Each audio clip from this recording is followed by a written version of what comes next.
The Abandoned Room by Wadsworth Camp. Chapter 1, Section 1. Catherine hears the sly step of death at the Cedars. The night of his grandfather's mysterious death at the Cedars, Bobby Blackburn was, at least until midnight, in New York. He was held there by the unhealthy habits and companionships which recently had angered his grandfather to the point of threatening a disciplinary change in his will. As a consequence, he drifted into that strange adventure which later was to surround him with dark shadows and overwhelming doubts. Before following Bobby through his black experience, however, it is better to know what happened at the Cedars, where his cousin Catherine Perrine was, except for the servants, alone with old Silas Blackburn, who seemed apprehensive of some sly approach of disaster. At 20, Catherine was too young, too light-hearted for this care of her uncle, in which she had persisted as an antidote for Bobby's shortcomings. She was never in harmony with the mouldy house or its surroundings, bleak, deserted, unfriendly to content. Bobby and she had frequently urged the old man to give it up, to move, as it were, into the light. He had always answered angrily that his ancestors had lived there since before the Revolution, and that what had been good enough for them was good enough for him. So that night Catherine had to hear alone the sly stalking of death in the house. She told it all to Bobby the next day. What happened? Her emotions, the impression made on her by the people who came when it was too late to save Silas Blackburn. She said then that the old man had behaved oddly for several days, as if he were afraid. That night he ate practically no dinner. He couldn't keep still. He wandered from room to room, his tired eyes apparently seeking. Several times she spoke to him. "What is the matter, Uncle? What worries you?" He grumbled unintelligibly or failed to answer at all. She went into the library and tried to read, but the late fall wind swirled mournfully about the house and beat down the chimney, causing the fire to cast disturbing shadows across the walls. Her loneliness and her nervousness grew sharper. The restless, shuffling footsteps stimulated her imagination. Perhaps a mental breakdown was responsible for this alteration. She was tempted to ring for Jenkins, the butler, to share her vigil, or for one of the two women servants now far at the back of the house. "And Bobby," she said to herself, "or somebody will have to come out here tomorrow to help." But Silas Blackburn shuffled in just then, and she was a trifle ashamed as she studied him standing with his back to the fire, glaring around the room, fumbling with hands that shook in his pocket for his pipe and some loose tobacco. It was unjust to be afraid of him. There was no question. The man himself was afraid, terribly afraid. His fingers trembled so much that he had difficulty lighting his pipe. His heavy brows, gray like his beard, contracted in a frown. His voice quavered unexpectedly. He spoke of his grandson. "Bobby, damn waster. God knows what he'll do next." "He's young, Uncle Silas, and too popular." He brushed aside her customary defense. As he continued speaking, she noticed that always his voice shook as his fingers shook, as his stooped shoulders jerked spasmodically. "I ordered Mr. Roberts here tonight. Not a word from him. I've made up my mind anyway. My lawyer's coming in the morning. My money goes to the Bedford Foundation. All except a little annuity for you, Katie. It's hard on you, but I've got no faith left in my flesh and blood." His voice choked with sentiment a little repulsive in view of his ruthless nature, his unbending egotism. "It's sad, Katie, to grow old with nobody caring for you except to covet your money." She arose and went close to him. He drew back, startled. "You're not fair, Uncle." With an unexpected movement, nearly savage, he pushed her aside and started for the door. "Uncle," she cried, "tell me. You must tell me. What makes you afraid?" He turned at the door. He didn't answer. She laughed feverishly. It's not Bobby you're afraid of."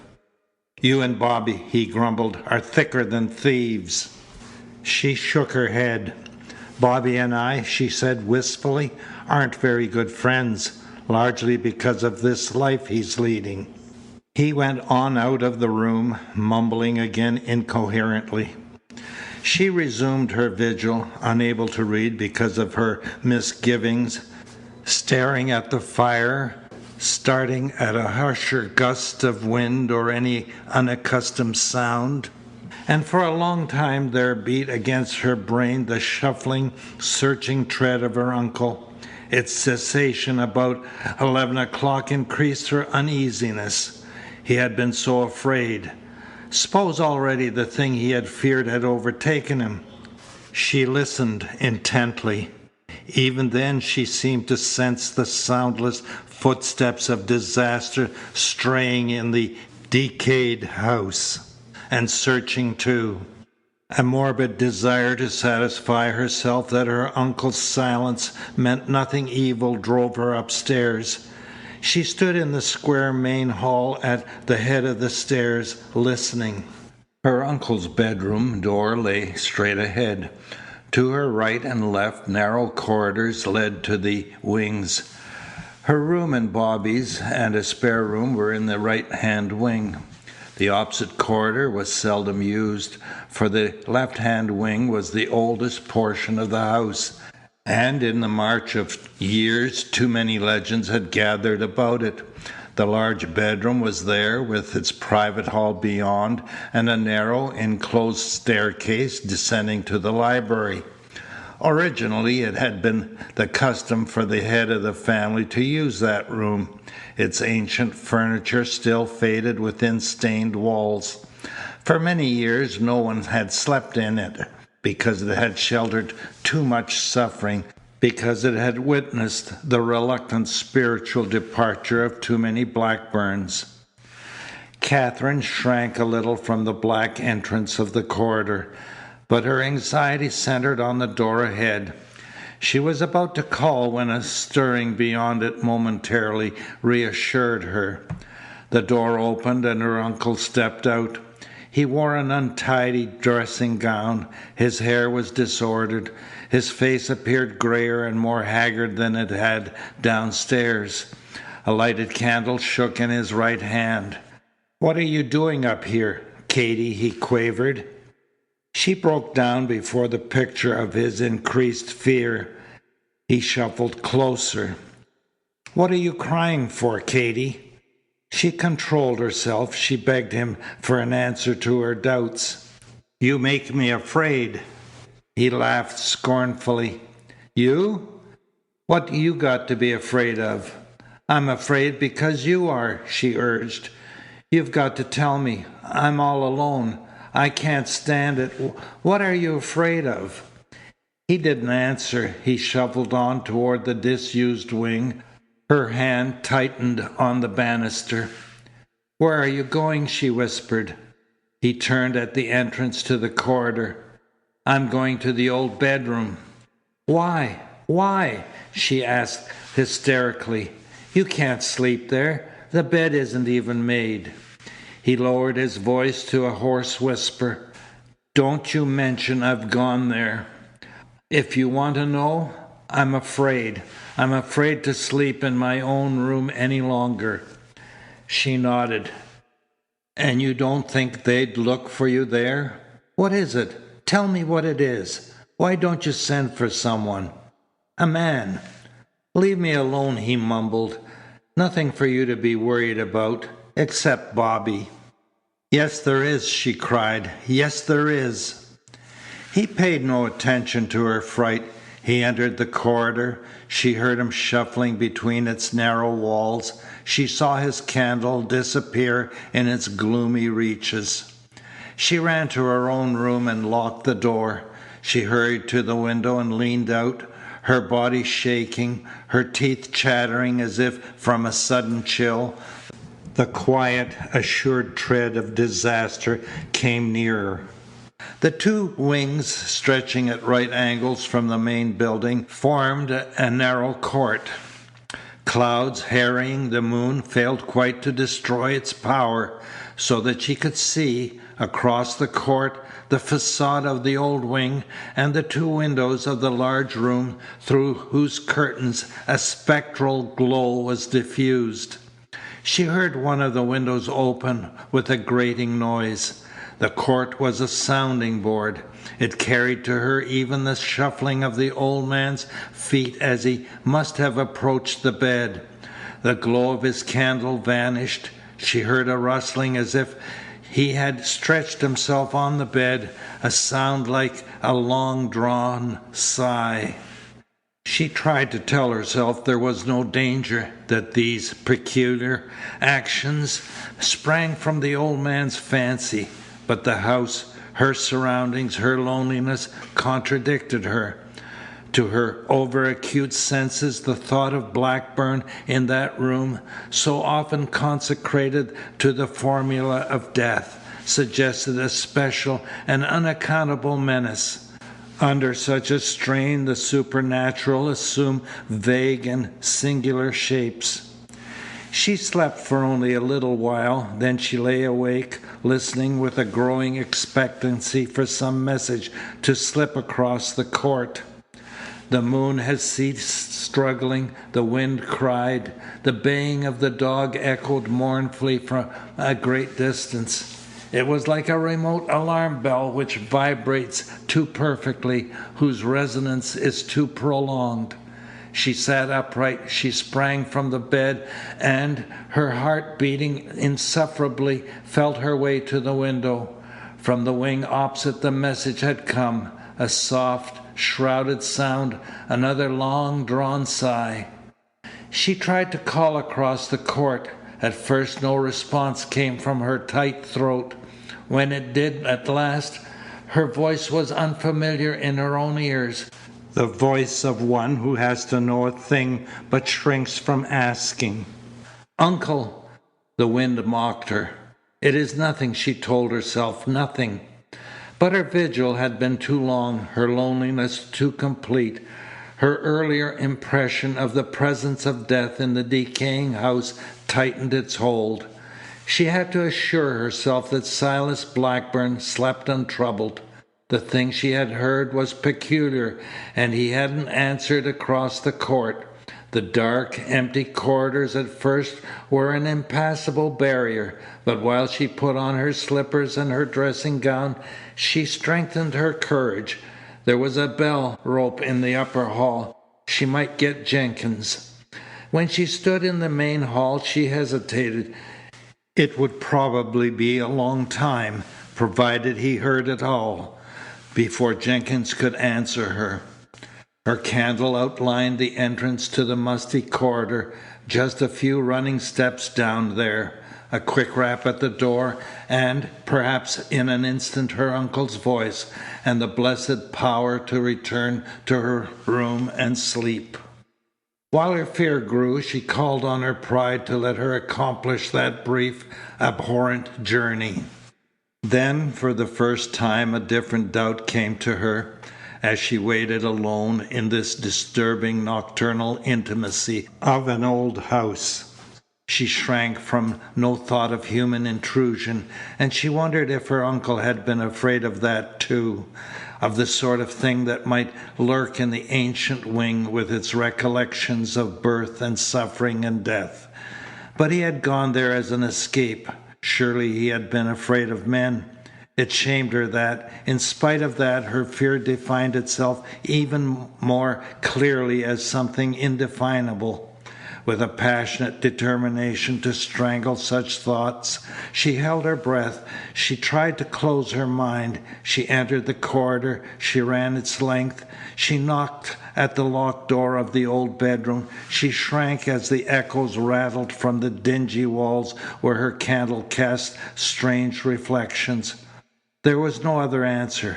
A sense of an intolerable companionship made her want to cry out for brilliant light, for help. She screamed, "Uncle Silas! Uncle Silas!" Through the silence that crushed her voice, she became aware, finally, of the accomplishment of its mission by death in this house. And she fled into the main hall. She jerked at the bell rope. The contact steadied her, stimulated her to reason. One slender hope remained. The oppressive bedroom might have driven Silas Blackburn through the private hall and down the enclosed staircase. Perhaps he slept on the lounge in the library. She stumbled down, hoping to meet Jenkins. She crossed the hall and the dining room and entered the library. She bent over the lounge. It was empty. Her candle was reflected in the face of the clock on the mantel. Its hands pointed to 2:30. She pulled at the bell cord by the fireplace. Why didn't the butler come? Alone, she couldn't climb the enclosed staircase to try the other door. It seemed impossible to her that she should wait another instant alone. The butler, as old and as grey as Silas Blackburn, faltered in. He started back when he saw her. "My God, Miss Catherine! What's the matter? You look like death." "There's death," she said. She indicated the door of the enclosed staircase. She led the way with the candle. The panelled, narrow hall was empty. That door, too, was locked, and the key, she knew, must be on the inside. Who is it?" Jenkins asked. "Who would be in that room? Has Mr. Bobby come back?" She descended to the library before answering. She put the candle down and spread her hands. "It's happened, Jenkins. Whatever he feared. Not Mr. Silas." "We have to break in," she said with a shiver. "Get a hammer, a chisel, whatever is necessary." "But if there's anything wrong," the butler objected. "If anybody's been there, the other door must be open." She shook her head. Those two first of all faced that extraordinary puzzle. How had the murderer entered and left the room with both doors locked on the inside, with the windows too high for use? They went to the upper story. She urged the butler into the sombre corridor. "We have to know," she whispered, "what's happened beyond those locked doors." She still vibrated to the feeling of uncomfortable forces in the old house. Jenkins, she saw, responded to the same superstitious misgivings. He inserted the chisel with maladroit hands. He forced the lock back and opened the door. Dust arose from the long disused room, flecking the yellow candle flame. They hesitated on the threshold. They forced themselves to enter. Then they looked at each other and smiled with relief. For Silas Blackburn, in his dressing gown, lay on the bed, his placid, unmarked face upturned, as if sleeping. "Why, miss," Jenkins gasped, "he's all right." Almost with confidence, Catherine walked to the bed. "Uncle Silas," she began, and touched his hand. She drew back until the wall supported her. Jenkins must have read everything in her face, for he whimpered, "But he looks all right. He can't be." "Cold already, if I hadn't touched." The horror of the thing descended upon her, stifling thought. Automatically she left the room and told Jenkins what to do. After he had telephoned police headquarters in the county seat and had summoned Dr. Groom, a country physician, she sat without words, huddled over the library fire. The detective, a competent man named Howells, and Dr. Groom arrived at about the same time. The detective made Catherine accompany them upstairs while he questioned her. In the absence of the coroner, he wouldn't let the doctor touch the body. "I must repair this lock," he said. "The first thing, so nothing can be disturbed." Dr. Groom, a grim and dark man, had grown silent on entering the room. For a long time he stared at the body in the candlelight, making as much of an examination as he could, evidently without physical contact. "Why did he ever come here to sleep?" he asked in his rumbling bass voice. "Nasty room, unhealthy room." 10 to 1 you're a formality, policeman. Coroner's a formality. He sneered a little. "I dare say he died what the hard-headed world will call a natural death. Wonder what the coroner will say." The detective didn't answer. He shot rapid, uneasy glances about the room in which a single candle burned. After a time he said with an accent of complete conviction, "That man was murdered." Perhaps the doctor's significant words, added to her earlier dread of the abnormal, made Katherine read in the detective's manner an apprehension of conditions unfamiliar to the brutal routine of his profession. Her glances were restless too. She had a feeling that from the shadowed corners of the faded, musty room invisible faces mocked the man's stubbornness. All this she recited to Bobby when, under extraordinary circumstances neither of them could have foreseen, he arrived at the Cedars many hours later. Of the earlier portion of the night of his grandfather's death Bobby retained a minute recollection. The remainder was like a dim, appalling nightmare whose impulse remains hidden. When he went to his apartment to dress for dinner he found the letter of which Silas Blackburn had spoken to Katherine. It mentioned the change in the will as an approaching fact nothing could alter. Bobby fancied that the old man merely craved the satisfaction of terrorizing him, of casting him out with all the ugly words at his command. Still, a good deal more than $1 million isn't to be relinquished lightly as long as a chance remains. Bobby had an engagement for dinner. He would think the situation over until after dinner, then he might go. It was, perhaps, unfortunate that at his club he met friends who drew him in a corner and offered him too many cocktails. As he drank, his anger grew, and it wasn't all against his grandfather. He asked himself why during the last few months he had avoided the Cedars, why he had drifted into too vivid a life in New York. It increased his anger that he hesitated to give himself a frank answer. But always, at such moments, it was Katherine rather than his grandfather who entered his mind. He had cared too much for her, and lately, beyond question, the bond of their affection had weakened. He raised his glass and drank. He set the glass down quickly, as if he would have liked to hide it. A big man, clear-eyed and handsome, walked into the room and came straight to the little group in the corner. Bobby tried to carry it off. "'Lo, Hartley, old preacher. You fellows all know Hartley Graham. Sit down. We're going to have a little cocktail." Graham looked at the glasses, shaking his head. "If you've time, Bobby, I'd like a word with you." "No preaching," Bobby bargained. "It isn't Sunday." Graham laughed pleasantly. "It's about money. That talks any day." Bobby edged a way out and followed Graham to an unoccupied room. There the big man turned on him. "See here, Bobby. When are you going out to the Cedars?" Bobby flushed. "You're a dear friend, Hartley, and I've always loved you, but I'm in no mood for preaching tonight.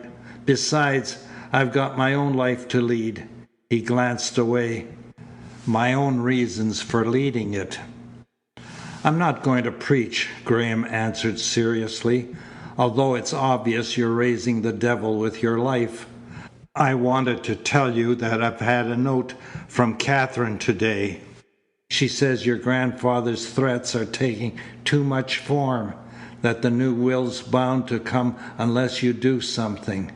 She cares too much for you, Bobby, to see you throw everything away. She's asked me to persuade you to go out."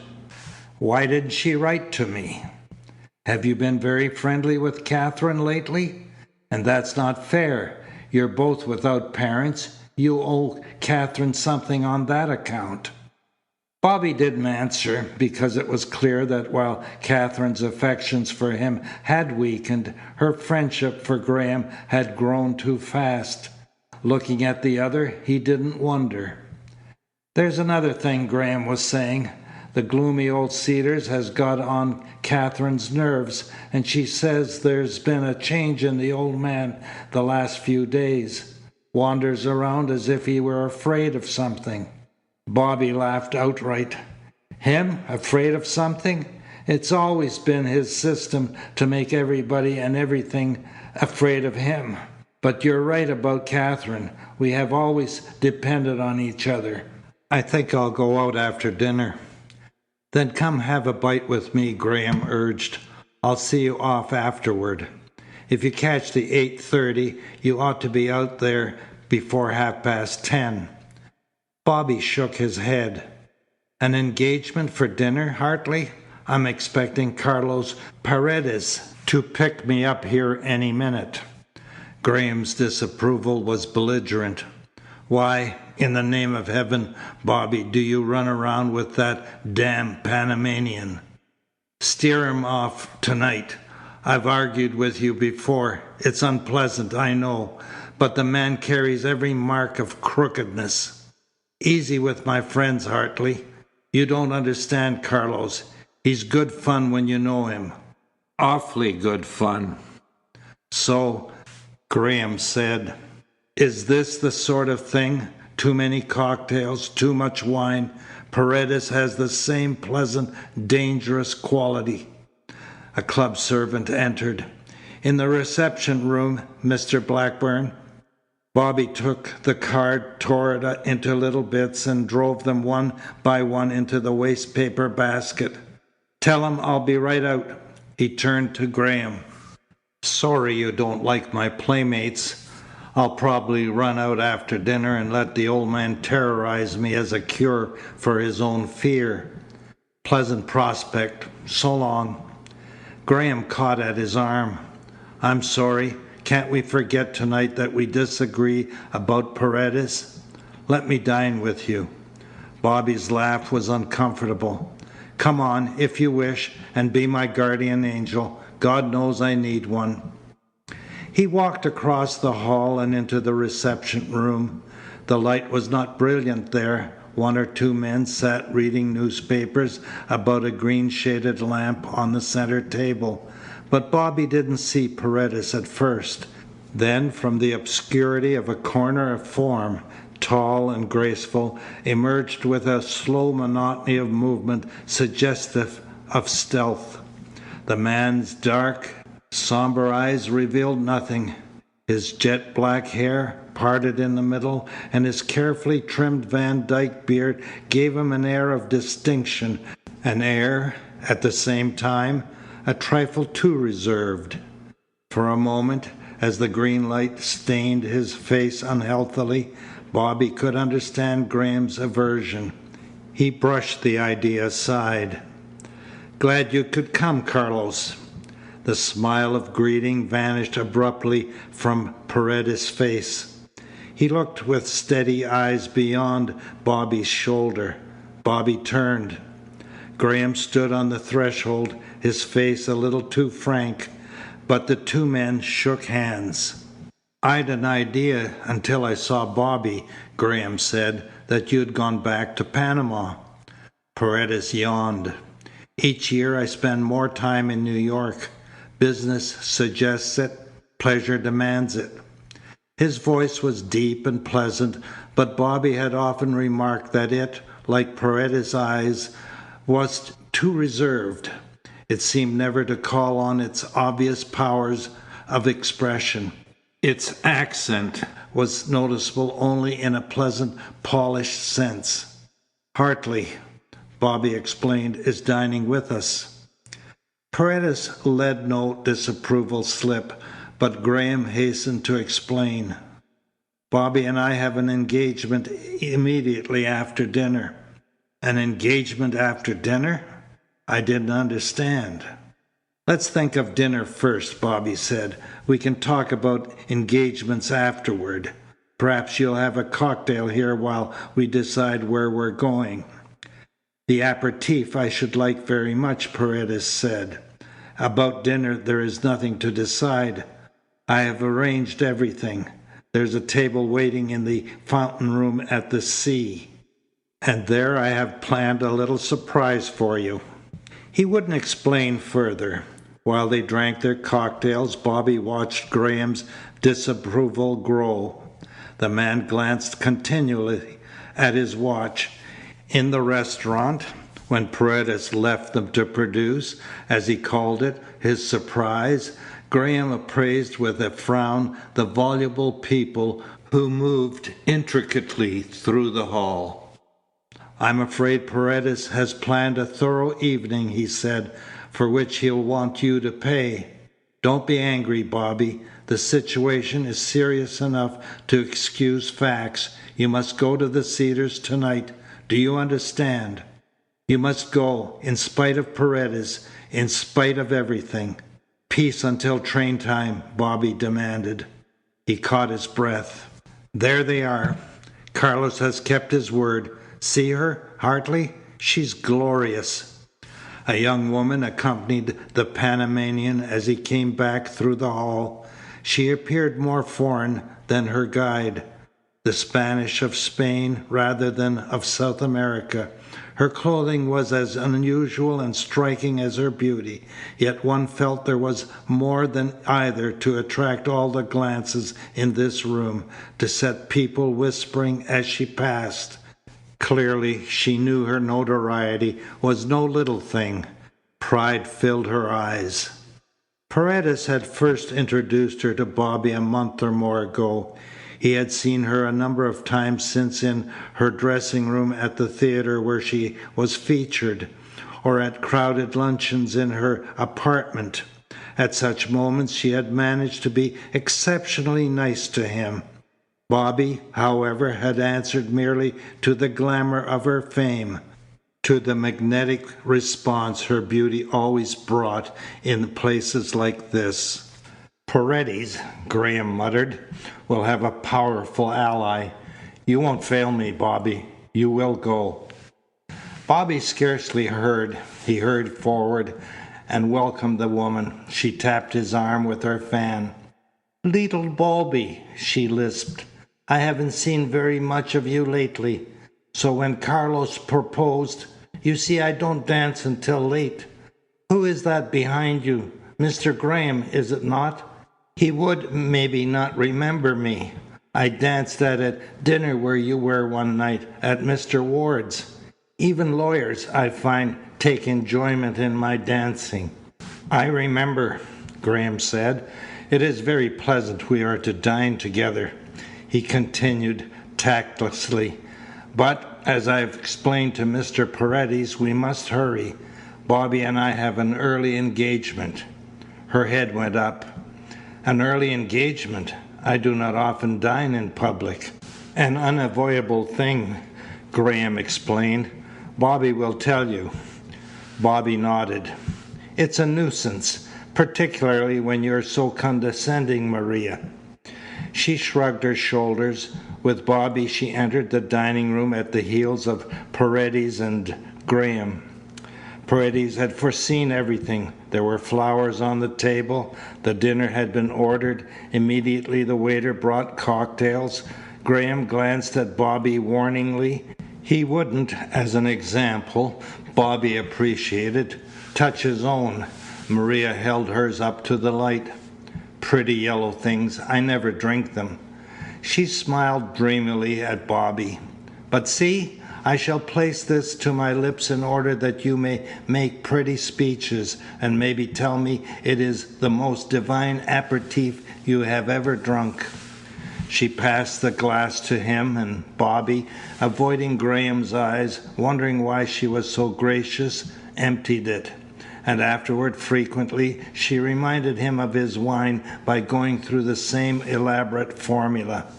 Probably because of that, as much as anything else, constraint grasped the little company tighter. Graham couldn't hide his anxiety. Paredes mocked it with sneering phrases, which he turned most carefully. Before the meal was half finished, Graham glanced at his watch. "We've just time for the 8:30, he whispered to Bobby. "If we pick up a taxi." Maria had heard. She pouted. "There is no engagement," she lisped, "as sacred as a dinner, no entanglement except marriage that cannot be easily broken. Perhaps I have displeased you, Mr. Graham. Perhaps you fancy I excite unpleasant comments. It is unjust. I assure you my reputation is above reproach." Her dark eyes twinkled. "Certainly in New York."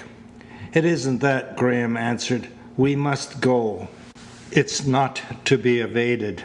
She turned tempestuously. "Am I to be humiliated so, Carlos? Why did you bring me? Is all the world to see my companions leave in the midst of a dinner as if I were plague touched?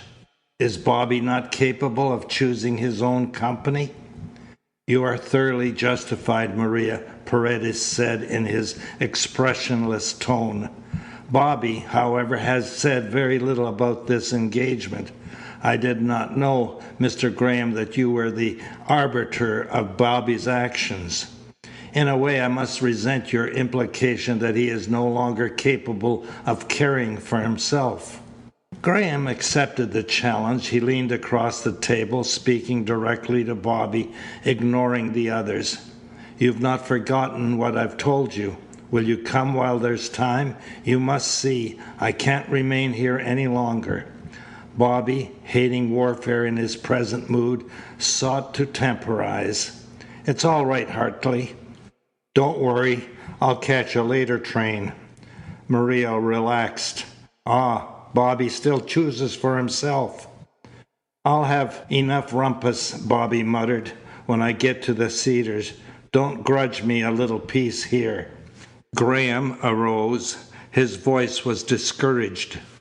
"I'm sorry. I'll hope, Bobby." Without a word to the others, he walked out of the room.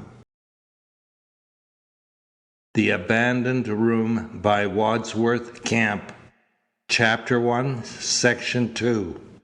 Catherine hears the sly step of death at the Cedars. So far, when Bobby tried afterward to recall the details of the evening, everything was perfectly distinct in his memory.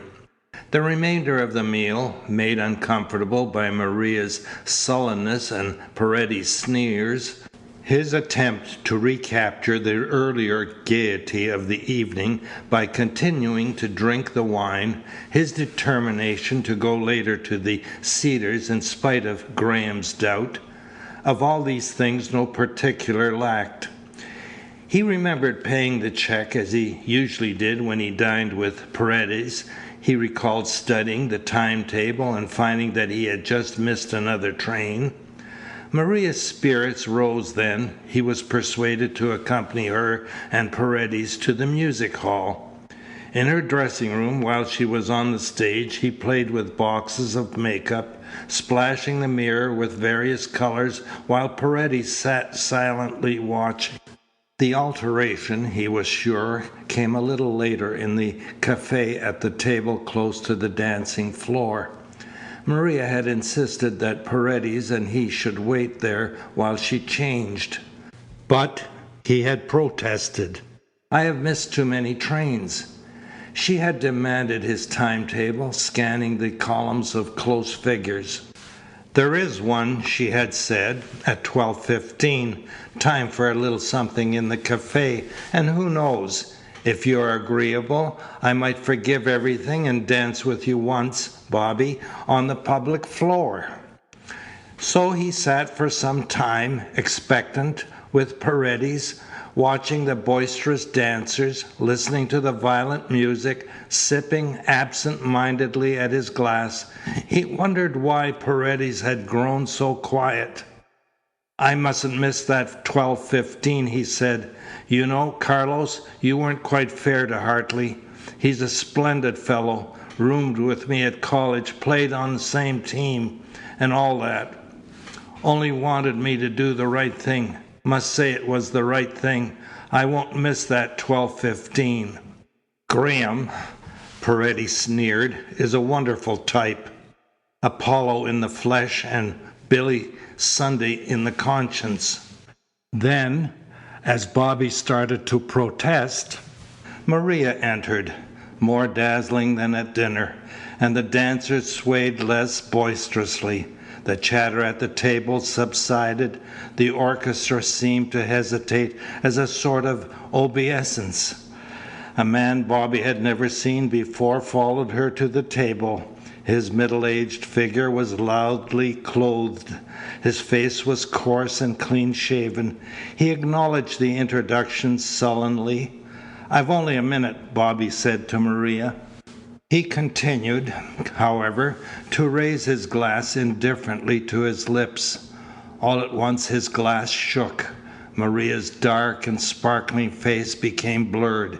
He could no longer define the features of the stranger. He had never before experienced anything of the kind.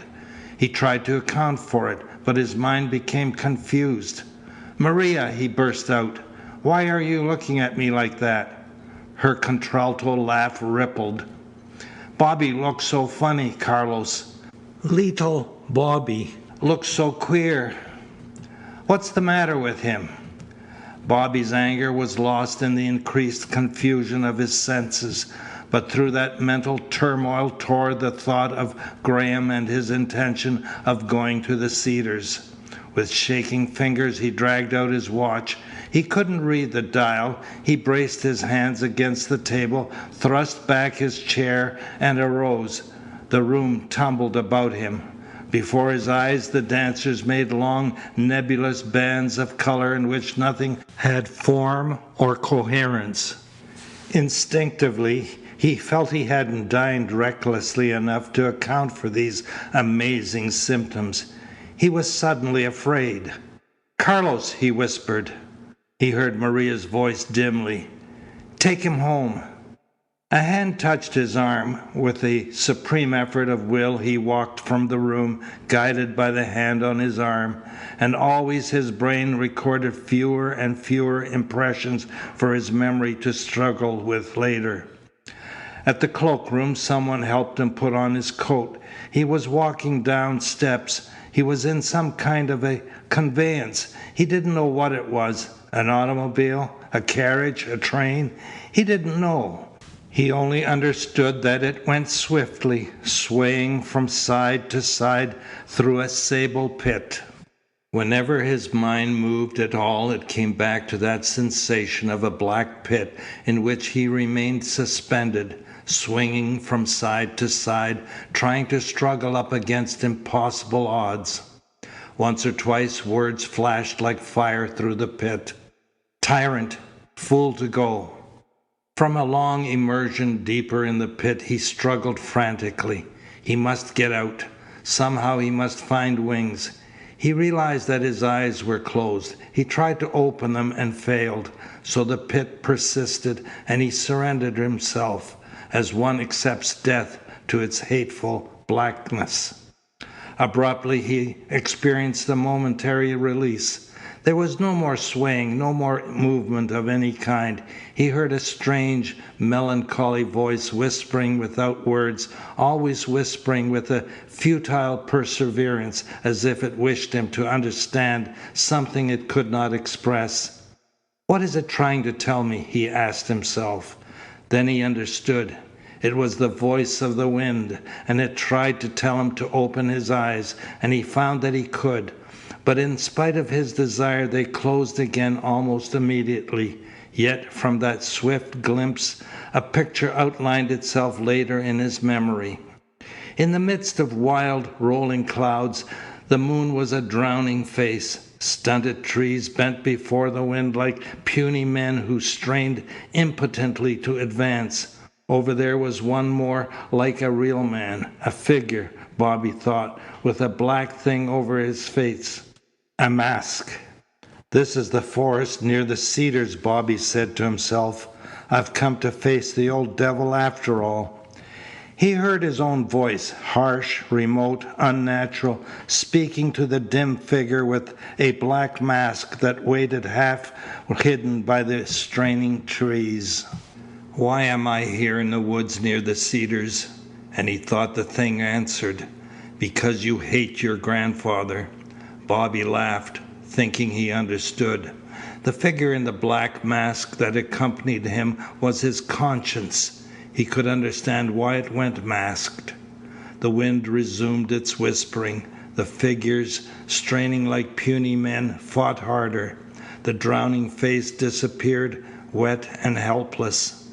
Bobby felt himself sinking back into the sable pit. "I don't want to go," he moaned. A long time afterward he heard a whisper again, and he wondered if it was the wind or his conscience. He laughed through the blackness because the words seemed so absurd. "Take off your shoes and carry them in your hand. Always do that. It's the only safe way." He laughed again, thinking, "What a careful conscience." He retained only one more impression. He was dully aware that some time had passed. He shivered. He thought the wind had grown angry with him, for it no longer whispered. It shrieked, and he could make nothing of its wrath. He struggled frantically to emerge from the pit. The quality of the blackness deepened. His fright grew. He felt himself slipping, slowly at first, then faster down into impossible depths.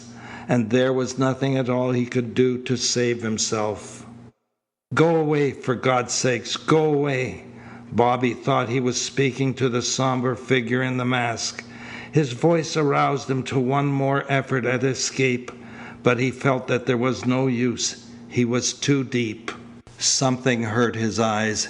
He opened them and for a time was blinded by a narrow shaft of sunlight resting on his face. With an effort he moved his head to one side and closed his eyes again. At first merely thankful that he had escaped from the black hell, trying to control his sensations of physical evil. Subtle curiosity forced its way into his sick brain and stung him wide awake. This time his eyes remained open, staring about him, dilating with a wilder fright than he had experienced in the dark mazes of his nightmare adventure. He had never seen this place before. He lay on the floor of an empty room. The shaft of sunlight that had aroused him entered through a crack in one of the tightly drawn blinds. There was dust and grime on the walls, and cobweb clustered in the corners. In the silence, deserted room, the beating of his heart became audible. He struggled to a sitting posture. He gasped for breath. He knew it was very cold in here, but perspiration moistened his face. He could recall no such suffering as this since, when a boy, he had slipped from the crisis of a destructive fever. Had he been drugged? But he had been with friends. There was no motive. What house was this? Was it, like this room, empty and deserted? How had he come here?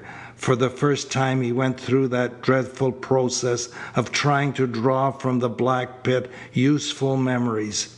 He started, recalling the strange voice and its warning, for his shoes lay near by as though he might have dropped them carelessly when he had entered the room, and stretched himself on the floor. Damp earth adhered to the soles. The leather above was scratched. Then, he thought, that much is right. I was in the woods. What was I doing there? That dim figure, my imagination. He suffered the agony of a man who realized that he has wandered unawares in strange places, and retains no recollection of his actions, of his intentions. He went back to that last unclouded moment in the cafe with Maria Paredes and the stranger.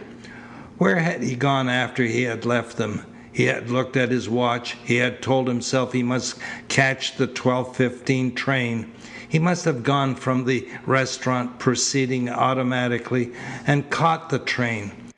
That would account for the sensation of motion in a swift vehicle, and perhaps there had been a taxicab to the station. Doubtless, in the woods near the Cedars, he had decided it was too late to go in, or that it was wiser not to. He had answered to the necessity of sleeping somewhere. But why had he come here? Where, indeed, was he?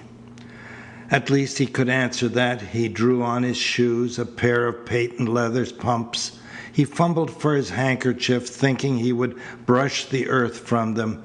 He searched each of his pockets. His handkerchief was gone. No matter. He got to his feet, lurching for a moment dizzily. He glanced with distaste at his rumpled evening clothing. To hide it as far as possible, he buttoned his overcoat collar over his neck. On tiptoe, he approached the door and, with the emotion of a thief, opened it quietly. He sighed. The rest of the house was as empty as this room. The hall was thick with dust. The rear door by which he must have entered stood half open. The lock was broken and rusty. He commenced to understand. There was a deserted farmhouse less than 2 miles from the Cedars. Since he'd always known about it, it wasn't unusual he should have taken shelter there after deciding not to go into his grandfather. He stepped through the doorway to the unkempt yard about whose tumbled fences the woods advanced thickly. He recognized the place.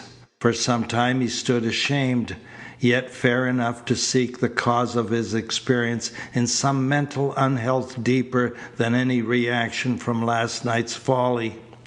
He glanced at his watch. It was after 2 o'clock. The mournful neighborhood, the growing chill in the air, the sullen sky urged him away. He walked down the road.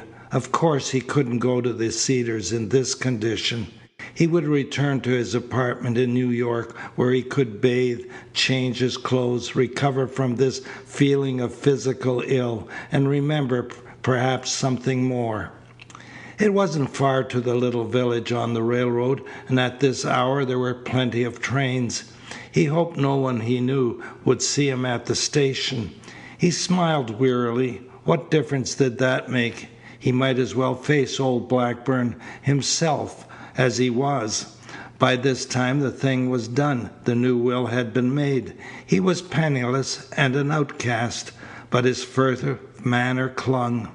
He didn't want Katherine to see him like this. From the entrance of the village it was only a few steps to the station. Several carriages stood at the platform, testimony that a train was nearly due. He prayed that it would be for New York. He didn't want to wait around. He didn't want to risk Katherine's driving in on some errand. His mind, intent only on escaping prying eyes, was drawn by a man who stepped from behind a carriage and started across the roadway in his direction, staring at him incredulously. His quick apprehension vanished. He couldn't recall that surprised face. There was no harm being seen, miserable as he was, dressed as he was, by this stranger. He looked at him closer. The man was plainly clothed. He had small, sharp eyes. His hairless face was intricately wrinkled. His lips were thin, making a straight line. To avoid him, Bobby stepped aside, thinking he must be going past. But the stranger stopped and placed a firm hand on Bobby's shoulder. He spoke in a quick, authoritative voice. "Certainly you are Mr. Robert Blackburn." For Bobby, in his nervous, bewildered condition, there was an ominous note in this surprise, this assurance, this peremptory greeting. "What's amazing about that?" he jerked out. The stranger's lips parted in a straight smile. "Amazing. That's the word I was thinking of.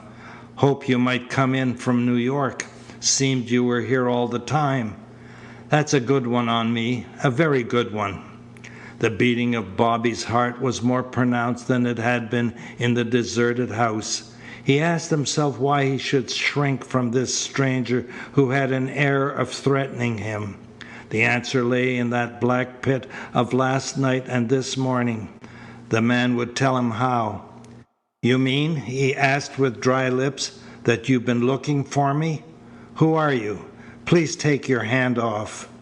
The stranger's grasp tightened. "Not so fast, Mr. Robert Blackburn. I dare say you haven't just now come from the Cedars." No, I'm on my way to New York. There's a train soon, I think." His voice trailed away. The stranger's straight smile widened. He commenced to laugh harshly and uncouthly. "Sure, there's a train, but you don't want to take it. And why haven't you been at the Cedars? Grandpa's death grieve you too much to go near his body?" Bobby drew back. The shock robbed him for a moment of the power to reason. "Dead? The old man? How?" The stranger's smile faded. "Here it is, nearly 3 o'clock in the afternoon, and you're all dressed up for last night. That's lucky." Bobby couldn't meet the narrow eyes. "Who are you?" The stranger with his free hand threw back his coat lapel. "My name's Howells. I'm the county detective. I'm on the case because your grandfather died very strangely. He was murdered, very cleverly murdered. Queerest case I've ever handled. What do you think?" In his own ears Bobby's voice sounded as remote and unreal as it had through the blackness last night. "Why do you talk to me like this?" "Because I'll tell you I'm on the case, and I want you to turn about and go straight to the Cedars." "This is absurd.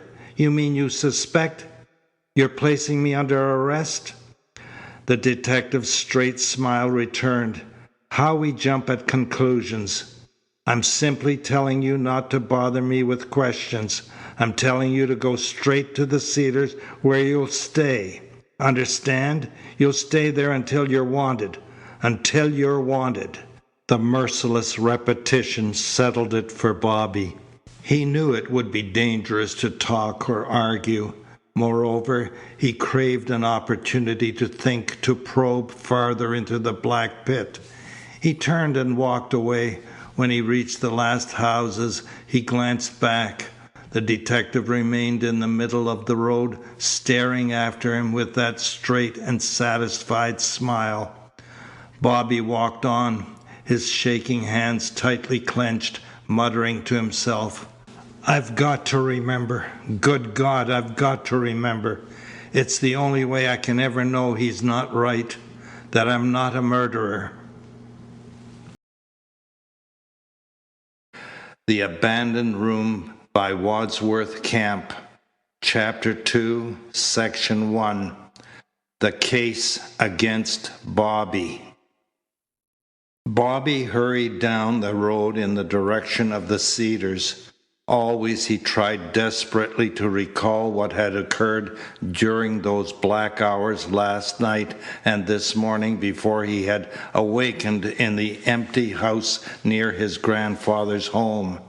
All that remained were his sensation of travel in a swift vehicle, his impression of standing in the forest near the Cedars, his glimpse of the masked figure which he had called his conscience, the echo in his brain of a dreamlike voice saying, "Take off your shoes and carry them in your hand. Always do that. It's the only safe way." These facts, then, alone were clear to him. He had wandered unconscious in the neighborhood. His grandfather had been strangely murdered. The detective who had met him in the village practically accused him of the murder. And he couldn't remember. He turned back to his last clear recollections, when he had experienced his first symptoms of slipping consciousness. He had been in the cafe in New York with Carlos Paredes, Maria the dancer, and the strange man whom Maria had brought to the table. Through them he might, to an extent, trace his movements, unless they had put him in a cab, thinking he would catch the train of which he had talked for the Cedars. Already the forest crowded the narrow, curving road. The Blackburn place was in the midst of an arid thicket of stunted pines, oaks, and cedars. Old Blackburn had never done anything to improve the estate or its surroundings. Steadily, during his lifetime, it had grown more gloomy, less habitable. With the silent forest thick about him, Bobby realized that he was no longer alone.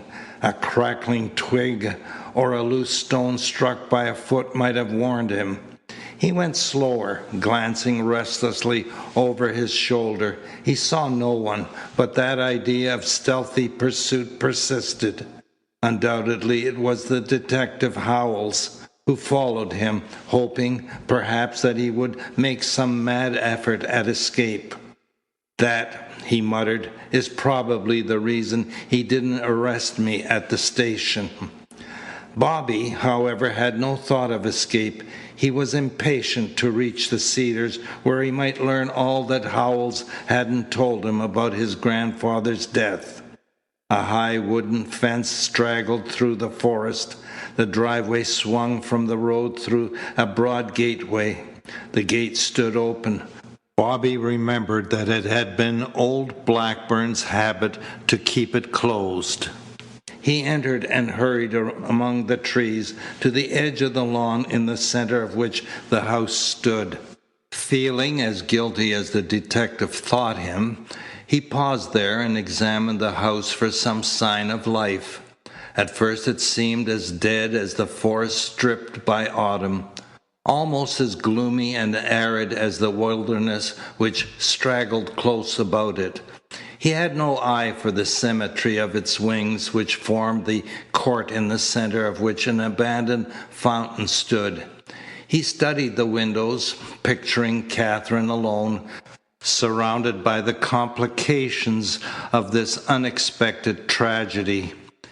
His feeling of an inimical watchfulness persisted.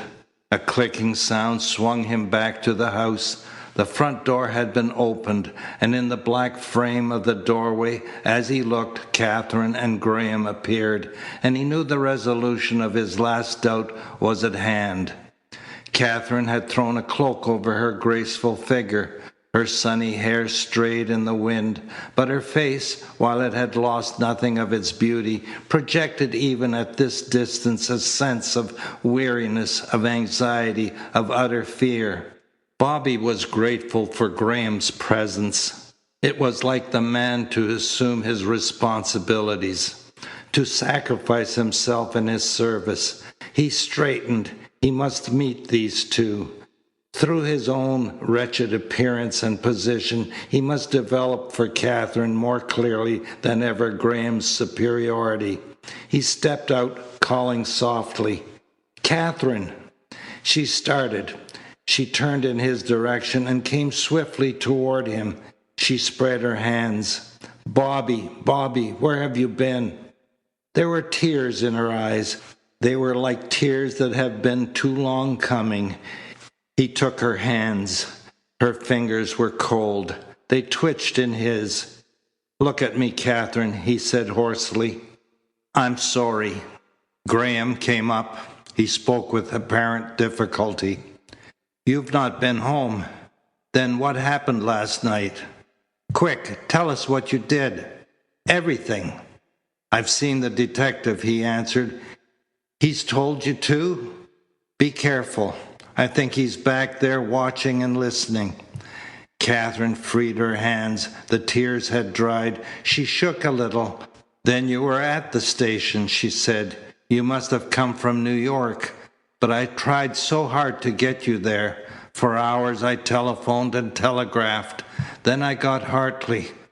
Come away from the trees so we can talk without being overheard." As they moved to the center of the open space, Graham indicated Bobby's evening clothes.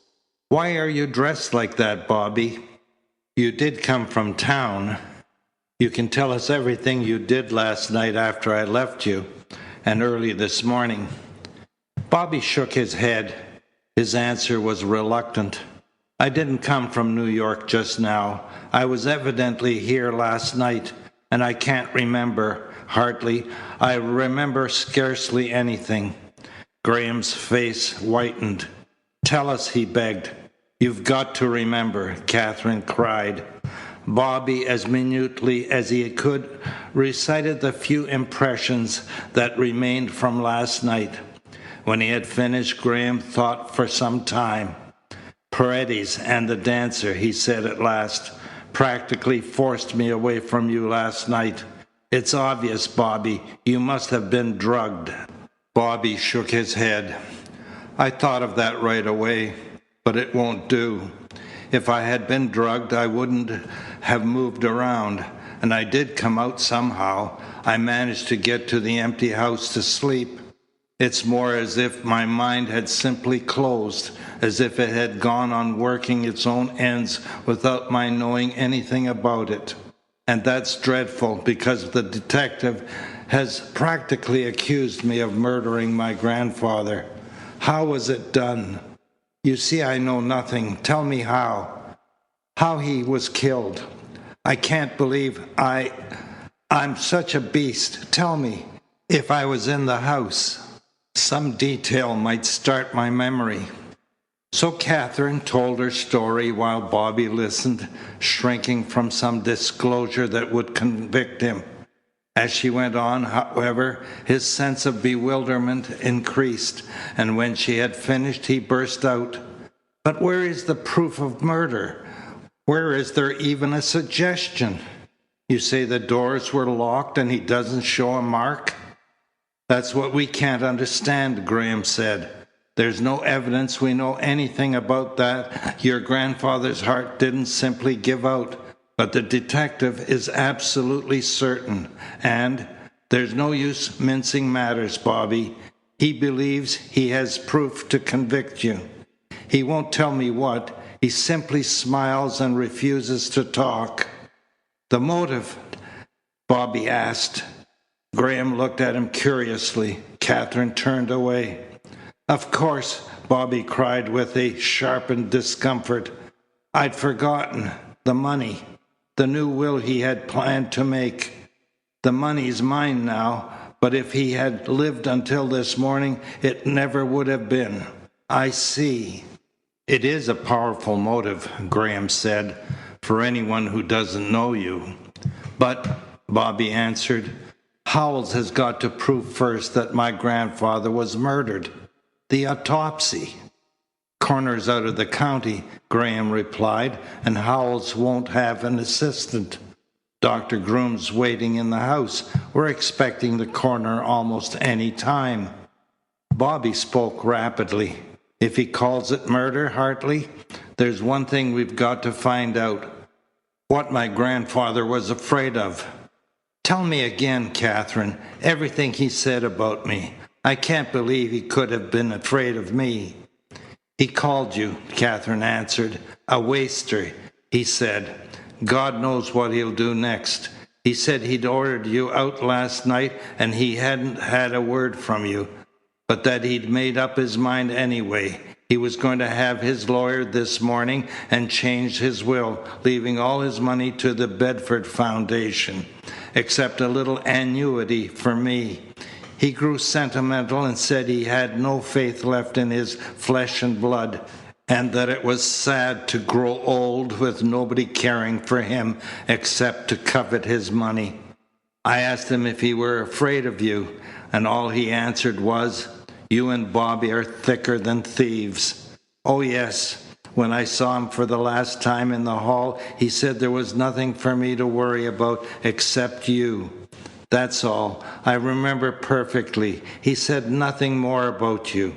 "I wonder," Bobby muttered, "if a jury wouldn't think it enough." Catherine shook her head. "There seems so much more than that behind his fear," she said. "As I told you, he gave me a feeling of superstition. I never once was afraid of a murderer, of a man in the house. I was afraid of something queer and active, but not human." Bobby straightened.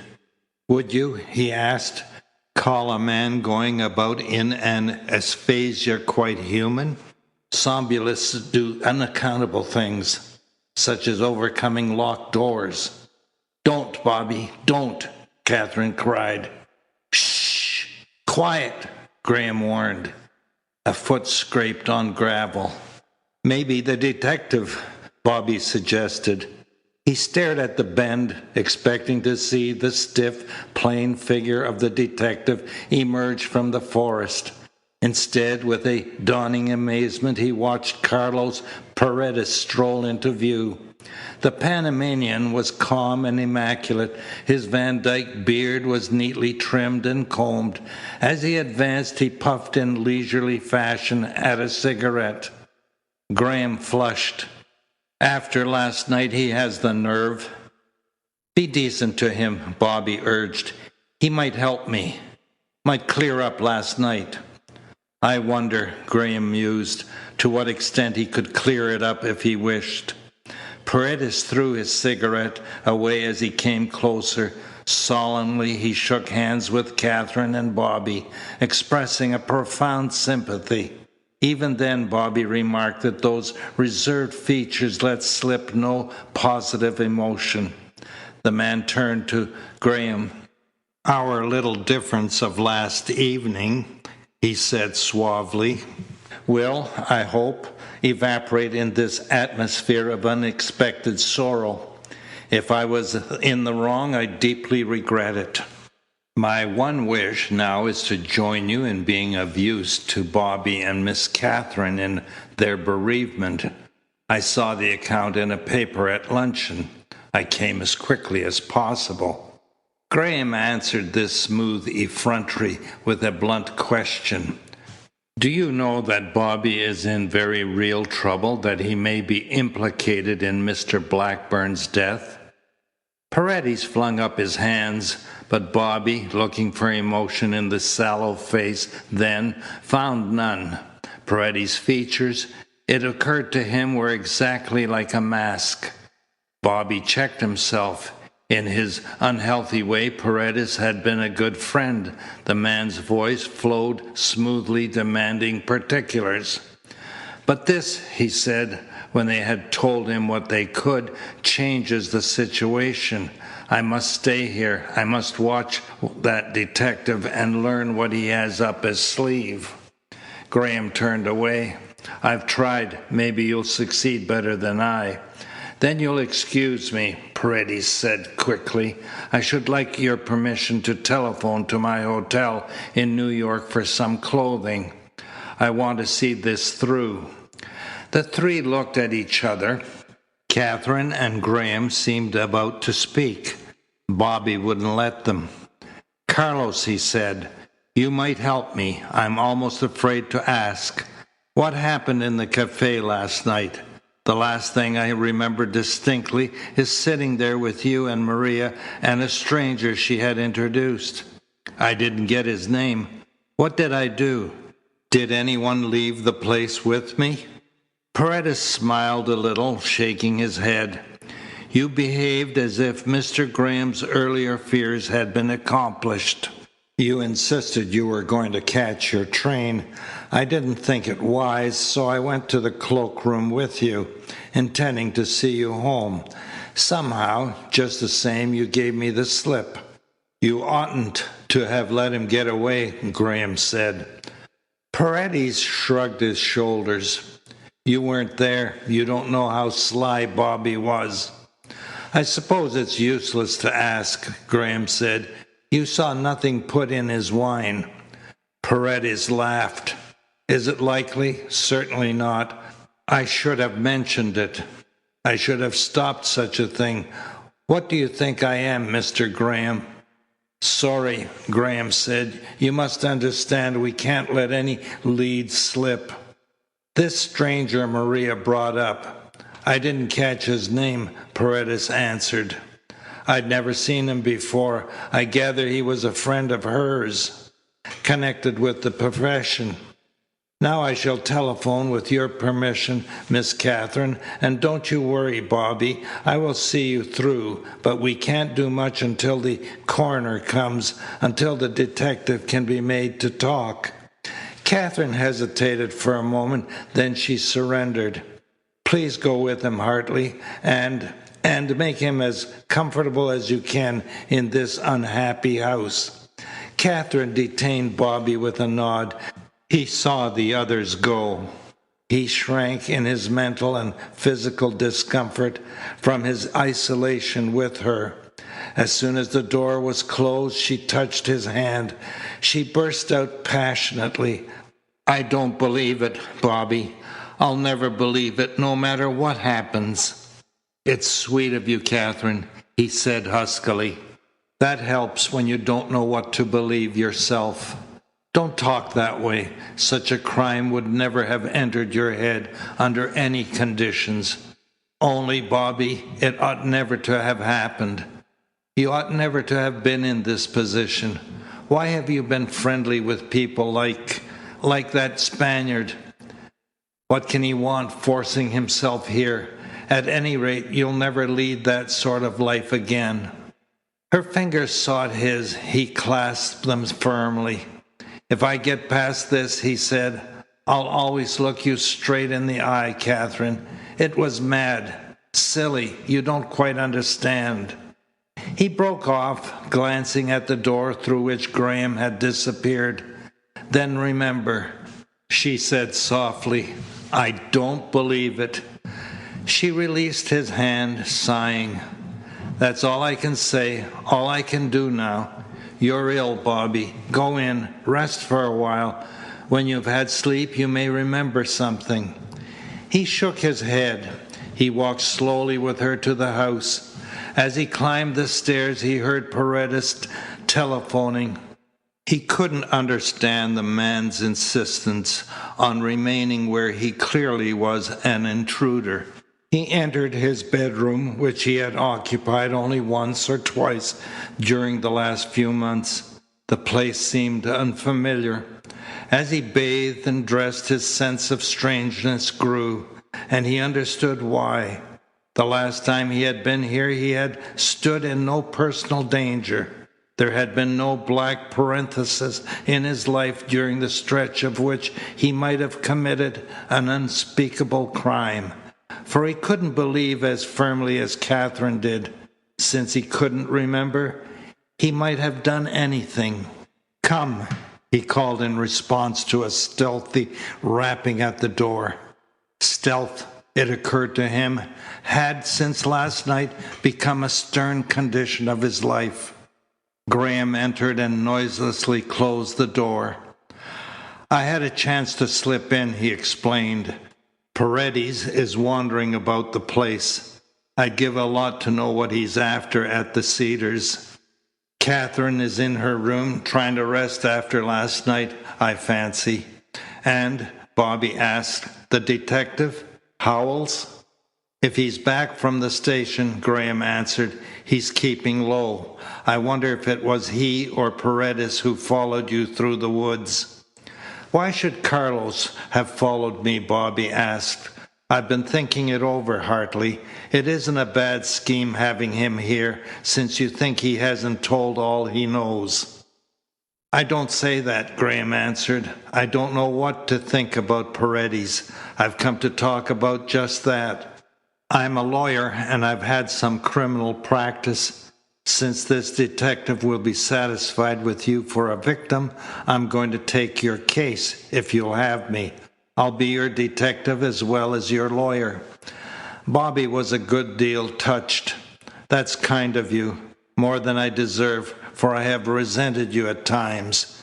Graham, it was clear, didn't guess he referred to his friendship for Catherine, for he answered quickly, "I must have seemed a nuisance, but I was only trying to get you back on the straight path where you've always belonged. I can't believe you did this thing, even unconsciously, until I'm shown proof without a single flaw.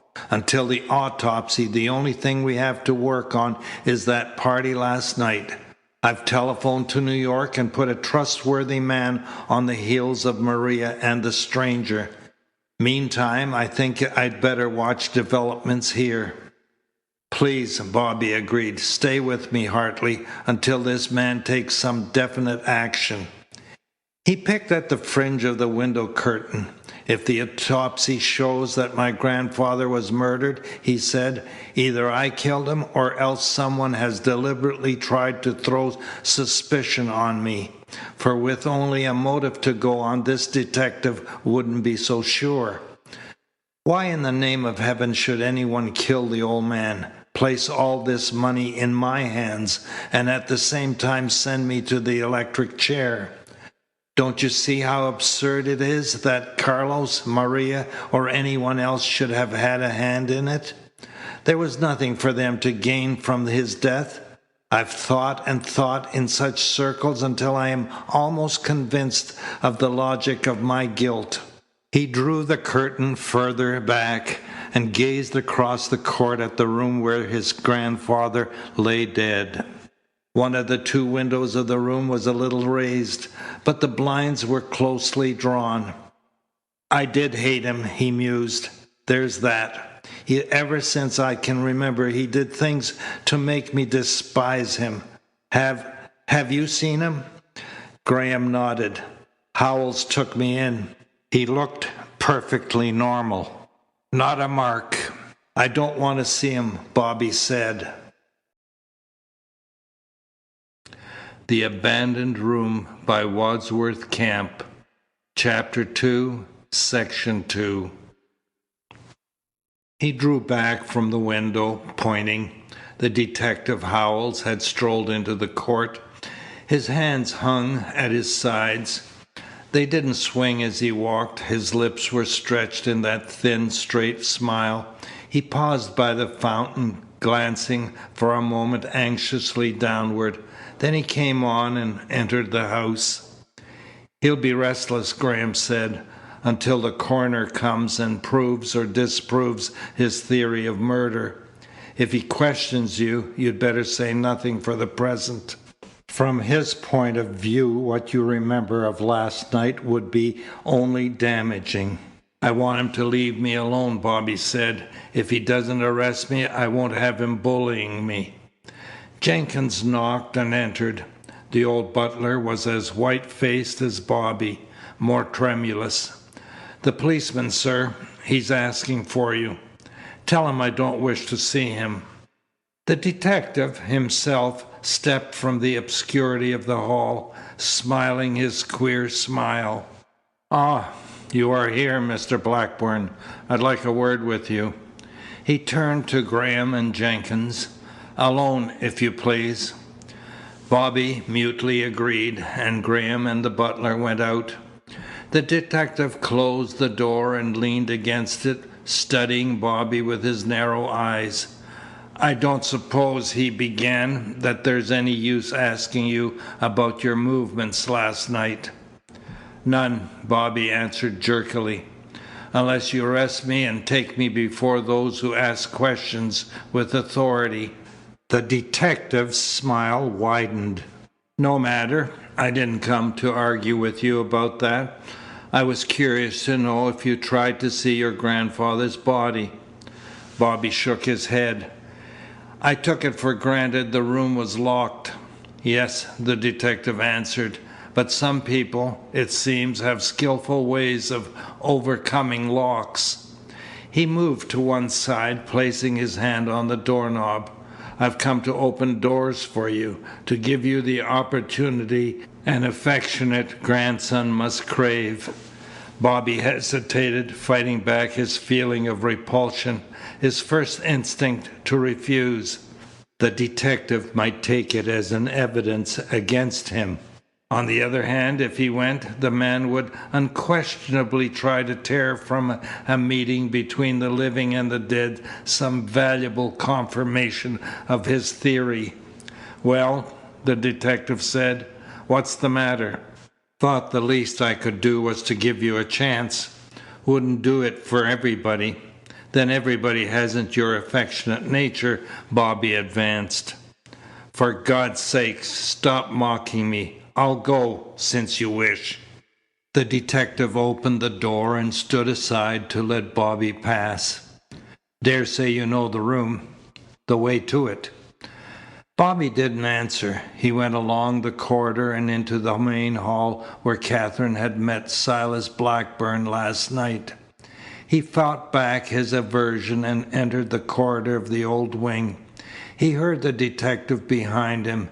He was aware of the man's narrow eyes watching him with a malicious assurance.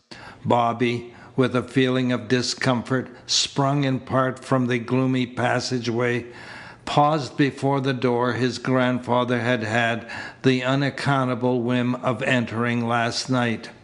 The detective took a key from his pocket and inserted it in the lock. "Had some trouble repairing the lock this morning," he said. "That fellow, Jenkins, entered with a heavy hand, a good deal heavier than whoever was here before him." He opened the door. "Queerest case I've ever seen," he mumbled. "Step in, Mr. Blackburn." Because of the drawn blinds, the room was nearly as dark as the corridor. Bobby entered slowly, his nerves taut. Against the farther wall, the bed was like an enormous shadow without form. "Stay where you are," the detective warned, "until I give you more light. You know I wouldn't want you to touch anything, because the room is exactly as it was when he was murdered." Bobby experienced a swift impulse to strangle the brutal word in the detective's throat, but he stood still while the man went to the bureau, struck a match, and applied it to a candle. The wick burned reluctantly. It flickered in the wind that slipped past the curtains of the open window. "Come here," the detective commanded roughly. Bobby dragged himself forward until he stood at the foot of the four-poster bed. The detective lifted the candle and held it beneath the canopy. "You look all you want now, Mr. Robert Blackburn," he said grimly. Bobby conquered the desire to close his eyes, to refuse to obey. He stared at his grandfather, and a feeling of wonder grew upon him. For Silas Blackburn rested peacefully in the great bed. His eyes were closed. The thick gray brows were no longer gathered in the frown too familiar to Bobby. The face with its gray beard retained no fear, no record of a great shock. Bobby glanced at the detective, who bent over the bed, watching him out of his narrow eyes. "Why," he asked simply, "do you say he was murdered?" "He was murdered," the detective answered. "Murdered in cold blood. And look you here, young fellow, I know who did it. I'm going to strap that man in the electric chair. He's got just one chance. If he talks out, if he makes a clean breast of it." Across the body he bent closer. He held the candle so that its light searched Bobby's face instead of the dead man's, and the uncertain flame was like an ambush for his eyes. In response to those intolerable words, Bobby's sick nerves stretched too tight. No masquerade remained before this huntsman who had his victim trapped and calmly studied his agony. The horror of the accusation shot at him across the body of the man he couldn't be sure he hadn't murdered, robbed him of his last control. He cried out hysterically, "Why don't you do something? For God's sakes, why don't you arrest me?" A chuckle came from the man in ambush behind the yellow flame. "Listen to the boy. What's he talking about? Grief for his grandfather? That's what it is. Grief." "Stop!" Bobby shouted. "It's what you've been accusing me with ever since you stopped me at the station." He indicated the silent form of the old man. "You keep telling me I murdered him. Why don't you arrest me then? Why don't you lock me up? Why don't you put the case on a reasonable basis?" He waited, trembling. The flame continued to flicker, but the hand holding the candlestick failed to move, and Bobby knew that the eyes didn't waver either. He forced his glance from the searching flame. He managed to lower and steady his voice. "You can't. That's the trouble. He wasn't murdered." The coroner will tell you so. Anybody who looks at him will tell you so. Since you haven't the nerve to arrest me, I'm going. I'm glad to have had this out with you. Understand, I'm my own master. I do what I please. I go where I please. At last the candle moved to one side. The detective straightened and walked to Bobby. The multitude of small lines in his face twitched. His voice was too cold for the fury of his words. That's just what I wanted you to do. Damn you. Anything you please. I'm accusing nobody, but I'm getting somebody. I've got somebody right now for this old man's murder. My man's going to writhe and burn in the chair. Confession or no confession. Now get out of this room since you're so anxious, and don't come near it again. Bobby went. At the end of the corridor he heard the closing of the door, the scraping of the key. He was afraid the detective might follow him to his room to heckle him further. To avoid that he hurried to the lower floor. He wanted to be alone. He must have time to accustom himself to this degrading fate which loomed in the too close future. Unless they could demolish the detective's theory, Bobby Blackburn, would go to the death house. A fire blazed in the big hall fireplace. Paredes stood with his back to it, smoking and warming his hands. A man sat in the shadow of a deep leather chair, his rough, unpolished boots stretched toward the flaming logs. As he came down the stairs, Bobby heard the heavy, rumbling voice of the man in the chair. Certainly it's a queer case, but not the way Howells means. I dare say the old fool died what the world will call a natural death. If you smoke so much you will, too, before long. Bobby tried to slip past, but Paredes saw him. Feeling better, Bobby? The boots were drawn in. From the depths of the chair arose a figure nearly gigantic in the firelight. The man's face, at first glance, appeared to be covered with hair, black and curling. It straggled over his forehead, it circled his mouth, and fell in an unkempt beard down his waistcoat. The huge man must have been as old as Silas Blackburn, but he showed no touch of grey. His only concession to age was the sunken and bloodshot appearance of his eyes. Bobby and Catherine had always been afraid of this great grim country practitioner who had attended their childish illnesses. That sense of an overpowering and incomprehensible personality had lingered. Even through his graver fear, Bobby felt a sharp discomfort as he surrendered his hand to the other's absorbing grasp. I'm afraid you came too late this time, Dr. Groom. The doctor looked him up and down. Not for you, I guess, he grumbled. Don't you know you're sick, boy? Bobby shook his head. I'm very tired, that's all. I'm on my way to the library to try to rest. He freed his hand. The big man nodded approvingly. I'll send you a dose, he promised. And don't you worry about your grandfather's having been murdered by any man. I've seen the body. Stuff and nonsense. Detective's an ass. Waiting for coroner, although I know he's one too. I pray, Bobby answered listlessly, that you're right. If there's any little thing I can do, Paredes offered formally. No, thanks, Bobby answered. He went on to the library. He glanced with an unpleasant shrinking from the door of the enclosed staircase leading to the private hall just outside the room in which his grandfather lay dead. There was no fire here, but he wrapped himself in a rug and lay on the broad, high-backed lounge which was drawn close to the fireplace, facing it. His complete weariness conquered his premonitions, his feelings of helplessness. The entrance of Jenkins barely aroused him. Where are you, Mr. Robert? Here, Bobby answered sleepily. The butler walked to the lounge and looked over the back. To be sure, sir, I didn't see you here. He held out a glass.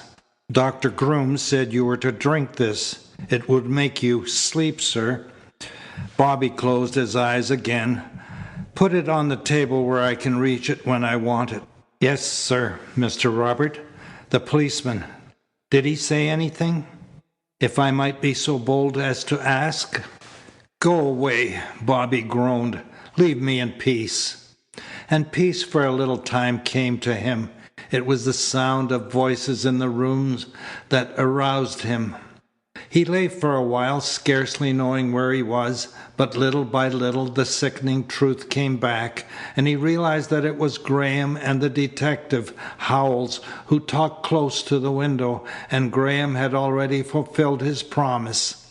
Bobby didn't want to eavesdrop, but it was patent he would embarrass Graham by disclosing himself now, and it was likely Graham would be glad of a witness to anything the detective might say. It was still light. A ray from the low sun entered the window and rested on the door of the enclosed staircase. Graham's anxious demand was the first thing Bobby heard distinctly, the thing that warned him to remain secreted. I think now, with the coroner on his way, it's time you defined your suspicions a trifle more clearly. I am a lawyer. In a sense, I represent young Mr. Blackburn. Please tell me why you are so sure his grandfather was murdered. All right, the detective's level voice came back. Half an hour ago, I would have said no again. But now I've got the evidence I wanted. I appreciate, Mr. Graham, that you're a friend of that young rascal, and what I have to say isn't pleasant for a friend to hear. But first, you want to know why I'm so sure the case is murder, in spite of the doctor who made his diagnosis without really looking. Go on, Graham said softly. Bobby waited, his nerves as tense as they had grown in the presence of the dead man. 2 days ago, the detective went on quietly, old Mr. Blackburn came to the courthouse in Smithtown and asked for the best detective the district attorney could put his hand on. I don't want to blow my own trumpet, but I've got away with 1 or 2 pretty fair jobs. I've had good offers from private firms in New York, so they turned him over to me. It was easy to see the old man was scared, just as his niece says he was last night. The funny part was he wouldn't say definitely what he was afraid of. I thought he might be shielding somebody until he was a little surer of his ground. He told me he was afraid of being murdered, and he wanted a good man he could call on to come out here to the Cedars if things got too hot for him. I can hear his voice now as distinctly as if he was standing where you are. My heart's all right, he said. It won't stop a while yet unless it's made to. So if I'm found cold some fine morning, you can be sure I was put out of the way. I tried to pump him, naturally, but he wouldn't say another word except that he'd send for me if there was time. He didn't want any fuss made, and he gave me a handsome present to keep my mouth shut and not to bother him with any more questions. I figured, you can't blame me, Mr. Graham, that the old boy was a little cracked, so I took his money and let it go at that. I didn't think much more about it until they told me early this morning he lay dead here under peculiar circumstances. Odd, Graham commented.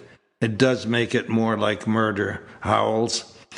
But he doesn't look like a murdered man. When you know as much about crime as I do, Mr. Graham, you'll realize that murders which are a long time planning are likely to take on one of 2 appearances: suicide or natural death. All right, Graham said, for the purpose of argument, let us agree it's murder. Even so, why do you suspect young Blackburn? Without a scrap of evidence, it's plain as the nose on your face, the detective answered. If old Blackburn had lived until this morning, our young man would have been a pauper. As it is, he's a millionaire, but I don't think he'll enjoy his money. The two had been at sword's point for a long time. Robert hated the old man, never made any bones about it. You couldn't ask for a more damaging motive. "You can't convict a man on motive," Graham said shortly. "You spoke of evidence." "More," the detective replied, "than any jury in the land would ask." Bobby held his breath, shrinking from this information, which, however, he realized it was better he should know. "When I got here," the detective said, "I decided on the theory of murder to make a careful search as soon as day broke. I didn't have to wait for day, though, to find one crying piece of evidence. For a long time I was alone in the room with the body. Queer feeling about that room, Mr. Graham. Don't know how to describe it except to say it's uncomfortable. Too old, maybe. Maybe it was just being there alone with the dead men before the dawn, although I thought I was hardened to that sort of thing. Anyway, I didn't like it. To keep my spirits up as well as to save time, I commenced searching the place with a candle. Nothing about the bed, nothing in the closets or the bureau." He grinned sheepishly. "You know, I kind of was afraid to open the closet doors. Then I got on my knees and looked under the bed. The light was bad, and I didn't see anything at first. After a minute, close against the wall, I noticed something white. I reached in and pulled it out. It was a handkerchief, and it had a monogram, Mr. Graham, R.B. in purple and green." He paused. Graham exclaimed sharply. Bobby felt the net tighten. If that evidence was conclusive to the others, how much more so was it for him? He recalled how, after awakening in the empty house, he had searched unsuccessfully in all his pockets for his handkerchief, intending to brush the dirt from his shoes. "I went to his room," the detective hurried on, "and found a lot of his clothes and his stationery and his toilet articles marked with the same cipher. I knew my man had made a big mistake, the sort of mistake every criminal makes no matter how clever he is, and I had him.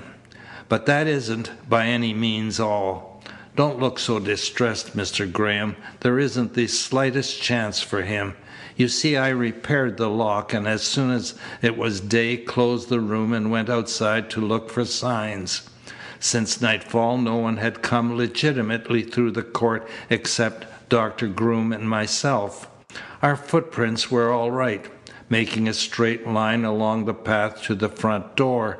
In the soft earth by the fountain, I found another and a smaller print, made by a very neat shoe, sir, and I said to myself, there is almost certainly the footprint of the murderer.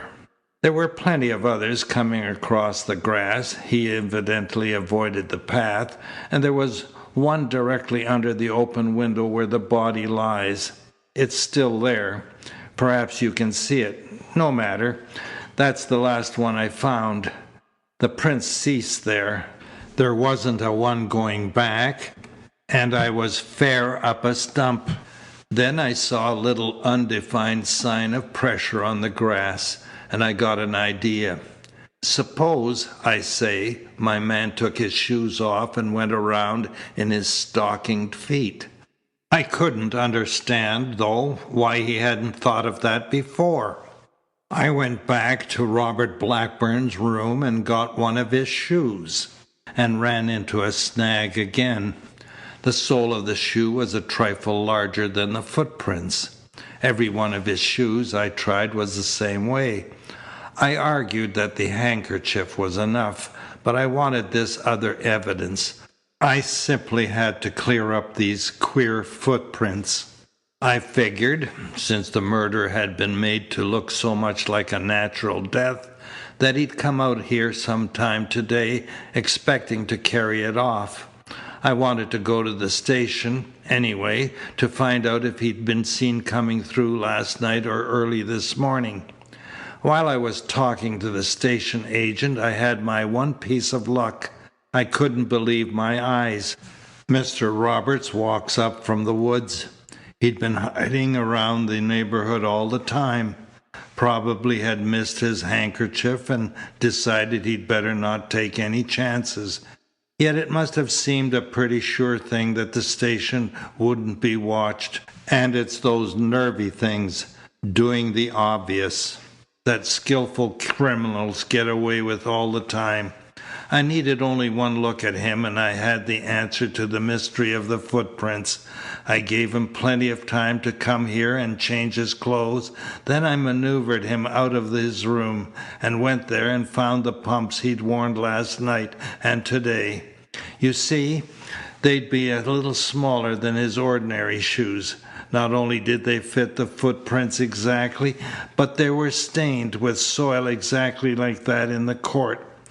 There you are, sir. I made a plaster cast of one of the prints. I've got it here in my pocket, where I intend to keep it until I clear the whole case up and turn in my report."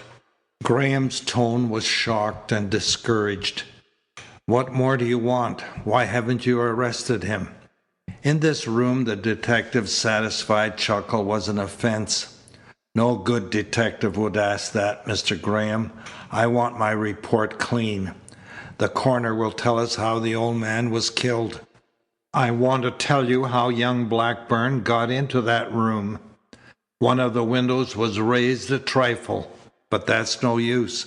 I figured on the outside of the wing until I'm dizzy. There's no way up for a normal man. An orangutan would make hard work of it. His latchkey would have let him into the house, and it would have been simple enough for him to find out that the old man had changed his room. I've got to find out how he got past those doors, locked on the inside." He chuckled again, almost like a sleepwalker's work. Bobby shivered. Was that where the evidence pointed? Already the net was too finely woven. The detective continued earnestly. "I'm figuring on some scheme to make him show me the way. I've sort of a plan for tonight, but it's only a chance." "What?" Graham asked. "Oh, no, sir." Howells laughed. "You'll learn about that when the time comes." "I don't understand you," Graham said. "You're sure of your man, but you keep no close watch on him. Do you know where he is now?" "Haven't the slightest idea, Mr. Graham." "What's to prevent his running away?" "I'm offering him every opportunity. He wouldn't get far, and I've a feeling that if he confessed by running, he'd break down and give up the whole thing. You've no idea how it frets me, Mr. Graham. I've got my man practically in the chair. But from a professional point of view, it isn't a pretty piece of work until I find out how he got in and out of that room. The thing seems impossible, and yet here we are, knowing that he did it. Well, maybe I'll find out tonight. Hello." The door opened. Bobby, from his hiding place, could see Paredes on the threshold, yawning and holding a cigarette in his fingers. "Here you are," he said drowsily. "I've just been in the court. It made me seek company. The court's too damp, Mr. Detective." His laugh was lackadaisical. "When the sun leaves it, the court seems full of unfriendly things, what the ignorant would call ghosts. I'm Spanish, and I know." The detective grunted. "Funny," Paredes went on. "Observation doesn't seem to interest you. I'd rather fancied it might." He yawned again and put his cigarette to his lips. Puffing placidly, he turned and left. "What do you suppose he means by that?" the detective said to Graham. Without waiting for an answer, he followed Paredes from the room. Graham went after him. Bobby threw back the rug and arose. For a moment he was as curious as the others as to Paredes' intention. He slipped across the dining room. The hall was deserted. The front door stood open. From the court came Paredes' voice, even, languid, wholly without expression. "Mean to tell me you don't react to the proximity of unaccountable forces here, Mr. Howells?" The detective's laugh was disagreeable. "You're trying to make a fool of me. That isn't healthy." As Bobby hurried across the hall and up the stairs, he heard Paredes answer. "You should speak to Dr. Groom. He says this place is too crowded by the unpleasant past." Bobby climbed out of hearing. He entered his bedroom and locked the door.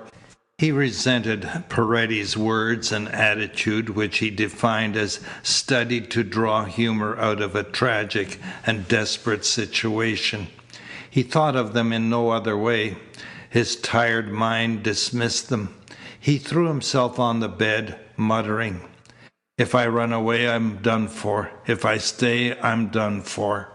He took a fierce, twisted joy in one phase of the situation. "If I was there last night," he thought, "Howells would never find out how I got into the room, because, no matter what trap he sets, I can't tell him." His leaden weariness closed his eyes. For a few minutes he slept again. Once more it was a voice that awakened him, this time a woman's, raised in a scream. He sprang up, flung open the door, and stumbled into the corridor. Katherine stood there, holding her dressing gown about her with trembling hands. The face she turned to Bobby was white and panic-stricken. She beckoned, and he followed her to the main hall. The others came tearing up the stairs: Graham, Paredes, the detective, and the black and gigantic doctor. In answer to their quick questions, she whispered breathlessly, "I heard. It was just like last night. It came across the court and stole in at my window." She shook. She stretched out her hands in a terrified appeal. Something moved in that room where he's dead." "Nonsense," the detective said. "Both doors are locked, and I have the keys in my pocket." Paredes fumbled with a cigarette. "You're forgetting what I said about my sensitive apprehension of strange things." The detective interrupted him loudly, confidently. "I tell you the room is empty except for the murdered man, unless someone's broken down a door." Katherine cried out, "No, I heard the same stirring. Something moved in there." The detective turned brusquely and entered the old corridor. "We'll see." The others followed. Katherine was close to Bobby. He touched her hand. "He's right, Katherine. No one's there. No one could have been there. You mustn't give way like this. I'm depending on you, on your faith." She pressed his hand, but her assurance didn't diminish. The key scraped in the lock. They crowded through the doorway after the detective. He struck a match and lighted the candle. He held it over the bed. He sprang back with a sharp cry, unlike his level quality, his confident conceit. He pointed. They all approximated his helpless gesture, his blank amazement, for on the bed had occurred an abominable change. The body of Silas Blackburn no longer lay peacefully on its back. It had been turned on its side and remained in a stark and awkward attitude. For the first time the back of the head was disclosed. Their glances focused there, on the tiny round hole at the base of the brain, on the pillow where the head had rested, and which they saw now was stained with an ugly and irregular splotch of blood. Bobby saw the candle quiver at last in the detective's hand. The man strode to the door leading to the private hall and examined the lock. "Both doors," he said, "were locked. There was no way in." He turned to the others, spreading his hands in justification. The candle, which he seemed to have forgotten, cast gross moving shadows over his face and over the face of the dead man. "At least you'll all grant me now that he was murdered." They continued to stare at the body of Silas Blackburn. Cold for many hours, it was as if he had made this atrocious revealing movement to assure them that he had, indeed, been murdered. to expose to their startled eyes the sly and deadly method. The Abandoned Room by Wadsworth Camp. Chapter 3, Part 1. Howells delivers himself to the abandoned room. For a long time no one spoke. The body of Silas Blackburn had been alone in a locked room, yet before their eyes it lay, turned on its side as if to inform them of the fashion of this murder. The tiny hole at the base of the brain, the blood stain on the pillow which the head had concealed, offered their mute and ghastly testimony. Dr. Groom was the first to relax. He raised his great hairy hand to the bedpost and grasped it. His rumbling voice lacked its usual authority, vibrated with a childish wonder. "I remember that it isn't the first time there's been blood from a man's head on that pillow." Katherine nodded. "What do you mean?" the detective snarled. "There's only one answer to this. There must have been a mechanical post-mortem reaction." For a moment Dr. Groom's laugh filled the old room. It ceased abruptly. "Don't be a fool, Mr. Policeman. At the most conservative estimate this man has been dead for more than 13 hours. Even a few instants after death the human body is incapable of any such reaction." "What then?" the detective asked. "Some one of us, one of the servants, must have overcome the locks again and deliberately disturbed the body. That must be so, but I don't get the motive."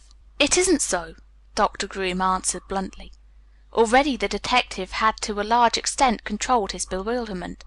"I'd like your theory, then," he said dryly. "You and Mr. Paredes have already been gossiping about the supernatural.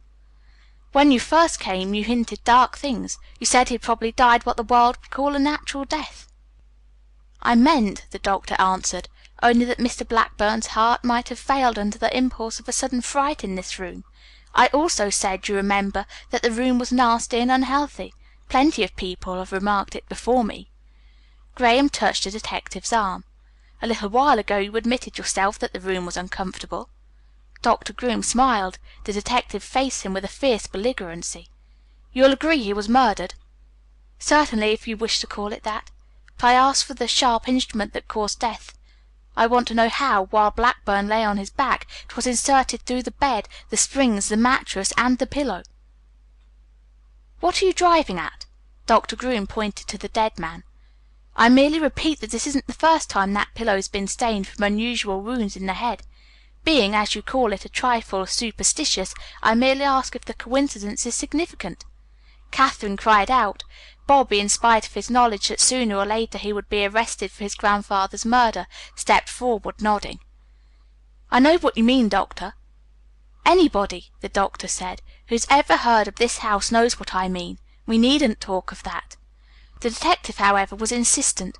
Paredes, in his unemotional way, expressed an equal curiosity. Bobby and Katherine had been frightened as children by the stories clustering about the old wing. They nodded from time to time while the doctor held them in the desolate room with the dead man, speaking of the other deaths as it had sheltered. Silas Blackburn's great-grandfather, he told the detective, had been carried to that bed from a Revolutionary skirmish with a bullet at the base of his brain. For many hours he had raved deliriously, fighting unsuccessfully against the final silence. It has been a legend in the family, as these young people will tell you, that Blackburns die hard, and there are those who believe that people who die hard leave something behind them, something that clings to the physical surroundings of their suffering. If it was only that one case! But it goes on and on. Silas Blackburn's father, for instance, killed himself here. He'd lost his money in silly speculations. He stood where you stand, detective, and blew his brains out. He fell over and lay where his son lies, his head on that pillow. Silas Blackburn was a money grubber. He started with nothing but this property, and he had made a fortune, but even he had enough imagination to lock this room up after one more death of that kind. It was this girl's grandfather. You were too young, Katherine, to remember it, but I took care of him. I saw it. He was carried here after he had been struck at the back of the head in a polo match. He died, too, fighting hard. God, how that man suffered! He loosened his bandages toward the end. When I got there the pillow was redder than it is today.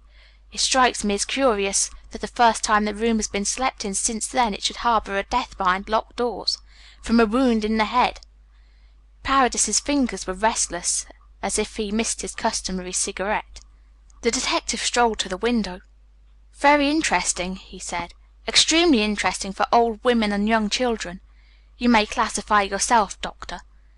"Thanks," the doctor rumbled. "I'll wait until you've told me how these doors were entered, how that room was made, how this body turned on its side in an empty room." The detective glanced at Bobby. His voice lacked confidence. "I'll do my best.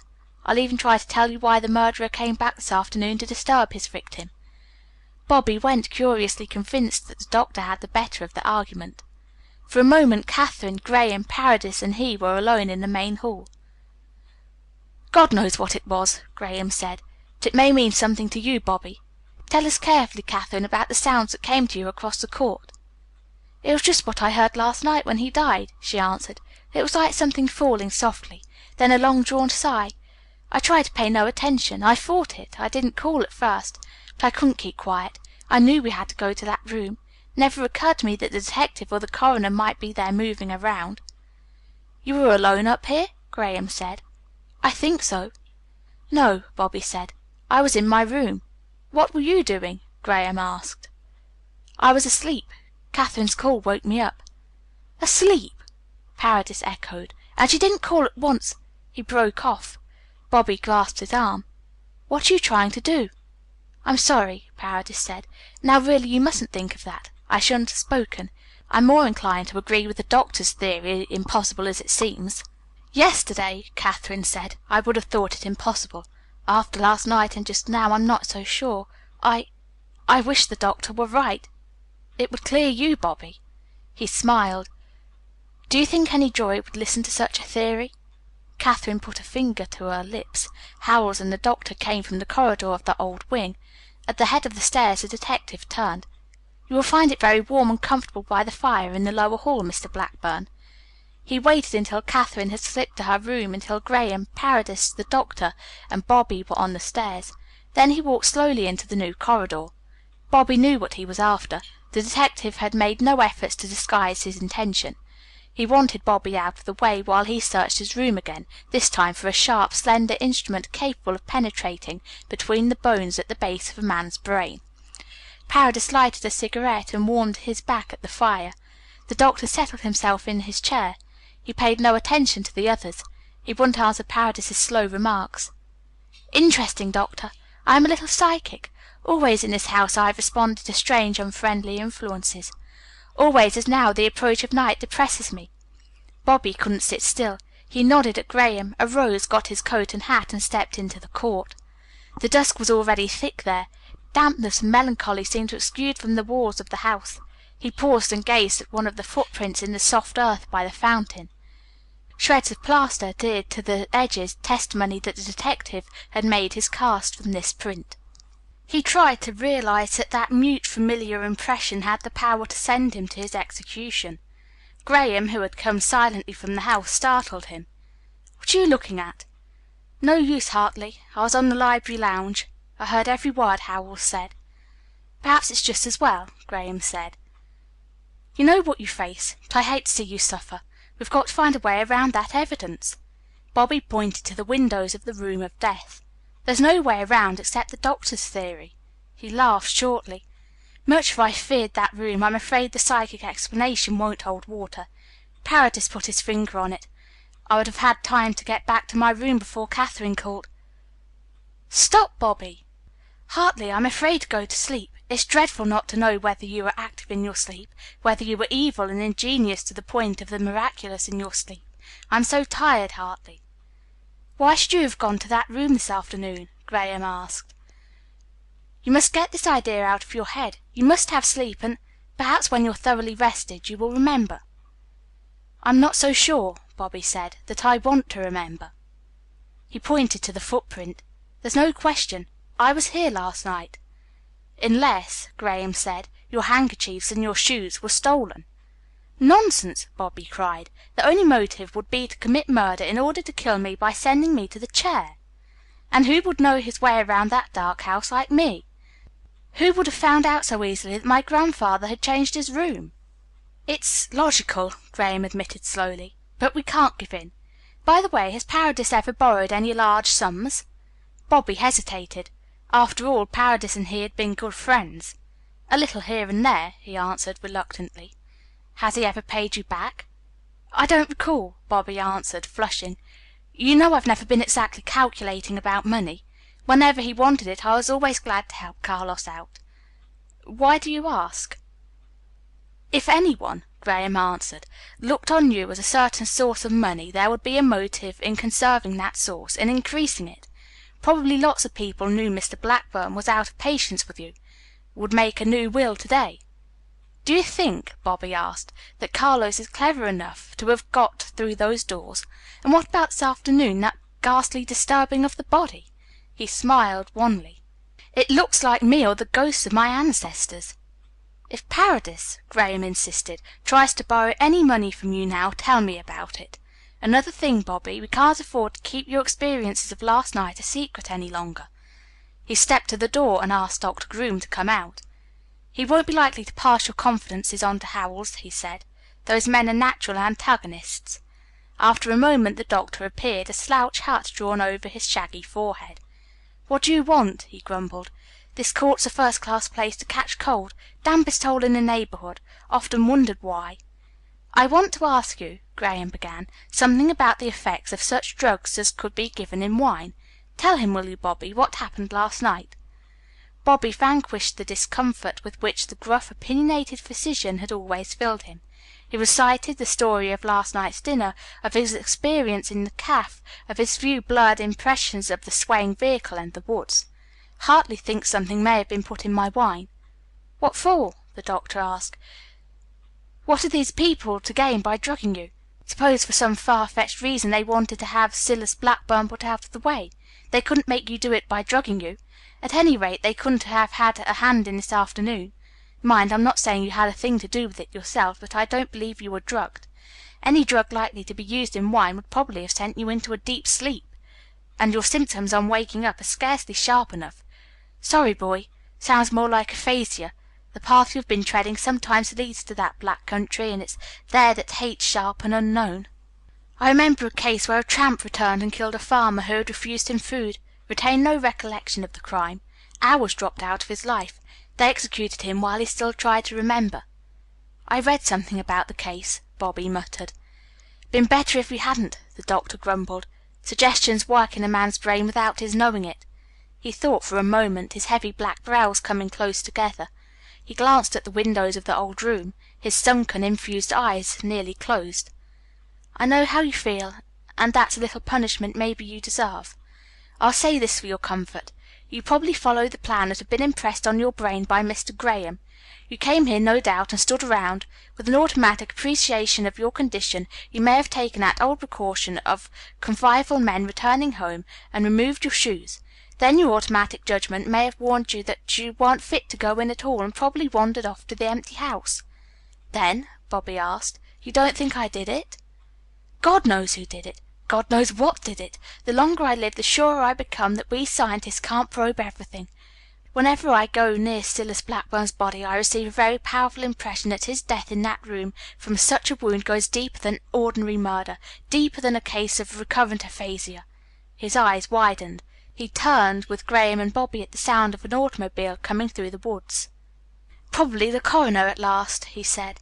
The automobile, a small runabout, drew up at the entrance to the court. A little wizened man with yellowish skin stretched across his high cheekbones stepped out and walked up the path. "Well," he said shrilly, "what you doing, Doctor Groom?" "Waiting to witness another reason why coroners should be abolished," the doctor rumbled. "This is a dead man's grandson, Coroner, and Mr. Graham, a friend of the family's." Bobby accepted the coroner's hand with distaste. "Howells," the coroner said in his squeaky voice, "seems to think it's a queer case. Inconvenient, I call it. Wish people wouldn't die queerly whenever I go on a little holiday. I'd got 5 ducks, gentlemen, when they came to me with that damned telegram. Bad business, mind, 'cause people will die when you least expect them to. Let's go see what Howells has got on his mind. Bright sleuth, Howells. Ought to be in New York." He started up the path side by side with Doctor Groom. "Are you coming?" Graham asked Bobby. Bobby shook his head. "I don't want to. I'd rather stay outside. You'd better be there, Hartley."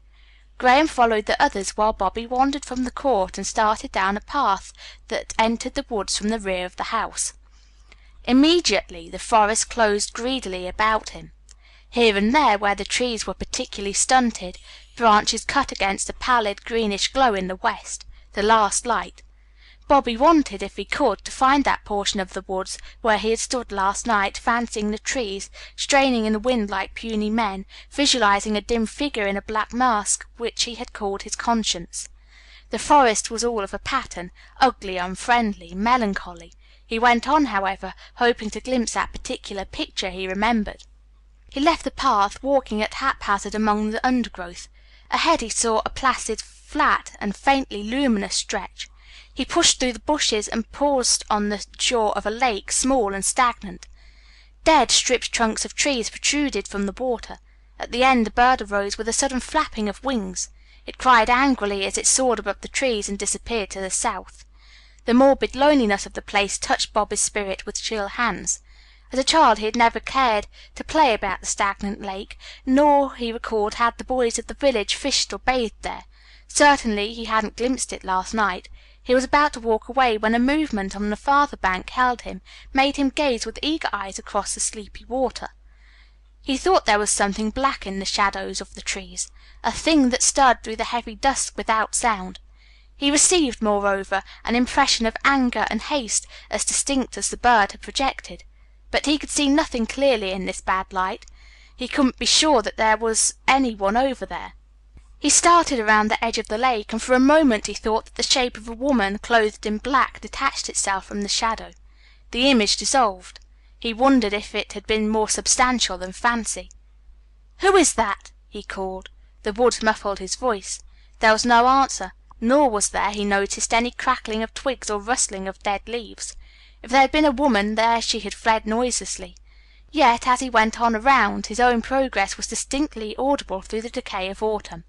It was too dark on the other side to detect any traces of a recent human presence in the thicket. He couldn't quiet, however, the feeling that he had had a glimpse of a woman clothed in black who had studied him secretly across the stagnant stretch of the lake. On the other hand, there was no logic in a woman's presence here at such an hour, no logic in a stranger's running away from him. While he pondered, the night invaded the forest completely, making it impossible for him to search farther. It had grown so dark, indeed, that he found his way out with difficulty. The branches caught at his clothing. The underbrush tangled itself about his feet. It was as if the thicket were trying to hold him away from the house. As he entered the court, he noticed a discolored glow diffusing itself through the curtains of the room of death. The Abandoned Room by Wadsworth Camp. Chapter 3, Part 2. Howells delivers himself to the abandoned room. He opened the front door. Paredes and Graham alone sat by the fire. "Then they're not through yet," Bobby said. Graham arose. He commenced to pace the length of the hall. "They've had Katherine in that room. One would think she's been through enough. Now they've sent for the servants." Paredes laughed lightly. "After this," he said, "I'm afraid, Bobby, you'll need the powers of the police to keep servants in your house." Muttering, frightened voices came from the dining room. Jenkins entered and, shaking his head, went up the stairs. The two women who followed him were in tears. They paused as if seeking an excuse to linger on the lower floor, to postpone as long as possible their entrance of the room of death. Ella, a pretty girl whose dark hair and eyes suggested a normal vivacity, spoke to Bobby.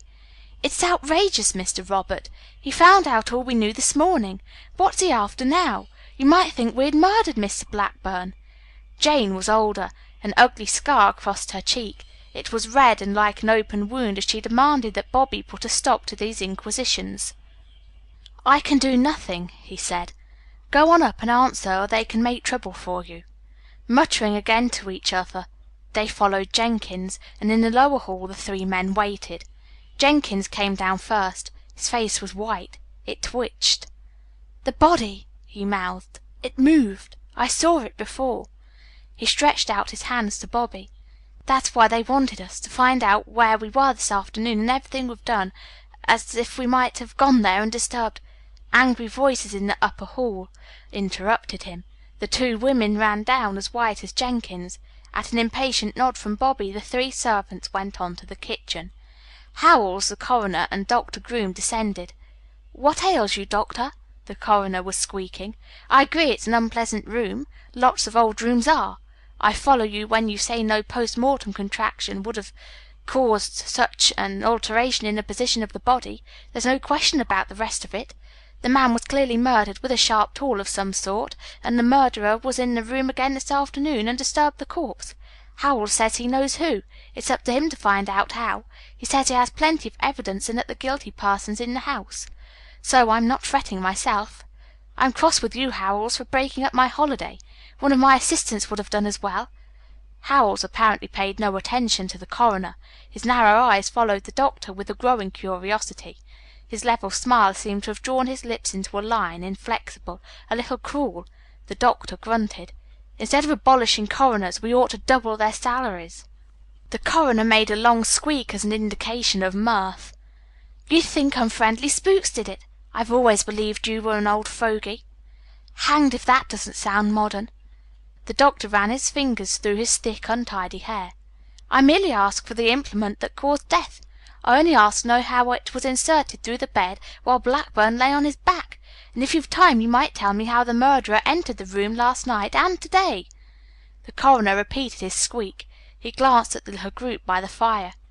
"Out in the kitchen, upstairs, or right here under our noses is almost certainly the person who could tell us. Interesting case, Howells." Howells, who still watched the doctor, answered dryly, "Unusually interesting." The coroner struggled into his coat.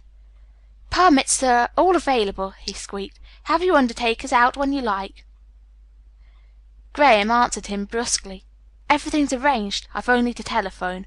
The coroner nodded at Doctor Groom. His voice pointed its humor with a thinner tone. "If I were you, Howells, I'd take this hairy old theorist up as a suspicious character." The doctor made a movement in his direction, while Howells continued to stare. The doctor checked himself. He went to the closet and got his hat and coat. "Want me to drop you, old sawbones?" the coroner asked. Savagely the doctor shook his head. "My buggy's in the stable." The coroner's squeak was thinner and more irritating than ever. "Then don't let the spooks get you, driving through the woods. Old folks say there are a plenty there." Bobby arose. He couldn't face the prospect of the man squeaking again. "We find nothing to laugh at in this situation," he said. "You're quite through?" The coroner's eyes blazed. "I'm through, if that's the way you feel. Good night," he added with a sharp maliciousness. "I leave my sympathy for whoever Howells has his eagle eye on." Howells, when the doctor and the coroner had gone, excused himself with a humility that mocked the others. "With your permission I shall write in the library until dinner." He bowed and left. "He wants to work on his report," Graham suggested. "An exceptional man," Paredes murmured. "Has he questioned you?" Graham asked. "I'd scarcely call it that," Paredes replied. "We've both questioned and we've both been clams. I fancy he doesn't think much of me since I believe in ghosts, yet the doctor seems to interest him." "Where were you," Graham asked, "when Miss Perrine's scream called us?" Paredes stifled a yawn. "Dozing here by the fire. I'm very tired after last night." "You don't look particularly tired." "Custom, I'm ashamed to say, constructs a certain armor.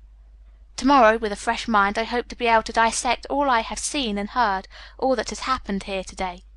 "The thing that counts is what happened to me last night, Carlos," Bobby said. "It's the only way you can help me." As Paredes strolled to the foot of the stairs, Bobby waited for a defensive reply, for a sign, perhaps, that the Panamanian was offended and proposed to depart. Paredes, however, went upstairs yawning. He called back, "I must make myself a trifle more presentable for dinner." Graham faced Bobby with the old question. "What can he want hanging around here unless it's money?" And after a moment, "He's clever, hard to sound. I have to leave you, Bobby. I must telephone, the ugly formalities." "It's good of you to take them off my mind," Bobby answered. He remained in his chair, gazing drowsily at the fire, trying, always trying to remember, yet finding no new light among the shadows of his memory. Just before dinner Katherine joined him. She wore a somber gown that made her face seem too white, that heightened the groping curiosity of her eyes. Without speaking, she sat down beside him and stared, too, at the smoldering fire. From her presence, from her tactful silence, he drew comfort, to an extent, rest. "You make me ashamed," he whispered once. "I've been a beast leaving you here alone these weeks. You don't understand quite why that was. She wouldn't let him go on. She shook her head. They remained silently by the fire until Graham and Paredes joined them. When dinner was announced, the detective came from the library and uninvited sat at the table with them. His report evidently still filled his mind, for he spoke only when it was unavoidable, and then in monosyllables. Paredes alone ate with a show of enjoyment, alone attempted to talk. Eventually even he fell silent before the lack of response. Afterward he arranged a small card table by the fire in the hall.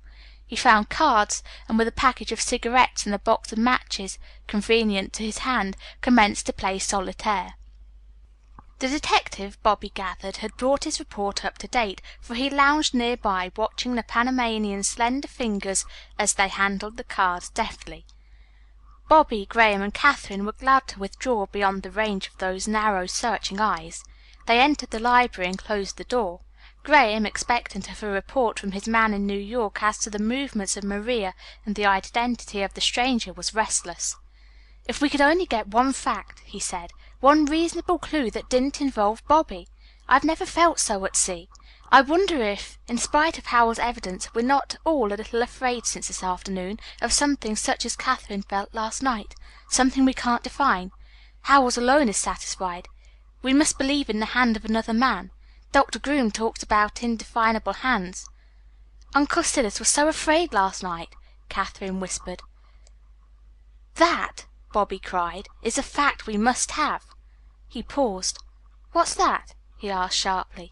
They sat for some time listening to the sound of wheels on the gravel, to the banging of the front door, and later to the pacing of men in the room of death overhead.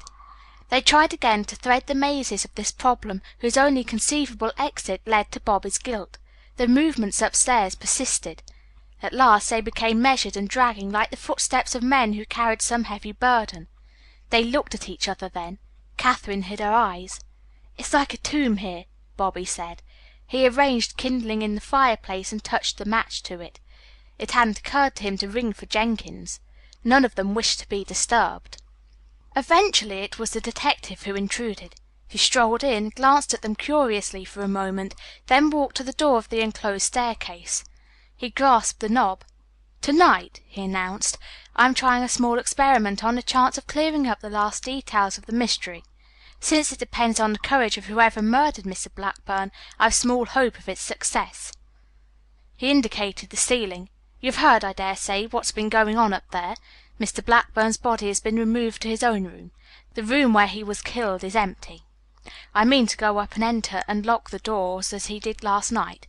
I shall leave the window up as it was last night. I shall blow out the candle as he did." He lowered his voice. He looked directly at Bobby. His words carried a definite challenge. "I shall lie on the bed and await the murderer under the precise conditions Mr. Blackburn did." "What do you expect to gain by that?" Graham asked. "Probably nothing," Howells answered, "because, as I have said, success depends upon the courage of a man who kills in the dark while his victim sleeps.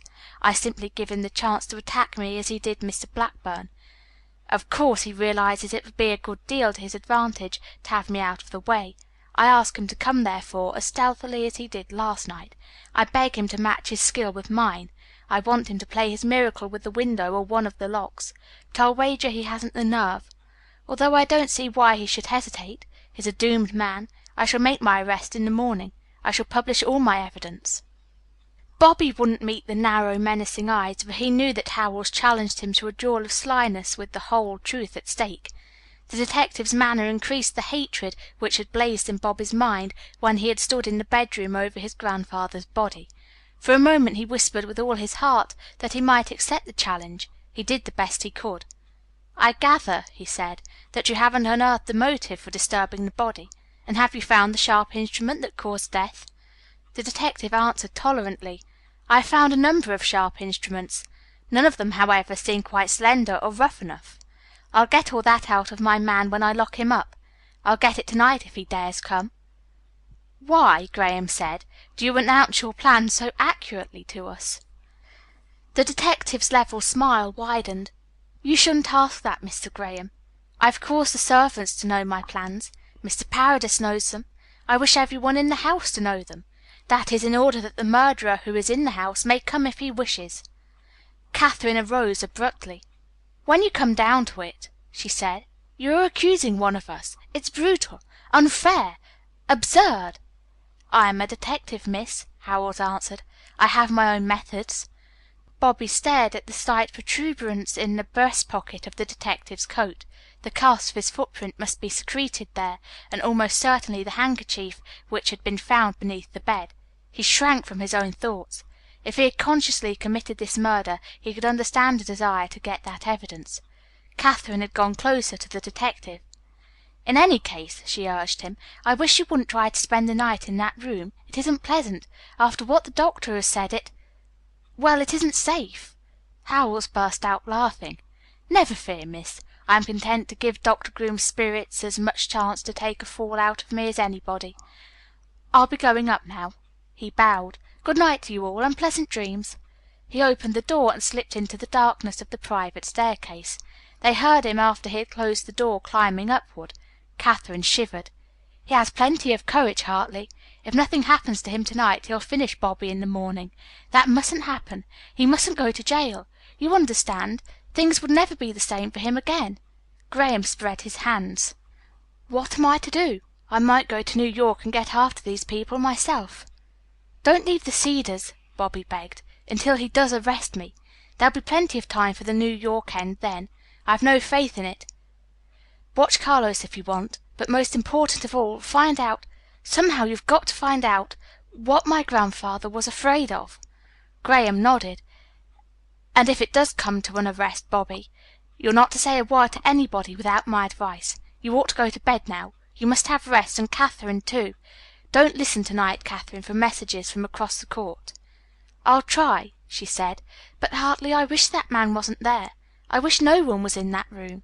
She took Bobby's hand. "Good night, Bobby, and don't give up hope. We'll do something. Somehow we'll pull you through." Bobby waited, hoping that Graham would offer to share his room with him, for, as he had said earlier, the prospect of going to sleep, of losing control of his thoughts and actions, appalled him. Yet such an offer, he realized, must impress Graham as delicate as an indication that he really doubted Bobby's innocence as a sort of spying. He wasn't surprised, therefore, when Graham only said, "I'll be in the next room, Bobby. If you're restless or need me, you've only to knock on the wall." Bobby didn't leave the library with them. The warmth with which Katherine had just filled him faded as he watched her go out side by side with Graham. Her hand was on Graham's arm. There was, he fancied, in her eyes an emotion deeper than gratitude or friendship. He sighed as the door closed behind them. He was himself largely to blame for that situation. His very revolt against its imminence had hastened its shaping. He walked anxiously to the table. He had remembered the medicine Dr. Groom had prepared for him that afternoon to make him sleep. He hadn't taken it then. If it remained where he had left it, which was likely enough in the disordered state of the household, he would drink it now. Reinforced by his complete weariness, it ought to send him into a sleep profound enough to drown any possible abnormal impulses of unconsciousness. The glass was there. He drained it, and stood for a time looking at the pinkish sediment in the bottom. That was all right for tonight, but afterward he couldn't shrink perpetually from sleep. He shrugged his shoulders, remembering it would make little difference what he did in his sleep when they had him behind prison bars. Perhaps this would be his last night of freedom. He found Paredes still in the hall. The Panamanian, with languid gestures, continued to play his solitaire. His box of cigarettes was much reduced. "I thought you were tired, Carlos." Paredes glanced up. His eyes were neither wary nor alert. As usual, his expression disclosed nothing of his thoughts, yet he must have read in Bobby's tone a reproach at this indifference.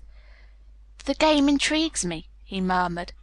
"And you know," he added dreamily, "I sometimes think better while I amuse myself." Bobby nodded good night and went on up to his room. Even while he undressed, the effects of the doctor's narcotic were perceptible. His eyes had grown heavy, his brain a trifle numb. Almost apathetically, he assured himself that he couldn't accomplish these mad actions in his sleep. "Yet last night," he murmured, "that finishes me in the eyes of the law. The doctor will testify to aphasia. According to him, I am two men. Two men!" He yawned, recalling snatches of books he had read and one or two scientific reports of such cases. He climbed into bed and blew out his candle. His drowsiness thickened.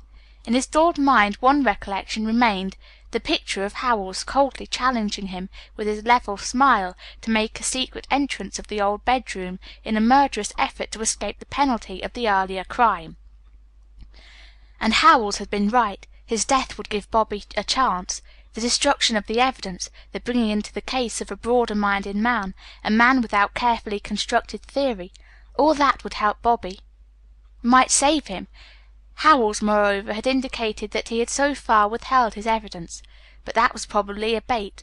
In his drowsy way, Bobby hated more powerfully than before this detective who, with a serene malevolence, made him writhe in his net.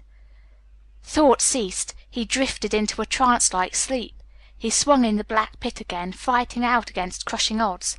The darkness thundered as though informing him that graver forces than any he had imagined had definitely grasped him.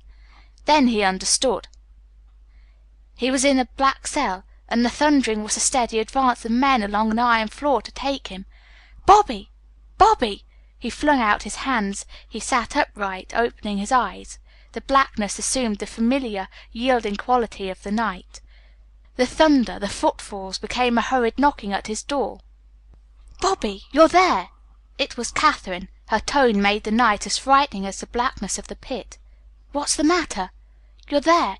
I didn't know. Get up. Hartley's putting some clothes on. Hurry. The house is so dark, so strange." "Tell me what happened." She didn't answer at first. He struck a match, lighting his candle, threw on a dressing gown, and stepped to the door. Katherine shrank against the wall, hiding her eyes from the light of his candle. He thought it odd she would wear the dress in which she had appeared at dinner, but it seemed indifferently fastened, and her hair was in disorder. Graham stepped from his room. "What is it?" Bobby demanded. "You wouldn't wake up, Bobby. You were so hard to wake." The idea seemed to fill her mind. She repeated it several times. "It's nothing," Graham said. "Go back to your room, Katherine. She's fanciful." She lowered her hands. Her eyes were full of terror. "No, we have to go to that room as I went last night, as we went today." Graham tried to quiet her. "We'll go to satisfy you." Her voice hardened. "I know. I was asleep. It woke me up, stealing in across the court again." Bobby grasped her arm. "You came out and aroused up at once." She shook her head. I couldn't find my dressing gown. This dress was by the bed. I put it on, but I couldn't seem to fasten it." Bobby stepped back, remembering his last thought before drifting into the trance-like sleep. She seemed to know what was in his mind. "But when I knocked, you were sleeping so soundly." Too soundly, perhaps. "Come, we're growing imaginative," Graham said. "Howells will take care of himself. He'll probably give us a deuce for disturbing him. But to satisfy you, Katherine, we'll wake him up." "If you can," she whispered. They entered the main hall. Light came through the stairwell from the lower floor. Graham walked to the rail and glanced down. Bobby followed him. On the table by the fireplace the cards were arranged in neat piles. A strong draught blew cigarette smoke up to them. "Paredes," Graham said, amazed, "is still downstairs. The front door's open. He's probably in the court." "It must be very late," Bobby said. Katherine shivered. 2:30. I looked at my watch. The same time as last night." With a gesture of resolution she led the way into the corridor. Bobby shrank from the damp and musty atmosphere of the narrow passage. "Why do you come, Katherine?" he asked. "I have to know as I had to know last night." Graham raised his hand and knocked at the door, which again was locked on the inside. The echoes chattered back at them. Graham knocked again. With a passionate revolt Katherine raised her hands, too, and pounded at the panels. Suddenly she gave up. She let her hands fall listlessly. "It's no use." "Howells! Howells!" Graham called. "Why don't you answer?" "When he boasted tonight," Katherine whispered, "the murderer heard him." "Suppose he's gone down to the library," Graham said. Bobby gave Katherine the candle. "No, he'd have stayed. We've got to break in here. We've got to find out." Graham placed his powerful shoulder against the door. The lock strained. Bobby added his weight. With a splintering of wood the door flew open, precipitating them across the threshold. Through the darkness Graham sprang for the opposite door. "It's locked," he called, "and the key's on this side." Bobby took the candle from Katherine and forced himself to approach the bed. The flame flickered a little in the breeze which stole past the curtain of the open window. It shook across the body of Howells, fully clothed, with his head on the stained pillow. His face, intricately lined, was as peaceful as Silas Blackburn's had been. Its level smile persisted. Bobby caught his breath. Howells! He set the candle on the bureau. "It's no use. We must look at the back of his head." "The back of his head?" Katherine echoed. "It's illegal," Graham said. "Look!" Bobby cried. "We've got to look." Graham tiptoed forward. He stretched out his hand. With a motion of abhorrence he drew it back. Bobby watched him hypnotically, thinking, "I wanted this. I hated him. I thought of it just before I went to sleep." Graham reached out again. This time he touched Howell's head. It rolled over on the pillow. "Good God!" he said. They stared at the red hole near the base of the brain, at a fresh crimson splotch straying beyond the edges of the darker one they had seen that afternoon. Graham turned away, his hand still outstretched, as if it had touched some poisonous thing and might retain a contamination. He was prepared against it, he whispered, expected it, yet it got him. He glanced rapidly around the room, whose shadows seemed crowding about the candle to stifle it. "Unless we're all mad," he cried, "the murderer must be hidden in this room now. Don't you see? He's got to be, or Groom's right and we're fighting the dead. Go out, Katherine. Stand by that broken door. Bobby, I'm going to look." The Abandoned Room by Wadsworth Camp. Chapter 4, Section 1. A strange light appears at the deserted house. Graham's intention, logical as it was, impressed Bobby as quite futile. Silas Blackburn had died in this ancient, melancholy room behind locked doors. This afternoon, with the repetition of the sounds that had probably accompanied his death, they had been drawn to find that, behind locked doors again, the position of the body had changed incredibly, as if to expose to them the tiny fatal wound at the base of the brain. Now, for the third time, those stealthy movements had aroused Katherine, and they had found, once more behind locked doors, the determined and malicious detective murdered precisely as old Blackburn had been. Of course, Graham was logical. By every rational argument, the murderer must still be in the room. Yet Bobby foresaw that, as always, no one would be found, that nothing would be unearthed to explain the succession of tragic mysteries. While Graham commenced his search, indeed, he continued to stare at the little round hole in Howell's head, at the fresh, irregular stain on the pillow, and he became absorbed in his own predicament. Again and again he asked himself if he could be responsible for these murders which had been committed with an inhuman ingenuity. He knew only that he had wandered, unconscious, in the vicinity of the Cedars last night, that he had been asleep when his grandfather's body had altered its position, that he had gone to sleep a little while ago too profoundly, brooding over Howell's challenge to the murderer to invade the room of death and kill him if he could. Howells had been confident that he could handle a man and so solve the riddle of how the room had been entered. Certainly Howell's challenge had been accepted, and Bobby knew that he had fallen into that deep sleep, hating the detective, telling himself that the man's death might save him from arrest, from conviction, from an intolerable walk to a little room with a single chair. Recurrent aphasia. The doctor's expression came back to him. In such a state a man could overcome locked doors, could accomplish apparent miracles and retain no recollection. And Bobby had hated and feared Howells more than he had his grandfather. Dully he saw Katherine go out at Graham's direction. As one in a dream he moved toward the door they had had to break down on entering. "Stand close to it," Graham said. "We'll cover everything." "You'll find no one," Bobby answered with a perfect assurance. He saw Graham take the candle and explore the large closets. He watched him examine the spaces behind the window curtains. He could smile a little as Graham stooped, peering beneath the bed, as he moved each piece of furniture large enough to secrete a man. "You see, Hartley, it's no use." Graham's lack of success, however, stimulated his anger. "Then," he said, "there must be some hiding place in the walls. Such devices are common in houses as old as this." Bobby indicated the silent form of the detective. "He believed I killed my grandfather. The only reason he didn't arrest me was his failure to find out how the room had been entered and left. Don't you suppose he looked for a hiding place or a secret entrance the first thing? It's obvious." But Graham's savage determination increased. He sounded each panel. None gave the slightest revealing response. He got a tape from Katherine and measured the dimensions of the room, the private hall, and the corridor.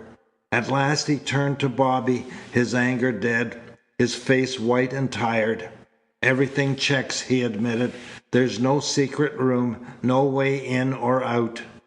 Logically, Groom's right. We're fighting the dead who resent the intrusion of your grandfather and Howells." He laughed mirthlessly. "After all, we can't surrender to that. There must be another answer." "From the first, Howells was satisfied with me," Bobby said. Graham flung up his hands. "Then tell me how you got in without disturbing those locks. I grant you, Bobby, you had sufficient motive for both murders. But I don't believe you have two personalities, one decent and lovable, the other cruel and cunning to the point of magic.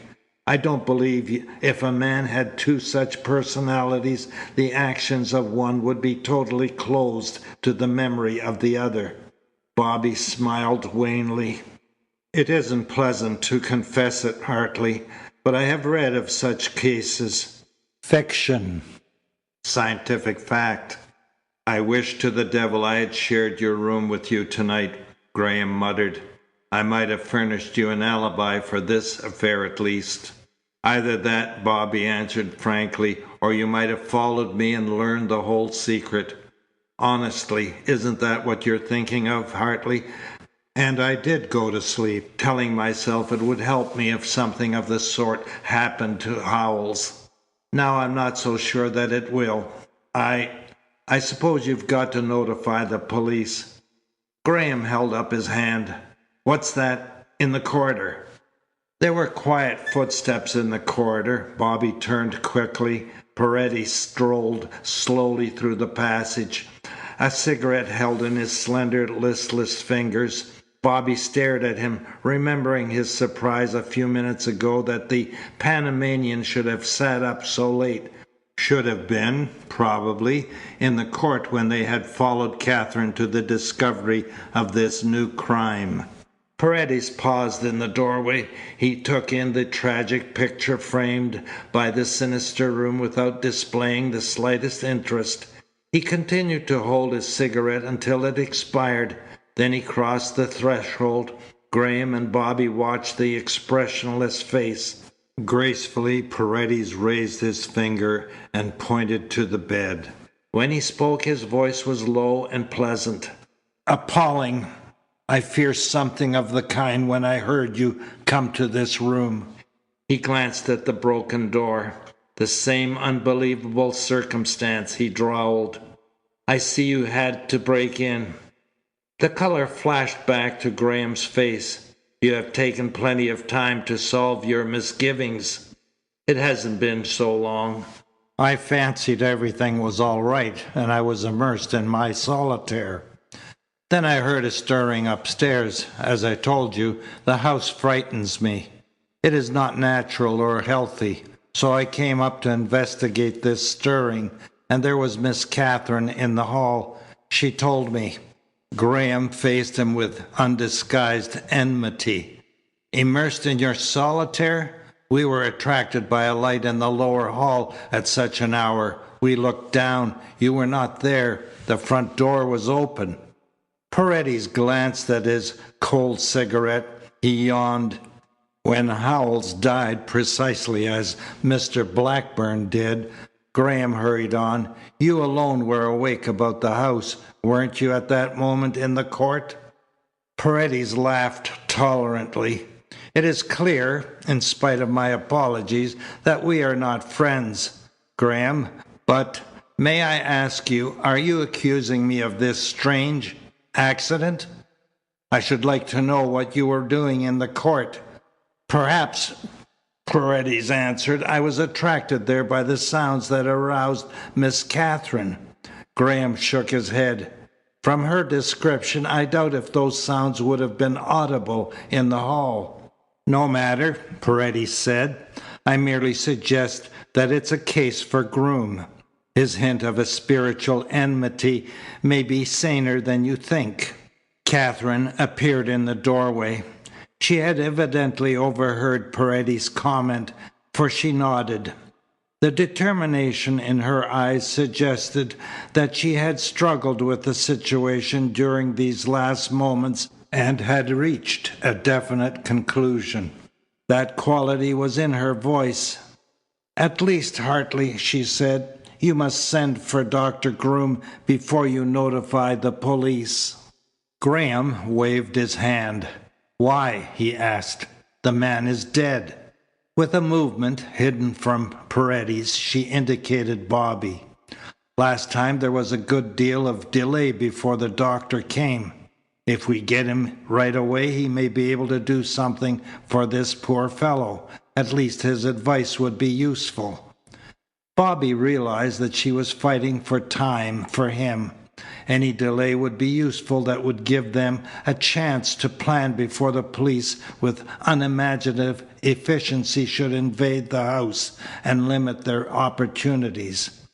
Graham showed that he caught her point. Maybe it's better, he said. Then, Bobby, telephone Groom to be ready for you and take my runabout. It's in the stable. You'll get him here much faster than he could come in his carriage. While I'm gone, Bobby asked, what will you do? Watch this room, Graham jerked out. See that no one enters or leaves it or touches the body. I'll hope for some clue. You've plenty of courage, Paredes drawled. I shouldn't care to watch alone in this room. He followed Catherine into the corridor. Bobby looked at Graham. You'll take no chances, Hartley. Graham's smile wasn't pleasant. According to you and the dead detective, there's no risk while you're out of the house. Still, I shall be nervous, but don't worry. Bobby joined the others before they had reached the hall. Of course Hartley found nothing, Catherine said to him. Nothing, Paredes answered, except a very bad temper. Catherine's distaste for the man was no longer veiled. You don't like Mr. Graham, she said. But he is our friend, and he is in this house to help us. Paredes bowed. I regret that the amusement Mr. Graham causes me sometimes finds expression. He is so earnest, so materialistic in his relation to the world. That is why he will see nothing psychic in the situation. Paredes' easy contempt was like a tonic for Catherine. Her fear seemed to drop from her. She turned purposefully to Bobby, ignoring the Panamanian. I shall watch with Hartley, she said.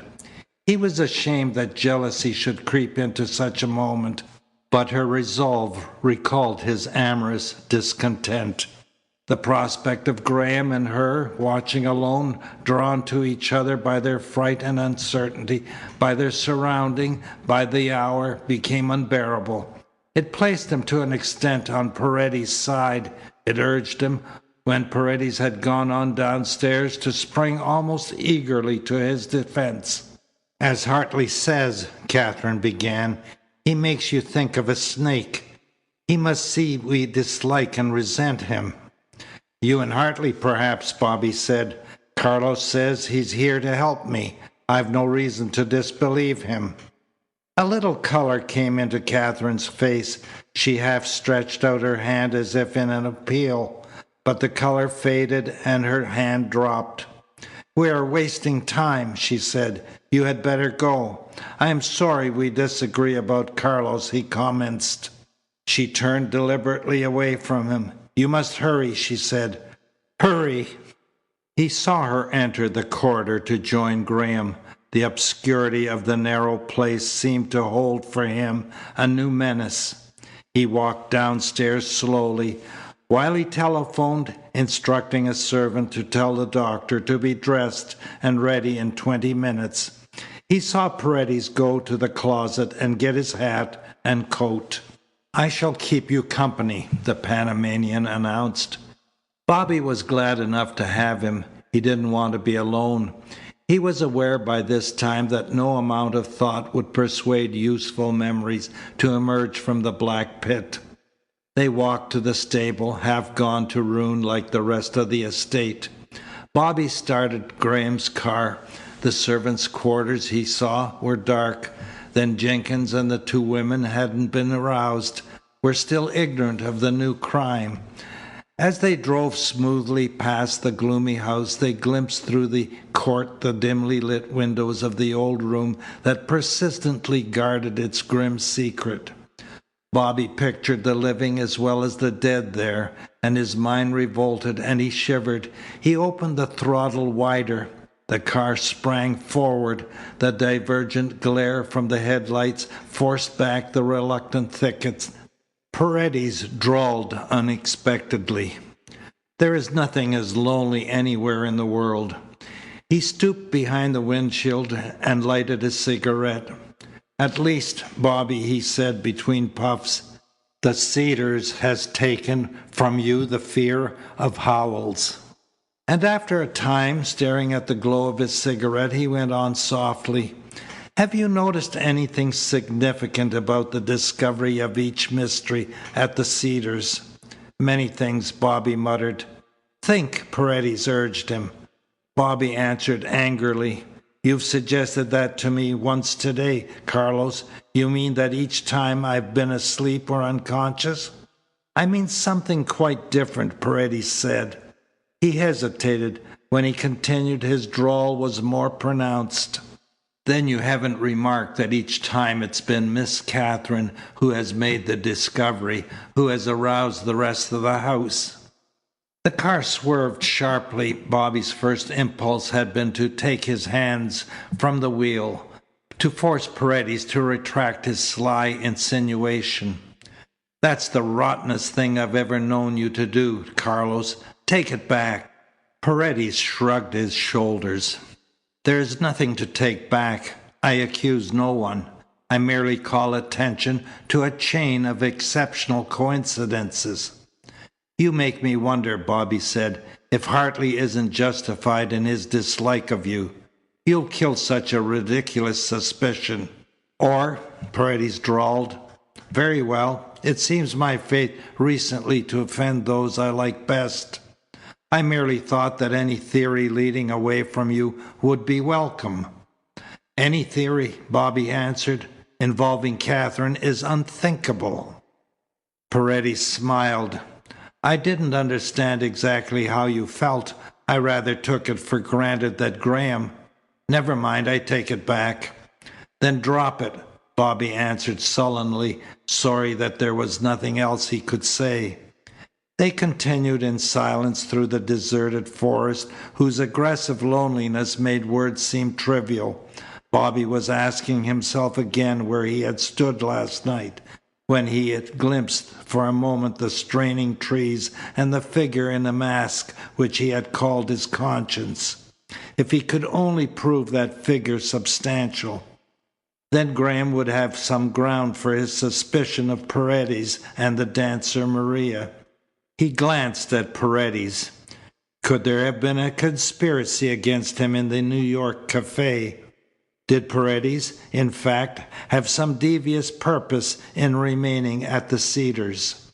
The automobile took a sharp curve in the road. Bobby started, gazing ahead with an interest nearly hypnotic. The headlights had caught in their glare the deserted farmhouse in which he had awakened just before Howells had told him of his grandfather's death and practically placed him under arrest. In the white light, the frame of the house from which the paint had flaked appeared ghastly, unreal, like a structure seen in a nightmare from which one recoils with morbid horror. The light left the building. As the car tore past, Bobby could barely make out the black mass in the midst of the thicket. Paredes had observed it too. "I dare say," he remarked casually, "the Cedars will become as deserted as that. It is just that it should, for the entire neighborhood impresses one as unfriendly to life, as striving through death to drive life out." "Have you ever seen that house before?" Bobby asked quickly. "I have never seen it before. I do not care ever to see it again." It was a relief when the forest thinned and the fields stretched, flat and pleasant, like barriers against the stunted growth. Bobby stopped the car in front of one of a group of houses at the crossroads. He climbed the steps and rang. Dr. Groom opened the door himself. His gigantic, hairy figure was silhouetted against the light from within. "What's the matter now?" he demanded in his gruff voice. "Fortunately, I hadn't gone to bed. I was reading some books on psychic manifestations. Who's sick? Or—" Bobby's face must have told him a great deal, for he broke off. "Get your things on," Bobby said, "and I will tell you as we drive back, for you must come. Howells has been killed precisely as my grandfather was." For a moment Dr. Groom's bulky frame remained motionless in the doorway. Instead of the surprise and horror Bobby had foreseen, the old man expressed only a mute wonder. He got his hat and coat and entered the runabout. Paredes made room for him, sitting on the floor, his feet on the running board. Bobby had told all he knew before they had reached the forest. The doctor grunted then. "The wound at the back of the head was the same as in your grandfather's case?" "Exactly." "Then what good am I? Why am I routed out?" "A formality," Bobby answered. "Katherine thought if we got you quickly you might do something. Anyway, she wanted your advice." The woods closed about them. Again the light seemed to push back a palpable barrier. "I can't work miracles," the doctor was murmuring. "I can't bring men back to life. Such a wound leaves no ground for hope. You'd better have sent for the police at once. Hello!" He strained forward, peering around the windshield. "Funny," Paredes called. Bobby's eyes were on the road. "What do you see?" "The house, Bobby," Paredes cried. "No one, to my certain knowledge," the doctor said, "has lived in that house for 10 years. You say it was empty and falling to pieces when you woke up there this morning." Bobby knew what they meant then, and he reduced the speed of the car and looked ahead to the right. A pallid glow sifted through the trees from the direction of the deserted house. Bobby guided the car to the side of the road, stopped it, and shut off the engine. At first, no one moved. The three men stared as if in the presence of an unaccountable phenomenon. Even when Bobby had extinguished the headlights, the glow failed to brighten. Its pallid quality persisted. It seemed to radiate from a point close to the ground. "It comes from the front of the house," Bobby murmured. He stepped from the automobile. "What are you going to do?" Paredes wanted to know. "Find out who is in that house." For Bobby had experienced a quick hope. If there was a man or a woman secreted in the building, the truth as to his own remarkable presence there last night might not be so far to seek after all. There was, moreover, something lawless about this light escaping from the place at such an hour. A little while ago, when Paredes and he had driven past, the house had been black. They had remarked its lonely, abandoned appearance.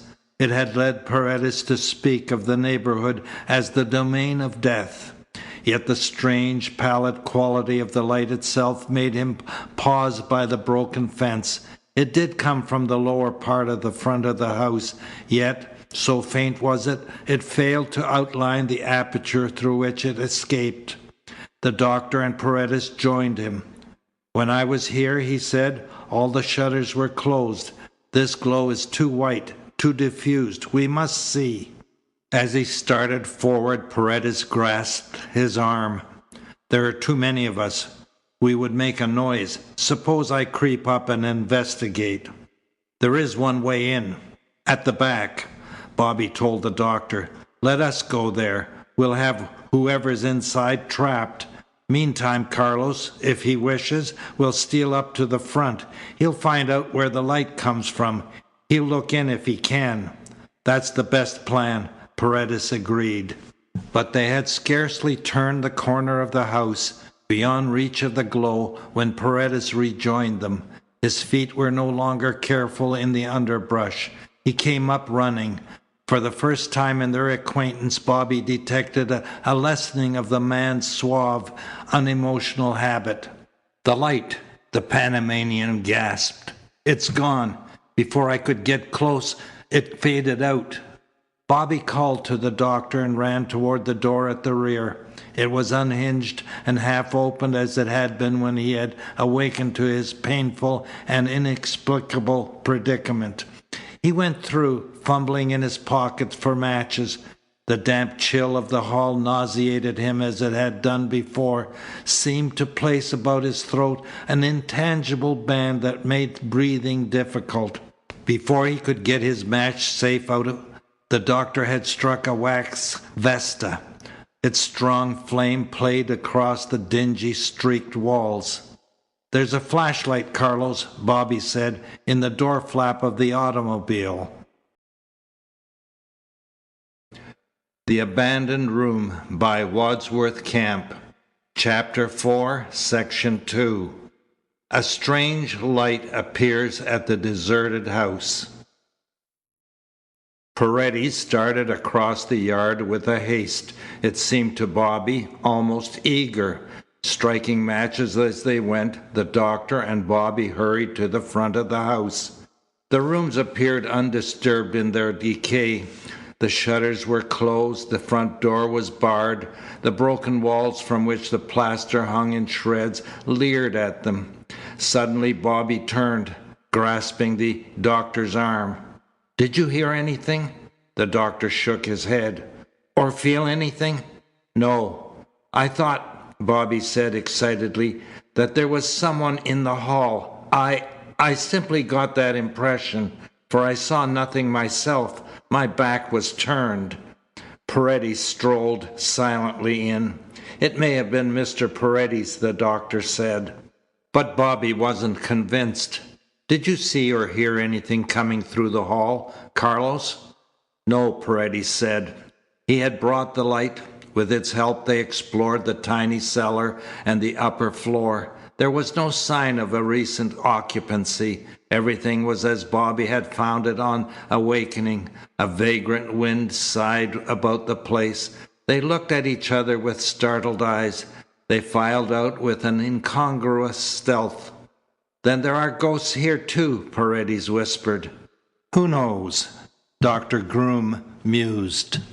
"It is as puzzling as anything that has happened at the Cedars, unless the light we saw was some phosphorescent effect of decaying wood or vegetation." "Then why should it go out all at once?" Bobby asked. "Is there any connection between this light and what has happened at the Cedars?" "The house, at least," Paredes put in, "is connected with what has happened at the Cedars through your experience here." At Dr. Groom's suggestion, they sat in the automobile for some time, watching the house for a repetition of the pallid light. After several minutes, when it failed to come, Bobby set his gears. "Graham and Katherine will be worried." They drove quickly away from the black, uncommunicative mass of the abandoned building. The woods were lonelier than before. They impressed Bobby as guarding something. He drove straight to the stable. As they walked into the court, they saw the uncertain candlelight diffused from the room of death. In the hall, Bobby responded to a quick alarm. The Cedars was too quiet. What had happened since he and Paredes had left? "Catherine, Hartley," he called. He heard running steps upstairs. Catherine leaned over the banister. Her quiet voice reassured him. "Is the doctor with you?" He nodded. Paredes yawned and lighted a cigarette. He settled himself in an easy chair. Bobby and Dr. Groom hurried up. Catherine led them down the old corridor. 2 chairs had been placed in the broken doorway. Graham sat there. He arose and greeted the doctor. "Nothing has happened since I left?" Bobby asked. Graham shook his head. "Catherine and I have watched every minute." Dr. Groom walked to the bed and for a long time looked down at Howells. Once he put out his hand, quickly withdrawing it. "It's simply a repetition," he said at last, and his voice was softer than its custom. "It may be a warning, for all we know, that no one may sleep in this room without attracting death. Yet why should that be? I miss this poor fellow's materialistic viewpoint. There's nothing I can do for him, nothing I can say, except that death must have been instantaneous. The police must seek again for a man to place in the electric chair." Graham touched his arm with an odd reluctance. "Sitting here for so long I've been thinking. I have always been materialistic too. Tell me seriously, Doctor, do you believe there is any psychic force capable of killing 2 men in this incisive fashion?" "No one," the doctor answered, "can say what psychic force is capable of doing. Some scientists have started to explore, but it is still uncharted country. From certain places, I dare say you've noticed it, one gets an impression of peace and content. From others, a depression, a sense of suffering. I think we all have experienced psychic force to that extent. Remember that this room has a history of intense and rebellious suffering. Some of it I have seen with my own eyes.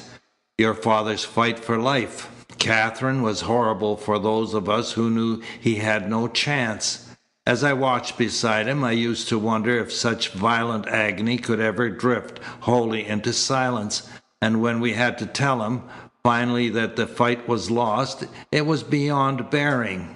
If these men had been found dead without marks of violence," Graham said, "I might consider such a possibility, irrational as it seems." "Irrational," Dr. Groom answered, "must not be confused with impossible. The marks of a physical violence, far from proving that the attack was physical, strengthens the case of the supernatural. Certainly you've heard and read of pictures being dashed from walls by invisible hands, of objects moved about empty rooms, of cases where human beings have been attacked by inanimate things, heavy things, hurtling through the air. Some scientists recognize such irrational possibilities. Policemen don't." "Very well," Graham said stubbornly. "I'll follow you that far. But you must show me in this room the sharp object with which these men were attacked, no matter what the force behind it." The doctor spread his hands. His infused eyes nearly closed. "That I can't do. At any rate, Robert, this isn't wholly tragic to you. I don't see how anyone could accuse you of aphasia tonight." "You've not forgotten," Bobby said slowly, "that you spoke of recurrent aphasia." "That's the trouble," Graham put in under his breath. "He has no more alibi now than he had when his grandfather was murdered." Bobby told of his heavy sleep, of the delay in Catherine's arousing him. The doctor's gruff voice was disapproving. "You shouldn't have drunk that medicine. It had stood too long. It would only have approximated its intended effect." "You mean," Bobby asked, "that I wasn't sleeping as soundly as I thought?" "Probably not, but you're by no means a satisfactory victim. Men do unaccountable things in a somnambulistic state, but asleep they haven't wings any more than they have awake. You've got to show us how you entered this room without disturbing the locks. Now, Mr. Graham, we must comply with the law. Call in the police." "There's nothing else to do," Bobby agreed. So they went along the dingy corridor and downstairs. From the depths of the easy chair in which Paredes lounged, smoke curled with a lazy indifference. The Panamanian didn't move. While Graham and the doctor walked to the back of the hall to telephone, Catherine, an anxious figure, a secretive one, beckoned Bobby to the library. He went with her, wondering what she could want. It was quite dark in the library. As Bobby fumbled with a lamp and prepared to strike a match, he was aware of the girl's provocatively near presence. He resisted a warm impulse to reach out and touch her hand. He desired to tell her all that was in his heart of the division that had increased between them the last few months. Yet to follow that impulse would, he realized, place a portion of his burden on her shoulders, would also, in a sense, be disloyal to Graham, for he no longer questioned that the two had reached a definite sentimental understanding.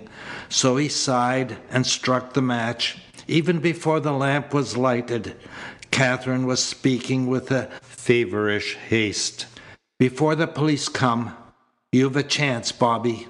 The last chance. You must do before the police arrive whatever it is to be done." He replaced the shade and glanced at her, astonished by her intensity, by the forceful gesture with which she grasped his arm. For the first time since Silas Blackburn's murder, all of her vitality had come back to her. "What do you mean?" She pointed to the door of the private staircase. "Just what Howells told you before he went up there to his death." Bobby understood. He reacted excitedly to her attitude of conspirator. "He said," she went on, "that the criminal had nothing to lose, that it would be to his advantage to have him out of the way to destroy the evidence." "I thought of it," Bobby answered, "just before I went to sleep." "Don't you see?" she said. "If you had killed him, you would have taken the cast and the handkerchief and destroyed them. Hartley has told me everything, and I could see his coat for myself. The cast and the handkerchief are still in Howell's pocket. Why should I have killed him if not to destroy those?" Bobby took her up with a quick hope. "You didn't," she cried. "Nothing would ever make me believe that you killed him. But you will be charged with it unless the evidence disappears. You'll have no defense." Bobby drew back a little. "You want me to go there and take from his pocket those things?" She nodded. "You remember he suggested that he hadn't sent his report. That may be there too." Bobby shook his head. "He must have said that as a bait. At the worst," she urged, "a report without evidence could only turn suspicion against you. It wouldn't convict you as those other things may. You must get them. You must destroy them." Graham slipped quietly in and closed the door. "The district attorney is coming himself with another detective," he said. "I can guess what Catherine has been talking about. She's right. I'm a lawyer, and I know the penalty of tampering with evidence. But I don't believe you're a murderer, and I'll tell you, as long as that evidence exists, they can convict you. They can send you to the chair. They may arrest you and try you anyway on his report. But I don't believe they can convict you on it alone. You're justified in protecting yourself, Bobby, in the only way you can. No one will see you go into the room. We'll arrange it so that no one can testify against you." Bobby felt himself at a crossroads. During the commission of those crimes he had been unconscious. If he had, in fact, had anything to do with them, his personality, his real self, had known nothing, had done no wrong. His body had merely reacted to hideous promptings whose source lurked at the bottom of the black pit. To tamper with evidence would be a conscious crime. All the more, because of his doubt of himself, he shrank from that. Catherine saw his hesitation. It's a matter of your life or death. But although Catherine decided him it wasn't with that, she came closer, she looked straight at him, and her eyes were full of an affection that stirred him profoundly. For my sake, Bobby. He studied the dead ashes of the fire which a little while ago had played on Howells, vital and antagonistic, by the door of the private staircase. The man had challenged him to do just the thing from which he shrank. But Howells was no longer vital or antagonistic, and it occurred to him that a little of his shrinking arose from the thought of approaching and robbing the still thing upstairs, all that was left of the man who had not been afraid of the mystery of the locked room. For my sake, Catherine repeated. Bobby squared his shoulders. He fought back his momentary cowardice. The affection in Catherine's eyes was stronger than that. All right, he said. Howells never gave me a chance while he was alive. He'll have to now he's dead. Catherine relaxed. Graham's face was quite white, but he gave his instructions in a cold, even tone. We'll go to the hall now. Catherine will go on upstairs. She mustn't see you enter the room, but she will watch in the corridor while you are there to be sure you aren't disturbed. You and I will chat for a while with the others, Bobby, then you will go up. You understand?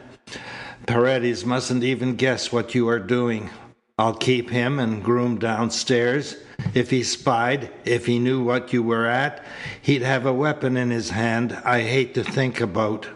He may be all right, but we can't risk any more than we have to. We must go on tiptoe. He opened the door. Catherine gave Bobby's hand a quick, encouraging pressure. Take this stuff to my room, Graham whispered. The first chance we'll destroy it so that no trace will be left. They went to the hall. Without speaking, Catherine climbed the stairs. Graham drew a chair between Paredes and the doctor. Bobby lounged against the mantel, trying to find in the Panamanian's face some clue as to his real feelings. But Paredes' eyes were closed. His hand drooped across the chair arm. His slender, pointed fingers held, as if from mere habit, a lifeless cigarette. Asleep, Graham whispered. Without opening his eyes, Paredes spoke. No, I feel curiously awake. He yawned. Dr. Groom glanced at his watch. The powers of prosecution, he grumbled, ought to be here within the next 15 or 20 minutes. Bobby glanced at Graham. Then it wasn't safe to delay too long. More and more as he waited, he shrank from the invasion of the room of death. The prospect of reaching out and touching the still, cold thing on the bed revolted him. Was there anything in that room capable of forbidding his intention? Was there, in short, a surer, more malicious force for evil than his unconscious self at work in the house? He was about to make some formal comment to the others, to embark on his distasteful adventure, when Paredes, as if he had read Bobby's mind, opened his eyes, languidly left his chair, and walked to the foot of the stairs. Where are you going? Graham asked sharply. Paredes waved his hand indifferently and walked on up. There was something of stealth in his failure to reply, in his cat-like tread on the stairs. Graham and Bobby stared after him, unable to meet this new situation audibly because of Groom. Yet 5 minutes had gone. There was no time to be lost. Paredes mustn't rob Bobby of his chance. With a sort of desperation, he started for the stairs. Graham held out his hand as if to restrain him, then nodded. Bobby had his foot on the first step when Catherine's cry reached them, shaping the moment to their use.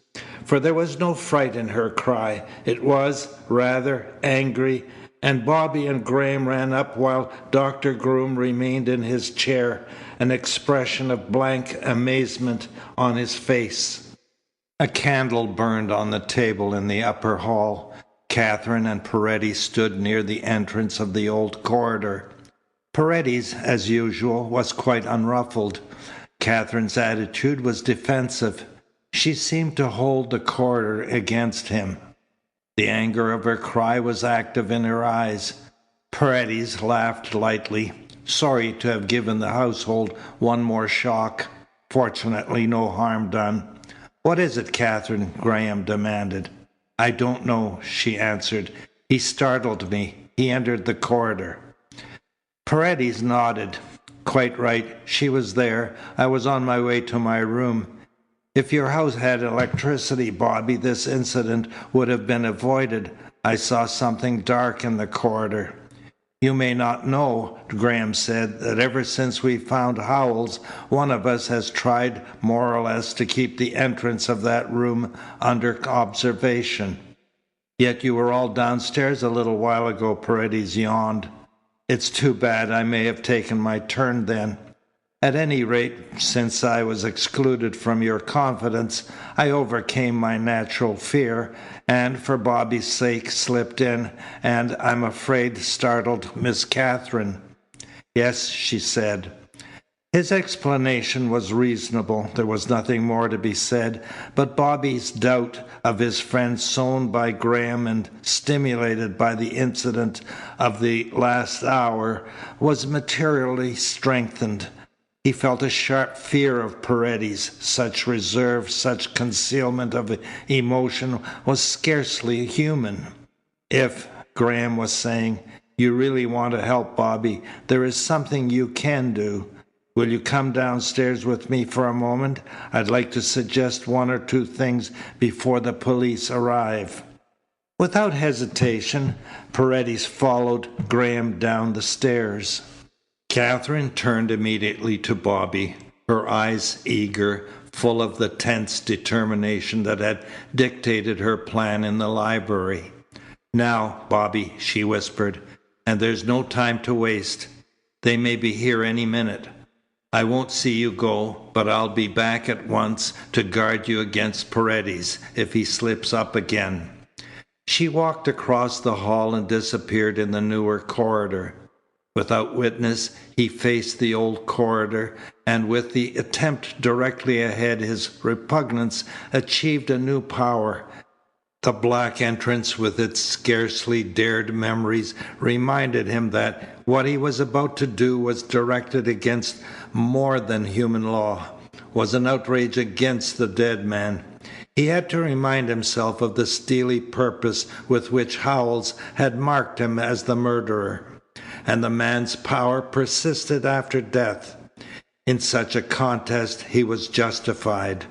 He took the candle from the table, through the stairwell, the murmur of Graham's voice, occasionally interrupted by Groom's heavy tones or the languid accents of Paredes, drifted encouragingly. Trying to crush his premonitions, Bobby entered the corridor. Instead of illuminating the narrow passage, the candle seemed half smothered by its blackness. For the first time in his memory, Bobby faced the entrance of the sinister room alone.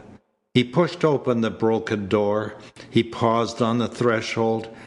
It impressed him as not unnatural that he should experience such misgivings.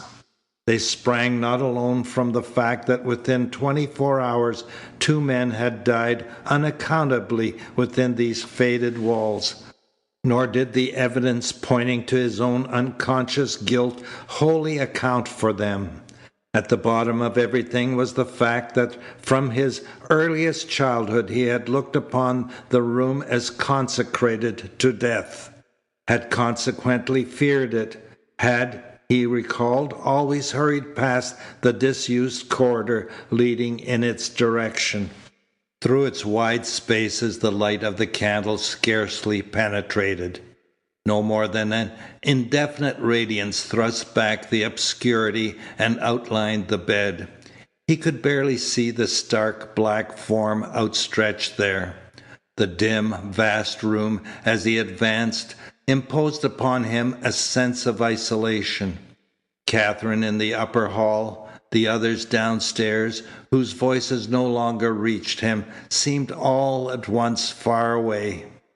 He stood in a place lonelier and more remote than the piece of woods where he had momentarily opened his eyes last night, and, instead of the straining trees and the figure in the black mask which he had called his conscience, he had for motion and companionship only the swaying of the curtains in the breeze from the open window, and the dark, prostrate thing whose face as he went closer was like a white mask.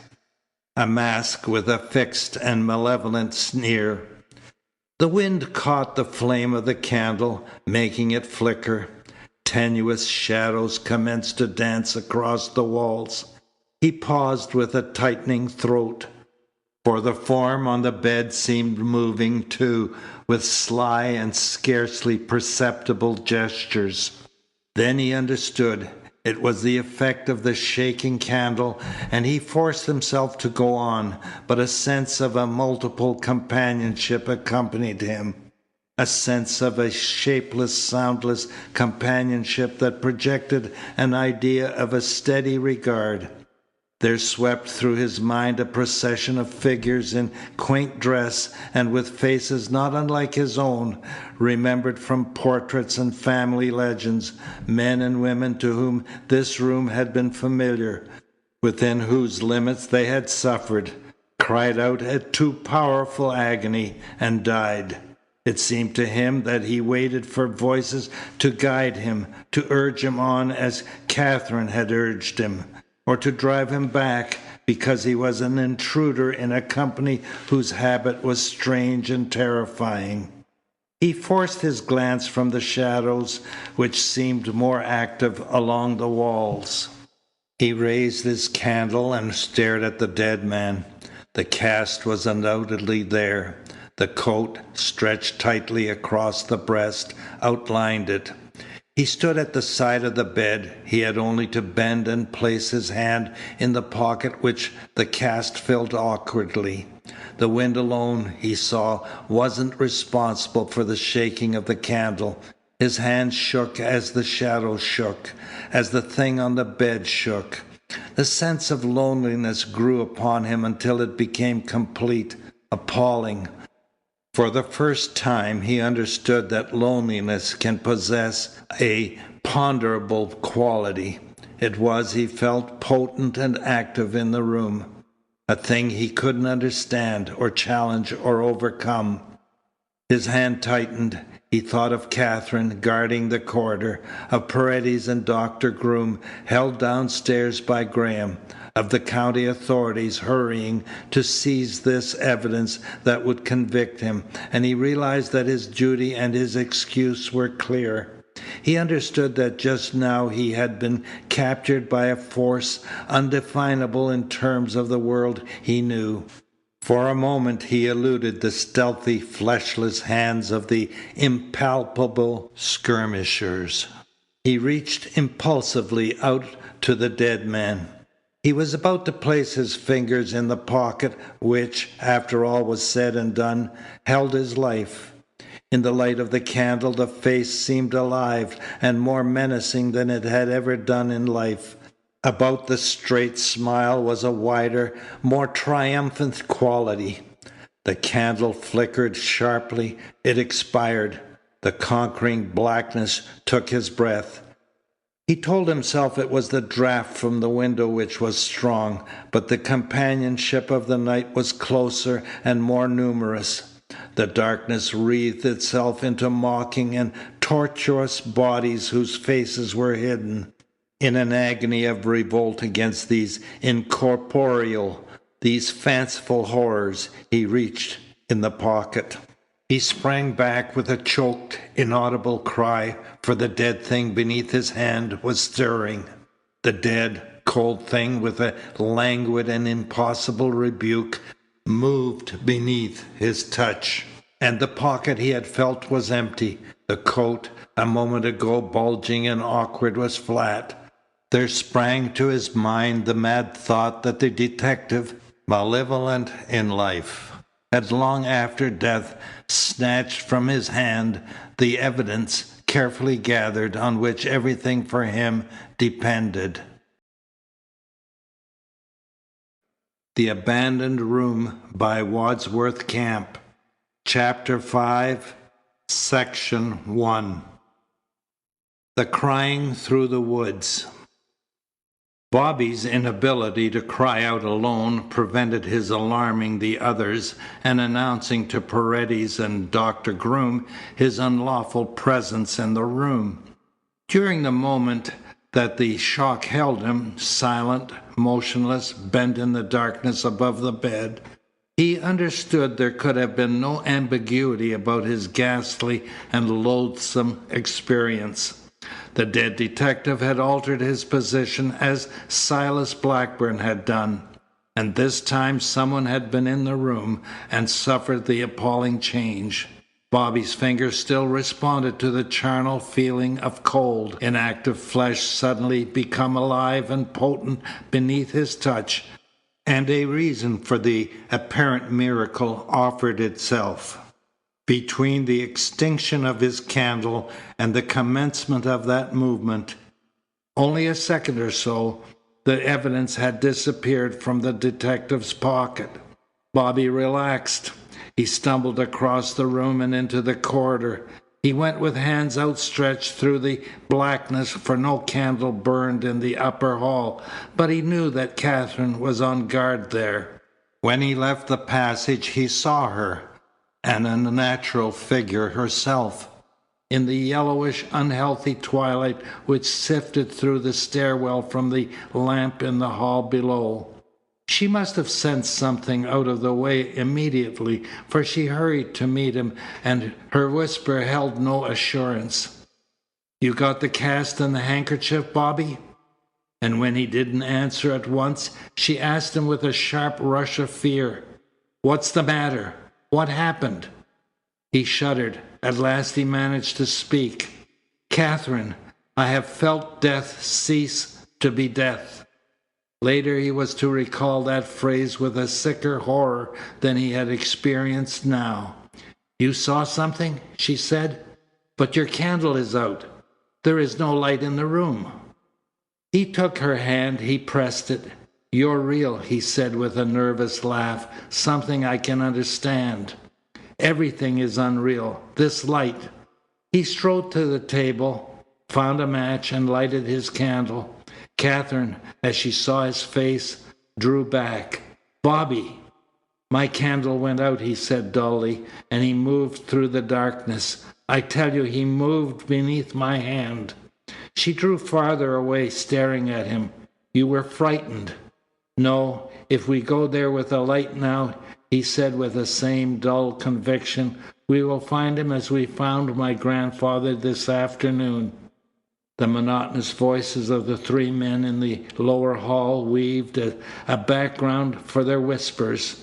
The normal, familiar sound was like a tonic. Bobby straightened. Catherine threw off the spell of his announcement. "But the evidence you've got?" She stared at his empty hands. He fancied that he saw contempt in her eyes. "In spite of everything, you must go back. You must get that." "Even if I had the courage," he said wearily, "it would be no use, for the evidence is gone." "But I saw it. At least I saw his pocket." "It was there," he answered. "When my light went out, I did put my hand in his pocket. In that second, it had gone." "There was no one there," she said. "No one but you, because I watched." He leaned heavily against the wall. "Good God, Catherine! It's too big. Whatever it is, we can't fight it." She looked for some time down the corridor at the black entrance of the sinister room. At last she turned and walked to the banister. She called, "Hartley, will you come up?" Bobby wondered at the steadiness of her voice. The murmuring below ceased. Graham ran up the stairs. Her summons had been warning enough. Their attitudes, as Graham reached the upper hall, were eloquent of Bobby's failure. "You didn't get the cast and the handkerchief?" he said.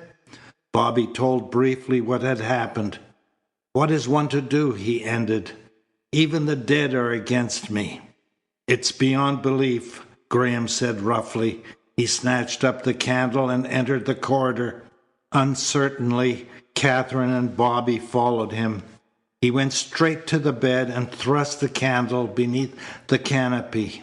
The others could see from the door the change that had taken place. The body of Howells was turned awkwardly on its side. The coat pocket was, as Bobby had described it, flat and empty. Katherine turned and went back to the hall. Graham's hand shook as Bobby's had shaken. "No tricks, Bobby." Bobby couldn't resent the suspicion which appeared to offer the only explanation of what had happened. The candle flickered in the draught. "Look out," Bobby warned. The misshapen shadows danced with a multiple vivacity across the walls. Graham shaded the candle flame, and the shadows became like morbid decorations, gargantuan and motionless. "It's madness," Graham said. "There's no explanation of this that we can understand." Howell's straight smile mocked them. As if in answer to Graham, a voice sighed through the room. Its quality was one with the shadows, unsubstantial and shapeless. Bobby grasped one of the bedposts and braced himself, listening. The candle in Graham's hand commenced to flicker again, and Bobby knew that it hadn't been his fancy, for Graham listened too. It shook again through the heavy, oppressive night, merely accentuated by the candle, a faint ululation, barely detaching itself from silence, straying after a time into the silence again. At first it was like the grief of a woman heard at a great distance, but the sound, while it gained no strength, forced on them more and more an abhorrent sense of intimacy. This crying from an infinite distance filled the room, seemed finally to have its source in the room itself. After it sobbed thinly into nothing, its pulsations continued to sigh in Bobby's ears. They seemed timed to the renewed and eccentric dancing of the amorphous shadows. Graham straightened and placed the candle on the bureau. He seemed more startled than he had been at the unbelievable secretiveness of a dead man. "You heard it?" Bobby breathed. Graham nodded. "What was it? Where do you think it came from?" Bobby demanded. "It was like someone mourning for this poor devil." Graham couldn't disguise his effort to elude the somber spell of the room, to drive from his brain the illusion of that unearthly moaning. "It must have come from outside the house," he answered. "There's no use giving way to fancies where there is a possible explanation. It must have come from outside, from some woman in great agony of mind." Bobby recalled his perception of a woman moving with a curious absence of sound about the edges of the stagnant lake. He spoke of it to Graham. "I couldn't be sure it was a woman, but there's no house within 2 miles. What would a woman be doing wandering around the Cedars?" "At any rate, there are 3 women in the house," Graham said. "Katherine and the 2 servants, Ella and Jane. The maids are badly frightened. It may have come from the servants' quarters. It must have been one of them." But Bobby saw that Graham didn't believe either of the maids had released that poignant suffering. "It didn't sound like a living voice," he said simply. "Then how are we to take it?" Graham persisted angrily. "I shall question Katherine and the 2 maids." He took up the candle with a stubborn effort to recapture his old forcefulness. But as they left the room, the shadows thronged thickly after them in ominous pursuit, and it wasn't necessary to question Katherine. She stood in the corridor, her lips parted, her face white and shocked. "What was it?" she said. That nearly silent grief. She put her hands to her ears, lowering them helplessly after a moment. "Where do you think it came from?" Graham asked. "From a long ways off," she answered. "Then I thought it must be in the room with you, and I wondered if you saw." Graham shook his head. "We saw nothing. It was probably Ella or Jane. They've been badly frightened. Perhaps a nightmare, or they've heard us moving around the front part of the house. I am going to see." Katherine and Bobby followed him downstairs. Dr. Groom and Paredes stood in front of the fireplace, questioningly looking upward. Paredes didn't speak at first, but Dr. Grooms burst out in his grumbling bass voice. "What's been going on up there?" "Did you hear just now a queer crying?" Graham asked. "No. You, Paredes?" "I've heard nothing," Paredes answered, "except Dr. Groom's disquieting theories. It's an uncanny hour for such talk. What kind of a cry, may I ask?" "Like a woman moaning," Bobby said. "And, Doctor, Howells has changed his position." "What are you talking about?" the doctor cried. "He has turned on his side as Mr. Blackburn did," Graham told him. Paredes glanced at Bobby. "And how was this new mystery discovered?" Bobby caught the implication. Then the Panamanian clung to his slyly expressed doubt of Katherine, which might, after all, have had its impulse in an instinct of self-preservation. Bobby knew that Graham and Katherine would guard the fashion in which the startling discovery had been made.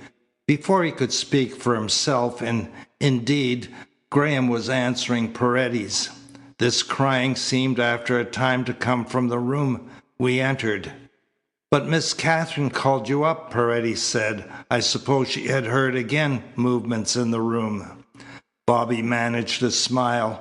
"You see, Carlos, nothing is consistent in this case." Paredes bowed gravely. "It is very curious a woman should cry about the house." "The servants may make it seem natural enough," Graham said. "Will you come, Bobby?" As they crossed the dining room, they heard a stirring in the kitchen. Graham threw open the door. Jenkins stood at the foot of the servants' stairs. The old butler had lighted a candle and placed it on the mantel. The disorder of his clothing suggested the haste with which he had left his bed and come downstairs. His wrinkled, sunken face had aged perceptibly. He advanced with an expression of obvious relief. "I was just coming to find you, Mr. Robert." "What's up?" Bobby asked. "A little while ago I thought you were all asleep back here." "One of the women awakened him," Graham said. "It's just as I thought." "Was that it?" the old butler asked with a quick relief. But immediately he shook his head. "It couldn't have been that, Mr. Graham, for I stopped at Ella's and Jane's doors, and there was no sound. They seemed to be asleep, and it wasn't like that." "You mean," Bobby said, "that you heard a woman crying?" Jenkins nodded. "It woke me up." "If you didn't think it was one of the maids," Graham asked, "what did you make of it?" "I thought it came from outside. I thought it was a woman prowling around the house. Then I said to myself, why should a woman prowl around the Cedars? And it was too unearthly, sir. And I remember the way Mr. Silas was murdered, and the awful thing that happened to his body this afternoon. And you won't think me foolish, sirs. I doubted if it was a human voice I had heard." "No," Graham said dryly. "We won't think you foolish. So I thought I'd better wake you up and tell you." Graham turned to Bobby. "Katherine and you and I," he said, "fancied the crying was in the room with us. Jenkins is sure it came from outside the house. That is significant." "Wherever it came from," Bobby said softly, "it was like someone mourning for Howells." Jenkins started. "The policeman?" Bobby remembered that Jenkins hadn't been aroused by the discovery of Howell's murder. "You'd know in a few minutes anyway," he said. "Howells has been killed as my grandfather was." Jenkins moved back, a look of unbelief and awe in his wrinkled face. "He boasted he was going to sleep in that room," he whispered. Bobby studied Jenkins, not knowing what to make of the old man, for into the awe of the wrinkled face had stolen a positive relief, an emotion that bordered on the triumphant. "It's terrible," Jenkins whispered. Graham grasped his shoulder. "What's the matter with you, Jenkins? One would say you were glad." "No, oh, no, sir, it's terrible. I was only wondering about the policeman's report." "What do you know about his report?" Bobby cried. "Only that he gave it to me to mail just before he went up to the old room." "You mailed it?" Graham snapped. Jenkins hesitated. When he answered, his voice was self-accusing. "I'm an old coward, Mr. Roberts. The policeman told me the letter was very important, and if anything happened to it, I would get in trouble. He couldn't afford to leave the house himself," he said, "but as I say, I am a coward, and I didn't want to walk through the woods to the box by the gate. I figured it all out. It wouldn't be taken up until early in the morning, and if I waited until daylight, it would only be delayed one collection. So I made up my mind I'd sleep on it, because I knew he had it in for you, Mr. Robert. I suppose I'd mailed it in the morning, but I decided I'd think it over anyway and not harrow myself walking through the woods." "You've done a good job," Graham said excitedly. "Where is the report now?" "In my room. Shall I fetch it, sir?" Graham nodded, and Jenkins shuffled up the stairs. "What luck?" Graham said. "Howells must have telephoned his suspicions to the district attorney. He must have mentioned the evidence. But what does that amount to since it disappeared along with the duplicate of the report? If Howells made one." "I can fight with a clear conscience," Bobby cried. "I wasn't asleep when Howell's body altered its position. Do you realize what that means to me? For once I was wide awake when the old room was at its tricks." "If Howells were alive," Graham answered shortly, "he would look on the fact that you were awake and alone with the body as the worst possible evidence against you." Bobby's elation died. "There is always something to tangle me in the eyes of the law with these mysteries. But I know, and I'll fight. Can you find any trace of a conspiracy against me in this last ghastly adventure?" "It complicates everything," Graham admitted. "It's beyond sounding," Bobby said, "for my grandfather's death last night and the disturbance of his body this afternoon seem calculated to condemn me absolutely. Yet Howells's murder and the movement of his body, with the disappearance of the cast and the handkerchief, seem designed to save me. Are there two influences at work in this house? One for me, one against me?" "Let's think of the human elements," Graham answered with a frown. "I have no faith in Paredes. My man has failed to report on Maria. That's queer. You fancy a woman in black slipping through the woods, and we hear a woman cry. I want to account for those things before I give in to Grooms's spirits. I confess at times they seem the only logical explanation. Here's Jenkins. If trouble comes of his withholding the report, I'll take the blame," Bobby said. Graham snatched the long envelope from Jenkins' hand. It was addressed in a firm hand to the district attorney at the county seat. "There's no question," Graham said. "That's it. We mustn't open it. We'd better not destroy it. Put it where it won't be easily found, Jenkins. If you are questioned, you have no recollection of Howells having given it to you. Mr. Blackburn promises he will see you get in no trouble." The old man smiled. "Trouble?" he scoffed. "Mr. Blackburn needn't fret himself about me. He's the last of this family. That is Miss Catherine and he. I'm old and about done for. I don't mind trouble. Not a bit, sir. Bobby pressed his hand. His voice was a little husky. I didn't think you'd go that far in my service, Jenkins. The old butler smiled slyly. I'd go a lot further than that, sir. We'd better get back, Graham said. The bloodhounds ought to be here, and they'll sniff at the case harder than ever because it's done for Howells. They watched Jenkins go upstairs with the report. We're taking long chances, Graham said. Desperately long chances, but you're in a desperately dangerous position. It's the only way. You'll be accused of stealing the evidence. But remember, when they question you, they can prove nothing unless the cast and handkerchief turn up. If they've been taken by an enemy in some magical fashion, to be produced at the proper moment, there's no hope. Meantime, play the game, and Catherine and I will help you all we can. The doctor, too, is friendly. There's no doubt of him. Come now, let's face the music. Bobby followed Graham to the hall, trying to strengthen his nerves for the ordeal. Even now he was more appalled by the apparently supernatural background of the case than he was by the material details which pointed to his guilt.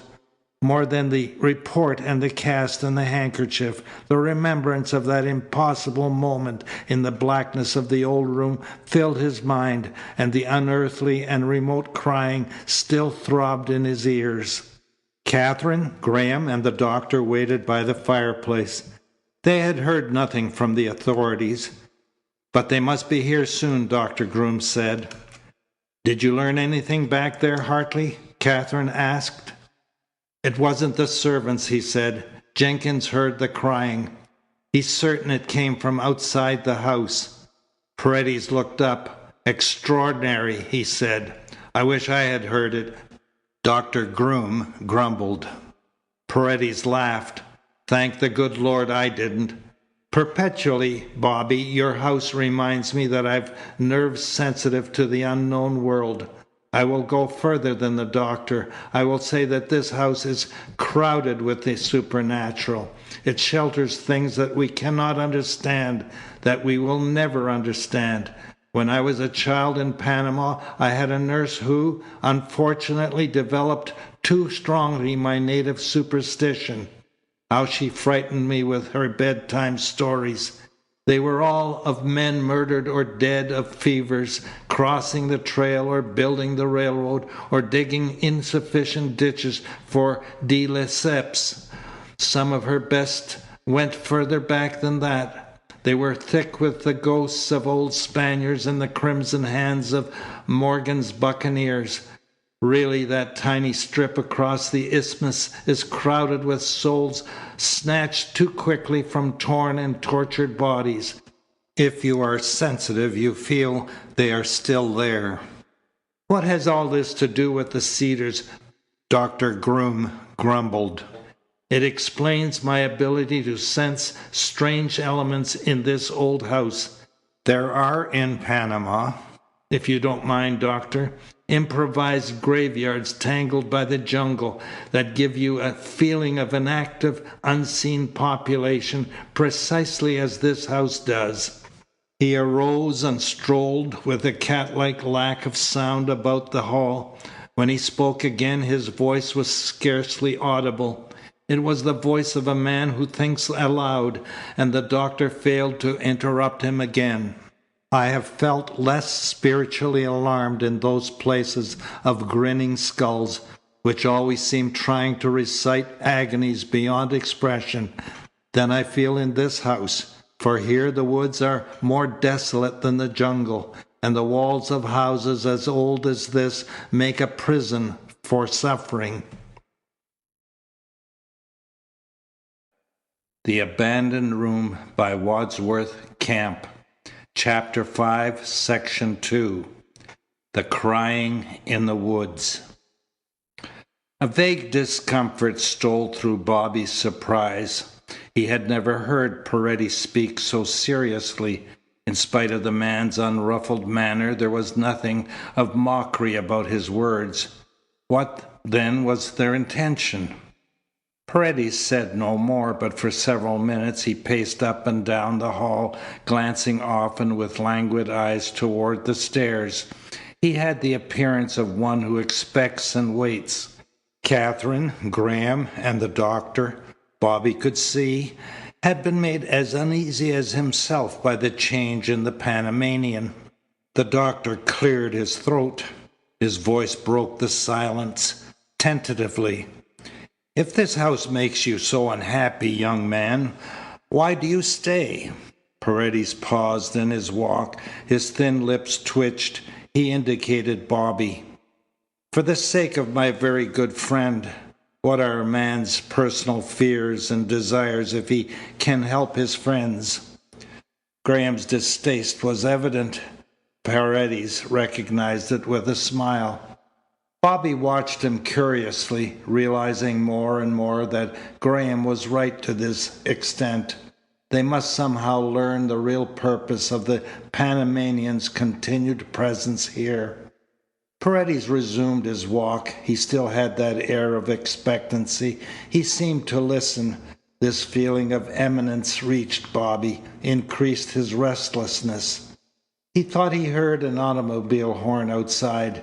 He sprang up, went to the door, opened it, and stood gazing through the damp and narrow court. Yet, he confessed, he listened for a repetition of that unearthly crying through the thicket rather than for the approach of those who would try to condemn him for 2 murders. Paredes was right. The place was unhealthy. Its dark walls seemed to draw closer. They had a desolate and unfriendly secretiveness. They might hide anything. The whirring of a motor reached him. Headlights flung gigantic distorted shadows of trees across the walls of the old wing. Bobby faced the others. "They're coming," he said, and his voice was sufficiently apprehensive now. Graham joined him at the door. "Yes," he said, "there will be another inquisition. You all know that Howells, for some absurd reason, suspected Bobby. Bobby, it goes without saying, knows no more about the crimes than any of us. I dare say you'll keep that in mind if they try to confuse you. After all, there's very little any of us can tell them. Except," Paredes said with a yawn, "what went on upstairs when the woman cried and Howell's body moved. Of course I know nothing about that." Graham glanced at him sharply. "I don't know what you mean, but you have told us all that you are Bobby's friend." "Quite so, and I'm not a spy." He moved his head in his grave and dignified bow. The automobile stopped at the entrance to the court. 3 men stepped out and hurried up the path. As they entered the hall, Bobby recognized the sallow, wizened features of the coroner. One of the others was short and thick-set. His round and florid face, one felt, should have expressed friendliness and good humor rather than the intolerant anger that marked it now. The third was a lank, bald-headed man whose sharp face released more determination than intelligence. "I am Robinson, the district attorney," the stout one announced. "And this is Jack Rawlins, the best detective I've got now that Howells is gone. Jack was a close friend of Howells, so he'll make a good job of it. But I thought it was time I came myself to see what the devil's going on in this house." The lank man nodded. "You're right, Mr. Robinson. There'll be no more nonsense about the case. If Howells had made an arrest, he might be alive this minute." Bobby's heart sank. These men would act from a primary instinct of revenge. They wanted the man who had killed Silas Blackburn principally because it was certain he had also killed their friend. Rawlins' words, moreover, suggested that Howells must have telephoned a pretty clear outline of the case. Robinson stared at them insolently. "This is Dr. Groom, I know. Which is young Mr. Blackburn?" Bobby stepped forward. The sharp eyes, surrounded by puffy flesh, studied him aggressively. Bobby forced himself to meet that unfriendly gaze. Would Robinson accuse him now, before he had gone into the case for himself? At least he could prove nothing. After a moment, the man turned away. "Who is this?" he asked, indicating Graham. "A very good friend. My lawyer, Mr. Graham," Bobby answered. Robinson walked over to Paredes. "Another lawyer?" he sneered. "Another friend," Paredes answered easily. Robinson glanced at Catherine. "Of course, you are Miss Perrine. Good. Coroner, these are all that were in the front part of the house when you were here before?" "The same lot," the coroner squeaked. "There are 3 servants, a man and 2 women." Robinson went on. "Account for them, Rawlins, and see what they have to say. Come upstairs when you're through." "All right, coroner." But he paused at the foot of the steps. "For the present, no one will leave the house without my permission. If you care to come upstairs with me, Mr. Blackburn, you might be useful." Bobby shrank from the thought of returning to the old room, even with this determined company. He didn't hesitate, however, for Robinson's purpose was clear. He wanted Bobby where he could watch him. Graham prepared to accompany them. "If you need me," the doctor said. "I looked at the body." "Oh, yes," Robinson sneered. "I'd like to know exactly what time you found the body." Graham flushed, but Catherine answered easily. "About 2:30, the hour at which Mr. Blackburn was killed." "And I," Robinson sneered, "was aroused at 3:30, an hour during which the police were left out of the case." "We thought it wise to get a physician first of all," Graham said. "You knew Howells never had a chance. You knew he had been murdered the moment you looked at him." Robinson burst out.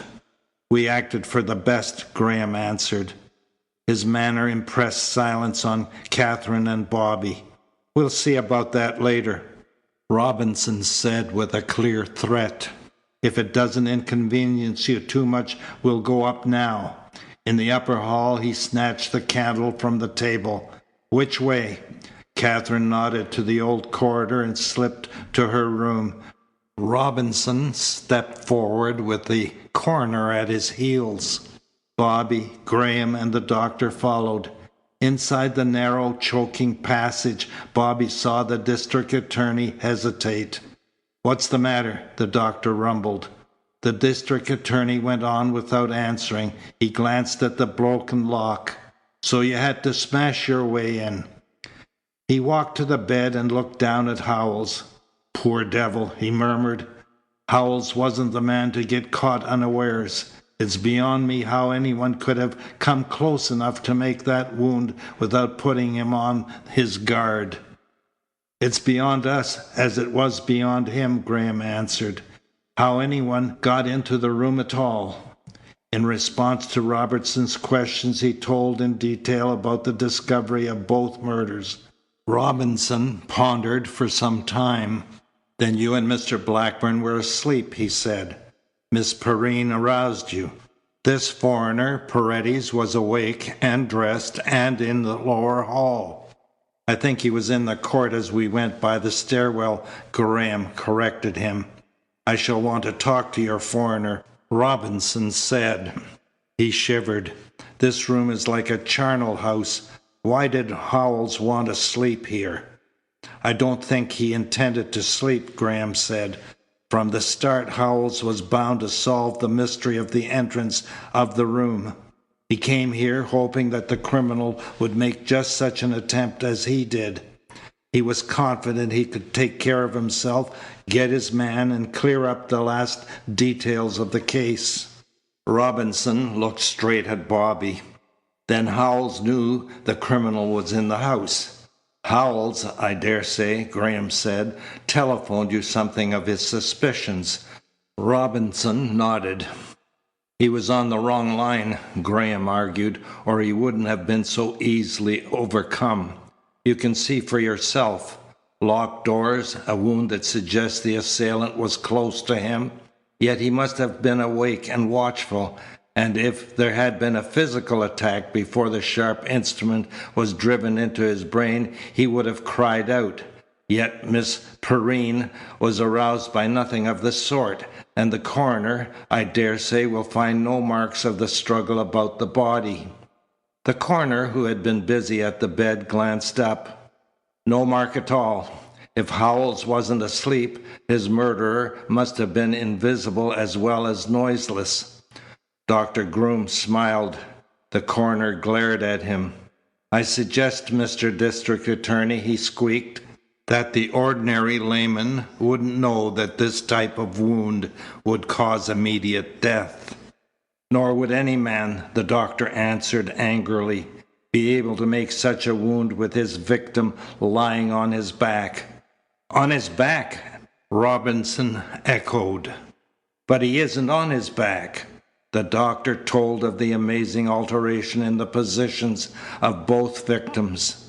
Bobby regretted with all his heart that he had made the attempt to get the evidence. Already complete frankness was impossible for him. Already a feeling of guilt sprang from the necessity of withholding the first-hand testimony which he alone could give. And a woman cried, Robinson said, bewildered. All this sounds like a ghost story. You've more sense than I thought, Dr. Groom said dryly. I never could get Howells to see it that way. What are you driving at? Robinson snapped. These crimes, the doctor answered, have all the elements of a ghostly impulse. Robinson's laugh was a little uncomfortable. The Cedars is a nice place for spooks, but it won't do. I'll be frank. Howells telephoned me. He had found plenty of evidence of human interference. It's evident in both cases that the murderer came back and disturbed the bodies for some special purpose. I don't know what it was the first time, but it's simple to understand the last. The murderer came for evidence Howells had on his person. Bobby couldn't meet the sharp, puffy eyes. He alone was capable of testifying that the evidence had been removed as if to secrete it from his unlawful hand. Yet, if he spoke, he would prove the district attorney's point. He would condemn himself. Curious, Graham said slowly, that the murderer didn't take the evidence when he killed his man. I don't know about that, Robinson said, but I know Howells had evidence on his person. You through, coroner? Then we'll have a look, although it's little use. He walked to the bed and searched Howells' pockets. Just as I thought, nothing. He told me he was preparing a report. If he didn't mail it, that was stolen with the rest of the stuff. Rollins is right. He waited too long to make the arrest. Again, Bobby wondered if the man would bring matters to a head now. He could appreciate, however, that Robinson, with nothing to go on but Howells' telephone suspicions, might spoil his chances of a solution by acting too hastily. Rollins strolled in. The two women were asleep, he said. The old man knows nothing beyond the fact that he heard a woman crying outside a little while ago. I don't think we need bother about the back part of the house for the present, Robinson said. Howells' evidence has been stolen. It's your job to find it unless it's been destroyed. Your other job is to discover the instrument that caused death in both cases. Then maybe our worthy doctor will desert his ghosts. Mr. Blackburn, if you will come with me, there's a slight possibility of checking up some of the evidence of which Howells spoke. Our fine fellow may have made a slip in the court. Bobby understood and was afraid. More afraid than he had been at any time since he had overheard Howells catalogue his case to Graham in the library. Why, even in so much confusion, had Graham and he failed to think of those telltale marks in the court? They had been intact when he had stood there just before dark. It was unlikely anyone had walked across the grass since. He saw Graham's elaborate precautions demolished, the case against him stronger than it had been before Howell's murder. Graham's face revealed the same helpless comprehension. They followed Robinson downstairs. Graham made a gesture of surrender. Bobby glanced at Paredes, who alone had remained below. The Panamanian smoked and lounged in the easy chair. His eyes seemed restless. "I shall wish to ask you some questions in a few minutes, Mr. Paredes," the district attorney said. "At your service, I'm sure," Paredes drawled. He watched them until they had entered the court and closed the door. The chill dampness of the court infected Bobby as it had always done. It was a proper setting for his accusation and arrest. For Robinson, he knew, wouldn't wait, as Howells had done, to solve the mystery of the locked doors. Robinson, while the others grouped themselves about him, took a flashlight from his pocket and pressed the control. The brilliant cylinder of light illuminated the grass, making it seem unnaturally green. Bobby braced himself for the inevitable denouement. Then, while Robinson exclaimed angrily, his eyes widened, his heart beat rapidly with a vast and wondering relief. For the marks he remembered so clearly had been obliterated with painstaking thoroughness, and at first the slate seemed perfectly clean. He was sure his unknown friend had avoided leaving any trace of his own. Each step in the grass had been carefully scraped out. In the confusion of the path there was nothing to be learned. The genuine surprise of Bobby's exclamation turned Robinson to him with a look of doubt. "You acknowledge these footmarks were here, Mr. Blackburn?" "Certainly," Bobby answered. "I saw them myself just before dark. I knew Howells ridiculously connected them with the murderer." "You made a good job of it when you trampled them out," Robinson hazarded. But it was clear Bobby's amazement had not been lost on him. "Or," he went on, "this foreigner who advertises himself as your friend. He was in the court tonight. We know that." Suddenly he stooped, and Bobby got on his knees beside him. The cylinder of light held in its center one mark, clear and distinct in the trampled grass. And with a warm gratitude, a swift apprehension, Bobby thought of Katherine. For the mark in the grass had been made by the heel of a woman's shoe. "Not the foreigner, then," Robinson mused. "Not yourself, Blackburn, but a woman, a devoted woman. There's something to get after." "And if she lies, the impression of the heel will give her away," the coroner suggested. Robinson grinned. "You'd make a rotten detective, coroner. Women's heels are cut to a pattern. There are thousands of shoes whose heels would fit this impression. We need the sole for identification, and that she hasn't left us. But she's done one favor. She's advertised herself as a woman, and there are just 3 women in the house. One of those committed this serious offense, and the inference is obvious." Before Bobby could protest, the doctor broke in with his throaty rumble. "One of those, or the woman who cried about the house?" Bobby started. The memory of that eerie grief was still uncomfortable in his brain. Could there have been actually a woman at the stagnant lake that afternoon and close to the house tonight? Some mysterious friend who assumed grave risks in his service. He recognized Robinson's logic. Unless there were something in that far-fetched theory, Katherine faced a situation nearly as serious as his own. Robinson straightened. At the same moment the scraping of a window reached them. Bobby glanced at the newer wing. Katherine leaned from her window. The coincidence disturbed him. In Robinson's mind, he knew her anxiety would assume a color of guilt. Her voice, moreover, was too uncertain, too full of misgivings. "What is going on down there? There have been no more tragedies." "Would you mind joining us for a moment?" Robinson asked. She drew back. The curtain fell over her lighted window. The darkness of the court was disturbed again only by the limited radiance of the flashlight. She came hurriedly from the front door. "I saw you gathered here. I heard you talking. I wondered. You knew there were footprints in this court," Robinson said harshly, "that Howells connected them with the murderer of your uncle." "Yes," she answered simply. "Why then," he asked, "did you attempt to obliterate them?" She laughed. "What do you mean?" "I didn't. I haven't been out of the house since just after luncheon." "Can you prove that?" "It needs no proof. I tell you so." The flashlight exposed the ugly confidence of Robinson's smile.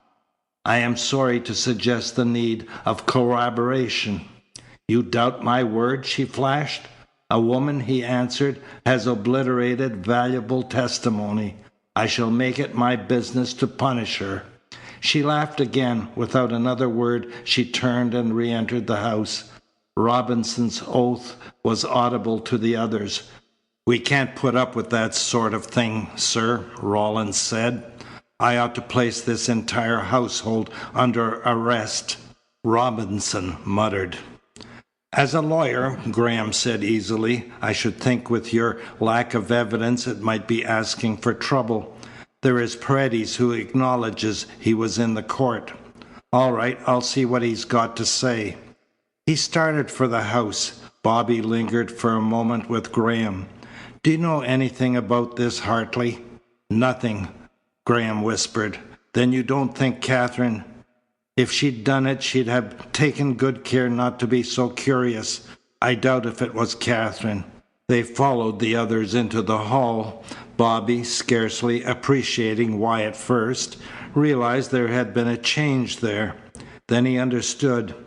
Robinson faced an empty chair. The hall was pungent with cigarette smoke, but Paredes had gone. Robinson pointed to the stairs. "Get him down," he said to Rawlins. "He wouldn't have gone to bed," Graham suggested. "Suppose he's in the old room where Howells lies." But Rawlins found him nowhere upstairs. With an increasing excitement, Robinson joined the search. They went through the entire house. Paredes was no longer there. He had, to all appearances, put a period to his unwelcome visit. He had definitely disappeared from the Cedars. His most likely exit was through the kitchen door, which was unlocked, but Jenkins, who had returned to his room, had heard no one. With their electric lamps, Robinson and Rawlins ferreted about the rear entrance for traces. The path there was as trampled and useless as the one in front. Rawlins, who had gone some distance from the house, straightened with a satisfied exclamation. The others joined him. "Here's where he left the path right enough," he said, "and our foreigner wasn't making any more noise than he had to." He flashed his lamp on the fresh footprint in the soft soil at the side of the path. The mark of the toe was deep and firm. The impression of the heel was very light.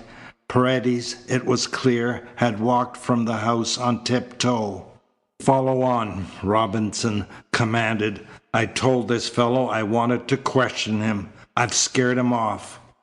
Keeping his light on the ground, Rawlins led the way across the clearing. The trail was simple enough to follow. Each of the Panamanian's footprints was distinct.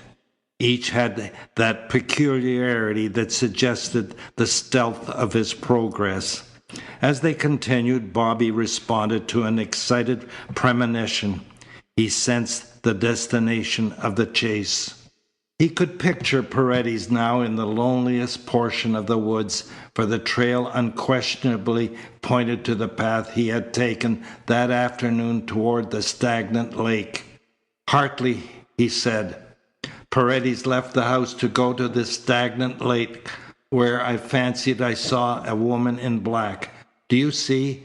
And he didn't hear the crying of the woman a little while ago. And when we told him, he became restless. He wandered about the hall talking of ghosts. A rendezvous, Graham answered. He may have been waiting for just that. The crying may have been a signal.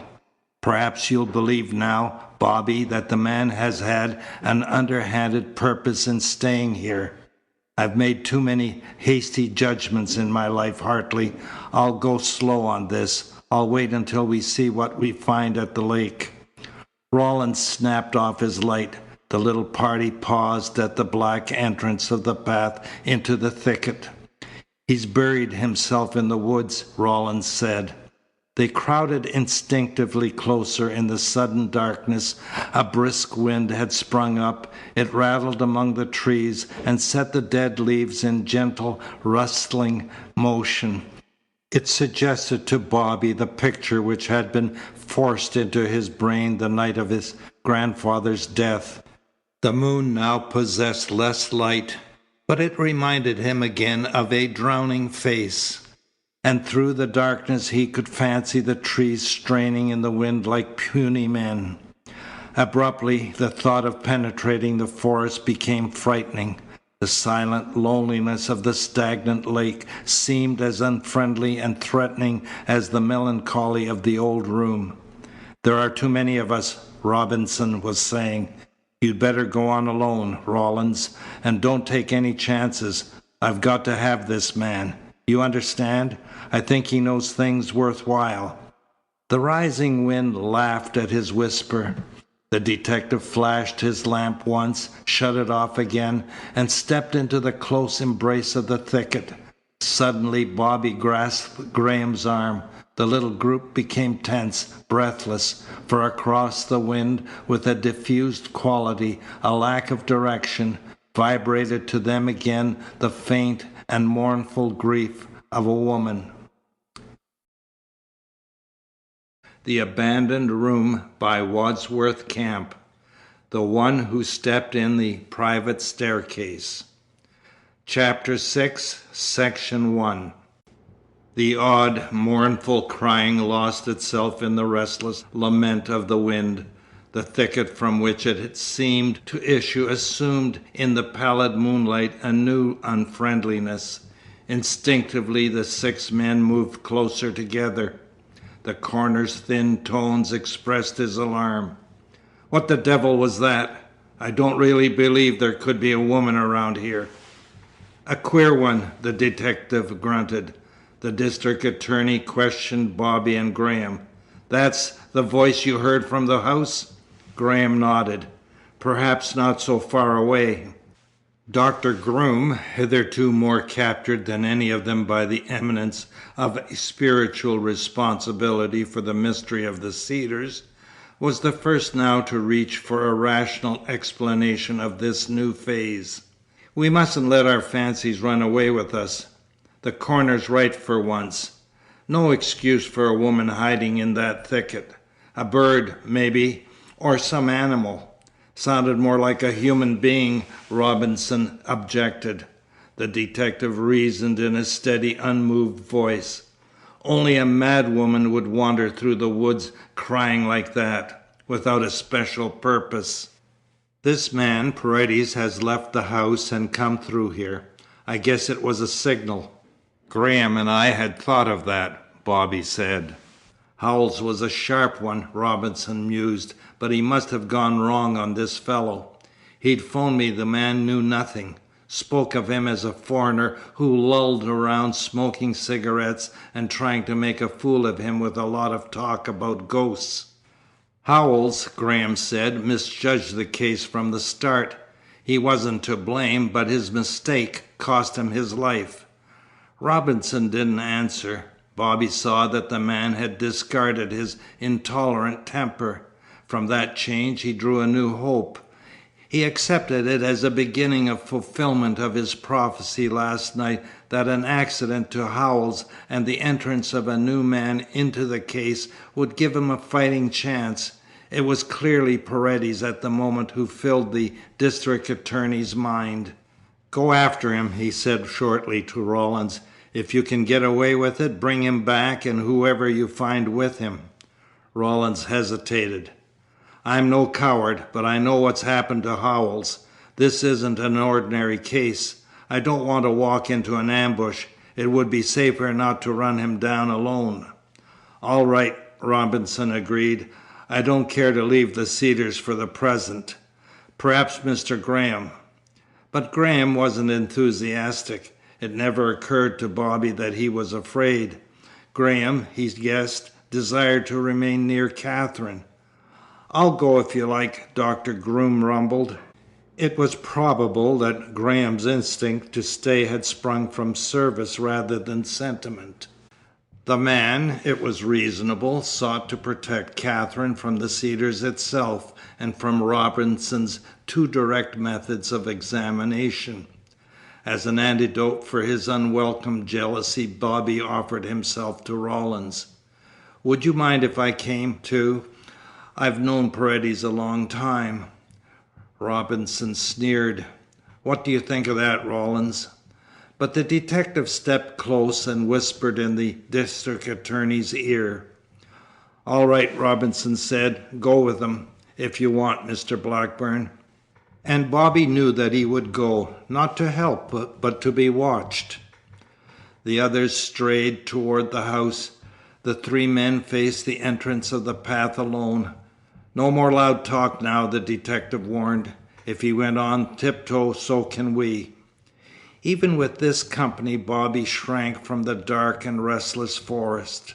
With a smooth skill the detective followed the unfamiliar path. From time to time he stooped close to the ground, shaded his lamp with his hand, and pressed the control. Always the light verified the presence of Paredes ahead of them. Bobby knew that they were near the stagnant lake. The underbrush was thicker. They went with more care to limit the sound of their passage among the trees, and each moment the physical surroundings of the pursuit increased Bobby's doubt of Paredes. No ordinary impulse would bring a man to such a place in this black hour before the dawn, particularly Paredes, who spoke constantly of his superstitious nature, who advertised a thorough-paced fear of the Cedars. The Panamanian's decision to remain, his lack of emotion before the tragic succession of events at the house, his attempt to enter the corridor just before Bobby had gone himself to the old room for the evidence, his desire to direct suspicion against Katherine. Finally, this excursion in response to the eerie crying, all suggested a definite, perhaps a dangerous, purpose in the brain of the serene and inscrutable man. They slipped to the open space about the lake. The moon barely distinguished for them the flat, melancholy stretch of water. They listened breathlessly. There was no sound beyond the normal stirrings of the forest. Bobby had a feeling, similar to the afternoons, that he was watched. He tried unsuccessfully to penetrate the darkness across the lake where he had fancied the woman skulking. The detective's keen senses were satisfied. "Dollars to doughnuts, they're not here. They've probably gone on. I'll have to take a chance and show the light again." Fresh footprints were revealed in the narrow circle of illumination, testifying to Paredes' continued stealth. They made a straight line to the water's edge. Rawlins exclaimed, "He stepped into the lake. How deep is it?" The black surface of the water seemed to Bobby like an opaque glass, hiding sinister things. Suppose Paredes, instead of coming to a rendezvous, had been led. "It's deep enough in the centre," he answered. "Shallow around the edges." "Quite. Then he knew we were after him," Groom said. Rawlins nodded and ran his light along the shore.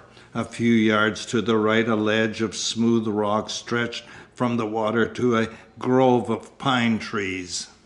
The detective arose and turned off his light. "He's blocked us," he said. He knew he wouldn't leave his marks on the rock or the pine needles. No way to guess his direction now. Dr. Groom cleared his throat.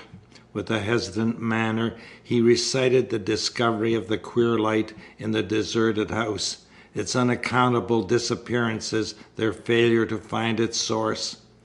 "I was thinking," he explained, "that Paredes alone saw the light give out. It was his suggestion that he go to the front of the house to investigate. This path might be used as a short cut to the deserted house. The rendezvous may have been there." Rawlins was interested again. "How far is it?" "Not much more than a mile," Groom answered. "Then we'll go," the detective decided. "Show the way." Groom in the lead, they struck off through the woods. Bobby, who walked last, noticed the faint messengers of dawn behind the trees in the east. He was glad. The night cloaked too much in this neighbourhood. By daylight the empty house would guard its secret less easily. Suddenly he paused and stood quite still. He wanted to call to the others, to point out what he had seen. There was no question. By chance he had accomplished the task that seemed so hopeless yesterday. He had found the spot where his consciousness had come back momentarily to record a wet moon, trees straining in the wind like puny men, and a figure in a mask which he called his conscience. He gazed, his hope retreating before an unforeseen disappointment. For with the paling moon and the bent trees survived that very figure on the discovery of whose nature he had built so vital a hope. And in this bad light it conveyed to him an appearance nearly human. Through the underbrush, the trunk of a tree shattered by some violent storm mocked him with its illusion. The dead leaves at the top were like cloth across a face. Therefore, he argued, there had been no conspiracy against him. Paredes was clean as far as that was concerned. He had wandered about the Cedars alone. He had opened his eyes at a point between the court and the deserted house.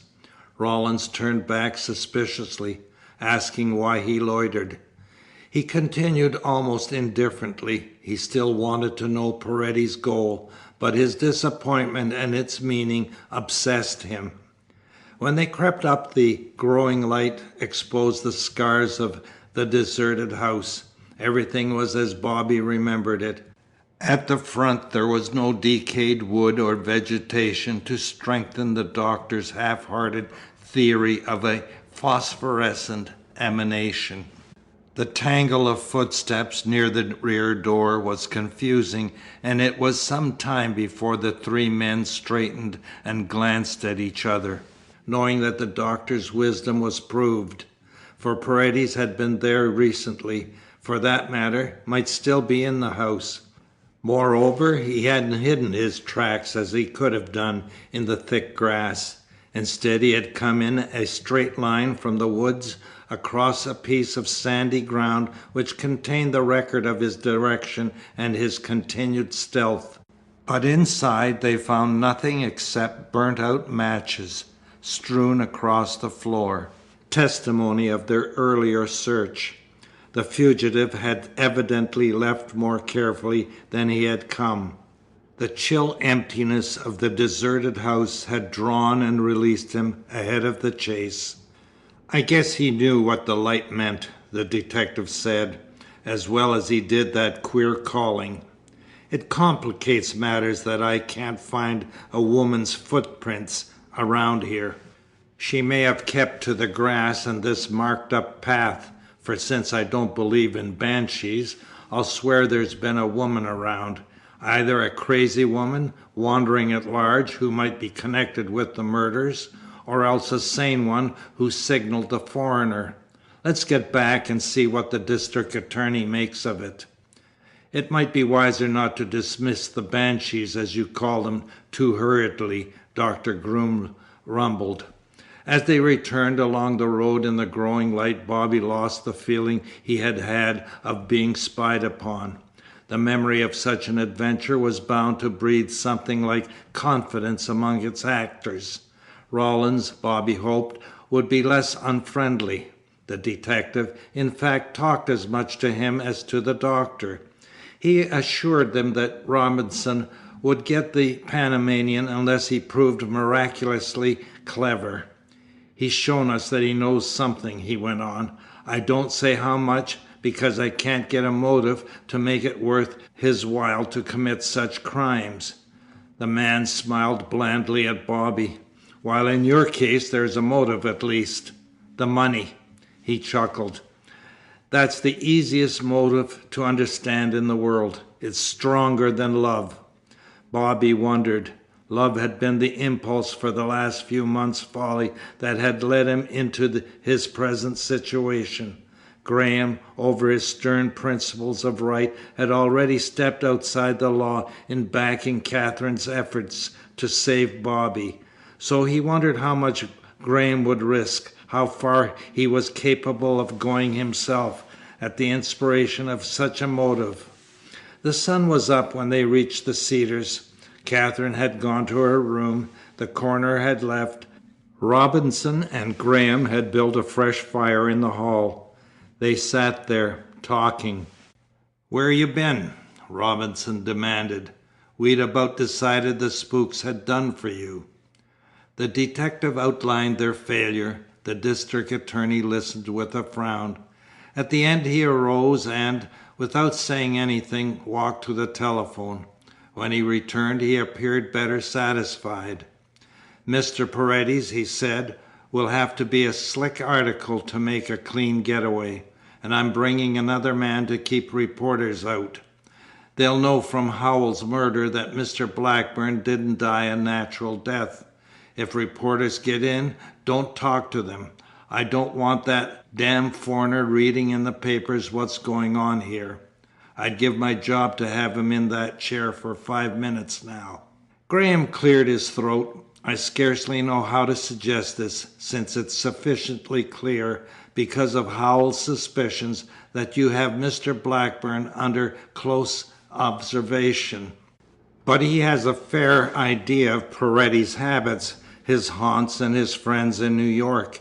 He might be able to learn things the police couldn't. I've 1 or 2 matters to take me to town. I would make myself personally responsible for his return." The district attorney interrupted. "I see what you mean. Wait a minute." He clasped his hands and rolled his fat thumbs one around the other. The little eyes, surrounded by puffy flesh, became enigmatic. All at once he glanced up with a genial smile. "Why not? I haven't said anything about holding Mr. Blackburn as more than a witness." His tone chilled Bobby as thoroughly as a direct accusation would have done. "And," Robinson went on, "the sooner you go, the better. The sooner you get back, the better." Graham was visibly puzzled by this prompt acquiescence. He started for the stairs, but the district attorney waved him aside. "Coats and hats are downstairs. No need wasting time." Graham turned to Dr. Groom. "You'll tell Miss Perrine, Doctor." The doctor showed that he understood the warning Graham wished to convey. The district attorney made a point of walking to the stable to see them off. Graham gestured angrily as they drove away. "It's plain as the nose on your face. I was too anxious to test their attitude toward you, Bobby. He jumped at the chance to run us out of the house. He'll have several hours during which to turn the place upside down, to give Katherine the 3rd degree.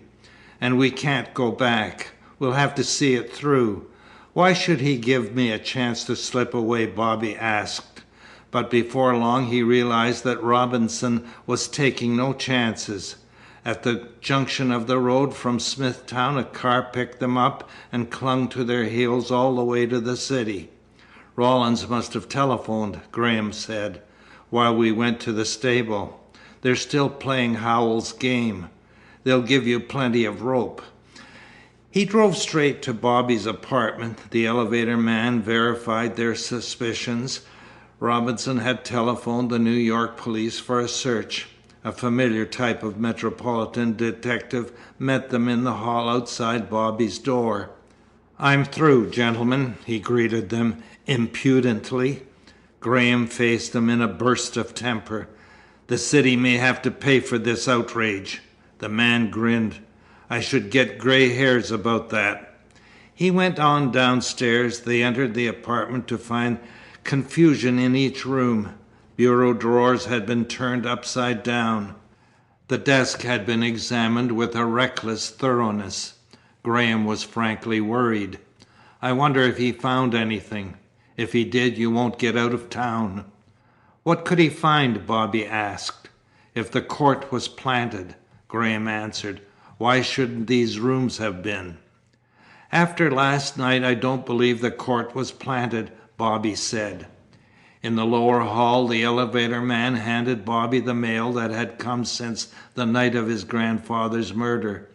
In the car again he glanced over the envelopes. He tore one open with a surprised haste. "This is Maria's handwriting," he told Graham.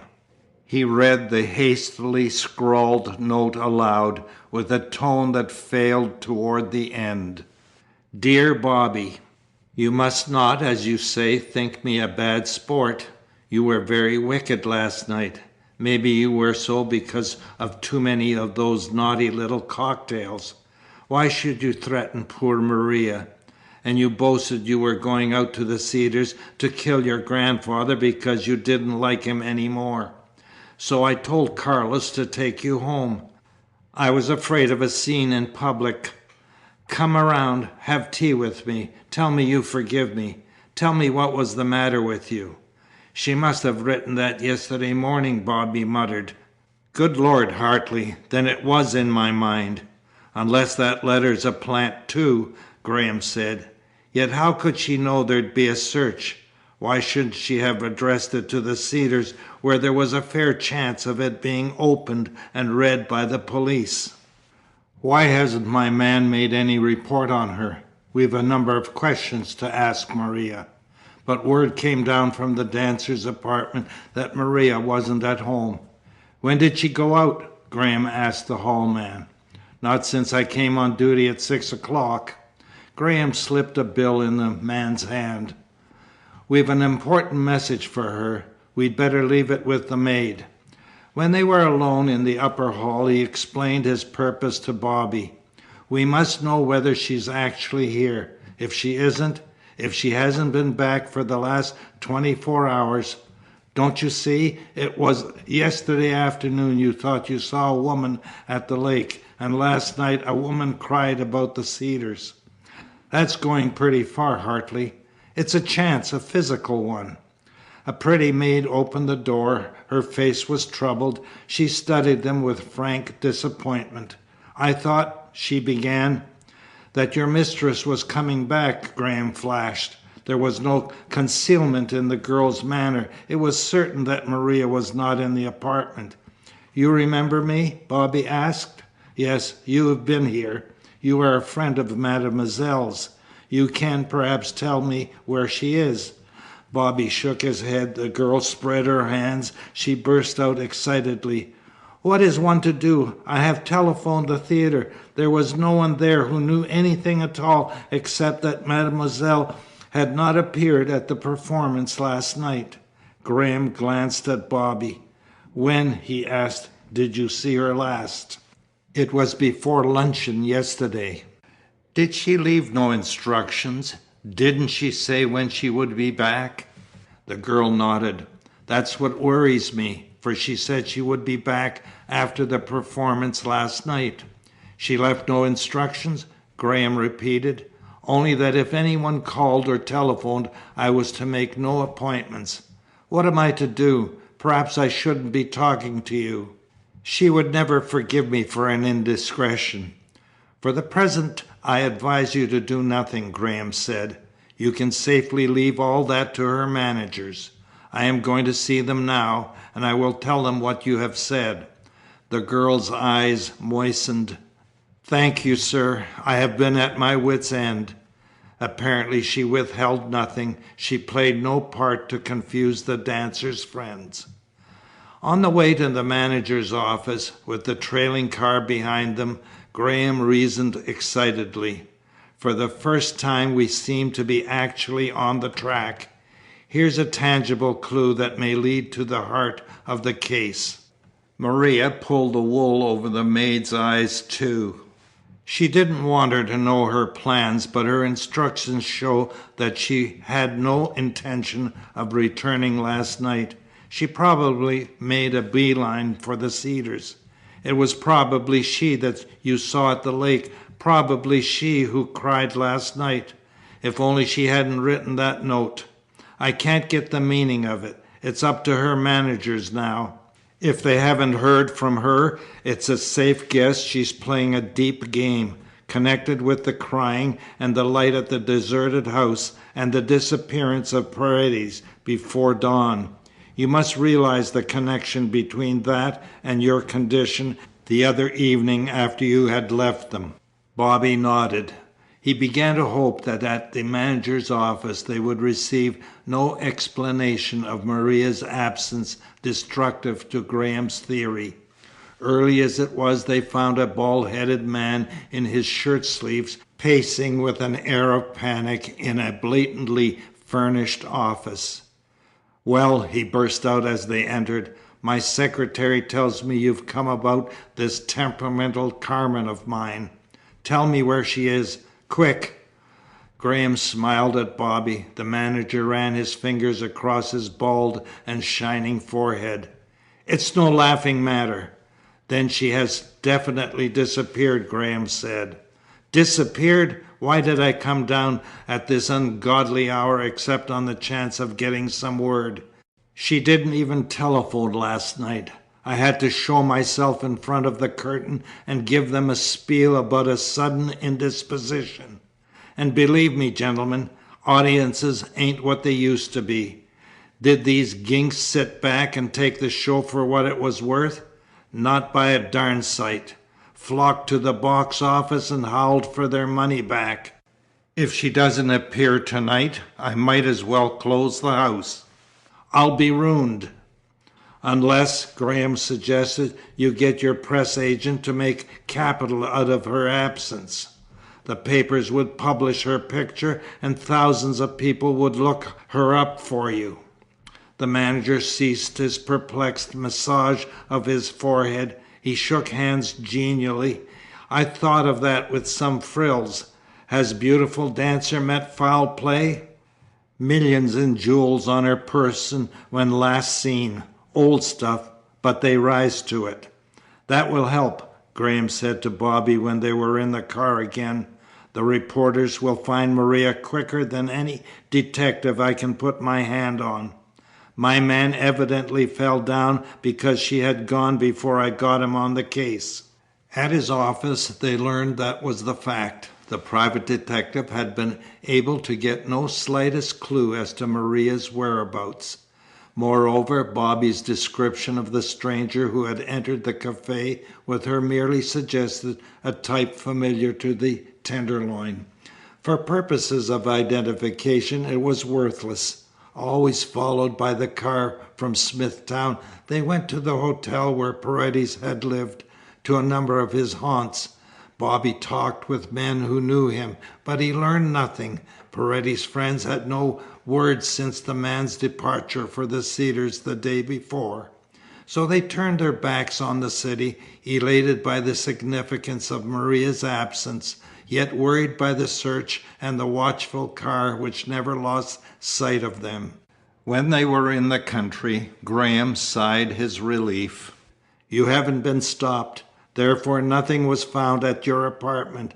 But if that wasn't planted, why should Maria have sent an incriminating note there? Unless," Bobby answered, "she told the truth. Unless she was sincere when she mailed it.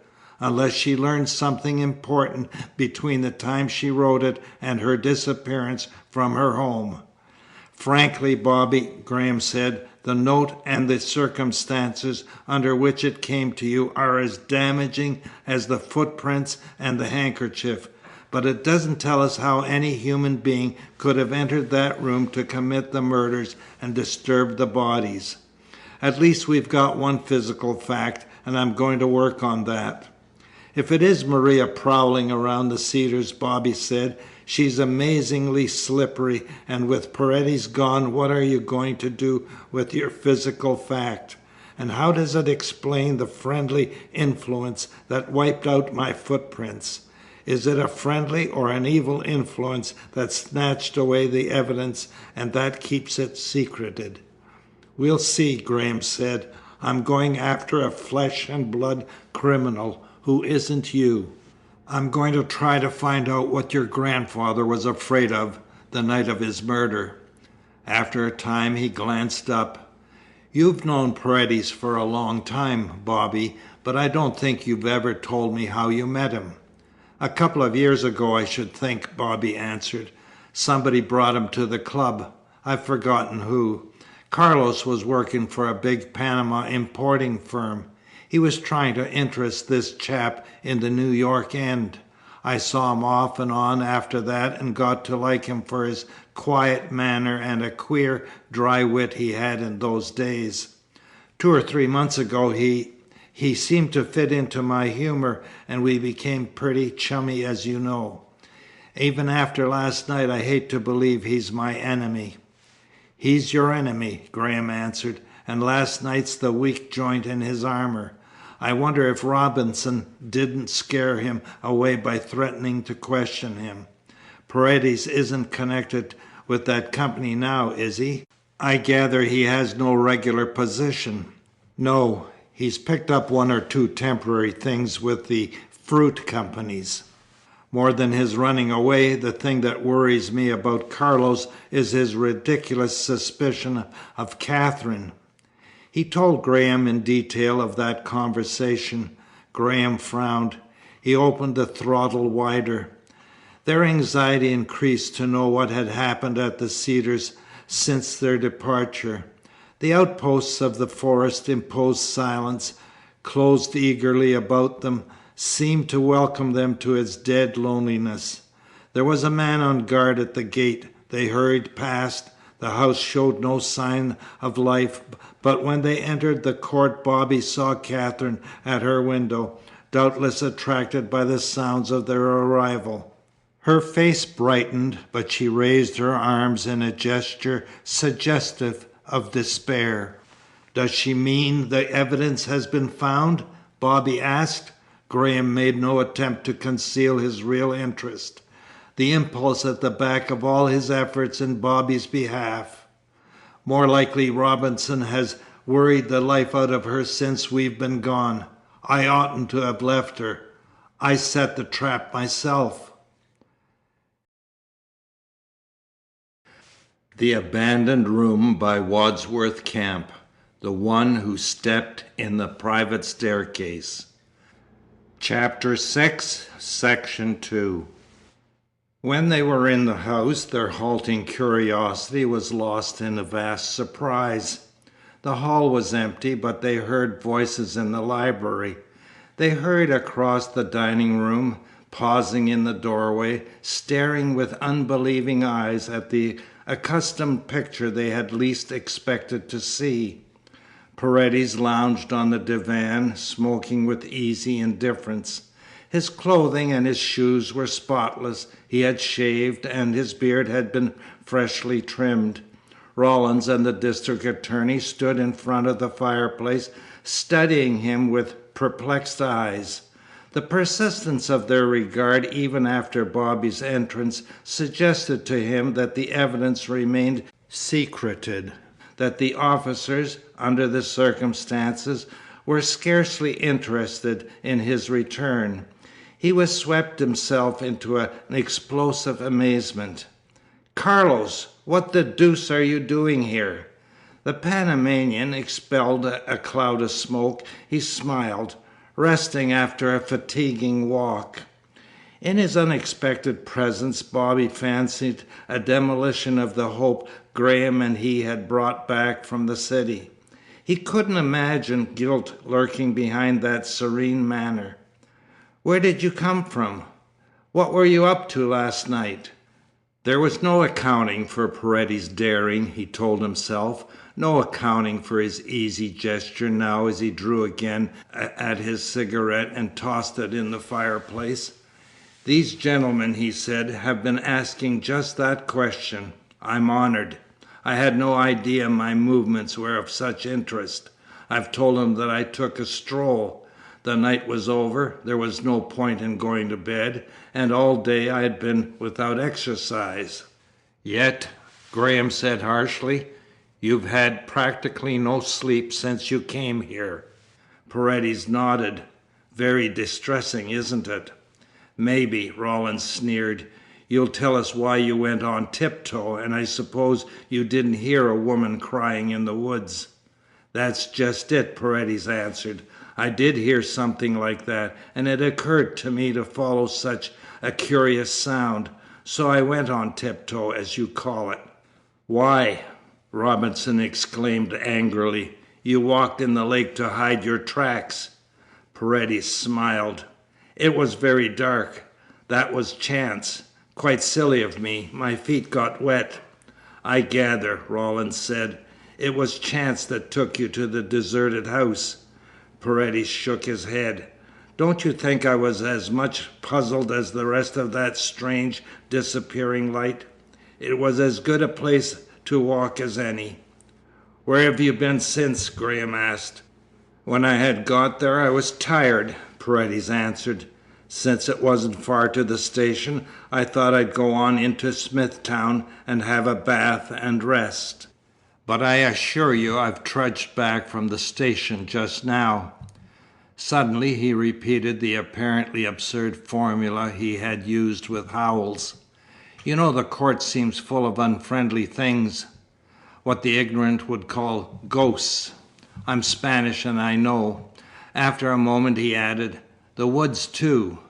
I shouldn't care to wander through them too much after dark." Robinson stared, but Rawlins brushed the question aside. "What hotel did you go to in Smithtown?" "It's called the New." Nothing could be farther from the fact. "Shall I see if that's straight, sir?" The district attorney agreed, and Rawlins left the room. Paredes laughed.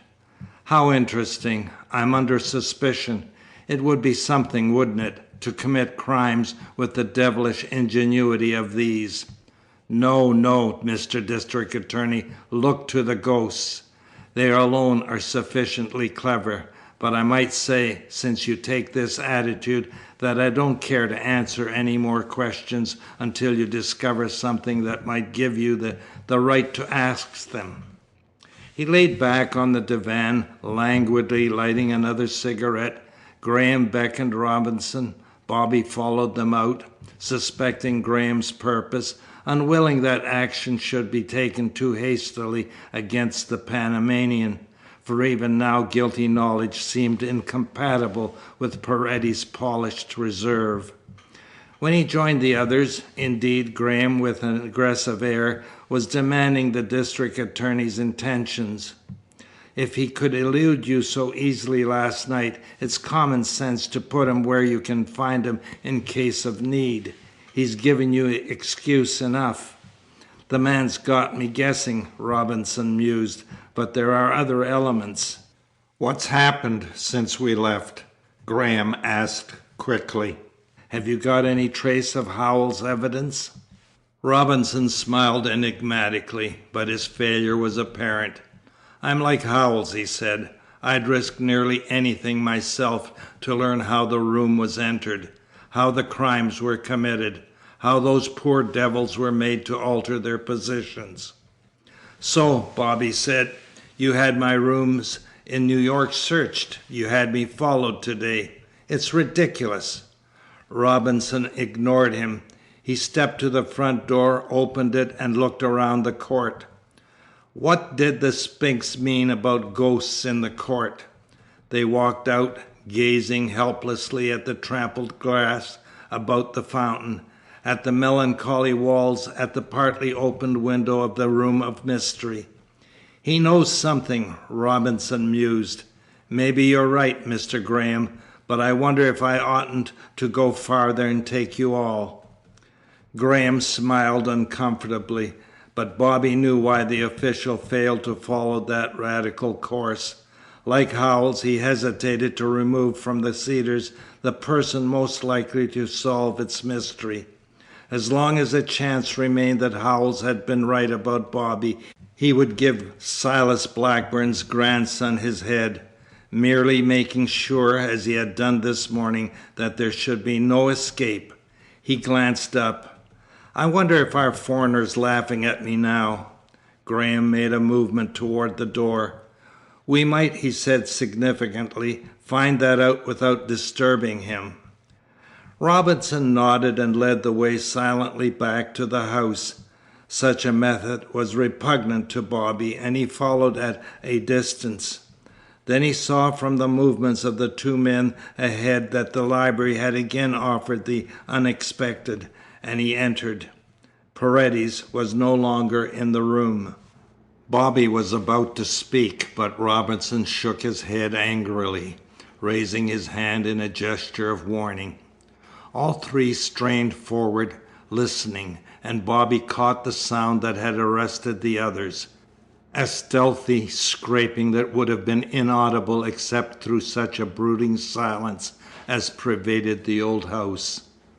Bobby's interest quickened at this confirmation of Graham's theory. There was a projection of cold fear, moreover, in its sly allusion. It gave to his memory of Paredes, with his tall, graceful figure, his lack of emotion, his inscrutable eyes, and his pointed beard, a suggestion nearly satanic. For the stealthy scraping had come from behind the closed door of the private staircase. Howells had gone up that staircase. None of them could forget for a moment that it led to the private hall outside the room in which the murders had been committed. It occurred to Bobby that the triumph Graham's face expressed was out of keeping with the man. It disturbed him nearly as thoroughly as Paredes' stealthy presence in that place. "We've got him," Graham whispered. Robinson's bulky figure moved cautiously toward the door. He grasped the knob, swung the door open, and stepped back, smiling his satisfaction. Halfway down the staircase, Paredes leaned against the wall, one foot raised and outstretched, as though an infinitely quiet descent had been interrupted. The exposure had been too quick for his habit. His face failed to hide its discomfiture. His laugh rang false. "Hello! I'm afraid we've caught you, Paredes," Graham said, and the triumph blazed now in his voice. What Paredes did then was more startling, more out of key than any of his recent actions. He came precipitately down. His eyes were dangerous. As Bobby watched the face whose quiet had at last been tempestuously destroyed, he felt that the man was capable of anything under sufficient provocation. "Got me for what?" he snarled. "Tell us why you were sneaking up there in connection with your little excursion before dawn. It suggests a guilty knowledge." Paredes straightened. He shrugged his shoulders. With an admirable effort of will he smoothed the rage from his face. But for Bobby the satanic suggestion lingered. "Why do you suppose I'm here?" he said in a restrained voice that scarcely rose above a whisper. "To help Bobby. I was simply looking around for Bobby's sake." That angered Bobby. He wanted to cry out against the supposed friend who had at last shown his teeth. "That," Graham laughed, "is why you sneaked, why you didn't make any noise, why you lost your temper when we caught you at it. What about it, Mr. District Attorney?" Robinson stepped forward. "Nothing else to do, Mr. Graham. He's too slippery. I'll put him in a safe place." "You mean," Paredes cried, "that you'll arrest me?" "You've guessed it. I'll lock you up as a material witness." Paredes swung on Bobby. "You'll permit this, Bobby? You'll forget that I'm a guest in your house?" Bobby flushed. "Why have you stayed? What were you doing up there? Answer those questions. Tell me what you want." Paredes turned away. He took a cigarette from his pocket and lighted it. His fingers were not steady. For the first time, it became evident to Bobby, Paredes was afraid. Rawlins came back from the telephone. He took in the tableau. "What's the rumpus?" "Run this man to Smithtown," Robinson directed. "Lock him up and tell the judge, when he's arraigned in the morning, that I want him held as a material witness." "He was at the hotel in Smithtown, all right," Rawlins said. He tapped Paredes' arm. "You coming on this little joyride like a lamb or a lion? Say, you'll find the jail about as comfortable as the new hotel." Paredes smiled. The evil and dangerous light died in his eyes. He became all at once easy and impervious again. "Like a lamb, how else?" "I'm sorry, Carlos," Bobby muttered. "If you'd only say something, if you'd only explain your movements, if you'd only really help." Again Paredes shrugged his shoulders. "Handcuffs?" he asked Rawlins. Rawlins ran his hands deftly over the Panamanian's clothing. "No armed neutrality for me," he grinned. "All right, we'll forget the bracelets since you haven't a gun." Puffing at his cigarette, Paredes got his coat and hat and followed the detective from the house. Robinson and Graham climbed the private staircase to commence another systematic search of the hall, to discover, if they could, the motive for Paredes' stealthy presence there. Bobby accepted greedily this opportunity to find Katherine, to learn from her, undisturbed, what had happened in the house that morning, the meaning, perhaps, of her despairing gesture. When, in response to his knock, she opened her door and stepped into the corridor, he guessed her despair had been an expression of the increased strain, of her helplessness in face of Robinson's harsh determination. "He questioned me for an hour," she said, "principally about the heel mark in the court. They cling to that, because I don't think they found anything new at the lake. You don't know anything about it, do you, Katherine? You weren't there. You didn't do that for me." "I wasn't there, Bobby. I honestly don't know any more about it than you do." "Carlos was in the court," he mused. "Did you know they'd taken him? We found him creeping down the private stairway."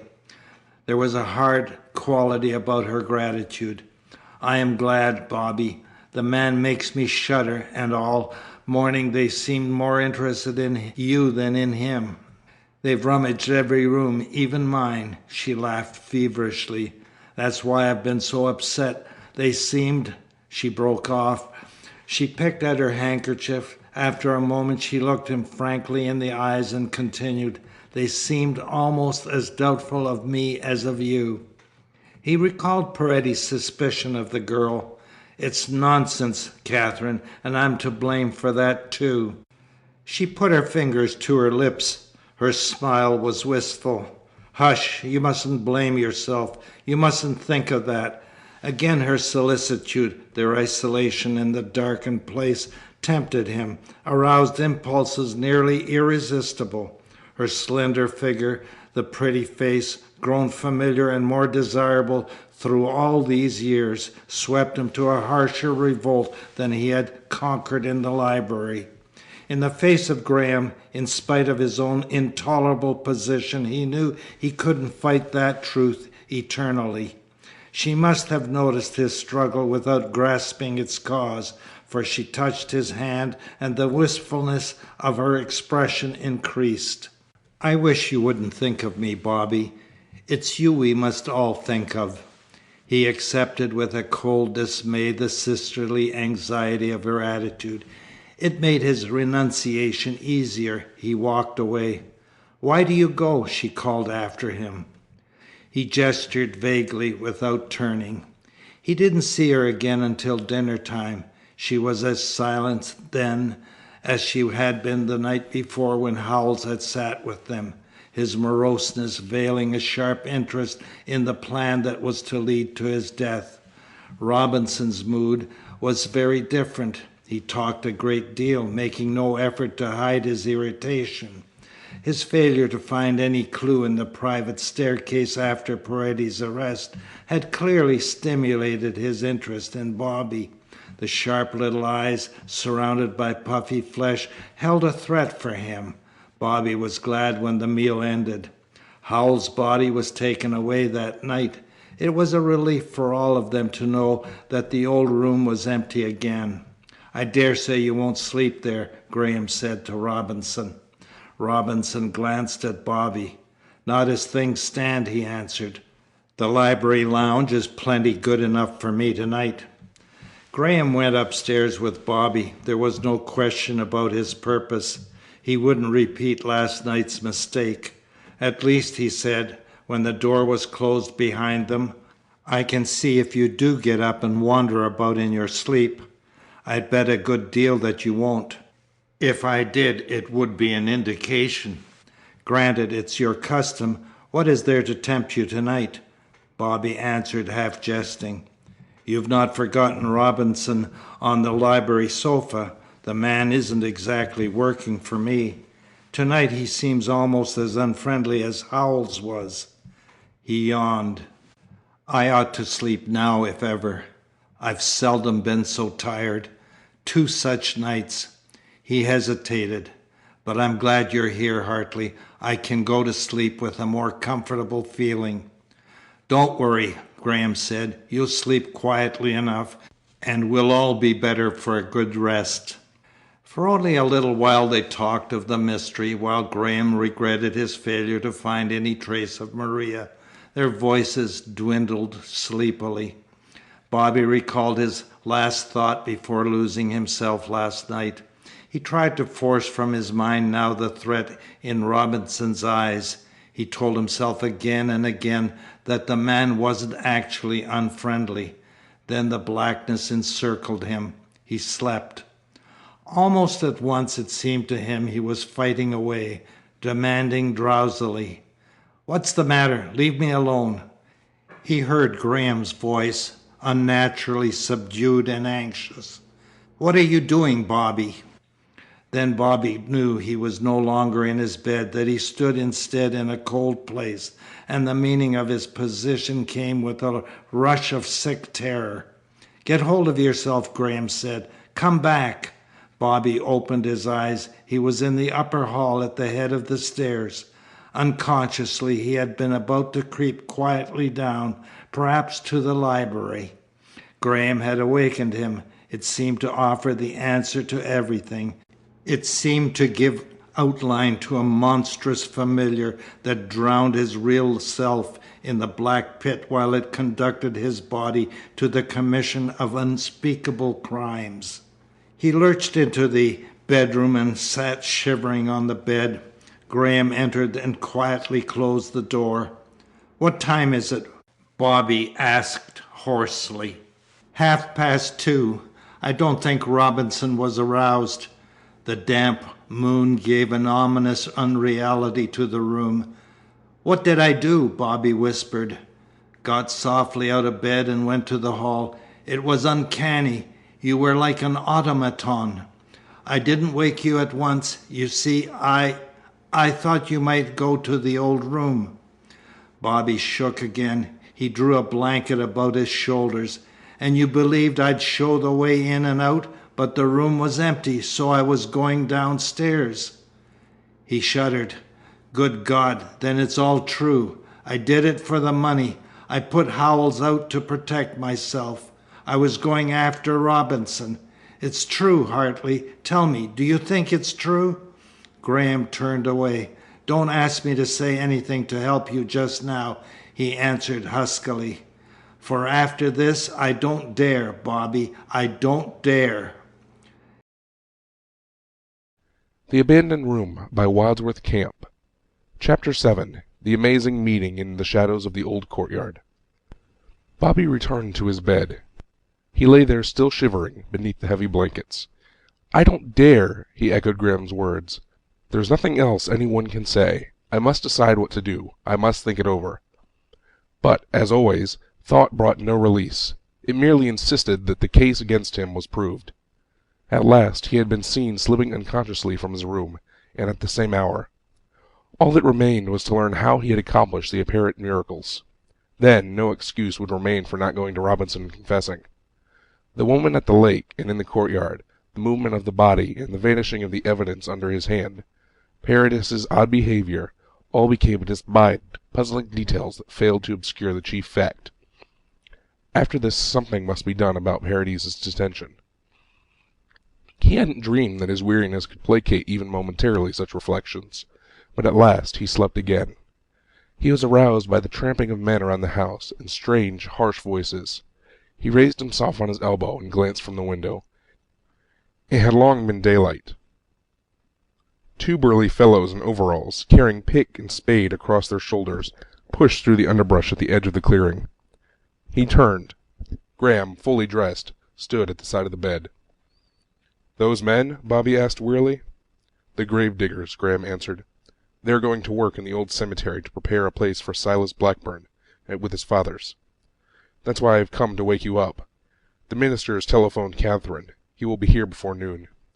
Do you know it's after 10 o'clock? For some time Bobby stared through the window at the desolate, ragged landscape. It was abnormally cold, even for the late fall. Dull clouds obscured the sun and furnished an illusion of crowding earthward. A funeral day. The words slipped into his mind. He repeated them. "When your grandfather's buried," Graham answered softly, "we'll all feel happier." "Why?" Bobby asked. "It won't lessen the fact of his murder." "Time," Graham said, "lessens such facts, even for the police." Bobby glanced at him, flushing. "You mean you've decided to stand by me after what happened last night?" Graham smiled. "I've thought it over. I slept like a top last night. I heard nothing. I saw nothing." "Ought I to want you to stand by me?" Bobby said. "Oughtn't I make a clean breast of it? At least I must do something about Paradis." Graham frowned. "It's hard to believe he had any connection with your sleepwalking last night. Yet it's as clear as ever that Maria and he are up to some game in which you figure." "He shouldn't be in jail," Bobby persisted. "Get up," Graham advised. "Bathe and have some breakfast. Then we can decide. There's no use talking of the other thing. I've forgotten it. As far as possible, you must." Bobby sprang upright. "How can I forget it? If it was hard to face sleep before, what do you think it is now? Have I any right—" "Don't," Graham said. "I'll be with you again tonight. If I were satisfied beyond the shadow of a doubt, I'd advise you to confess, but I can't be until I know what Maria and Paradis are doing." When Bobby had bathed and dressed, he found, in spite of his mental turmoil, that his sleep had done him good. While he breakfasted, Graham urged him to eat, tried to drive from his brain the morbid aftermath of last night's revealing moment. "The manager took my advice, but Maria's still missing. Her pictures are in most of the papers. There have been reporters here this morning about the murders." He strolled over and handed Bobby a number of newspapers. "Where's Robinson?" Bobby asked. "I saw him in the court a while ago. I dare say he's wandering around, perhaps watching the men at the grave." "He learned nothing new last night?" "I was with him at breakfast. I gather not."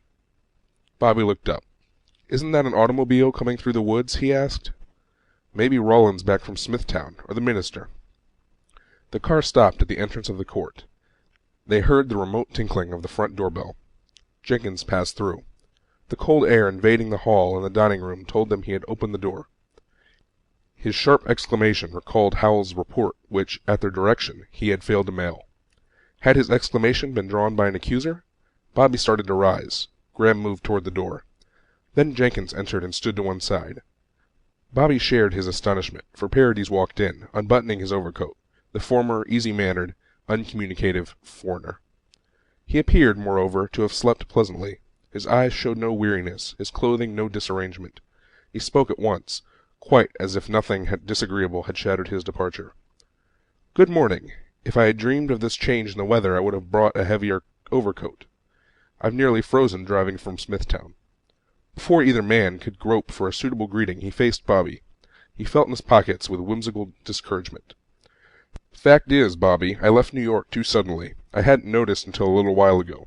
You see, I spent a good deal in Smithtown yesterday." Bobby spoke with obvious confusion.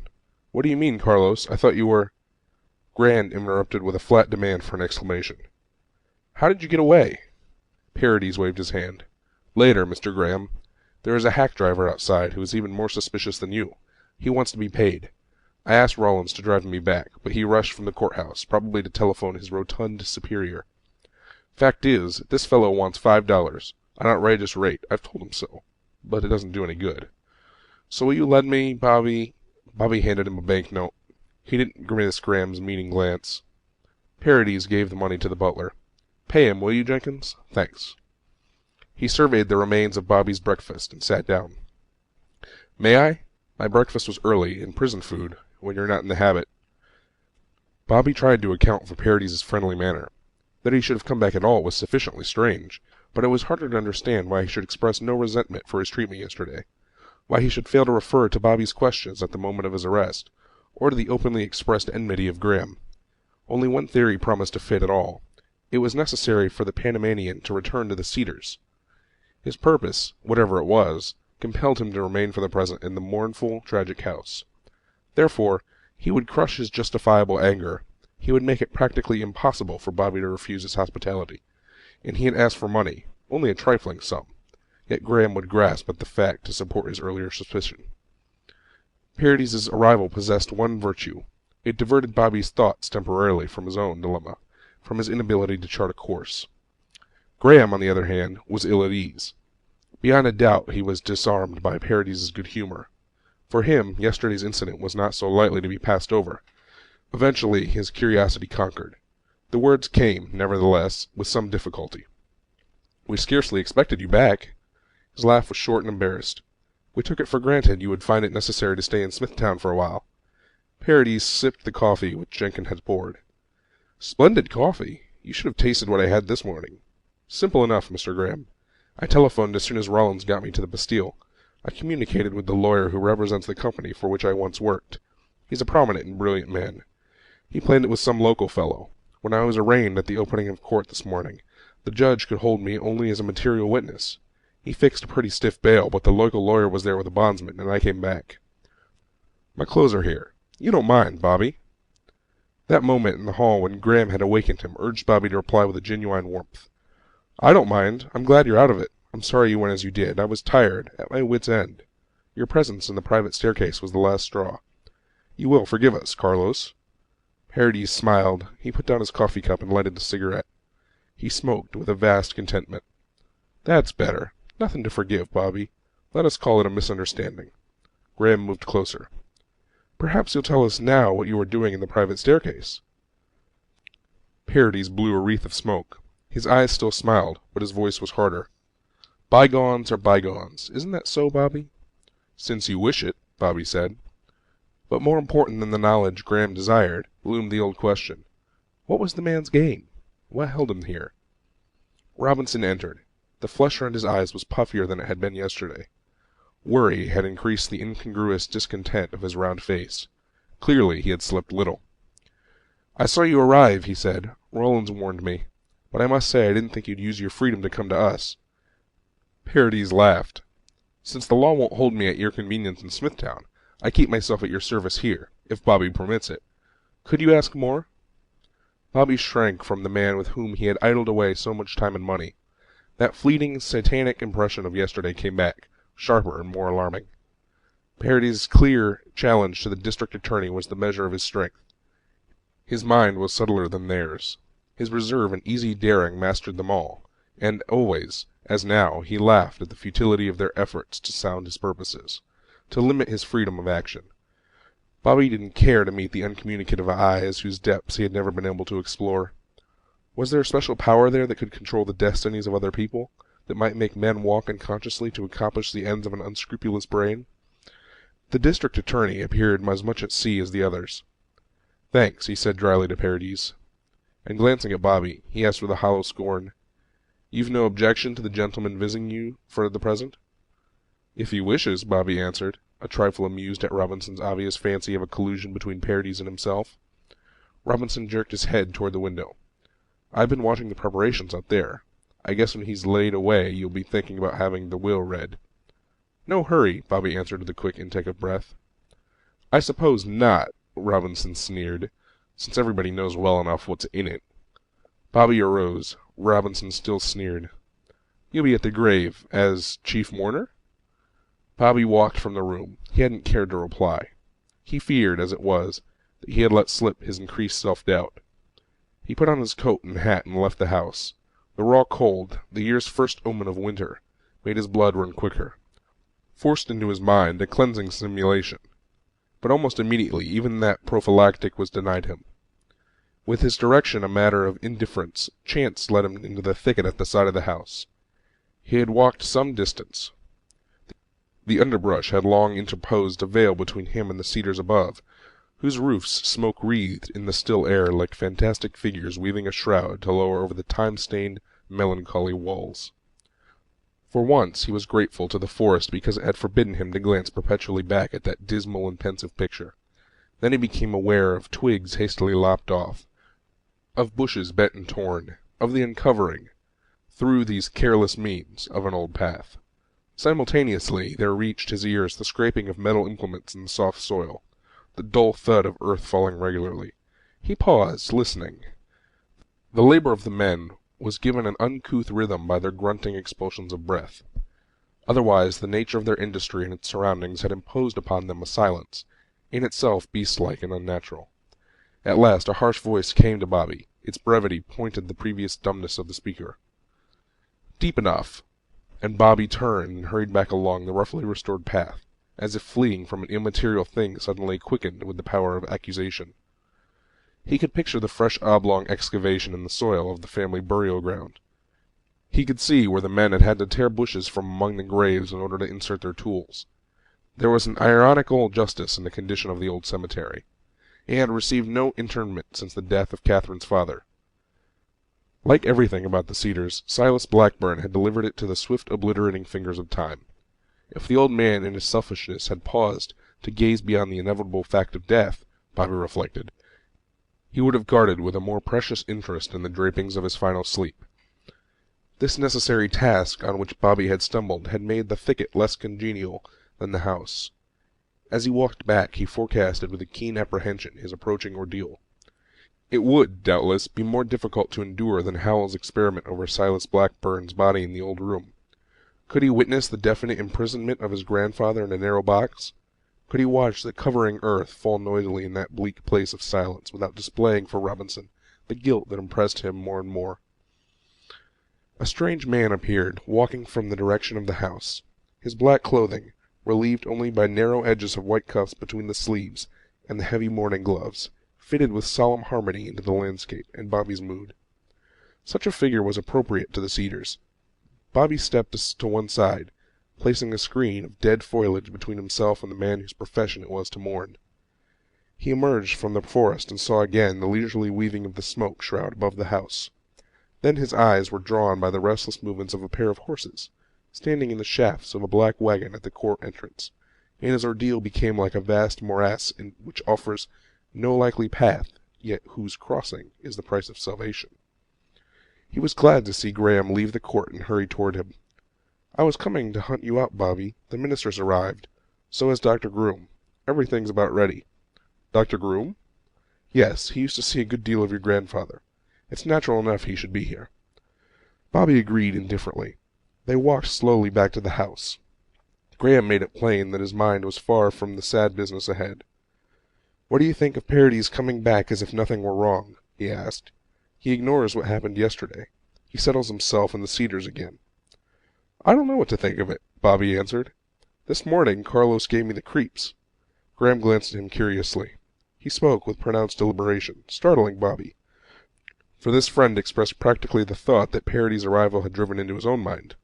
"Gave me the creeps, too. Makes me surer than ever that he has abnormally deep purpose in using his wits to hang on here. He suggests resources as hard to understand as anything that has happened in the old room. You'll confess, Bobby, he's had a good deal of influence over you. An influence for evil?" "I'd like to go around with him, if that's what you mean."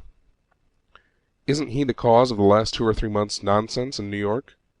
"I won't blame Carlos for that," Bobby muttered. "He influenced you against your better judgment," Graham persisted, "to refuse to leave with me the night of your grandfather's death." "Maria did her share," Bobby said. He broke off, looking at Graham. "What are you driving at?" "I've been asking myself since he came back," Graham answered, "if there's any queer power behind his quiet manner. Maybe he is psychic. Maybe he can do things we don't understand. I've wondered if he had, without your knowing it, acquired sufficient influence to direct your body when your mind no longer controlled it. It's a nasty thought, but I've heard of such things. You mean Carlos may have made me go to the hall last night, perhaps sent me to the old room those other times? Now that another had expressed the idea, Bobby fought it with all his might. No, I won't believe it. I've been weak, Hartley, but not that weak. And I tell you, I did feel Howell's body move under my hand. Don't misunderstand me, Graham said gently. I must consider every possibility. You were excited and imaginative when you went to the old room to take the evidence. It was a shock to have your candle go out. Your own hand, reaching out to Howell's, might have moved spasmodically. I mean, you may have been responsible for the thing without realizing it. And the disappearance of the evidence? Bobby defended himself. If it had been stolen earlier, the coat pocket might have retained its bulging shape. We know now that Paredes is capable of sneaking around the house. No, no, Bobby said hotly. You're trying to take away my one hope. But I was there, and you weren't. I know with my own senses what happened, and you don't. Paredes has no such influence over me. I won't think of it. If it's so far-fetched, Graham asked quietly, why do you revolt from the idea? Bobby turned on him. And why do you fill my mind with such thoughts? If you think I'm guilty, say so. Go tell Robinson so. He glanced away while the angry color left his face. He was a little dazed by the realization that he had spoken to Graham as he might have done to an enemy, as he had spoken to Howells in the old bedroom. He felt the touch of Graham's hand on his shoulder. I'm only working in your service, Graham said kindly. I'm sorry if I've troubled you by seeking physical facts in order to escape the ghosts. For Groom has brought the ghosts back with him. Don't make any mistake about that. You want the truth, don't you? Yes, Bobby said, even if it does for me. But I want it quickly. I can't go on this way, indefinitely. Yet that flash of temper had given him courage to face the ordeal. A lingering resentment at Graham's suggestion lessened the difficulty of his position. Entering the court, he scarcely glanced at the black wagon. There were more dark-clothed men in the hall. Rollins had returned. From the rug in front of the fireplace he surveyed the group with a bland curiosity. Robinson sat nearby, glowering at Paredes. The Panamanian had changed his clothing. He, too, was somberly dressed, and instead of the vivid necktie he had worn from the courthouse, a jet-black scarf was perfectly arranged beneath his collar. He lounged opposite the district attorney, his eyes studying the fire. His fingers on the chair-arm were restless. Dr. Groom stood at the foot of the stairs, talking with the clergyman, a stout and unctuous figure. Bobby noticed that the great stolid form of the doctor was ill at ease. From his thickly bearded face his reddish eyes gleamed forth with a fresh instability. The clergyman shook hands with Bobby. We need not delay. Your cousin is upstairs. He included the company in a circling turn of the head. Anyone who cares to go... Bobby forced himself to walk up the staircase, facing the first phase of his ordeal. He saw that the district attorney realized that too, for he sprang from his chair, and, followed by Rollins, started upward. The entire company crowded the stairs. At the top, Bobby found Paredes at his side. Carlos, why do you come? I would like to be of some comfort, Paredes answered gravely. His fingers on the banister made that restless groping motion. Graham summoned Catherine. One of the black-clothed men opened the door of Silas Blackburn's room. He stepped aside, beckoning. He had an air of a showman craving approbation for the surprise he had arranged. Bobby went in with the others. Automatically through the dim light he catalogued remembered objects, all intimate to his grandfather, each oddly entangled in his mind with his dislike of the old man. The iron bed, the chest of drawers, scratched and with broken handles, the closed colonial desk, the miserly rag carpet, all seemed mutely asking, as Bobby did, why their owner had deserted them the other night and delivered himself to the ghostly mystery of the old bedroom. Reluctantly, Bobby's glance went to the center of the floor where the casket rested on trestles. From the chest of drawers 2 candles, the only light, played wanly over the still figure and the ashen face. So for the second time the living met the dead, and the law watched hopefully. Robinson stood opposite, but he didn't look at Silas Blackburn, who could no longer accuse. He stared instead at Bobby, and Bobby kept repeating to himself, I didn't do this thing. I didn't do this thing. The Abandoned Room by Wadsworth Camp, Chapter 7.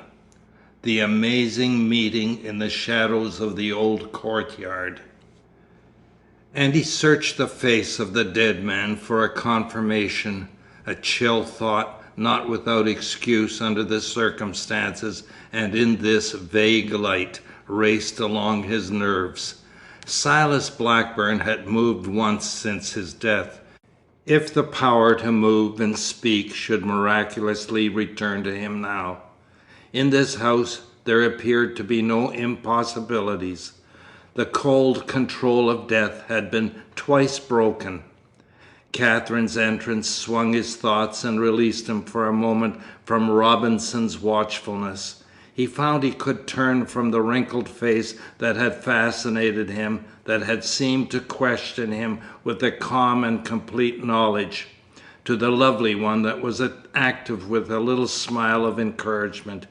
He was grateful for that. It taught him that in the heavy presence of death and from the harsh trappings of mourning, the magnetism of youth is unconquerable. So in affection he found an antidote for fear. Even Graham's quick movement to her side couldn't make her presence less helpful to Bobby. He looked at his grandfather again. He glanced at Robinson. As in a dream he heard the clergyman say, "The service will be read at the grave." Almost indifferently he saw the dark-clothed men sidle forward, lift a grotesquely shaped plate of metal from the floor, and fit it in place, hiding from his eyes the closed eyes of the dead man. He nodded and stepped to the hall, where Robinson tapped his arm and whispered, "Make way, Mr. Blackburn." He watched the sombre men carry their heavy burden across the hall, down the stairs, and into the dull autumn air. He followed at the side of Catherine along the clearing and into the overgrown path. He was aware of the others drifting behind. Catherine slipped her hand in his. "It is dreadful we shouldn't feel more sorrow, more regret," she said. "Perhaps we never understood him. That is dreadful too, for no one understood him. We are the only mourners."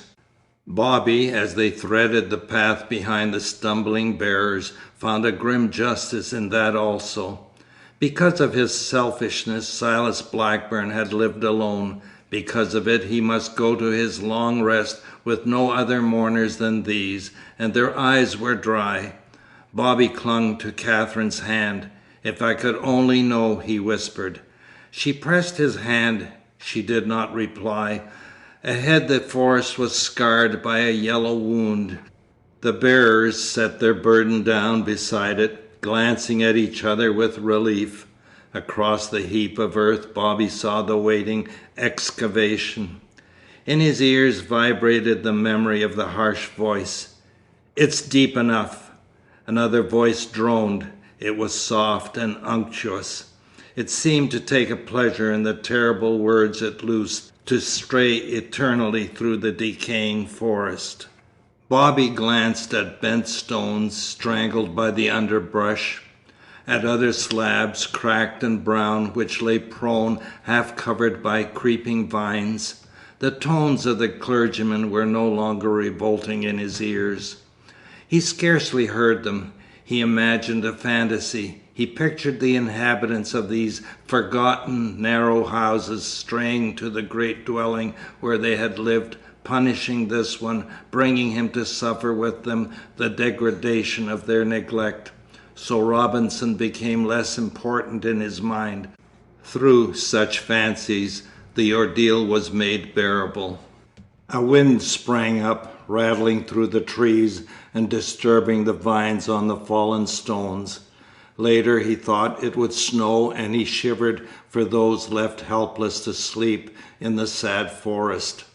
The dark-clothed men strained at ropes now. They glanced at Catherine and Bobby as at those most to be impressed by their skill. They lowered Silas Blackburn's grimly shaped casing into the sorrel pit. It passed from Bobby's sight. Two roughly dressed labourers came from the thicket where they had hidden, and with their spades approached the grave. The sound from whose imminence Bobby had shrunk rattled in his ears. The yellow earth cut across the stormy twilight of the cemetery and scattered in the trench. After a time the response lost its metallic petulance. Catherine pulled at Bobby's hand. He started and glanced up. One of the black-clothed men was speaking to him with a professional gentleness. "You needn't wait, Mr. Blackburn. Everything is finished." He saw now that Robinson stood across the grave still staring at him. The professional mourner smiled sympathetically and moved away. Catherine, Robinson, the two grave diggers, and Bobby alone were left of the little company, and Bobby, staring back at the district attorney, took a sombre pride in facing it out until even the men with the spades had gone. The ordeal, he reflected, had lost its poignancy. His mind was intent on the empty trappings he had witnessed. He wondered if there was, after all, no justice against his grandfather in this unkempt burial. The place might have something to tell him, if it could only make him believe that beyond the inevitable fact nothing mattered. If he were sure of that, it would offer a way out of the worst, perhaps the happiest exit for Catherine's sake. Then Dr. Groom returned. His huge, hairy figure dominated the cemetery. His infused eyes, beneath the thick black brows, were far-seeing. They seemed to penetrate Bobby's thought. Then they glanced at the excavation, appearing to intimate that Silas Blackburn's earthy blanket could hide nothing from the closed eyes it sheltered. At his age he faced the near approach of that inevitable fact, and he didn't hesitate to look beyond. Bobby knew what Graham had meant when he had said that Groom had brought the ghost back with him. It was as if the cemetery had recalled the old doctor to answer his presumptuous question. "There's no use your staying here." The resonance of the deep voice jarred through the woods. The broad shoulders twitched. One of the hairy hands made a half circle. "I hope you'll clean this up, my boy. You ought to replace the stones and trim the graves. You couldn't blame them, could you, if these old people were restless and tried to go abroad?" For Bobby, in spite of himself, the man on whose last shelter the earth continued to fall, became once more a potent thing, able to appraise the penalty of his own carelessness. "Come," Catherine whispered. But Bobby lingered, oddly fascinated, supporting the ordeal to its final moment. The blows of the backs of the spades on the completed mound beat into his brain the end. The workmen wandered off through the woods. From a distance the harsh voice of one of them came back. "I don't want to dig again in such a place. People don't seem dead there." Robinson tried to laugh. "That man's wise," he said to the doctor. "If Paredes spoke of this cemetery as being full of ghosts, I could understand him." The doctor's deep bass answered thoughtfully, "Paredes is probably right. The man has a special sense, but I have felt it myself. The cedars and the forests are full of things that seem to whisper, things that one never sees. Such things might have an excuse for evil." "Let's get out of here," Robinson said gruffly. Catherine withdrew her hand. Bobby reached for it again, but she seemed not to notice. She walked ahead of him along the path, her shoulders a trifle bent. Bobby caught up with her. "Catherine," he said. "Don't talk to me, Bobby." He looked closer. He saw that she was crying at last. Tears stained her cheeks. Her lips were strange to him in the distortion of a grief that seeks to control itself. He slackened his pace and let her walk ahead. He followed with a sort of awe that there should have been grief for Silas Blackburn after all. He blamed himself because his own eyes were not moist.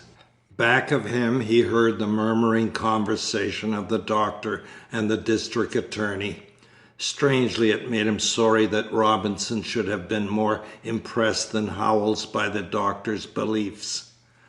They stepped into the clearing. The wind had dissipated the smoke shroud. It was no longer low over the roofs. Against the forest and the darker clouds the house had a stark appearance. It was like a frame from which the flesh had fallen. The black wagon had gone. The Cedars was left alone to the solution of its mystery. Paredes, Graham, and Rawlins waited for them in the hall. There was nothing to say. Paredes placed, with a delicate accuracy, fresh logs upon the fire. He arose, flecking the wood dust from his hands. "How cold it will be here," he mused. "How impossible of entrance when the house is left as empty as the woods to those who only go unseen." Bobby saw Katherine's shoulders shake. She had dried her eyes, but in her face was expressed an aversion for solitude, a desire for any company, even that of the man she disliked and feared. Robinson took Rawlins to the library for another futile consultation, Bobby guessed. Katherine sat on the arm of the chair, thrusting one foot toward the fresh blaze. "It will snow," she said. "It is very early for that." No one answered. The strain tightened. The flames leaped, throwing in evanescent pulsations of brilliancy about the dusky hall. They welcomed Jenkins' announcement that luncheon was ready, but they scarcely disturbed the hurriedly prepared dishes, and afterward they gathered again in the hall, silent and depressed, appalled by the long, dreary afternoon, which, however, possessed a single virtue of dividing them from another night. For long periods the district attorney and the detective were closeted in the library. Now and then they passed upstairs, and they could be heard moving about, but no one, save Graham, seemed to care. Already the officers had had every opportunity to search the house. The old room no longer held an inhabitant to set its fatal machinery in motion. Yet Bobby realized in a dull way that any moment the two men might come down to him saying, "We have found something. You are guilty." The heavy atmosphere of the house crushed such forecasts, made them seem a little trivial. Bobby fancied it gathering density to cradle new mysteries. The long minutes loitered. Dr. Groom made a movement to go. "Why should I stay?" he grumbled. "What is there to keep me?" Yet he sat back in his chair again and appeared to have forgotten his intention. Graham wandered off. Bobby thought he had joined Rawlins and Robinson in the library. The only daylight entered the hall through the narrow slits of windows on either side of the front door. Bobby, watching these, was, even with the problems night brought to him now, glad when they grew paler. Paredes, who had been smoking cigarette after cigarette, arose and brought his card table, drawing it close to him. He arranged the cards in neat piles. The uncertain firelight made it barely possible to identify their numbers. Dr. Groom gestured his disgust. Katherine stooped forward, placing her hands on the table. "Is it kind," she asked, "so soon after he has left his house?" Paredes started. "Wait," he said softly. Puzzled, she glanced at him. "Stay just as you are," he directed. "There has been so much death in this house. Who knows?" Languidly he placed his fingers on the edge of the table opposite hers. "What are you doing?" Dr. Groom asked hoarsely. "Wait," Paredes said again. Then Bobby, scarcely aware of what was going on, saw the cards glide softly across the face of the table and flutter to the floor. The table had lifted slowly toward the Panamanian. It stood now on two legs. "What is it?" Katherine said. "It's moving. I can feel it move beneath my fingers." Her words recalled to Bobby unavoidably his experience in the old room. "Don't do that!" the doctor cried. Paredes smiled. "If," he answered, "the source of these crimes is, as you think, spiritual, why not ask the spirits for a solution? You see how quickly the table responds. It is as I thought. There is something in this hall. Haven't you a feeling that the dead are in this dark hall with us? They may wish to speak. See?" The table settled softly down without any noise. It commenced to rise again. Catherine lifted her hands with a visible effort, as if the table had tried to hold them against her will. She covered her face and sat trembling. "I won't. Paredes shrugged his shoulders, appealing to the doctor. The huge, shaggy head shook determinedly. "I'm not so sure I don't agree with you. I'm not so sure the dead aren't in this hall. That is why I have nothing to do with such dangerous play. It has shown us, at least, that you are a psychic, Mr. Paredes." "I have a gift," Paredes murmured. "It would be useful to speak with them. They see so much more than we do." He lifted his hands. He waved them dejectedly. He stooped and commenced picking up the cards. The doctor arose. "I shall go now," he sighed. "I don't know why I have stayed." Bobby got his coat and hat. "I'll walk to the stable with you." He was glad to escape from the dismal hall in which the firelight grew more eccentric. The court was colder and damper, and even beyond the chill was more penetrating than it had been at the grave that noon. Uneven flakes of snow sifted from the swollen sky, heralds of the white invasion. "No more sleepwalking?" the doctor asked when he had taken the blanket from his horse and climbed into the buggy. Bobby leaned against the wall of the stable and told how Graham had brought him back the previous night from the stairhead, to which he had gone with a purpose he didn't dare sound. The doctor shook his head. "You shouldn't tell me that. You shouldn't tell anyone. You place yourself too much in my hands, as you are already in Graham's hands." "Maybe that is all right. But the district attorney? You're sure he knows nothing of his habit, which seems to have commenced the night of the first murder?" "No, and I think Paredes alone of those who know about that first night would be likely to tell him." "See that he doesn't," the doctor said shortly. "I've been watching Robinson.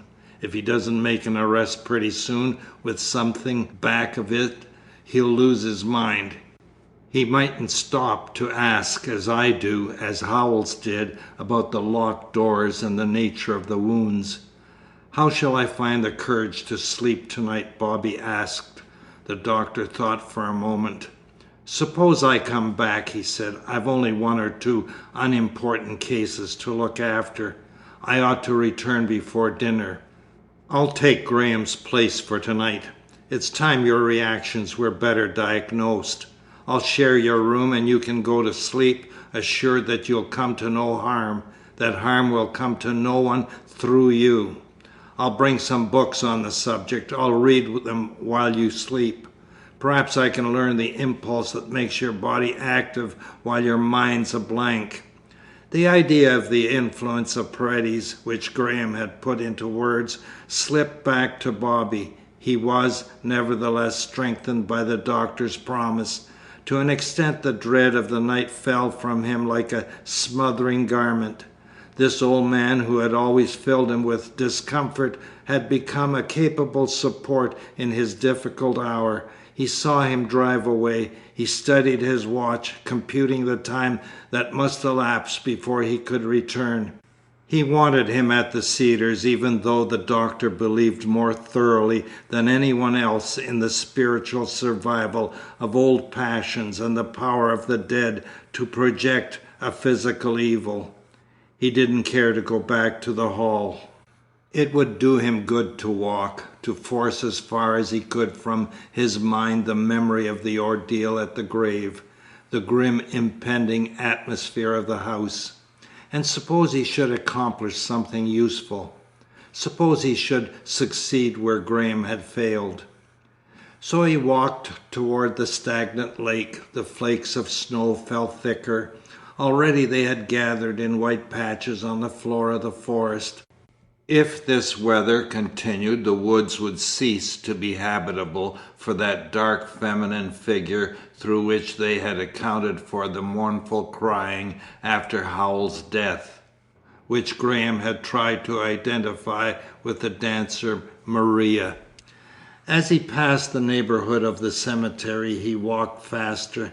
Many yards of underbrush separated him from the little time-devastated city of the dead, but its mere proximity forced on him, as the old room had done, a feeling of stealthy and intangible companionship. He stepped from the fringe of trees about the open space in the centre of which the lake brooded. The water received with a destructive indifference the fluttering caresses of the snowflakes. Bobby paused with a quick expectancy. He saw nothing of the woman who had startled him that first evening, but he heard from the thicket a sound like muffled sobbing, and he responded again to the sense of a malevolent regard. He hid himself among the trees, and in their shelter skirted the lake. The sobbing had faded into nothing. For a long time he heard only the whispers of the snow and the grief of the wind. When he had rounded the lake and was some distance beyond it, however, the moaning reached him again, and through the fast deepening twilight he saw, as indistinctly as he had before, a black feminine figure flitting among the trees in the direction of the lake. Graham's theory lost its value. It was impossible to fancy the brilliant, colourful dancer in this black, shadowy thing. He commenced to run in pursuit, calling out, "Stop! Who are you? Why do you cry through the woods?" But the dusk was too thick, the forest too eager. The black figure disappeared. In retrospect, it was again as unsubstantial as a phantom. The flakes whispered mockingly. The wind was ironical. He found his pursuit had led him back to the end of the lake, nearest the Cedars. He paused. His triumph was not unmixed with fear. A black figure stood in the open, quite close to him, gazing over the stagnant water that was like a veil for sinister things. He knew now that the woman was flesh and blood, for she did not glide away, and the snow made pallid scars on her black cloak. He crept carefully forward until he was close behind the black figure.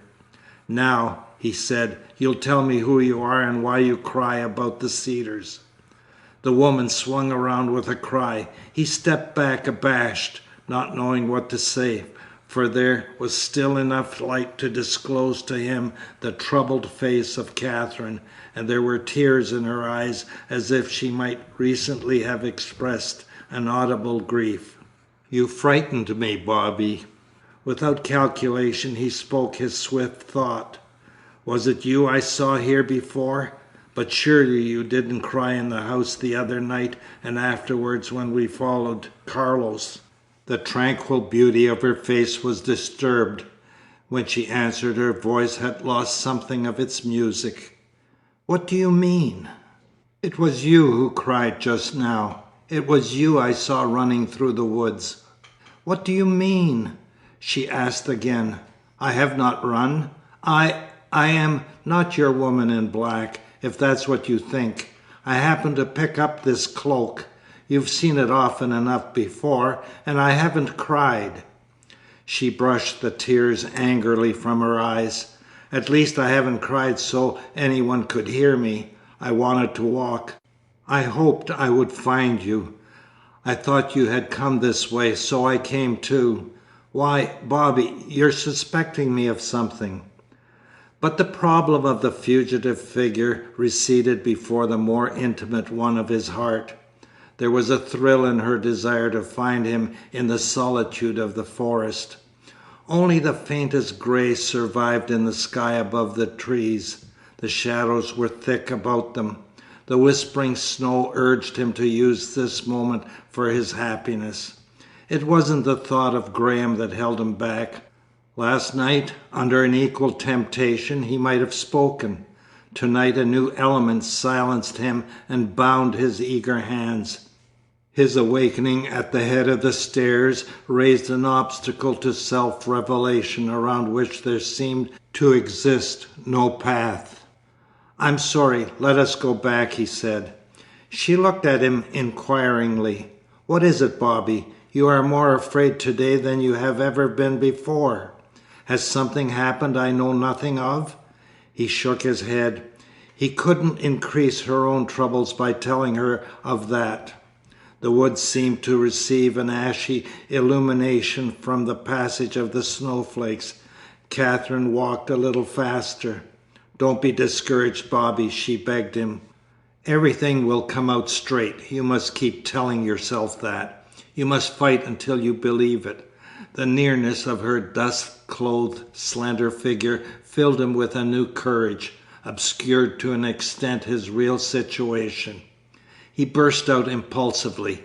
"Don't worry, I'll fight. I'll make myself believe. If necessary, I'll tell everything I know in order to find the guilty person."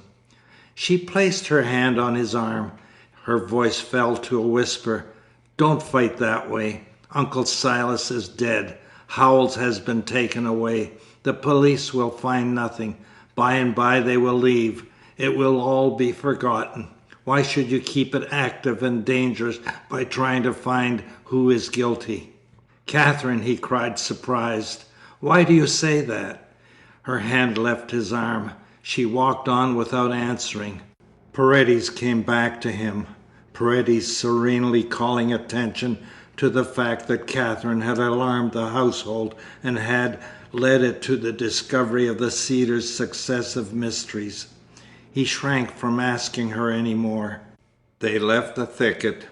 In the open space about the house, the snow had spread a white mantle. From it the heavy walls rose black and forbidding. "I don't want to go in," Katherine said. Their feet lagged as they followed the driveway to the entrance of the court.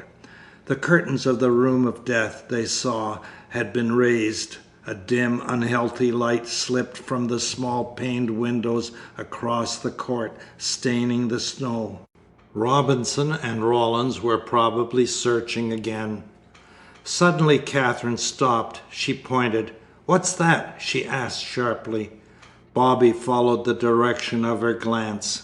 He saw a black patch against the wall of the wing opposite the lighted windows. "It's a shadow," he said. She relaxed, and they walked on. They entered the court. There she turned, and Bobby stopped too, with a sudden fear. For the thing he had called a shadow was moving.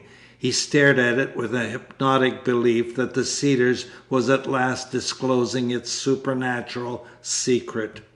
He knew it could be no illusion, since Katherine swayed, half fainting, against him. The moving shadow assumed the shape of a stout figure, slightly bent at the shoulders. A pipe protruded from the bearded mouth. One hand waved a careless welcome. Bobby's first instinct was to cry out, to command this old man that they had seen buried that day to return to his grave, for there wasn't the slightest doubt. The unhealthy candlelight from the room of death shone full on the grey and wrinkled face of Silas Blackburn. The Abandoned Room by Wadsworth Camp. Chapter 8, Section 1. What Happened at the Grave. "Hello, Katie. Hello, Bobby. You've shown your face at last. I hope you've come sober." The thin, quarrelsome voice of Silas Blackburn echoed in the mouldy court. The stout, bent figure in the candlelight studied them suspiciously. Katherine clung to Bobby, trembling, startled beyond speech by the apparition. They both stared at the grey face, at the thick figure, which 3 days after death they had seen buried that noon in the overgrown cemetery. Bobby recalled how Dr. Groom had reminded him that an activity like this might emerge from such places. He had suggested that the condition of the family burial ground might be an inspiration to such strayings. Yet why should the spirit of Silas Blackburn have escaped? Why should it have returned forthwith to the Cedars, unless to face his grandson as his murderer? Afterwards, Bobby experienced no shame for these reflections. The encounter was a fitting sequel to the moment in the dark room when he had felt Howells move beneath his hand. He had a fleeting faith that the void between the living and the dead had indeed been bridged. Then he wondered that the familiar figure failed to disintegrate, and he noticed smoke curling from the blackened briar pipe. He caught its pungent aroma in the damp air of the court. Moreover, Silas Blackburn had spoken, challenging him as usual with a sneer. "Let us go past," Catherine whispered. But Silas Blackburn stepped out, blocking their way. He spoke again. His whining accent held a reproach. "What's the matter with you two? You might have seen a ghost. Or maybe you're sorry to have me back. Didn't you wonder where I was, Katie? Reckon you hoped I was dead, Bobby." Bobby answered. He had a fancy of addressing emptiness. "Why have you come?" "That is what you are to us, dead." Silas Blackburn chuckled. He took the pipe from his mouth and tapped the tobacco down with a knotted forefinger. "I'll show you how dead I am. Trying to be funny, ain't you? I'll make you laugh on the wrong side of your face. It's cold here. I'm going in." The same voice, the same manner. Yet his presence denied that great fact which during 3 days had been impressed upon them with a growing fear. The old man jerked his thumb toward the dimly lighted windows of the wing. "What you got the old room lighted up for? What's going on there?" "I tried to sleep there the other night." "Uncle!" Catherine sprang forward. She stretched out her hand to him with a reluctance as pronounced as Graham's when he had touched Howell's body. Her fingers brushed his hand. Her shoulders drooped. She clung to his arm. To Bobby this resolution was more of a shock, less to be explained than his first assurance of an immaterial visitor. What did it mean to him? Was it an impossible assurance of safety? The old man patted Catherine's shoulder. "Why? What are you crying for, Katie? Always seems something to scare you lately." He jerked his thumb again toward the lighted windows. "You ain't told me yet what's going on in the old room." Bobby's laugh was dazed, questioning. "They're trying to account for your murder there." His grandfather looked at him with blank amazement. "You out of your head?" "No," Catherine cried. "We saw you lying there, cold and still. I found you." "You've not forgotten, Catherine," Bobby said breathlessly, "that he moved afterward." Silas Blackburn took his hand from Catherine's shoulder. "Trying to scare me? What's the matter with you? Some scheme to get my money?" "You slept in the old room the other night?" Bobby asked helplessly. "No, I didn't sleep there," his grandfather whined. "I went in and laid down, but I didn't sleep. I defy anybody to sleep in that room." "What are you talking about? It's cold here. This court was always damp. I want to go in. Is there a fire in the hall? We'll light one while you tell me what's ailing you." He turned and grasped the doorknob. They followed him into the hall, shaking the snow from their coats. Paredes sat alone by the fire, languidly engaged in the solitaire which exerted so potent a fascination for him. He didn't turn at their entrance. It wasn't until Bobby called out that he moved. "Carlos!" Bobby's tone must have suggested the abnormal, for Paredes sprang to his feet, knocking over the table. The cards fell lightly to the floor, straying as far as the hearth. His hands caught at the back of his chair. He remained in an awkward position, rigid, white-faced, staring at the newcomer. "I told you all," he whispered. that the court was full of ghosts. Silas Blackburn walked to the fire and stood with his back to the smoldering logs. In this light he had the pallor of death. The lack of color Bobby remembered beneath the glass of the coffin. The old man, always so intolerant and authoritative, was no longer sure of himself. "Why do you talk about ghosts?" he whined. I wish I hadn't waked up." Paredes sat back in his chair. "Waked up?" he echoed in an awestruck voice. Bobby took a trivial interest, as one will turn to small things during the most vital moments, in the reflection that twice within 24 hours the Panamanian had been startled from his cold reserve. "Waked up?" Paredes repeated. His voice rose. "At what time? Do you remember the time?" "Not exactly. Sometime afternoon." Bobby guessed the object of Paredes' question. He knew it had been about noon when they had seen the coffin covered in the restless, wind-swept cemetery. Paredes hurried on. "How long have you been asleep?" "What makes you ask that?" the other whined. "I don't know. It was a long time." Blackburn's voice rose complainingly.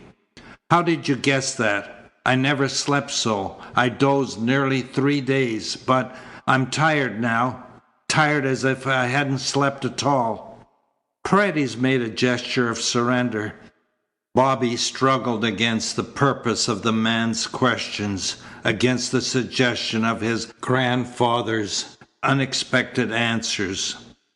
"Your idea is madness, Carlos," he whispered. "This house is filled with it," Paredes said. "I wish Groom were here. Groom ought to be here."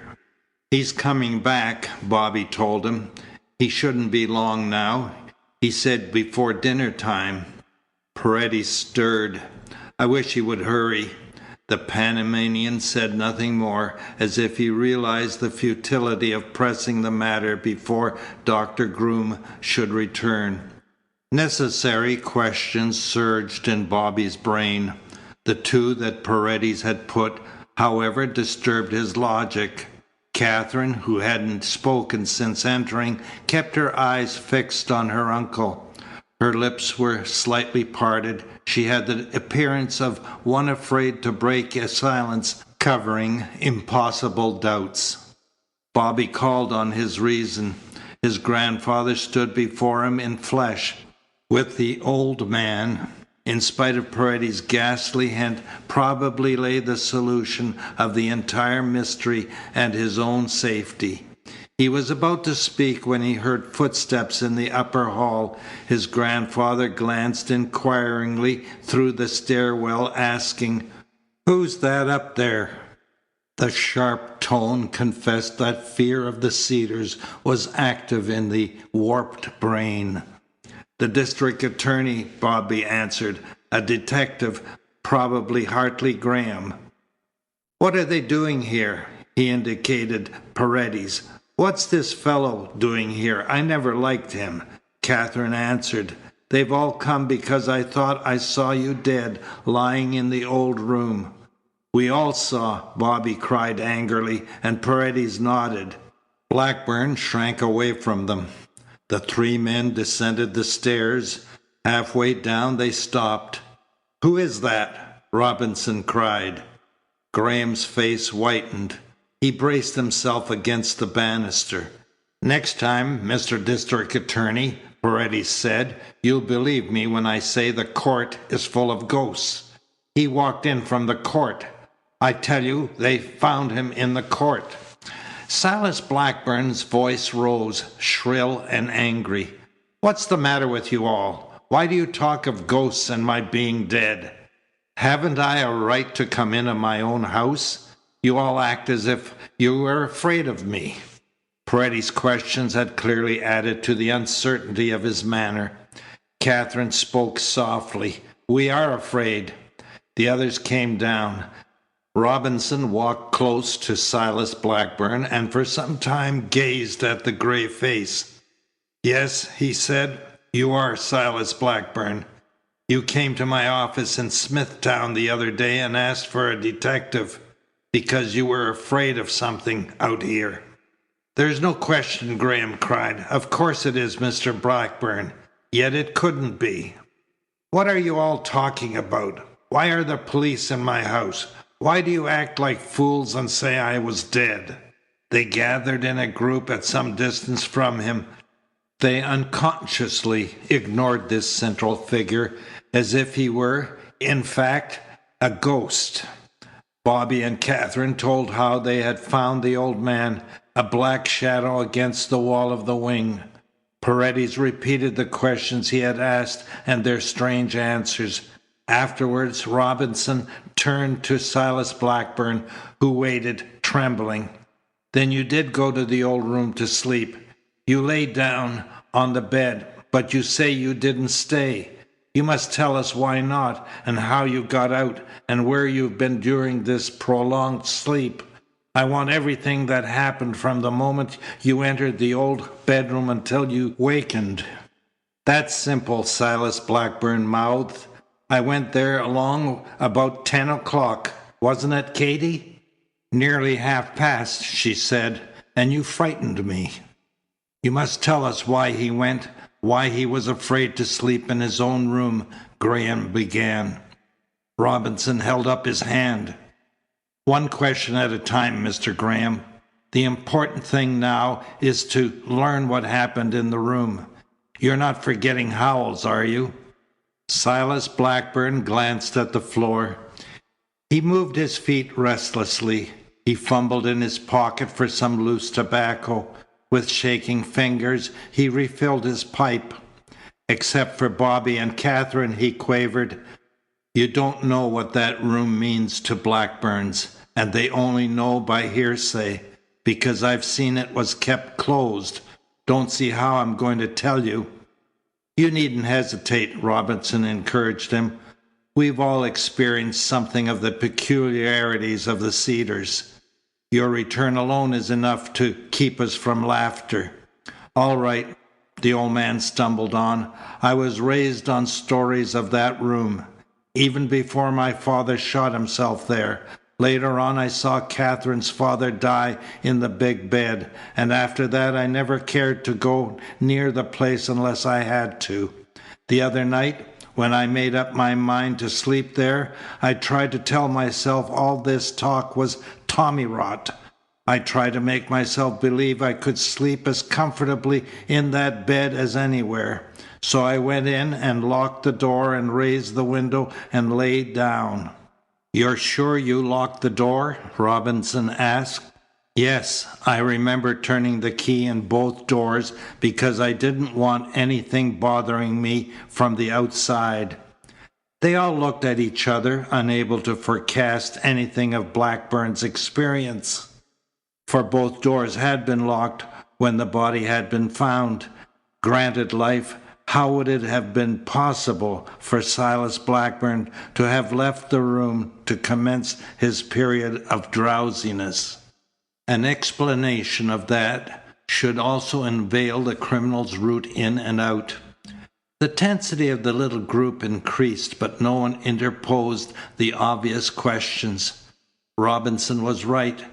It would be quicker to let the protagonist of this unbelievable adventure recite its details in his own fashion. Paredes ran his slender fingers gropingly over the faces of several of the cards he had picked up. "When I got in bed," Silas Blackburn continued, "I thought I'd let the candle burn for company's sake. But there was a wind, and it came in the open window, and it made the queerest black shadows dance all over the walls until I couldn't stand it a minute longer. I blew the candle out and lay back in the dark." He drew harshly on his cold pipe. He looked at it with an air of surprise and slipped it in his pocket. "It was the funniest darkness. I didn't like it. You put your hand out and close your fingers as if you could feel it. But it wasn't all black, either. Some moonlight came in with the wind between the curtains. It wasn't exactly yellow, and it wasn't white. After a little while, it seemed alive, and I wouldn't look at it anymore. The only way I could stop myself was to shut my eyes, and that was worse, for it made me recollect my father the way I saw him lying there when I was a boy. God grant none of you will ever have to see anything like that. Then I seemed to see Katie's father too, and I remember his screams. The room got thick with things like that, with those two, and with a lot of others come out of the pictures and the stories I've heard about my family. His experience when he had gone to the room to take the evidence from Howell's body became active in Bobby's memory. There I lay with my eyes shut. Silas Blackburn went on in his strange, inquiring voice. And yet I seemed to see those dead people all around me, and I thought they were in pain again and were mad at me because I didn't do anything. I guess maybe I must have been dozing a little, for I thought. He broke off. He raised his hand slowly and pointed in the direction of the overgrown cemetery where they had seen his coffin covered that noon. His voice was lower and harsher when he continued. I thought I heard them say that things were all broken out there, and awful, so awful they couldn't stay. His voice became defiant. I ain't going to tell you what I dreamed. It was too horrible, but I made up my mind I would do what I could if I ever escaped from that room. I was afraid they'd take me back with them underneath those broken stones. And you? You stand there trying to tell me that they did. He paused again, looking around with a more defiant glare in his bloodshot eyes. He appeared to be surprised not to find them laughing at him. "What's the matter with you all?" he cried. "Why ain't you making me out a fool? You've seen something in that room, too." "Go on," Robinson urged. "What happened then? What did you do?" Blackburn's voice resumed its throaty monotone. As he spoke, he glanced about slyly, suspecting, perhaps, the watchfulness of the fancies that had intimidated him. "I realized I had to get out if they would let me, so I left the bed. I went."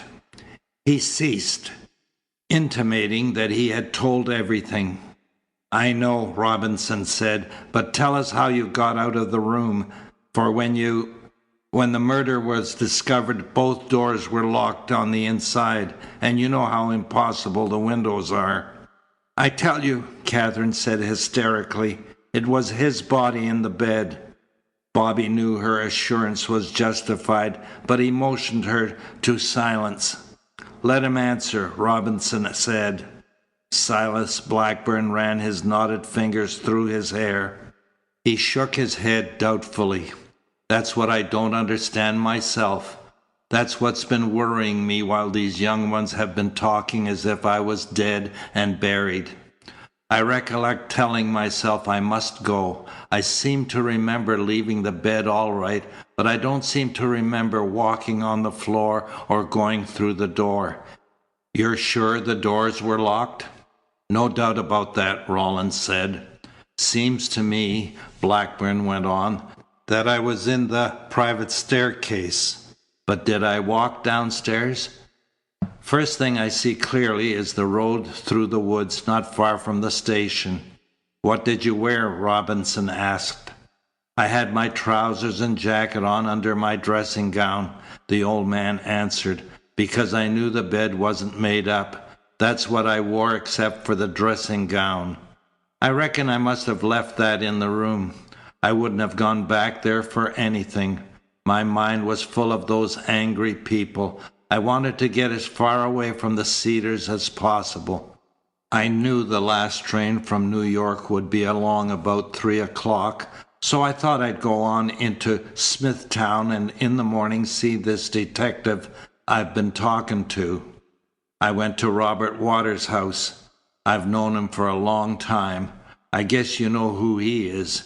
He's such a bookworm I figured he might be up and he wouldn't ask a lot of silly questions, being selfish like most people that live all the time with books.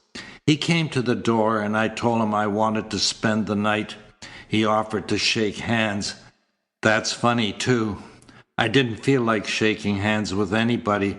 I recollect that because I felt sort of queer ever since going in the old room, and something told me I'd better not shake hands. Paredes looked up, wide-eyed. The card slipped from his fragile, pointed fingers. Do you realize, Mr. District Attorney, what this man is saying? But Robinson motioned him to silence. Let him go on. That's all, Blackburn answered, except this long sleep I can't make out. Old Waters didn't get mad at my not shaking hands. He was too tied up in some book, I guess. I told him I was sleepy and didn't want to be bothered, and he nodded to the spare room off the main hall, and I tumbled into bed and was off almost before I knew it. Paredes sprang to his feet and commenced to walk about the hall. Tell us, he said, when you first woke up. I guess it was late the next afternoon, Silas Blackburn quavered, fumbling with his pipe again. But it was only for a minute. Paredes stopped in front of Robinson. When he turned, you see? It was Waters knocking on the door, Blackburn went on. I guess he wanted to know what was the matter, and he talked about some food. But I didn't want to be bothered, so I called to him through the door to go away, and turned over and went to sleep again. He turned over and went to sleep again, Catherine said breathlessly, and it was about that time that I heard the turning in the old bedroom. Catherine, Graham called, what are you talking about? What are you thinking about? What else is there? She asked. She's thinking about the truth, Paredes said tensely. I've always heard of such things. So have you. You've read of them, if you read at all. India is full of it. It goes back to ancient Egypt. The same person simultaneously in two places. The astral body, whatever you choose to call it. It's the projection of oneself, whether consciously or unconsciously. Perhaps the projection of something that retains reason after an apparent death. You heard him.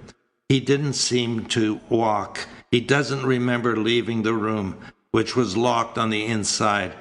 His descent of the stairs was without motion as we know it. He had gone some distance before his mind consciously directed the movements of this active image of Silas Blackburn, while the double from which it had sprung lay apparently dead in the old room. You notice he shrank from shaking hands, and he slept until we hid away the shell. What disintegration and coming together again has taken place since we buried that shell in the old graveyard? If his friend had shaken hands with him, would he have grasped emptiness? Did his normal self come back to him when the shell was put from our sight and he awakened? These are some of the questions we must answer. You've a fine imagination, Mr. Paredes, Robinson said dryly. His fat face, nevertheless, was bewildered, and in the eyes, surrounded by puffy flesh, smoldered a profound uncertainty. I wish Groom were here, Paredes was saying. He would agree with me. He would know more about it than I. The Abandoned Room by Wadsworth Camp. Chapter 8, Section 2. What happened at the grave? Robinson threw back his shoulders. He turned to Rawlins with his old authority. The unimaginative detective had stood throughout, releasing no indication of his emotions. But as he raised his hand now to an unnecessary adjustment of his scarf pin, the fingers were not quite steady. Telephone this man, Waters, Robinson directed. Then get in communication with the office and put him on that end. Rawlins walked away. Robinson apologized to Silas Blackburn with an uneasy voice. Got to check up what I can. Can't get anywhere with these things unless you make sure of your first facts. I dare say Waters' story will tally with yours." Blackburn nodded. Graham cleared his throat. "Now, perhaps we may ask that very important question. The day Mr. Blackburn called at your office in Smithtown, he told Howells he was afraid of being murdered. According to Howells, he said, 'My heart's all right. It won't stop yet a while unless it's made to. So if I'm found cold some fine morning, you can be sure I was put out of the way.'" "I know," Robinson said. "And that night," Graham continued, "when he went to the old room, he was terrified of something which he wouldn't define for Miss Perrine." "He warned me not to mention he'd gone there," Katherine put in. "He told me he was afraid to sleep in his own room any longer." Robinson turned. "What about that, Mr. Blackburn?" For a moment Bobby's curiosity overcame the confusion aroused by his grandfather's apparently occult return. All along they had craved the knowledge he was about to give them, the statement on which Bobby's life had seemed to depend. Blackburn, however, was unwilling. The question seemed to have returned to him something of his normal manner. "No use," he mumbled, "going into that." "A good deal of use," Robinson insisted. Blackburn shifted his feet. He gazed at his pipe doubtfully. "I don't see why. That didn't come, and it seems it wasn't what I ought to have been afraid of, after all. All along I ought to have been afraid only of the Cedars and the old room.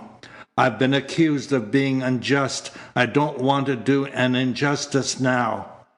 "Please answer," Robinson said impatiently. "You must answer," Graham urged. "I don't see that it makes the slightest difference," Paredes drawled.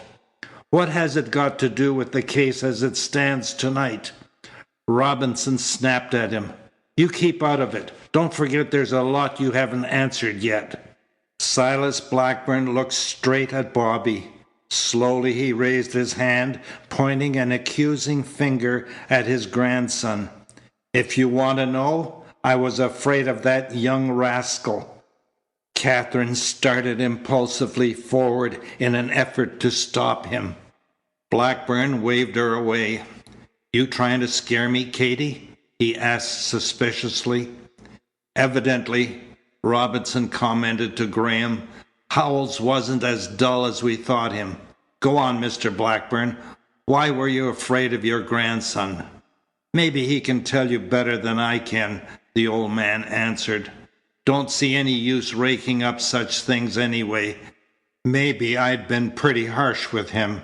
Anyway, I knew he hated the ground I walked on and would be glad enough to see me drop in my tracks." "That isn't so," Bobby said. "You keep quiet now. You've always talked too much." So the old feeling survived. "Go on," Robinson urged. "I'd always been a hard worker," Blackburn whined, "and he was a waster. Naturally, we didn't get along. I decided to make a new will, leaving my money to the Bedford Foundation, and I wrote him that, thinking it would bring him hot foot to make it up with me. I'd been nervous about him before, because I didn't know what might come into his head when he was on these wild parties. So I'd spoken to Howells, thinking I'd trip him if he tried any funny business. When he didn't come that night, I got scared. He knew I wouldn't make the new will until morning, and since I couldn't see any man throwing all that money away, I figured he'd guess he couldn't turn me and wouldn't waste any time talking. When you got a lot of money and a grandson who hates you, you have to think of such things. Suppose, I thought, he should come out here drunk when I was sound asleep. I knew he had a latchkey, and he might sneak up to my room before I could even get to the telephone. Or I was afraid he might hire somebody. You can buy men for that sort of work in New York. I tell you, the more I thought of it, the more I was sure he'd do something. You'd understand if you'd lived in this lonely place with all that money and nobody you wanted to will it to. I nearly sent for Howells right then, But if nothing had happened, I'd have looked a fool. I wanted you to send for a man, Catherine cried. Bobby leaned against the wall, repeating to himself the words of Maria's note, which accused him of having made the very threat his grandfather had feared. So, Blackburn rambled on, I decided I wouldn't sleep in my room that night, and I picked out the least likely place for anybody to find me. I was more afraid of him than I was of the old room. But, as I've told you, the old room made me forget Master Robert. Robinson stepped to Bobby's side. All along, Howells was right. Tell me what you did with that evidence. Bobby turned away. Catherine tried to laugh. Graham beckoned to Robinson. What's the use of bothering with evidence against a suspected murderer when the murdered man stands talking to you? Robinson frowned helplessly. Paredes sprang to his feet. You're taking too much for granted, Graham. There was a murder. Blackburn was killed. We've as many witnesses to that fact as we have that he's come back. This man who talks with us, accusing Bobby, may not stay. Have you thought of that? I have noticed something that makes me think it possible. I have been afraid to speak of it, but it makes me hesitate to say that this man is alive, as we understand life. We have to learn the nature of the forces we are dealing with, exactly how dangerous they are. They started at the sharp rap on the front door. Now who? The old man whined. I wish you wouldn't look at me so. It makes me feel queer. You're all crazy. It's probably Dr. Groom, Bobby said, and stepped to the door, opening it. It was Groom. The huge man walked in, struggling out of his coat. At first, the others screened Silas Blackburn from him, but he acknowledged their strained attitudes, the excitement that still animated Paredes' face. What's the matter with you? He asked. Found something, Mr. District Attorney? Robinson moved to one side, jerking his thumb at Silas Blackburn. The coat and hat slipped from Dr. Groom's hand. His mouth opened. His great body crept slowly back until the shoulders rested against the wall. He placed the palms of his hands against the wall as if to push it away in order to assure further retreat. Always the little, infused eyes remained fixed on the man who had been his friend. Such terror was chiefly arresting because of the great figure conquered by it. Blackburn thrust his pipe in his mouth. He laughed shakily. That fellow Groom will have a stroke. The doctor's greeting had the difficult quality of a masculine sob. Silas Blackburn. Who do you think? The other whined. You're going to try to frighten me out of my skin too? These people are trying to say I've been lying dead in the old room. Hope you'd have enough sense to set them right and tell me what it's all about. The doctor straightened. You did lie dead in the old room. His harsh, amazed tones held an unqualified conviction. I saw you there. I helped the coroner make the examination. You had been dead for many hours, and I saw you bolted in your coffin. I saw you buried in the graveyard you'd let go to pieces. The others had, as far as possible, recovered from the first shock, had done their best to fathom the mystery, but Groom's fear increased. His reddish eyes grew always more alarmed. Silas Blackburn turned with a quick, frightened gesture, facing the fire. Paredes drew a deep breath. Now you'll see, he said. Dr. Groom shrank against the wall again. After a moment, with the motions of one drawn by an outside will, he approached the figure at the fireplace. Then Bobby saw, and he heard Catherine's choked scream. For now that his grandfather's back was turned, there was plainly visible on the white of the collar, near the base of the brain, a scarlet stain, and the hair above it was matted. That's what I meant, Paredes whispered. Graham moved back. Good God! Robinson stared. The fear had found him too. Dr. Groom touched Blackburn's shoulder tentatively. "What's the matter with the back of your neck?" Blackburn drew fearfully away. He raised his hand and fumbled at the top of his collar. He held his fingers to the firelight. "Why?" he said blankly. "I've been bleeding back there." To an extent, the doctor controlled himself. "Sit down here, Silas Blackburn," he said. "I want to get the lamplight on your head." "I ain't badly hurt," Blackburn whined. "I don't know," the doctor answered. "Heaven knows." Blackburn sat down. The light shone full on the stained collar and the dark patch of hair at the base of the brain. Dr. Groom examined the wound minutely. He straightened. He spoke unsteadily. "It is a healed wound. It was made by something sharp." Robinson thrust his hands in his pockets. "You're getting beyond my depths, Doctor. Bring him up to the old bedroom. I want him to see that pillow." But Blackburn cowered in his chair. "I won't go to that room again. They don't want me there. I'll have work started in the cemetery tomorrow." "Mr. Blackburn," Robinson said, "the man we buried in the cemetery today, the man these members of your family identify as yourself, died of such a wound as the doctor says has healed in your head." Blackburn cowered farther in his chair. "You're making fun of me," he whimpered. "You're trying to scare an old man." "No," Robinson said. "How was that wound made?" The crouched figure wagged its head from side to side. "I don't know. Nothing's touched me there. I remember I had a headache when I woke up." "Why doesn't Groom tell me why I slept so long?"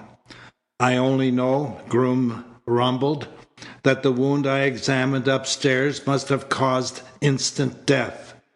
Paredes whispered to him. The doctor nodded reluctantly. "What do you mean?" Blackburn cried. "You trying to tell me I can't stay with you?"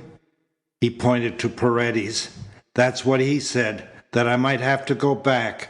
But I never heard of such a thing. I'm all right. My neck doesn't hurt. I'm alive. I tell you I'm alive. I'll teach you." Rawlins returned from the telephone. "His story's straight," he said in a crisp manner. "I've been talking to Waters himself. Says Mr. Blackburn turned up about 3:30, looking queer and acting queer. Wouldn't shake hands, just as he says.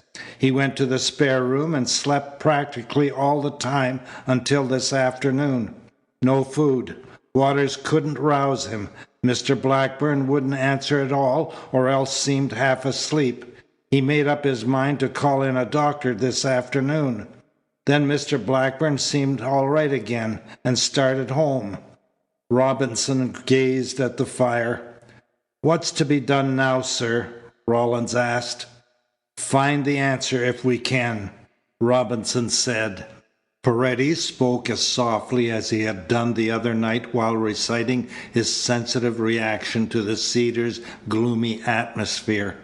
Only now his voice wasn't groping. "Call me a dreamer if you want, Mr. District Attorney, but I have given you the only answer.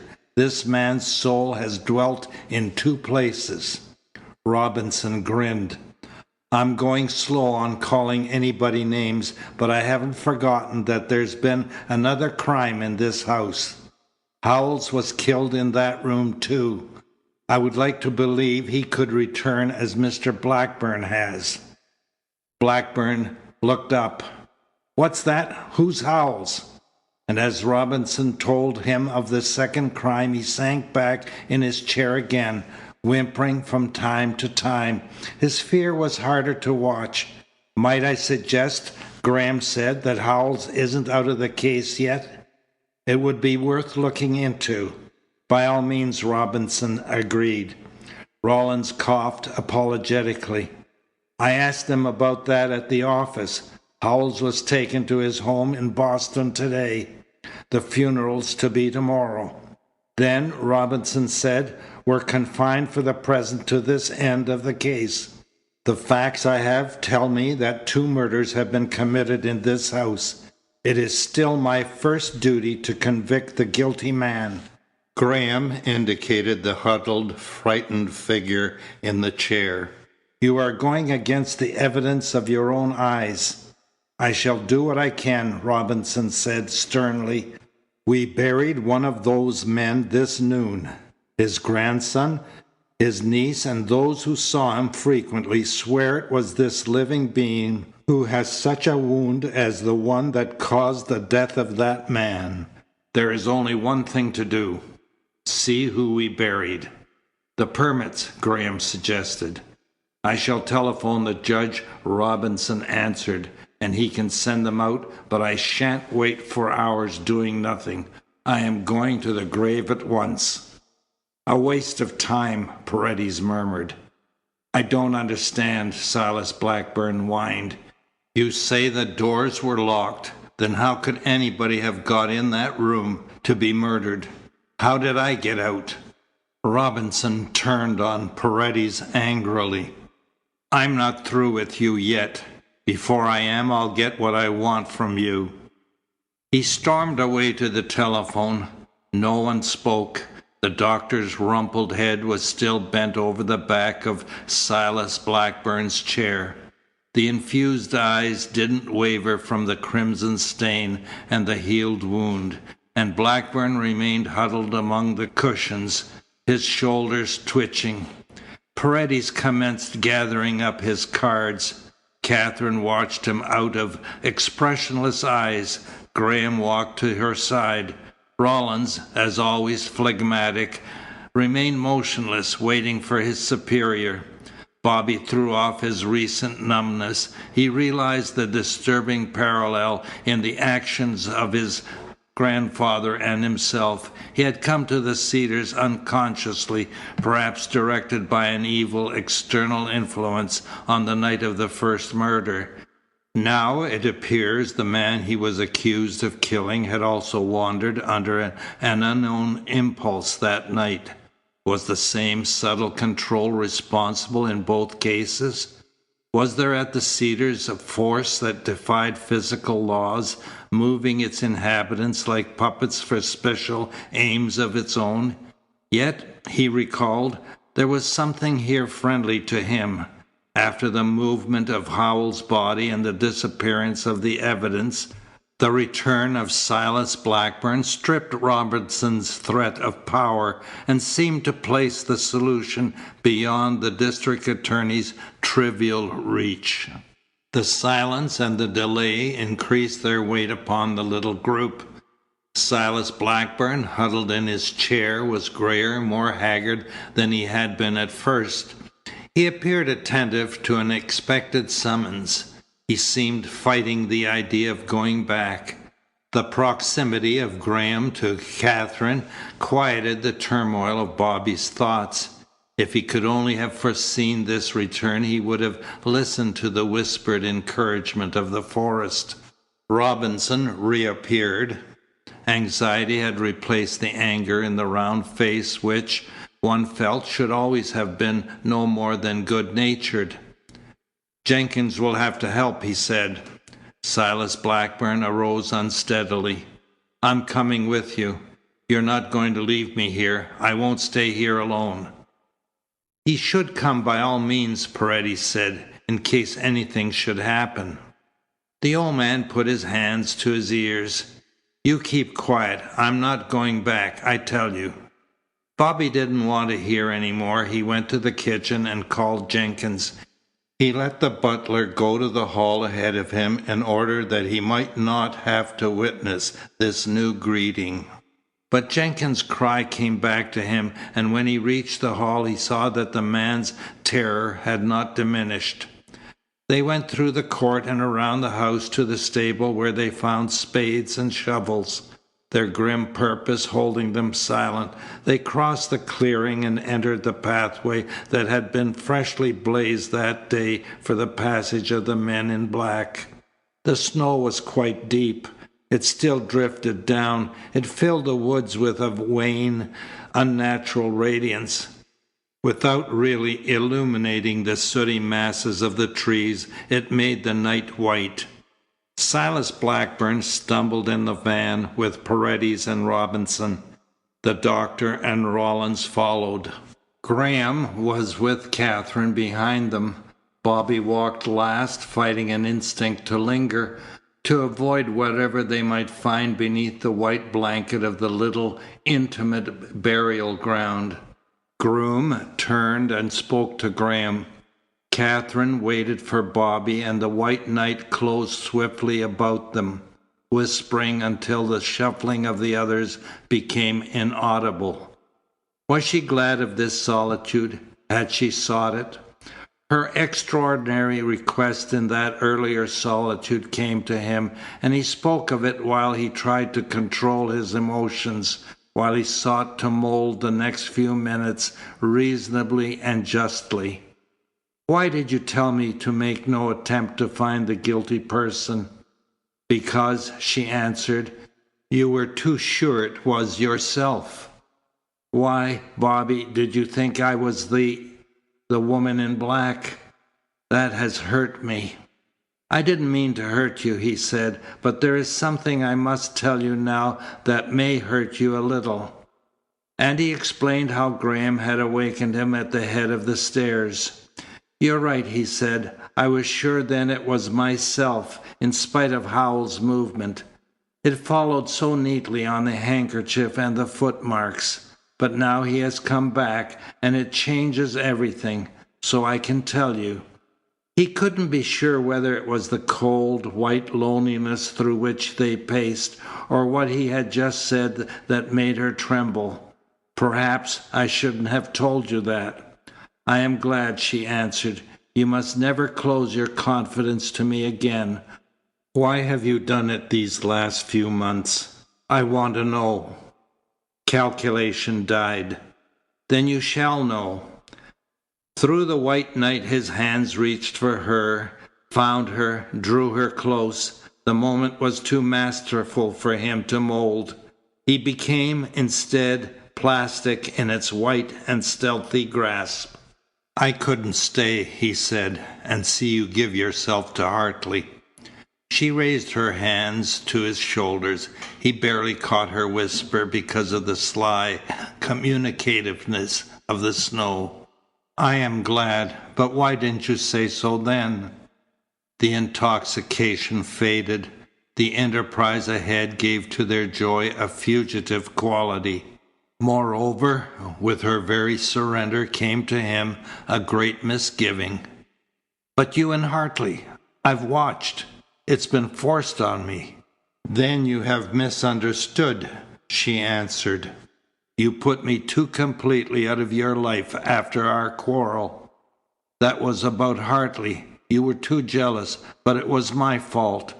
"Hartley," he asked, "spoke to you about that time?" "Yes, and I told him he was a very dear friend, and he was kind enough to accept that and not to go away." His measure of the widening of the rift between them made her more precious because of its affectionate human quality. She had been kinder to Graham, more mysterious about him, to draw Bobby back. Yet ever since his arrival at the Cedars, Graham had assumed toward Catherine an attitude scarcely to be limited by friendship. He had done what he had in Bobby's service clearly enough for her sake. For a long time past, indeed, in speaking of her, Graham always seemed to discuss the woman he expected to marry. "You are quite sure," he asked, puzzled, "that Hartley understood?" "Why do you ask?" "He has shown how good a friend he is." "He has always made me think," Bobby said, "that he had your love." "You're sure he guessed that you cared for me?" In that place, at that moment, there was a tragic colour to her coquetry. "I think everyone must have guessed it, except you, Bobby." He raised her head and touched her lips. Her lips were as cold as the caresses of the drifting snowflakes. "We must go on," she sighed. In his memory the chill of her kiss was bitter. In the forest they could speak no more of love. But Bobby, hand in hand with her as they hurried after the others, received a new strength. He saw as a condition to their happiness the unveiling of the mystery at the Cedars. He gathered his courage for that task. He would not give way even before the memory of all that he had experienced, even before the return of his grandfather, even before the revelation towards which they walked, and side by side with his determination grew shame for his former weakness. It was comforting to realize that the causes for his weakness and his strength were identical. The subdued murmur of voices reached them. They saw among the indistinct masses of the trees restless patches of black. Catherine stumbled against one of the fallen stones. They stood with the others in the burial ground, close to the mound that had been made that day. "They haven't begun," Bobby whispered. She freed her hand. A white flame sprang across the mound. The trees from formless masses took on individual shapes. A row of cypresses on which the light gleamed were like somber sentinels guarding the dead. The snow patches, clustered on their branches, were like funeral decorations pointing their morbid function. The light gave the overturned stones an illusion of striving to struggle from their white imprisonment. Robinson swung his lamp back to the mound. "The snow isn't heavy," he said, "and the ground isn't frozen. It oughtn't to take long." Silas Blackburn commenced to shake. "It's a desecration of the dead." "We have to know," Robinson said, "who is buried in that grave." With a spade, Jenkins scraped the snow from the mound. Rawlins joined him. They commenced to throw to one side, staining the white carpet, spadefuls of moist yellow earth. Their labor was rapid. Silas Blackburn watched with an unconquerable fascination. He continued to shake. "I'm too cold. I'll never be warm again," he whined. "If anything happens to me, Bobby, try to forget I've been hard, and don't let them bury me. Suppose I should be buried alive." "Suppose," Paredes said, "you were buried alive today." He turned to Bobby and Catherine. "That also is possible. You remember the old theories that have never been disproved of the disintegration of matter into its atoms, of its passage through solid substances, of its reforming in a far place? I wouldn't have to ask an East Indian that." Jenkins, standing in the excavation, broke into torrential speech. "Mr. Robinson, I can't work with the light. It makes the stones seem to move. It throws too many shadows. I seem to see people behind you, and I'm afraid to look." Nothing aggressive survived in Rawlins's voice. "We can work well enough without it, sir." Robinson snapped off the light. The darkness descended eagerly upon them. Above the noise of the spades in the soft earth, Bobby heard indefinite stirrings. In the graveyard at such an hour the supernatural legend of the Cedars assumed an inescapable probability. Bobby wished for some way to stop the task on which they were engaged. He felt instinctively it would be better not to tamper with the mystery of Silas Blackburn's return. Bobby grew rigid. "There it is again," Graham breathed. A low keening came from the thicket. It increased in power a trifle, then drifted into silence. It wasn't the wind. It was like the moaning Bobby had heard at the stagnant lake that afternoon, like the cries Graham and he had suffered in the old room. Seeming at first to come from a distance, it achieved a sense of intimacy. It was like an escape of sorrow from the dismantled tombs. Bobby turned to Catherine. He couldn't see her for the darkness. He reached out. She was not there. "Catherine," he called softly. Her hand stole into his. He had been afraid that the forest had taken her.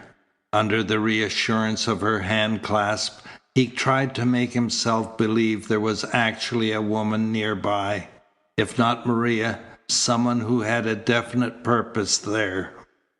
Robinson flashed on his light. Old Blackburn whimpered.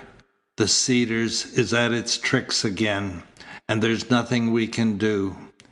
It was like a lost soul, Catherine sighed. It seemed to cry from this place. It must be traced, Bobby said. Then tell me its direction certainly, Robinson challenged. We'd flounder in the thicket. A waste of time. Let us get through here. Hurry, Rollins. The light showed Bobby that the detective and Jenkins had nearly finished. He shrank from the first hard sound of metal against metal. It came. After a moment the light shone on the dull face of the casket, which was streaked with dirt. Jenkins rested on his spade. He groaned. It occurred to Bobby that the man couldn't have worked hard enough in this cold air to have started the perspiration that streamed down his wrinkled face. It would be a tough job to lift it out, Rollins said. No need, Robinson answered. Get the soil away from the edges. He bent over, passing a screwdriver to the detective. Take off the top plate. That will let us see all we want. Jenkins climbed out. I shan't look. I don't dare look. Silas Blackburn touched Bobby's arm timidly. I've been a hard man, Bobby. He broke off, his bearded lips twitching. The grating of the screws tore through the silence. Rollins glanced up. Lend a hand, somebody. Groom spoke hoarsely. It isn't too late to let the dead rest. Robinson gestured him away. Graham, Paredes, and he knelt in the snow and helped the detective raise the heavy lid. They placed it at the side of the grave. They all forced themselves to glance downward. Catherine screamed. Silas Blackburn leaned on Bobby's arm, shaking with gross, impossible sobs. Paredes shrugged his shoulders. The light wavered in Robinson's hand. They continued to stare. There was nothing else to do. The coffin was empty. The Abandoned Room by Wadsworth Camp. Chapter 9, Part 1. Bobby's Vigil in the Abandoned Room. For a long time the little group gathered in the snow-swept cemetery remained silent. The lamp, shaking in the district attorney's hand, illuminated each detail of the casket's interior linings. Bobby tried to realize that, except for these meaningless embellishments, the box was empty. That was what held them all. The void, the unoccupied silken couch, in which they had seen Silas Blackburn's body imprisoned.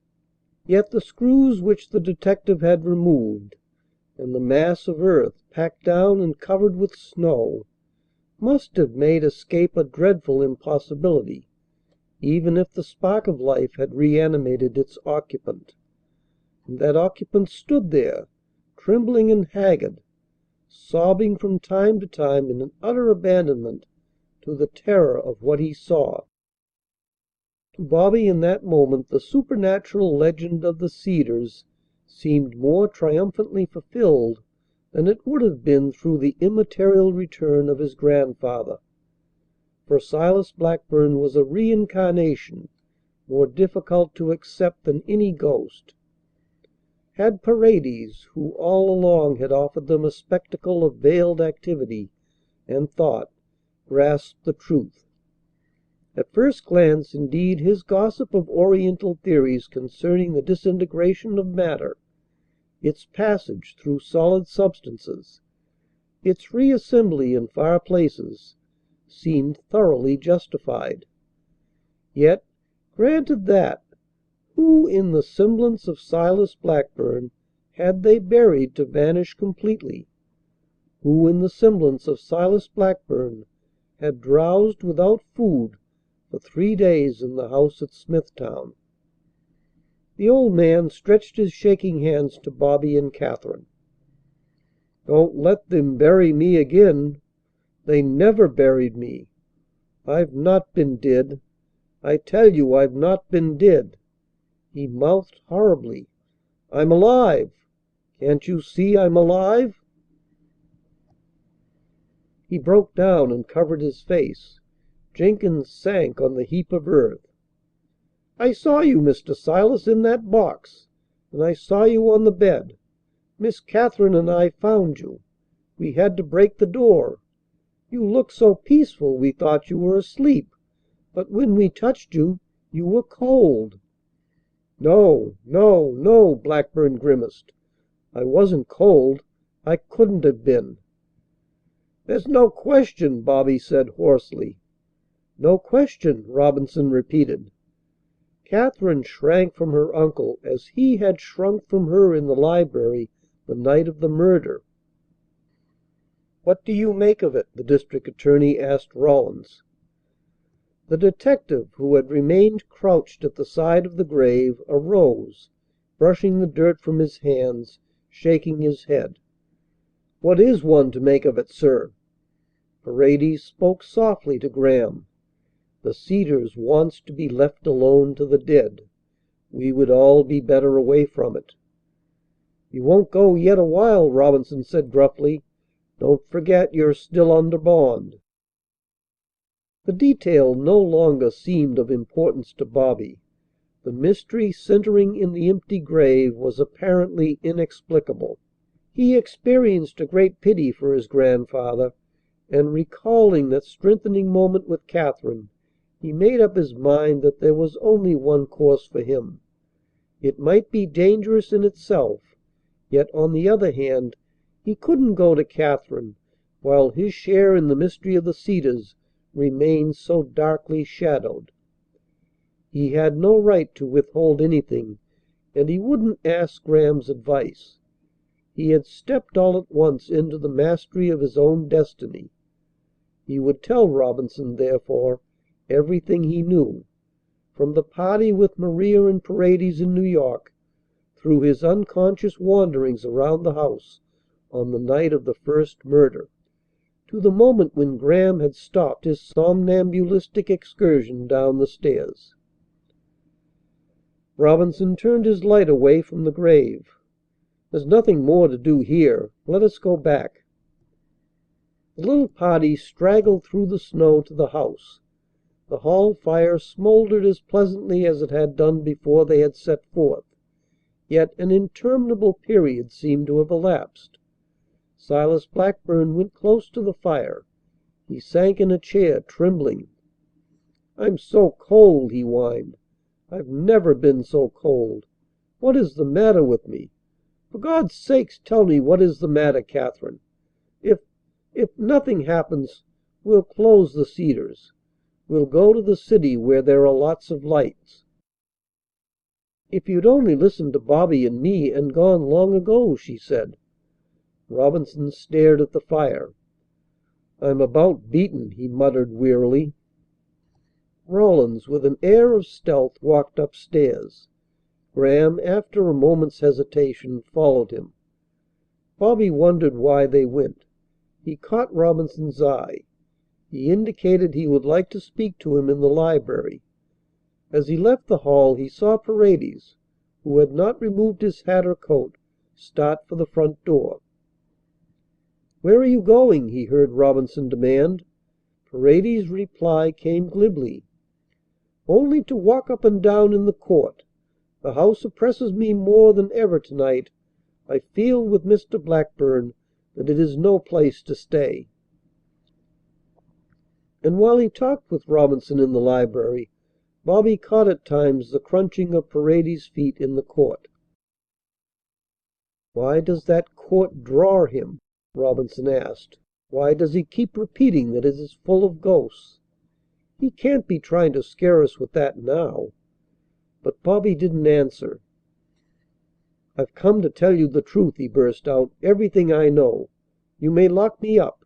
Even that would be better than this uncertainty. I must have an answer. If it condemns me, and how could I have had anything to do with what has happened tonight?" He withheld nothing. Robinson listened with an intent interest. At the end he said, not unkindly: "If the evidence in Howells's report hadn't disappeared, I'd have arrested you and considered the case closed before this miracle was thrown at me. You've involved yourself so frankly that I don't believe you're lying about what went on in the old room when you entered to steal those exhibits. Can't say I blame you for trying that, either. You were in a pretty bad position, an unheard of position. You still are, for that matter. But the case is put on such an extraordinary basis by what has happened tonight that I'd be a fool to lock you up on such a confession. I believe there's a good deal more in what has gone on in that room and in the return of your grandfather than you can account for." "Thanks," Bobby said. "I hoped you'd take it this way, for if you will let me help you, I have a plan." He turned restlessly to the door of the private staircase. In his memory Howells's bold figure was outlined there, but now the face with its slow smile seemed sympathetic rather than challenging. "What's your plan?" Robinson asked. Bobby forced himself to speak deliberately, steadily. "To go for the night alone to the old room as Howells did." Robinson whistled. "Didn't believe you had that much nerve. 2 men have tried that. What good would it do?" "If the answer's anywhere," Bobby said, "it must be hidden in that room. Howells felt it. I was sure of it when I was prevented from taking the evidence. You've believed it, I think." "There is something strange and unhealthy about the room," Robinson agreed. "Certainly the secret of the locked doors lies there. But we've had sufficient warning. I'm not ashamed to say I wouldn't take such a chance. I don't know that I ought to let you." Bobby smiled. "I've been enough of a coward," he said. "And, Robinson, I've got to know. I shan't go near the bed. I'll watch the bed from a corner. If the danger's at the bed, as we suspect, it probably won't be able to reach me. But just the same it may expose itself, and Rawlins or you can be outside the broken door in the corridor, waiting to enter at the first alarm." "Howells had no chance to give an alarm," Robinson muttered. "We'll see later." But Bobby understood that he would agree, and he forced his new courage to face the prospect. "Maybe something will turn up," Robinson mused. "The case can't grow more mysterious indefinitely." But his tone held no assurance. He seemed to foresee new and difficult complications. When they returned to the hall, Bobby shrank from the picture of his grandfather, still crouched by the fire, his shoulders twitching, his fingers about the black briar pipe shaking. Groom alone had remained with him. Bobby opened the front door. There was no one in the court. "Paredes," he said, closing the door, "has gone out of the court. Where's Katherine, Doctor?" "She went to the kitchen," the doctor rumbled.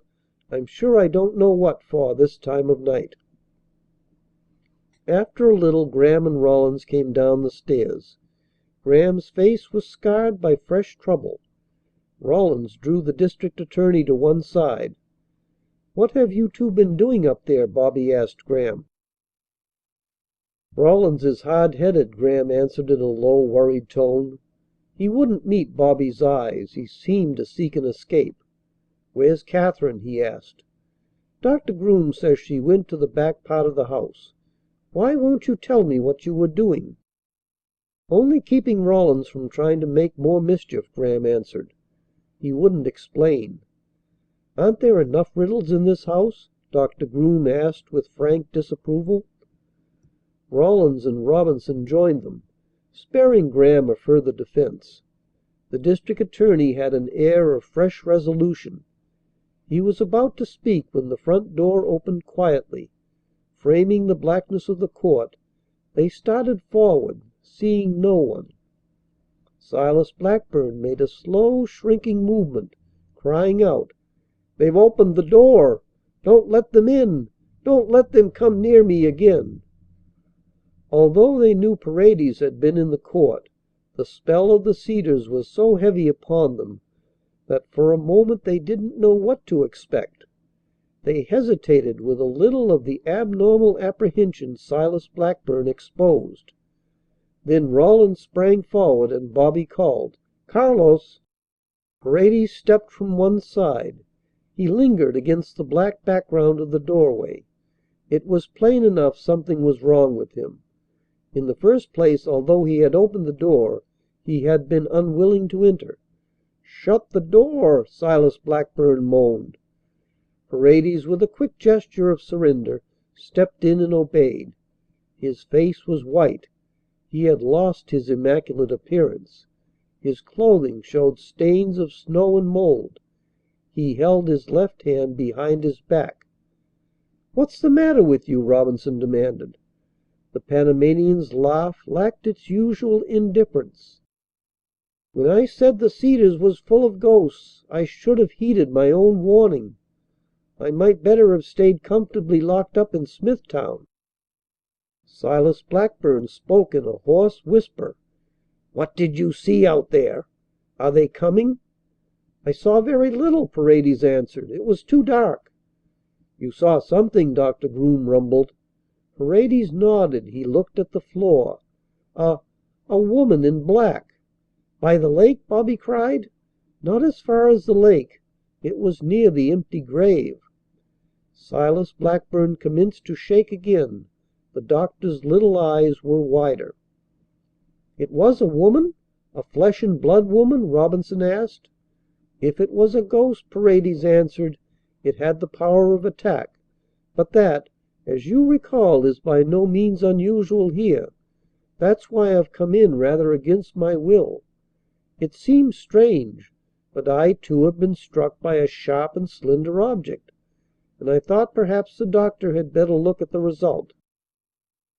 With a motion of repugnance he moved his left hand from behind his back and stretched it to the light. The coat below the elbow was torn. The slender hand was crimson. He tried to smile. "Luckily it wasn't at the back of my head." "Sit down," Dr. Groom said, waving Robinson and Rawlins away. "Let me see how badly he's hurt. There'll be plenty of time for questions afterward." Paredes lay back in one of the chairs and extended his arm. He kept his eyes closed while the doctor stooped, examining the wound. All at once his nearly perpetual sleeplessness since coming to the Cedars had recorded itself in his face. His nerves at last confessed their vulnerability as he fumbled for a cigarette with his good hand, as he placed it awkwardly between his lips. "Would you mind giving me a light, Bobby?" Bobby struck a match and held it to the cigarette. "Thanks," Paredes said. "Are you nearly through, Doctor? I dare say it's nothing." Dr. Groom glanced up. "Nothing serious with a little luck. It's only torn through a muscle. It might have pierced the large vein." His forehead beneath the shaggy black hair was deeply lined. He turned to Robinson doubtfully. "Maybe you'll tell us," Robinson said, "what made the wound." "No use shirking facts," the doctor rumbled. "Mr. Paredes has been wounded just as he said, by something sharp and slender." "You mean," Robinson said, "by an instrument that could have caused death in the case of Howells and " "I won't have you looking at me that way," Silas Blackburn whined. "Yes," the doctor answered. "Before we go any farther I want to bind this arm. There must be an antiseptic in the house. Where is Katherine? See if you can find her, Bobby." As Bobby started across the dining room he heard the slight scraping of the door leading to the kitchen. He knew there was someone in the room with him. He touched a cold hand. "Bobby!" Katherine breathed in his ear. He understood why the little light from the hall had failed to disclose her when she had come from the kitchen. She wore the black cloak. Against the darkness at the end of the room she had made no silhouette. When he put his arms around her and touched her cheek, he noticed that too was cold, and the shoulders of the cloak were damp as if she had just come in from the falling snow. "Where have you been?" he asked. "Looking outside," she answered frankly. I couldn't sit still. I wondered if the woman in black would be around the house to-night. Then I was afraid, so I came in." Doctor Groom's voice reached them. "Have you found her? Is she in the dining room?" Without any thought of disloyalty, Bobby recognized the menace of coincidence. "Take your cloak off," he whispered. "Leave it here." "Why?"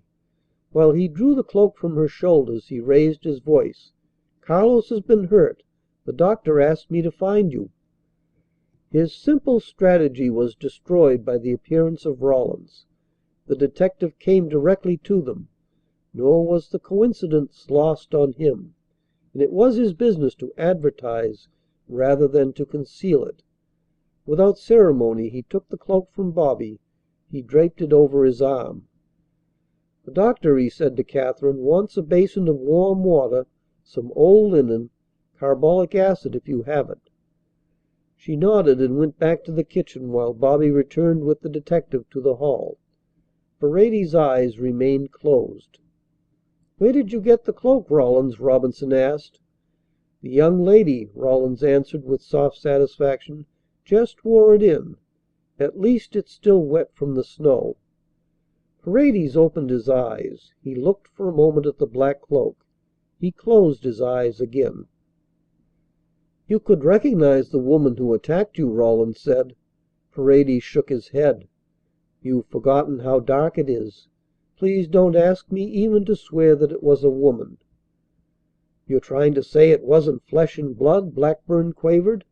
Paredes smiled weakly. "I'm trying to say nothing at all."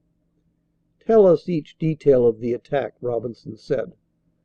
But Katherine's footsteps reached them from the dining room, and Paredes wouldn't answer. Under those conditions Robinson's failure to press the question was as disturbing as the detective's matter-of-fact capture of the cloak.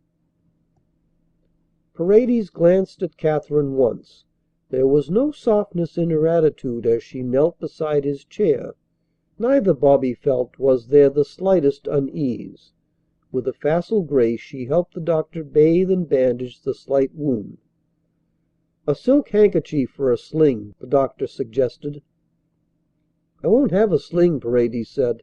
"I wouldn't know what to do without the use of both my hands." "You ought to congratulate yourself that you still keep it," the doctor grumbled.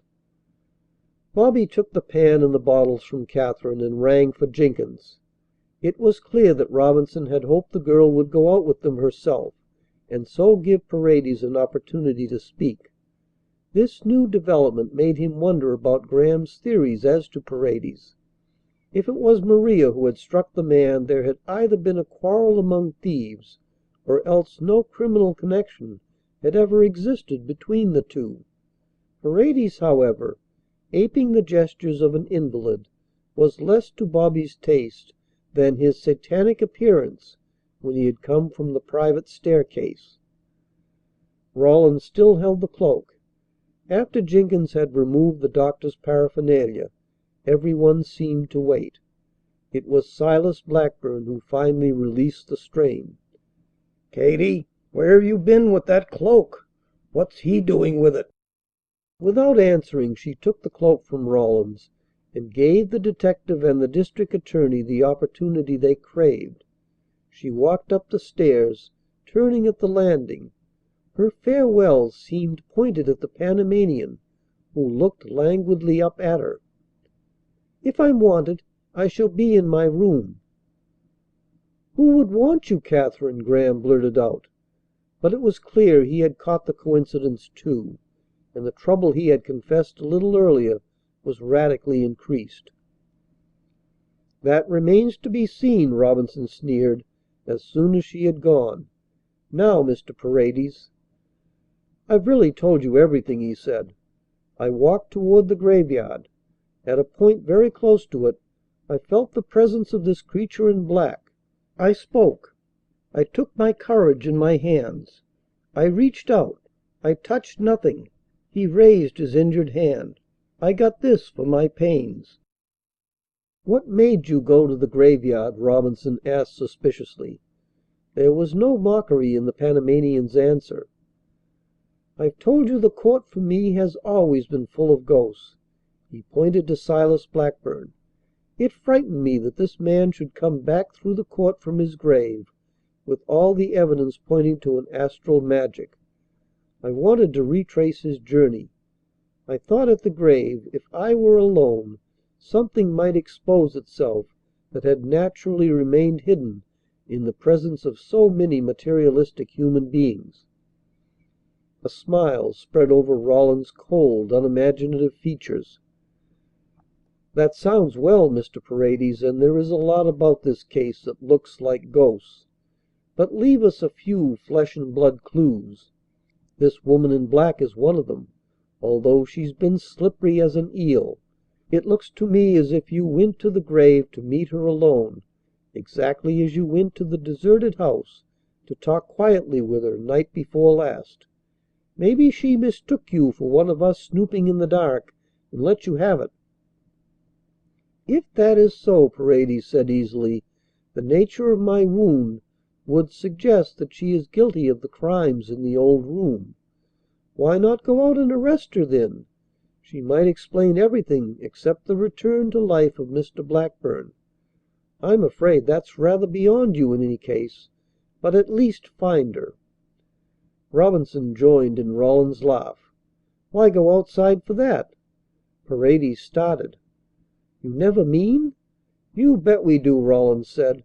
"If what I've doped out hadn't been so, we'd have caught her long before. We're not blind, and we haven't missed the nerve with which she helped the doctor fix you up. We haven't caught her before because her headquarters have been right in this house all the time. You remember the other night, Mr. Robinson, you'd just questioned her in the court and had threatened to question him too, when she came in here ahead of us and slipped out the back way.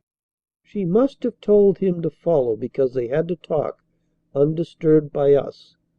They went by different roads to the deserted house where a light had been seen before.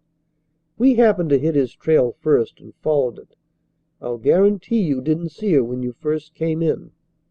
Robinson shook his head. "Mr. Graham kept me busy, and I rather waited for your report before pushing things. I didn't see her or question her until after Mr. Graham and Mr. Blackburn had started for New York." "And she could have sneaked in the back way any time before that," Rawlins said. "It's utter nonsense!" Graham cried. Rawlins turned on him. "See here, Mr. Graham, you've been trying to fight me off this way all afternoon. It won't do." "Katie's a good girl," Silas Blackburn quavered. The Abandoned Room by Wadsworth Camp. Chapter 9, Part 2. Bobby's Vigil in the Abandoned Room.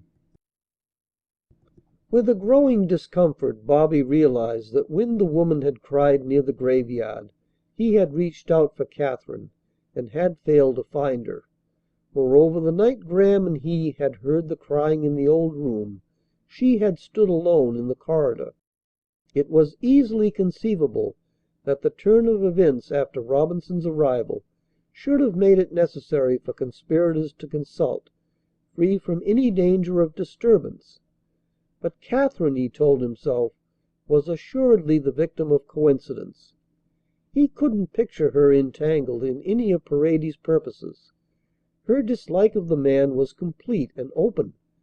But he saw that Rawlins, out of the mass of apparently inexplicable clues, had extracted this material one, and would follow it desperately, no matter who was hurt. And Robinson was behind him. That accounted for their frequent excursions upstairs during the afternoon, for Rawlins' assent as soon as they had returned from the grave. They had evidently found something to sharpen their suspicions, and Graham probably knew what it was. Robinson took out his watch. "We can't put this off too late," he mused. The detective at his heels, he walked to the library. Bobby started after them. Graham caught him, and they crossed the dining room together. "What do they mean to do?" Bobby asked.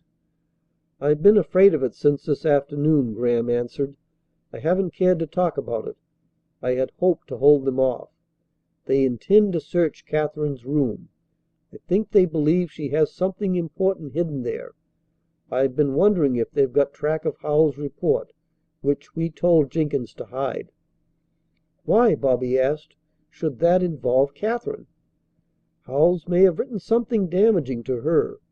He knew she was devoted to your interests." Robinson called to them from the library.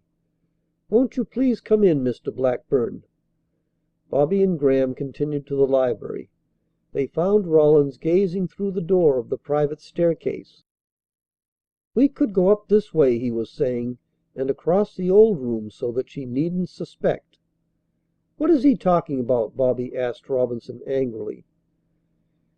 "You wanted to help," Robinson answered, "so Rawlins and I are going to give you a chance. We are about to search your cousin's room. We hope to find there an explanation of a part of the mystery, the motive, at least, for Howell's death, perhaps your own exoneration. You'd do anything to have that, wouldn't you? You've said so." "At her expense!" Bobby cried. "You've no right to go to her room. She's incapable of a share in such crimes. Do you seriously think she could plan an escape from the grave and bring back to life a man 3 days dead?" "Give me a human being that caused death," Robinson answered, "and I'll tackle the ghost later. You're wrong if you think I'm going to quit cold because your grandfather looks like a dead thing that moves about and talks. I shan't give up to that madness until I've done everything in my power. I would be a criminal myself if I failed to do as Rawlins wishes. If your cousin's skirts are clear, no harm will be done. I'm acting on the assumption that your confession was honest. I want you to get Miss Perrine out of her room. I want you to see that she stays downstairs while we search." "You've already searched her room." "Not since, Rawlins." Robinson caught himself. "Never mind that. It is necessary it should be searched to night. Even you'll acknowledge it's significant that all day when she has been downstairs her door has been locked." "It's only significant," Bobby flashed, "in view of your treatment of her yesterday." Robinson grinned. "That will hardly go down. Rawlins has hesitated to break in. I've instructed him to do it now, if necessary. For the last time, will you bring your cousin down? Will you go through and unlock the door leading from the old bedroom to the private hall so we can get up?" "No!" Bobby cried. "I wouldn't do it if I believed you were right, and I know you're wrong." "Prove that we're wrong. Clear your cousin by helping us," Robinson urged. "Since you're so determined," Graham said quietly, "I'll do it." "Hartley, what are you thinking of?" "Of showing them how wrong they are," Graham said. "I'll tell her Dr. Groom wishes to speak to her about Mr. Blackburn. I'll warn him to keep her downstairs for a quarter of an hour. That should give you plenty of time." Robinson nodded. "She'll never forgive you," Bobby said. "It's spying." He wondered that Graham should choose such a course so soon after it had become clear that Katherine had never really loved him. "It's the best way to satisfy them," Graham said. "I have, perhaps, more faith than you in Katherine." He left them to carry out Robinson's instructions. They waited at the entrance of the private staircase. "I may witness this outrage?" Bobby asked. "I'd rather you didn't speak of it in such harsh terms," Robinson smiled. Bobby didn't know what to expect. The whole thing might be a trick of Paredes, in line with his hints the night of Howell's death to involve Katherine. The quiet confidence of the two officials was disturbing. What had Rawlins seen? After a long time Graham descended the private staircase, carrying a lighted candle. He beckoned, and they followed him back through the private hall into the wide and mournful bedroom. It encouraged Bobby to see the district attorney and the detective hurry across it. After all, they were really without confidence of solving its ghostly riddle. What they were about to do, he argued, was the last chance. They would find nothing. They would acknowledge themselves beaten. When they entered the farther wing he noticed that Katherine's door stood wide. "You see," he said. "When I called her," Graham explained, "she thought something had happened to her grandfather. She ran out." "And forgot all about the door," Robinson grinned. "That's lucky now, Rawlins." Bobby couldn't bring himself to cross the threshold, but from the corridor he could see the interior of the room and all that went on there during the next few moments. A candle burned on the bureau, exposing the feminine neatness and delicacy of the furnishings. The presence of the three men was a desecration. What they were about to do, an unforgivable act of vandalism. Rawlins went to a work table while Robinson rummaged in the closet.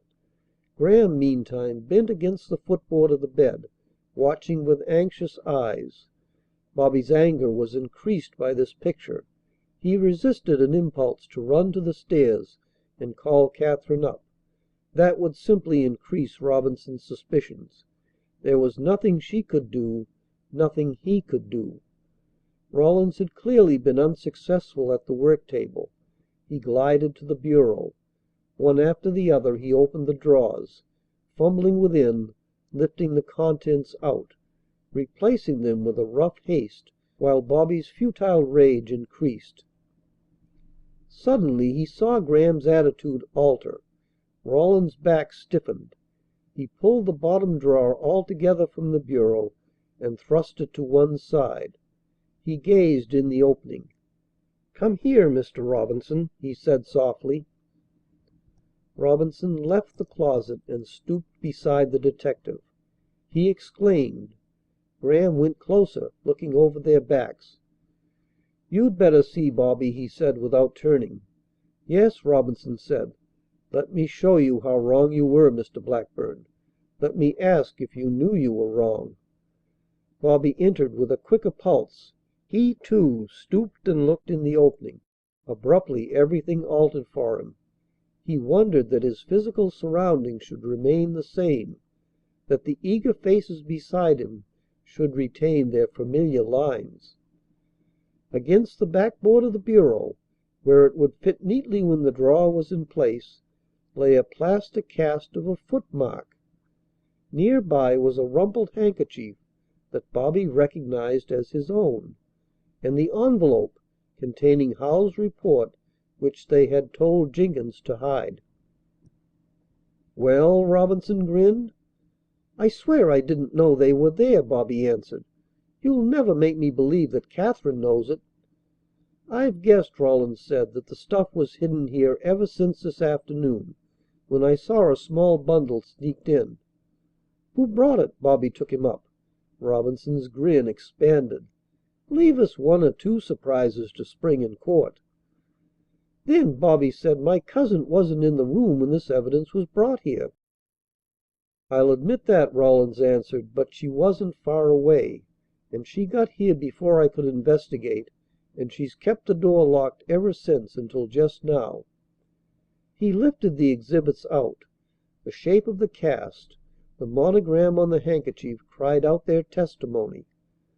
Robinson grasped Howell's report and glanced over the fine handwriting. After a time he looked up. "There's the case against you, Mr. Blackburn, and at the least your cousin's an accessory.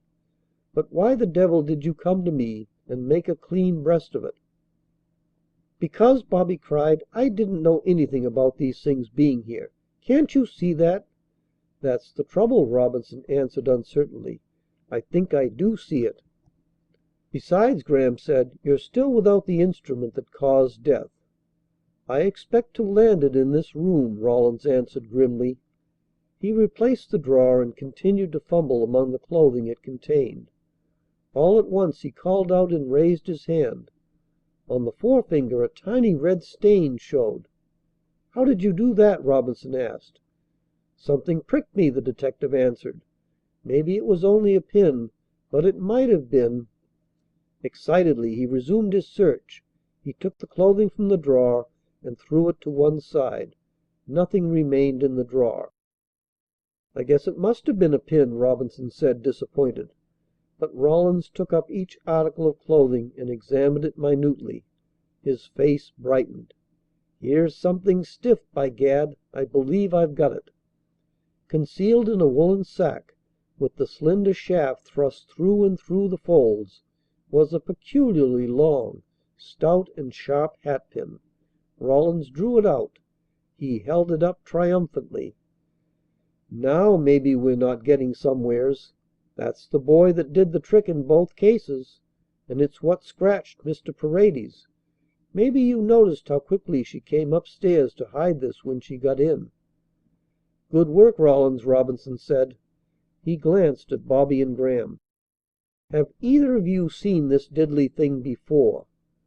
Bobby wouldn't answer, but after a moment's hesitation Graham spoke. "There's no point in lying, Bobby. Katherine knows nothing of this. I disagree with Rawlins. If she had been working with Paredes, which is unthinkable, she'd never have made such a mistake. She wouldn't have struck him. I have seen her wear such a pin." "If she didn't cut him with it," Rawlins reasoned, "who else could have got it out of here and put it back to night when she kept her door locked?" "There's no getting around it," Robinson said. "Take charge of these things, Rawlins. Put them in a safe place." "What are you going to do?" Bobby asked. "I'm afraid there's only one thing to do," Robinson answered. "I'll have to arrest you both. One of you used this pin in the old room. It doesn't make much difference which one. You've been working together, and we'll find out about Paredes later." "You're making a terrible mistake," Bobby muttered. "You don't know Katherine, or you couldn't suspect her of any share in such crimes. Give me until morning to prove how wrong you are." "What would be the use?" Robinson asked. "If you'll do that I will get the truth for you, the whole truth, how the room was entered, everything. I swear it, Robinson. Only a few hours. Let me carry out my plan. Let me offer myself to the dangers of the old room as Howells and my grandfather did. Your case is no good unless you can explain the miracle to night. Give us this chance. Then in the morning, if nothing happens, and you still think I'm guilty, lock me up. But for God's sake, Robinson, leave her out of it." Graham walked to the window and flung it open. A violent gust of wind swept in, carrying a multitude of icy flakes. "The storm is worse," he said. "No one is likely to try to escape from this house to night." Bobby stretched out his hand. "You can't expose her to that." Rawlins hadn't forgotten the sense of fellowship sprung from the pursuit of Paredes through the forest. "He's right, Mr. Robinson. You could lock up a dozen people. You might send them to the chair without uncovering the real mystery of the Cedars. Maybe he might find something, and he'd be as safe in that room as in any jail I know of. I mean, one of us would be in the library and the other in the corridor outside the broken door. How could he reasonably get out? If there was an attempt to repeat the trick, we'd be ready. As for the girl, it's simple enough to safeguard against her getting away before morning. As Mr. Graham says, no one's likely to run far in this storm anyway." Robinson considered. "I don't want to be hard," he said finally, "and I don't want to miss any chance of cleaning up where poor Howells failed." He glanced at the extraordinary array of evidence. The good nature which one felt should always have been in his face shone at last. "I don't believe you're guilty. As far as you're concerned it's likely enough a put-up job. I don't know about the girl. Go ahead anyway, and tell us, if you can, how the locked room was entered. Explain the mystery of that old man who looks as if he were dead, but who moves around and talks with us." "The answer, if it's anywhere," Bobby said, "is in the old room." Robinson nodded. "Under the conditions it seems worth while. Go on then and clear your cousin and yourself if you can. You have until daylight to morrow." Bobby's gratitude was sufficiently eloquent in his eyes, but he said nothing. He hurried from the room to find Katherine. As soon as he had stepped into the corridor he saw her figure against the wall. "Katherine!" he breathed. "I've heard everything," she said. He led her to the main hall, where the greedy ears in her bedroom couldn't overhear them. "Then you suspected what they were about?" he asked her. "Uncle Silas," she answered, Seemed just as he had been when I went upstairs. So I remembered. I had left my door unlocked." "Then you knew those things were there?" Her face was white. She trembled. Her words came jerkily. "Of course I didn't. I only kept my door locked because they had searched so thoroughly before. It was an humiliation I couldn't bear to face again." "You don't know," he asked, "who took that stuff from Howells? Who hid it in your bureau?" The trembling of her slender body became more pronounced. She spoke through chattering teeth. "Bobby, why do you ask such things? You believe I am guilty, as you thought I was the woman in black. You think now, because those things were in my bureau Stop, Katherine! You won't answer me." "No," she said, backing away from him. "But you are going to answer me. We have come to that point already. Just an hour or two of trust, and then this. It's the Cedars forcing us apart as it did when we had our quarrel, only this time it is definite. Do you think I'm guilty of these atrocious crimes, or don't you? Everything for us depends on your answer, and I'll know whether you are telling me the truth." Then he said, "Why should I answer?" And he took her in his arms and held her close. She didn't cry, but for a moment she ceased trembling, and her teeth no longer chattered. "My dear," he said, "even if you had hidden that evidence, I'd have known it was to protect me." Then she cried a little, and for a moment, even in the unmerciful grasp of their trouble, they were nearly happy. The footsteps of the others in the corridor recalled them. Katherine leaned against the table, drying her eyes. Graham, Robinson, and Rawlins walked into the hall. "Hello," Robinson said. "I suppose that isn't an unfair advantage, Mr. Blackburn. Still, I'd rather she hadn't been told." "He's told me nothing," Katherine answered. "I came back to the corridor. I heard everything you said." "Maybe it's as well," Robinson reflected. "It certainly is if what you heard has shown you the wisdom of giving up the whole thing." She stared at him without replying. "Come now," he wheedled. "You might tell us at least why you stole and secreted the evidence." "I'll answer nothing." "That's wiser, Katherine," Graham put in. She turned on him with a complete and unexpected fury. The color rushed back to her face. Her eyes blazed. Bobby had never guessed her capable of such anger. His wonder grew that her outburst should be directed against Graham. "Keep quiet!" she cried hysterically. "Don't speak to me again. I hate you. Do you understand?" Graham drew back. "Why, Katherine!" "Don't!" she said. "Don't call me that!" The officers glanced at Graham with frank bewilderment. Rawlins's materialistic mind didn't hesitate to express its first thought. "Must say I always thought you were sweet on the lady." "Hartley," Bobby said, "you have been fair to us." "I don't know why she attacks me," Graham muttered. His face recorded a genuine pain. His words, Bobby felt, overcame a barrier of emotion.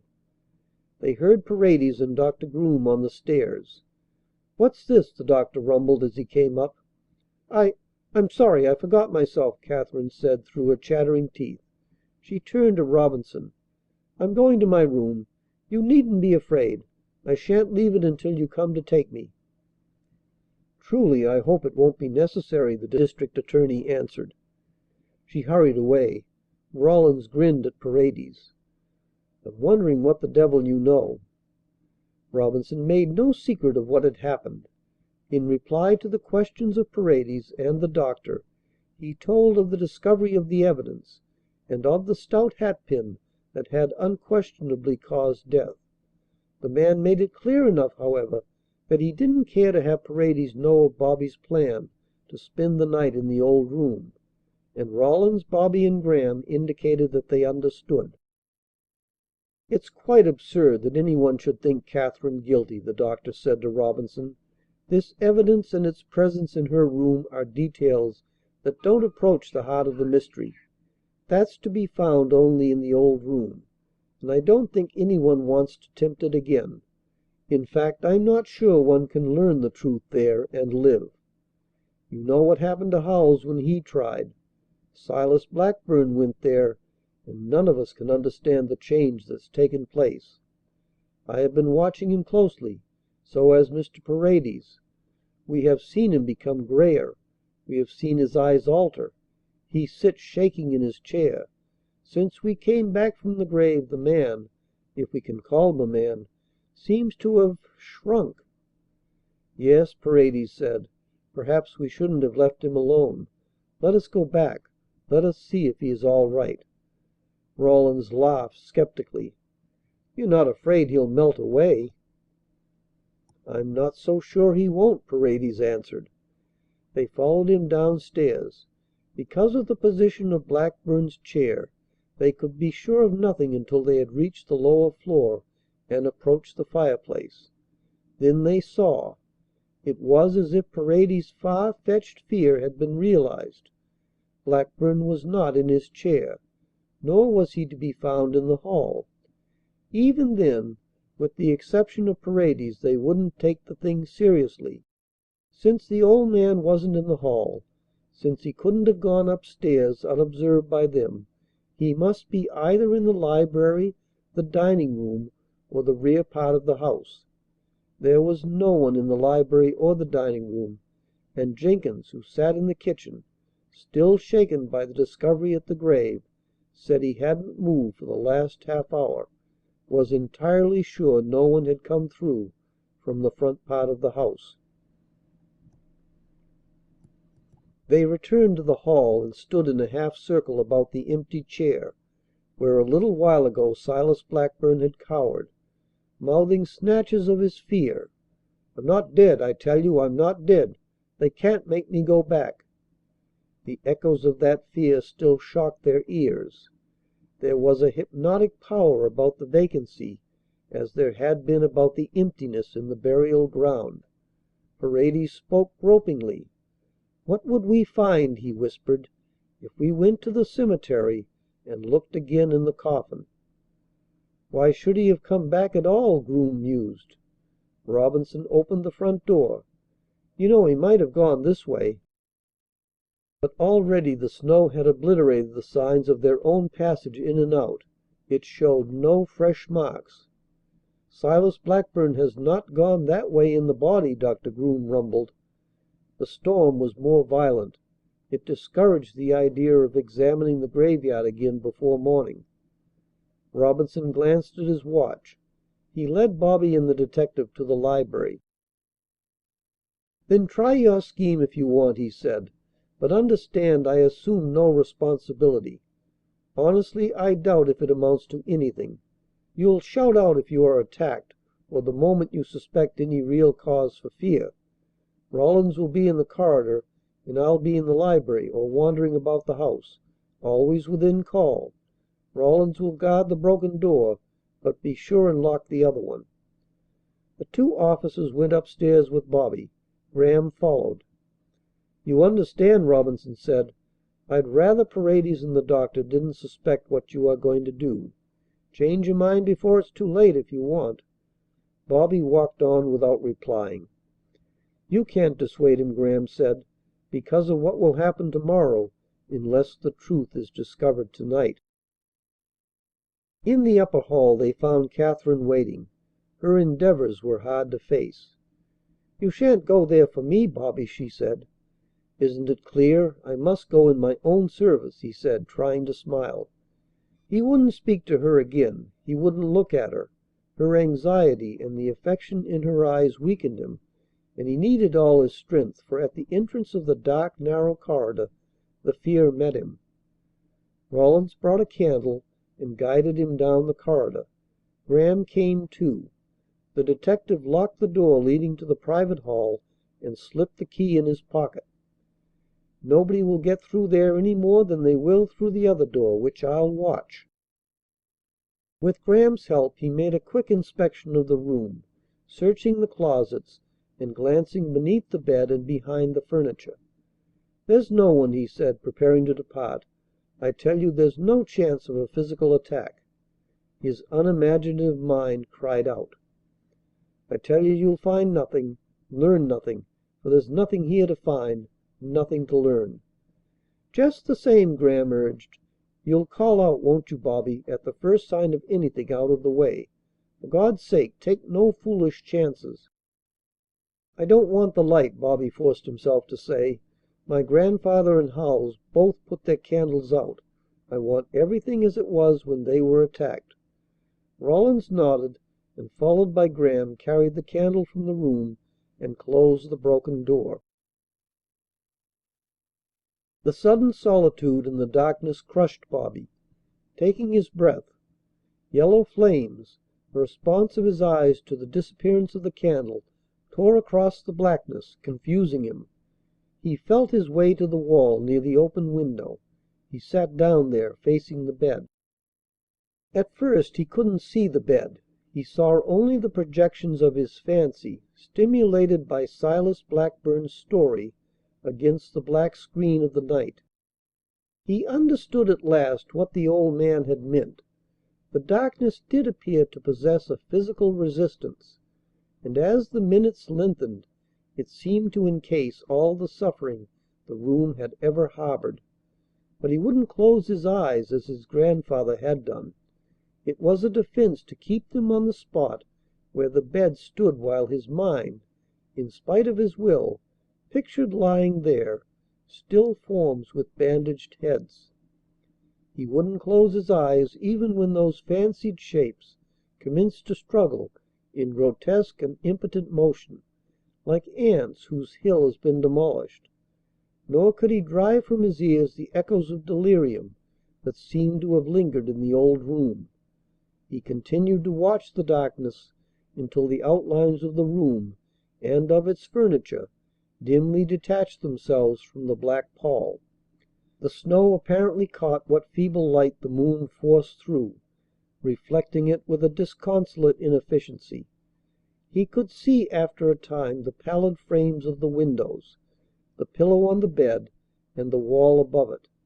He fancied the dark stain, the depression in the mattress where the two bodies had rested. Those physical objects forced on him the probability of his guilt. Then he recalled that both men, dead for many hours, had moved apparently of their own volition, and his grandfather had come back from the grave and then had disappeared, leaving no trace, and he comforted himself with the thought that the explanation, if it came at all, must arise from a force outside himself, whether of the living or the dead. Because of that very assurance, his fear of the room was incited. Could any subtle change overcome him here as it evidently had the others? Could there be repeated in his case a return and a disappearance like his grandfather's? There was, as Rawlins had said, no way in or out for an attack.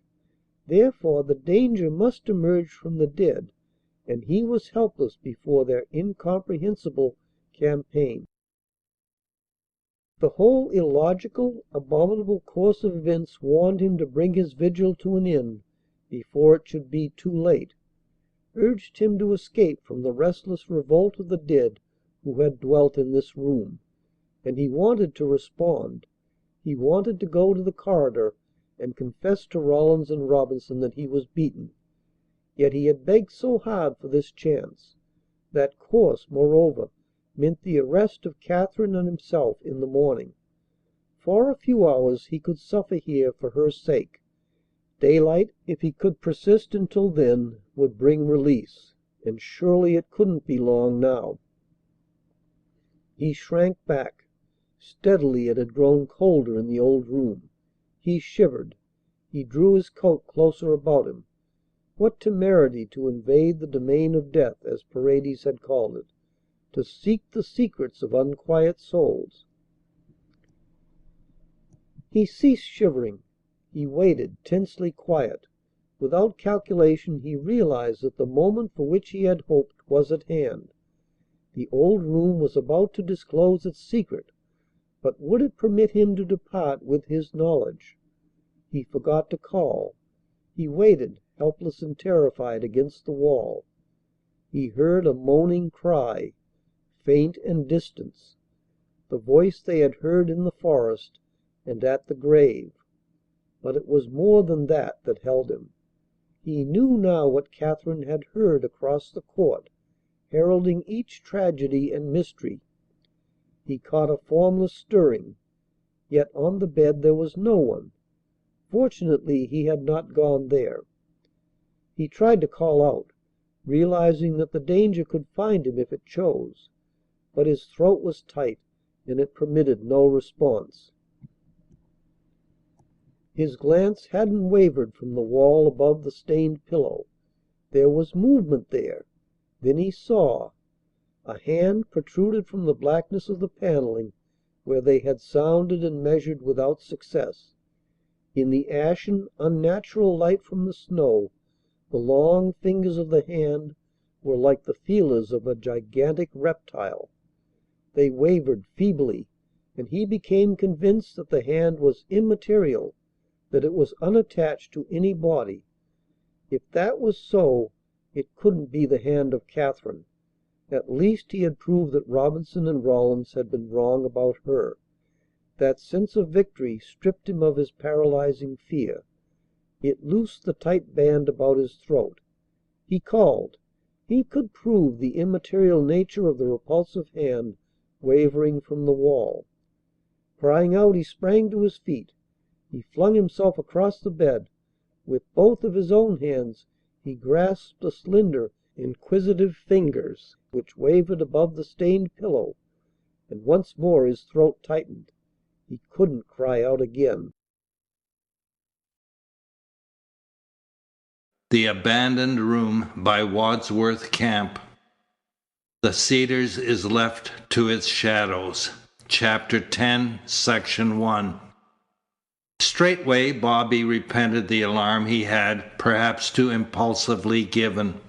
For the hand protruding from the wall was, indeed, flesh and blood, and with the knowledge came back his fear for Katherine, conquering his first relief. A sick revulsion swept him. He remembered the evidence found in Katherine's room and her refusal to answer questions. Could Paredes and the officers have been right? Was it conceivably her hand struggling weakly in his grasp? The door from the corridor crashed open. Rawlins burst through. Graham ran after him. From the private stairway arose the sound of the district attorney's hurrying footsteps. "What is it? What have you got?" Rawlins shouted. Graham cried out, "You're all right, Bobby?"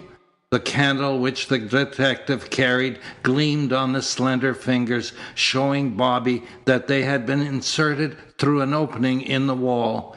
He couldn't understand, for time after time each one of the panels had been sounded and examined. Beyond, he could see dimly the dark clothing of the person who, with the stealth in itself suggestive of abnormal crime, had made use of such a device.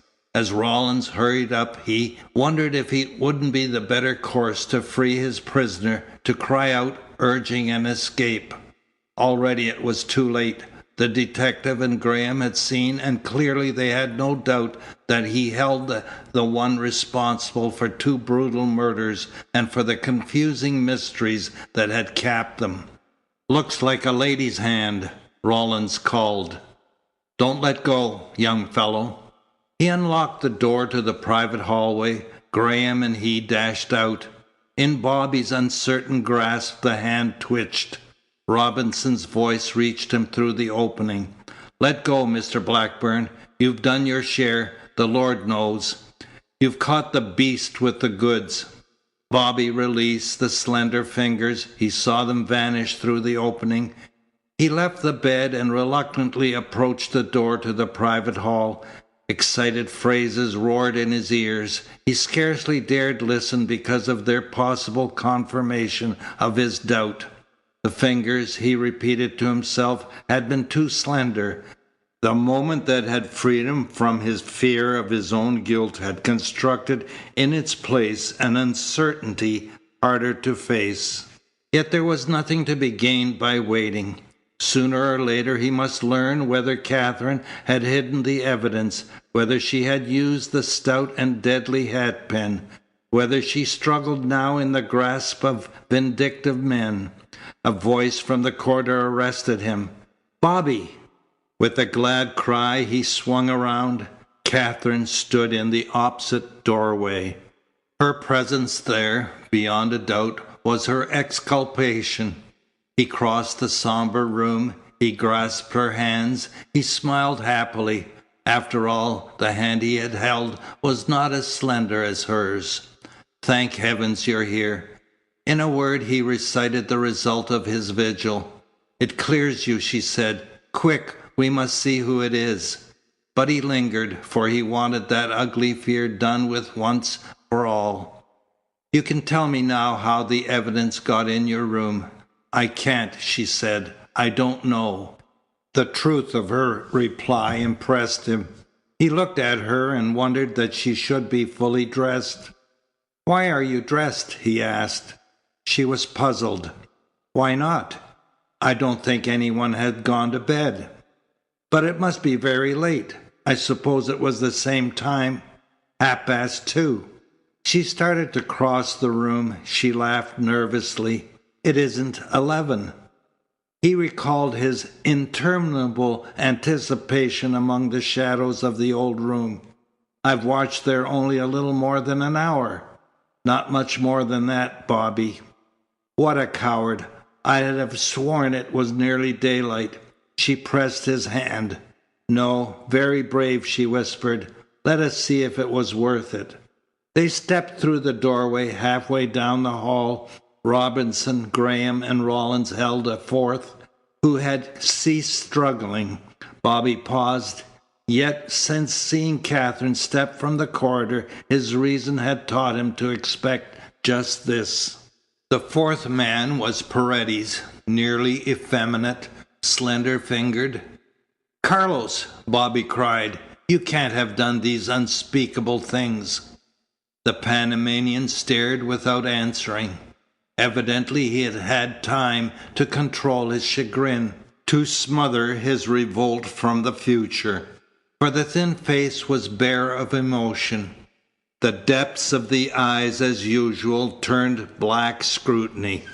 The man disclosed neither guilt nor the outrage of an assumed innocence, neither confession nor denial. He simply stared, straining a trifle against the eager hands of his captors. Rawlins grinned joyously. "You ought to have a medal for getting away with this, young fellow. Things didn't look so happy for you an hour or so ago." "And I had half a mind," Robinson confessed, "to refuse you the chance. Glad I didn't. Glad as I can be you made good." With the egotism any man is likely to draw from his efforts in the detection of crime, he added easily, "Of course I've suspected this Spigotti all along.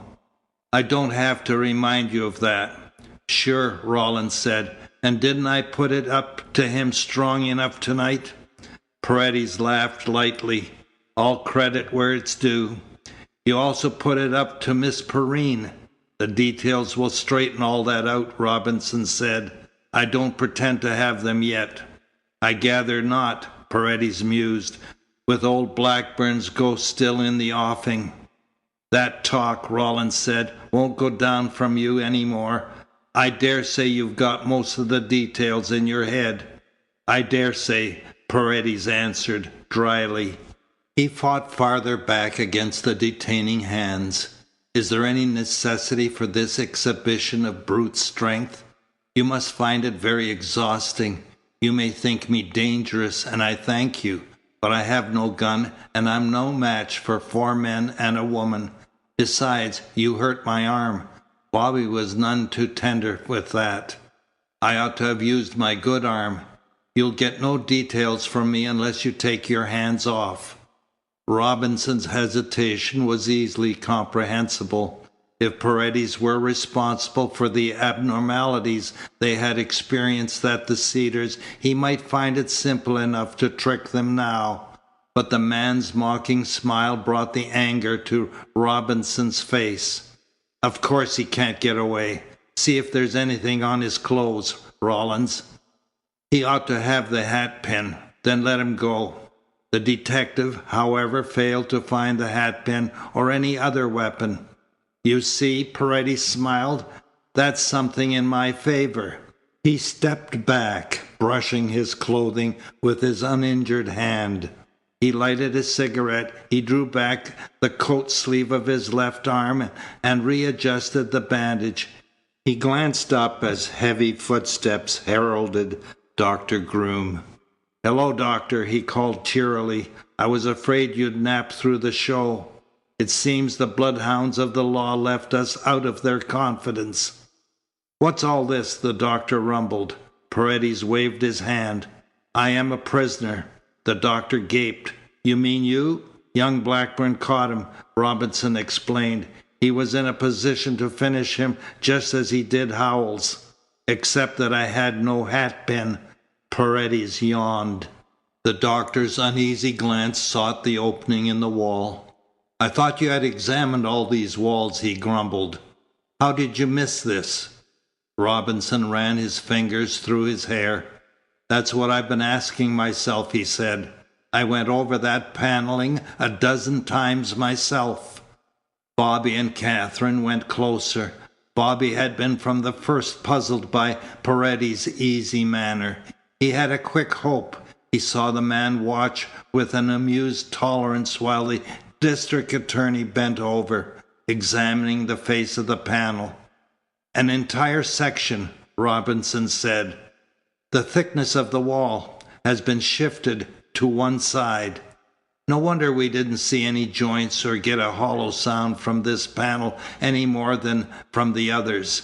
But why didn't we stumble on the mechanism? Maybe you'll tell us that, Paredes." The Panamanian blew a wreath of smoke against the ancient wall. "Gladly, but you will find it humiliating. I have experienced humility in this hall myself. The reason you didn't find any mechanism is that there wasn't any. You looked for something most cautiously concealed, not realizing that the best concealment is no concealment at all. It's fundamental. I don't know how it slipped my own mind. No grooves show because the door is an entire panel. There isn't even a latch. You merely push hard against its face. Such arrangements are common enough in colonial houses. And there was more than the nature of the crimes to tell you that there was some such thing here. I mean, if you will examine the farther door closer than you have done, you will find that it has fewer coats of paint than the one leading to the corridor, that its frame is of a newer wood. In other words, it was cut through after the wing was built. This panel was the original door, designed with the private stairway and the hall for the exclusive use of the master of the house. Try it." Robinson braced himself and shoved against the panel. It moved in its grooves with a vibrant stirring.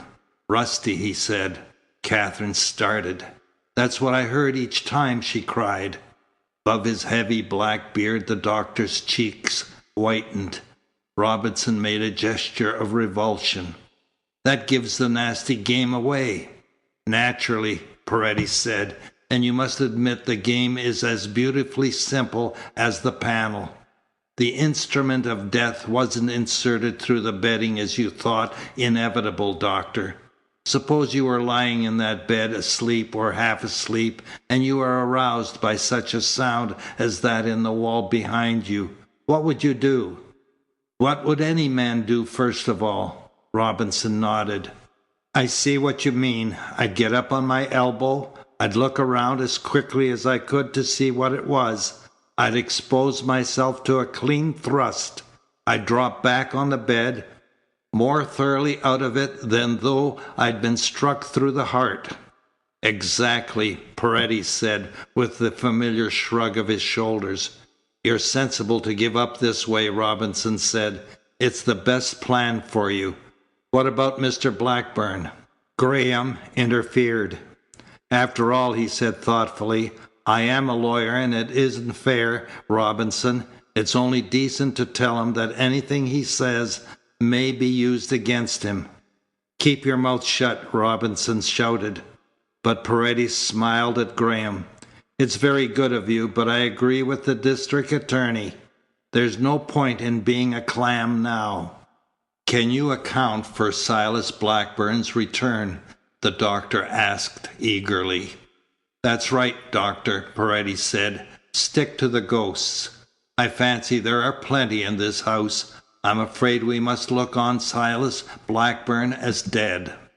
You don't mean we've been talking to a dead man? Catherine whispered. Before I answer, Paredes said, I want to have one or two things straight. These men, Bobby, I really believe, think me capable of the crimes in this house. I want to know if you accept such a theory. Do you think I had any idea of killing you? Bobby studied the reserved face, which even now was without emotion. I can't think anything of the kind, he said softly. That's very nice, Paredes said. If you had answered differently, I'd have let these clever policemen lay their own ghosts. He turned to Robinson. Even you must begin to see that I'm not guilty. Your common sense will tell you so. If I had been planning to kill Bobby, why didn't I bring the weapon? Why did I put my hand through the opening before I was ready to strike? Why did I use my left hand, my injured hand? I was like Howells. I couldn't consider the case finished until I had solved the mystery of the locked doors. I suppose the room was empty. When I found the secret tonight, I reached through to see how far my hand would be from the pillow. Bobby's assurance of Paredes' innocence clouded his own situation, made it, in a sense, more dangerous than it had ever been. His wanderings about the Cedars remained unexplained, and they knew now it had never been necessary for the murderer to enter the room. Catherine, too, evidently realized the menace. Do you think she began. Paredes bowed. You dislike me, Miss Catherine, but don't be afraid for yourself or Bobby. I think I can tell you how the evidence got in your room. I can answer nearly everything. There's one point. He broke off, glancing at his watch. Extraordinary courage, he mused enigmatically. I scarcely understand it. Rollins looked at him suspiciously. All this explaining may be a trick, Mr. Robinson. The man's slippery. I've had to be slippery to work under your noses, Paredes laughed. By the way, Bobby, did you hear a woman crying about the time I opened this door? Yes, it sounded like the voice we heard at the grave. I thought I heard it from the library, Robinson put in. Then the rumpus up here started and I forgot about it. The woman in black is very brave, Paredes mused. We should have had a visit from her long before this. Do you know who she is? Robinson asked. And as Rollins says, no tricks. We haven't let you go yet. I thought, Paredes mocked, that you had identified the woman in black as Miss Catherine. She hasn't had anything to do with the mystery directly. Neither has Bobby.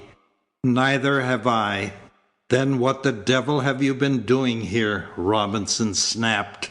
Seeing your job through, Paredes answered. For Bobby's sake.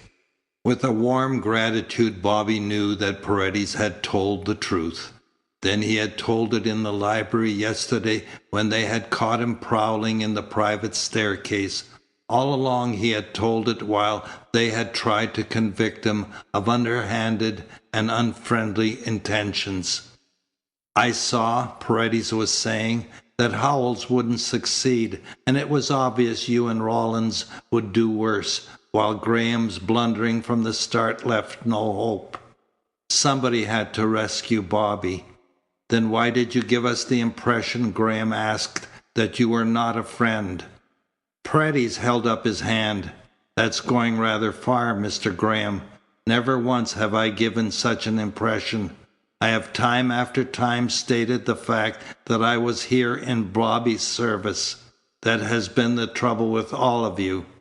As most detectives do, you have denied facts. searching always for something more subtle. You have asked for impossibilities while you blustered that they couldn't exist. Still, everyone is prone to do that when he fancies himself in the presence of the supernatural. The facts of this case have been within your reach as well as mine. The motive has been an easy one to understand. Money. And you have consistently turned your back. Robinson spread his hands. All right, prove that I'm a fool and I'll acknowledge it.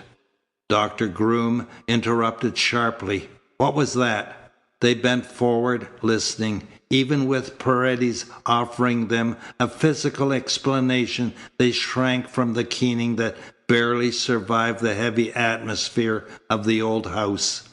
You see, the woman in black isn't Miss Perrine, Paredes said. He ran down the stairs. They followed, responding to an excited sense of imminence.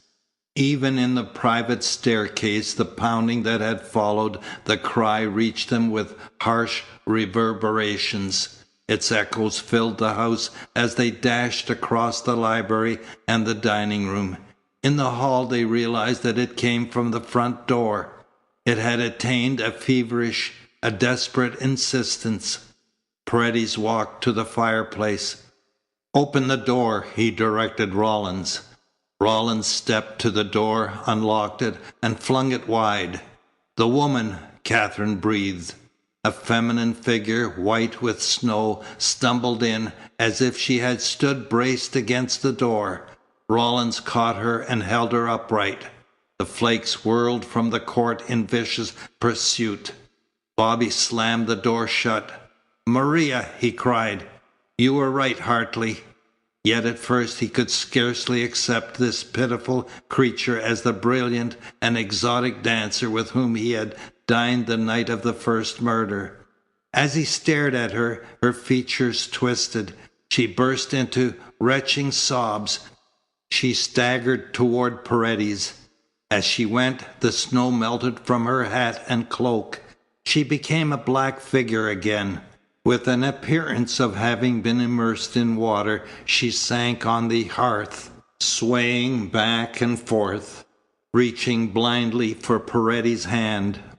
"Do what you please with me, Carlos," she whimpered with her slight accent from which all the music had fled. "I couldn't stand it another minute.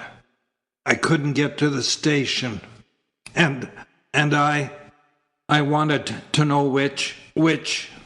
Paredes watched her curiously. "Get Jenkins," he said softly to Rawlins. He faced Maria again. "I could have told you, I think, when you fought me away out there. No one wants to arrest you. Jenkins will verify my own knowledge. This is dangerous," the doctor rumbled. "This woman shouldn't wait here. She should have dry clothing at once." Maria shrank from him. For the first time her wet skirt exposed her feet, encased in torn stockings. The dancer wore no shoes, and Bobby guessed why she had been so elusive, why she had left so few traces. "I won't go," she cried, "until he tells me." The Abandoned Room by Wadsworth Camp. The Cedars is left to its shadow. Chapter 10, Section 2. Catherine got a cloak and threw it across the woman's shoulders.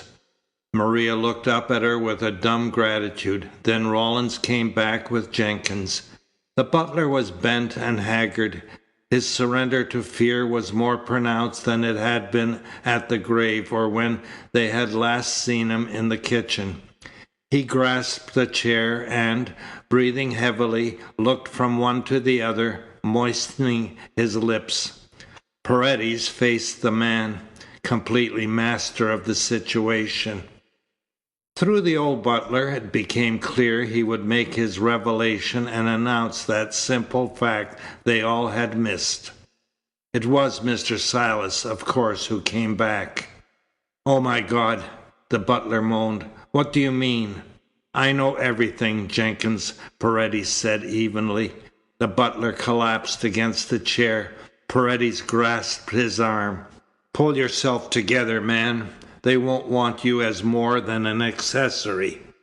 Maria started to rise. She shrank back again, shivering close to the fire. Is your master hiding? Paredes asked, or has he left the house? Jenkins' answer came through trembling lips. He's gone. Mr. Silas is gone. How did you find out? My God, how did you find out? He said nothing to you? Paredes asked. Jenkins shook his head. Tell me how he was dressed. The old servant covered his face. Mr. Silas stumbled through the kitchen, he answered, hoarsely. I tried to stop him, but he pushed me away and ran out. His voice rose. I tell you, he ran without a coat or a hat into the storm. Paredes sighed. The Cedars' final tragedy, yet it was the most graceful exit he could have made.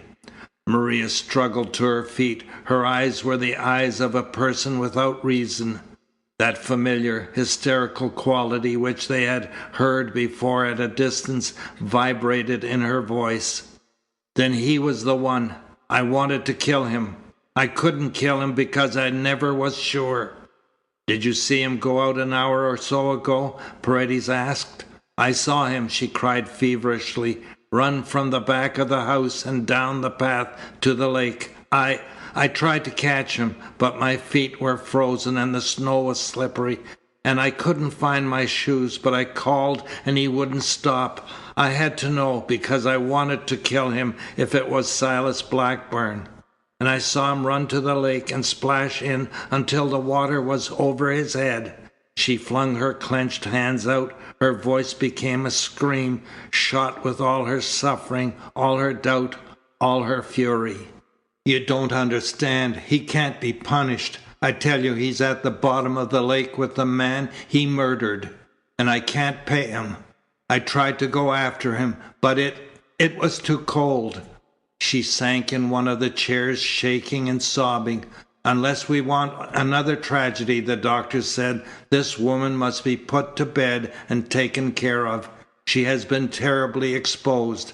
You've heard her. She's delirious.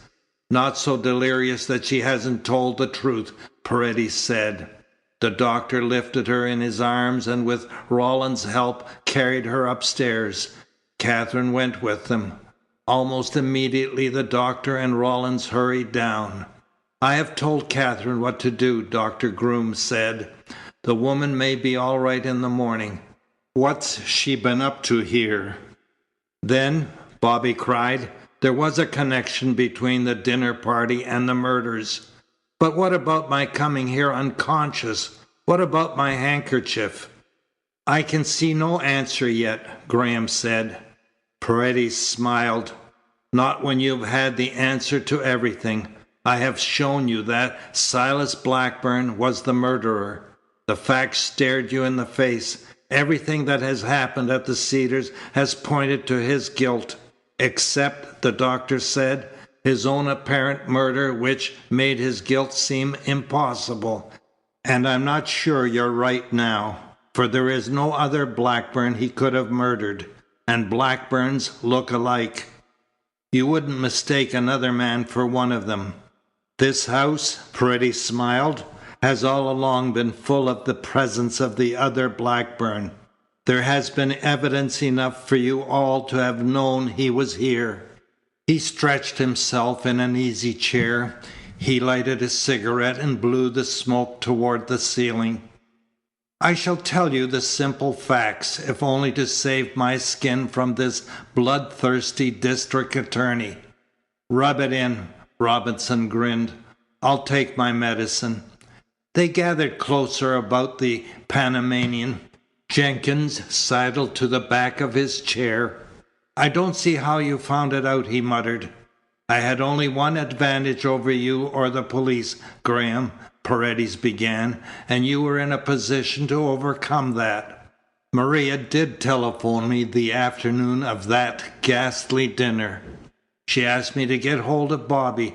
She was plainly anxious to keep him in New York that night, and, to be frank, I was glad enough to help her when you turned up, trying to impress us with your Puritan watchfulness. Even you guessed that she had drugged Bobby. I suspected it when I saw him go to pieces in the cafe. He gave me the slip, as I told you, in the cloakroom when I was trying to get him home. So I went back and asked Maria what her idea was. She laughed in my face, denying everything. I, too, suspected the stranger, but I've convinced myself that he simply happened along by chance. Now here's the first significant point. Maria, by drugging Bobby, defeated her own purpose. He had been drinking more than the Band of Hope would approve of, and on top of that he got an overdose of a powerful drug. The doctor can tell you better than I of the likely effect of such a combination. What I told you in the court, Bobby, the doctor answered, much the same symptoms as genuine aphasia. Your brain was unquestionably dulled by an overdose on top of all that alcohol, while your mechanical reflexes were stimulated.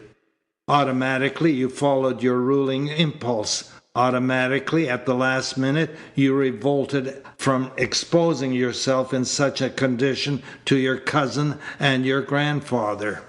Your lucid periods in the woods just before you reached the deserted house and went to sleep showed that your exercise was overcoming the effect of the drug.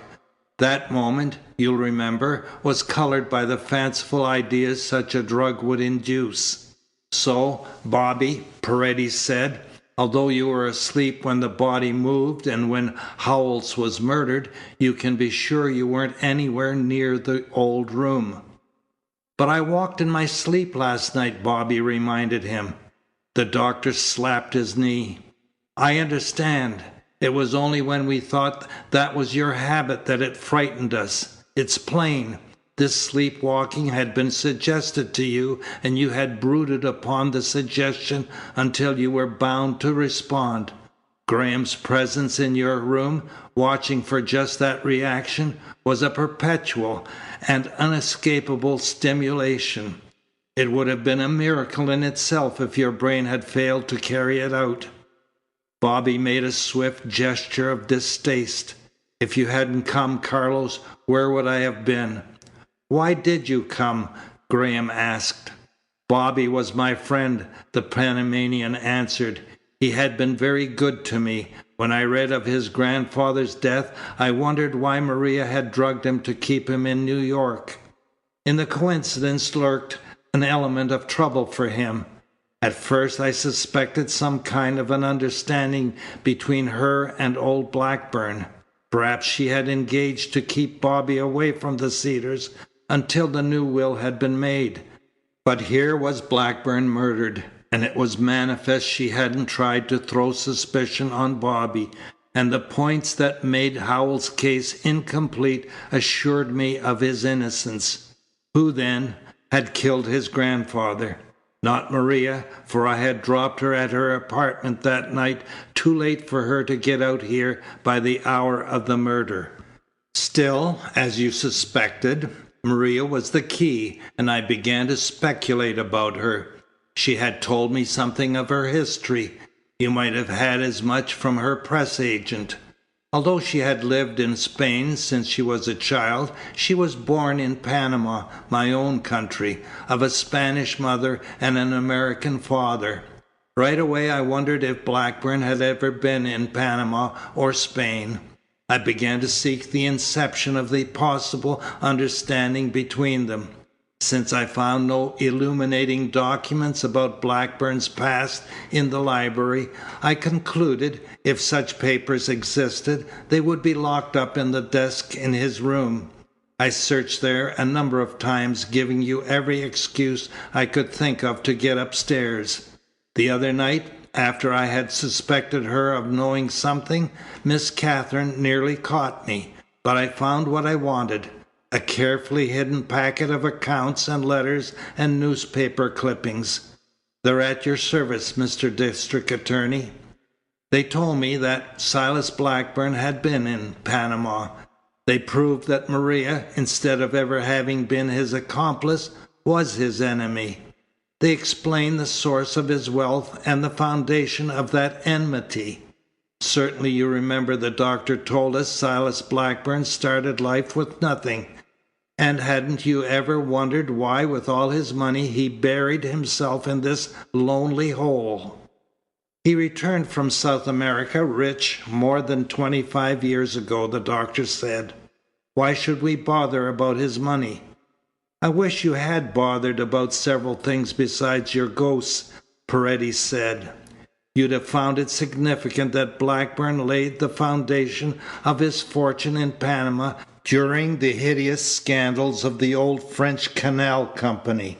We knew he was a selfish tyrant. That discovery showed me how selfish, how merciless he was. For to succeed in Panama during those days required an utter contempt for all the standards of law and decency. The men who got along held life cheaper than a handful of coppers. That's what I meant when I walked around the hall talking of the ghosts of Panama, for I was beginning to see Silas Blackburn's fear, his trip to Smithtown, were the first indications of the presence of the other Blackburn. The papers outlined him more clearly. Why had it been forgotten here, doctor, that Silas Blackburn had a brother, his partner in those wretched and profitable contract scandals? You mean, the doctor answered, Robert Blackburn? He was a year younger than Silas. This boy was named in memory of him. Why should anyone have remembered? He died in South America more than a quarter of a century ago, before these children were born. That's what Silas Blackburn told you when he came back, Paredes said. He may have believed it at first, or he may not have. I dare say he wanted to, for he came back with his brother's money as well as his own. The cash and the easily convertible securities that were all men would handle in that hell. But he never forgot that his brother's wife was alive, and when he ran from Panama he knew she was about to become a mother. That brings me to the other feature that made me wander around here like a restless spirit myself that night. You had just told your story about the woman crying. If there was a strange woman around here, it was almost certainly Maria. As Rawlins deduced, she must either be hysterical or signaling someone. Why should she come unless something had gone wrong the night she drugged Bobby to keep him in New York? She wasn't his enemy, because that very night she did him a good turn by trampling out his tracks in the court. Bobby took Maria's letter from his pocket and handed it to Paredes. Then how would you account for this? The Panamanian read the letter. Her way of covering herself, he explained.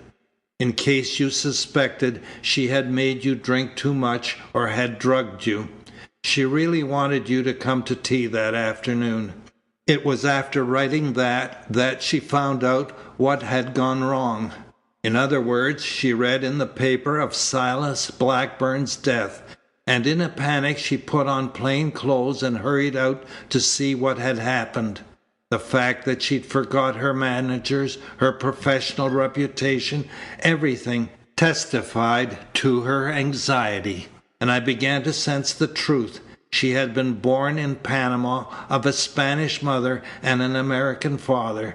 She had some stealthy interest in the Cedars and the Blackburns. She was about the right age. 10 to 1 she was Silas Blackburn's niece. So for me, many hours before Silas Blackburn walked in here, the presence of the other Blackburn about the Cedars became a tragic and threatening inevitability. Had Silas Blackburn been murdered, or had his brother? Where was the survivor who had committed that brutal murder? Maria had come here hysterically to answer those questions. She might know. The light in the deserted house. She might be hiding him and taking food to him there. But her crying suggested a signal which he never answered. At any rate, I had to find Maria, so I slipped out. I thought I heard her at the lake. She wasn't there. I was sure I would trap her at the deserted house, for the diffused glow of the light we had seen proved that it had come through the cobwebbed windows of the cellar, which are set in little wells below the level of the ground. The cellar explained also how she had turned her flashlight off and slipped through the hall and out while we searched the rooms. She hadn't gone back. I couldn't find her, so I went on into Smithtown and sent a costly cable to my father. His answer came tonight, just before Silas Blackburn walked in. He had talked with several of the survivors of those evil days. He gave me a confirmation of everything I had gathered from the papers. The Blackburns had quarreled over a contract. Robert had been struck over the head. He wandered about the isthmus, half-witted, forgetting his name, nursing one idea. Someone had robbed him, and he wanted his money back or a different kind of payment. But he couldn't remember who, and he took it out in angry talk. Then he disappeared, and people said he had gone to Spain. Of course his wife suspected a good deal. In Blackburn's desk are pitiful and threatening letters from her which he ignored. Then she died, and Blackburn thought he was safe, but he took no chances. Some survivor of those days might turn up and try blackmail. It was safer to bury himself here. Then, Bobby said, Maria must have brought her father with her when she came from Spain last summer. Brought him or sent for him, Paredes answered. She's made most of her money on this side, you know, and she's as loyal and generous as she is impulsive. Undoubtedly, she had the doctors do what they could for her father, and when she got track of Silas Blackburn, through you, Bobby, she nursed in the warped brain that dominant idea with her own Latin desire for justice and payment. Then, Graham said, that's what Silas Blackburn was afraid of instead of Bobby, as he tried to convince us tonight to cover himself. 1 minute, Mr. Paredes, Robinson broke in. Why did you maintain this extraordinary secrecy? Nobody would have hurt you if you had put us on the right track and asked for a little help. Why did you throw sand in our eyes? Why did you talk all the time about ghosts? I had to go on tiptoe, Paredes smiled. I suspected there was at least one spy in the house. So I gave the doctor's ghost talk all the impetus I could. I was like Howells, as I told you, in believing the case couldn't be complete without the discovery of the secret entrance of the room of death.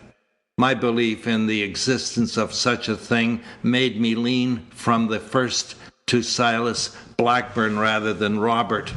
It's a tradition in many families to hand such things down to the head of each generation. Silas Blackburn was the one most likely to know. Such a secret door had never been mentioned to you, had it, Bobby? Bobby shook his head. Paredes turned and smiled at the haggard butler. I'm right so far, am I not, Jenkins? Jenkins bobbed his head jerkily. Then, Paredes went on, you might answer one or two questions. When did the first letter that frightened your master come? The day he went to Smithtown and talked to the detective, the butler quavered. You can understand his reflections, Paredes mused. Money was his god. He distrusted and hated his own flesh and blood because he thought they coveted it. He was prepared to punish them by leaving it to a public charity. Now arises this apparition from the past with no claim in the court of law, with an intention simply to ask and, in case of refusal, to punish. The conclusion reached by that selfish and merciless mind was inevitable. He probably knew nothing whatever about Maria.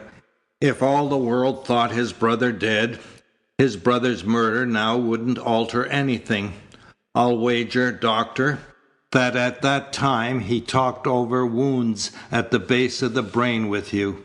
The doctor moved restlessly. Yes, but he was very superstitious.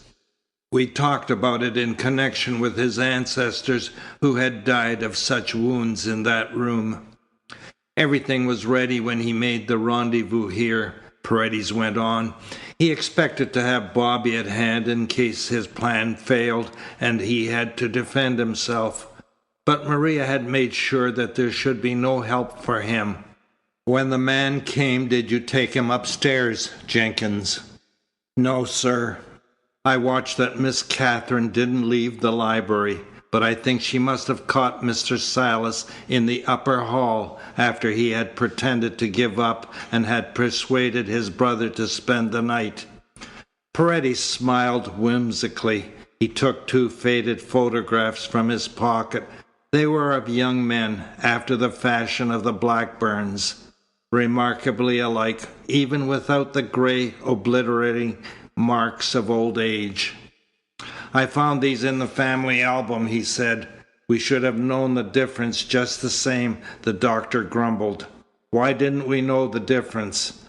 I've complained often enough, Paredes smiled, of the necessity of using candles in this house. There was never more than 1 candle in the old bedroom. There were only 2 when we looked at the murdered man in his coffin. And in death there are no familiar facial expressions, no eccentricities of speech. So you can imagine my feeling when I tried to picture the drama that had gone on in that room. You can imagine poor Maria's. Which one? And Maria didn't know about the panel, or the use of Miss Catherine's hatpin, or the handkerchief. All of those details indicated Silas Blackburn. How could my handkerchief indicate anything of the kind? Bobby asked. How did it come there? What, Paredes said, is the commonest form of borrowing in the world, particularly in a climate where people have frequent colds. I found a number of your handkerchiefs in your grandfather's bureau. The handkerchief furnished me with an important clue. It explains, I think, Jenkins will tell you, the moving of the body. It was obviously the cause of Howell's death. Yes, sir, Jenkins quavered. Mr. Silas thought he had dropped his own handkerchief in the room with the body. I don't know how you found these things out. By adding 2 and 2, Paredes laughed. In the first place, you must all realize that we might have had no mystery at all if it hadn't been for Miss Catherine. For I don't know what Marie could have done much in a legal way. Silas Blackburn had intended to dispose of the body immediately, but Miss Catherine heard the panel move and ran to the corridor. She made Jenkins break down the door, and she sent for the police. Silas Blackburn was helpless. He was beaten at that moment, but he did the best he could. He went to Waters, hoping at the worst to establish an alibi through the bookworm who probably wouldn't remember the exact hour of his arrival. Waters' house offered him, too, a strategic advantage. You heard him say the spare room was on the ground floor. You heard him add that he refused to open his door, either asking to be left alone or failing to answer at all. And he had to return to the Cedars the next day, for he missed his handkerchief, and he pictured himself, since he thought it was his own, in the electric chair. I'm right, Jenkins. Yes, sir. I kept him hidden and gave him his chance along in the afternoon. He wanted me to try to find the handkerchief, but I didn't have the courage. He couldn't find it. He searched through the panel, all about the body and the bed. That was when Catherine heard, Bobby said, when we found the body had been moved. It put him in a dreadful way, Jenkins mumbled, for no one had bothered to tell me it was young Mr. Robert the detective suspected, and when Mr. Silas heard the detective boast that he knew everything and would make an arrest in the morning, he thought about the handkerchief, and he knew he was done for unless he took Howells up. And the man did ask for trouble, sir. Well, Mr. Silas gave it to him to save himself. I've never been able to understand, Paredes said, why he didn't take the evidence when he killed Howells. Didn't you know you prevented that, sir? Jenkins asked. I heard you come in from the court. I thought you'd been listening. I signaled Mr. Silas there was danger and to get out of the private stairway before you could trap him, and I couldn't give him another chance for a long time. Some of you were in the room after that, or Miss Catherine and Mr. Graham were sitting in the corridor watching the body until just before Mr. Robert tried to get the evidence for himself. Mr. Silas had to act then. It was his last chance, for he thought Mr. Robert would be glad enough to turn him over to the law. Why did you ever hide that stuff in Miss Catherine's room? Bobby asked. Jenkins flung up his hands. Oh, he was angry, sir, when he knew the truth and learned what a mistake he'd made. Howells didn't give me that report I showed you. It was in his pocket with the other things. We got it open without tearing the envelope, and Mr. Silas read it. He wouldn't destroy anything. He never dreamed of anybody suspecting Miss Catherine, so he told me to hide the things in her bureau. I think he figured on using the evidence to put the blame on Mr. Robert in case it was the only way to save himself. Why did you show the report to me? Bobby asked. I was afraid to take all that responsibility, the butler quavered. I figured if you were partly to blame, it might go easier with me. Paredes shrugged his shoulders. You were a good mate for Silas Blackburn, he sneered. Even now I don't see how the old scoundrel had the courage to show himself tonight, Rawlins said.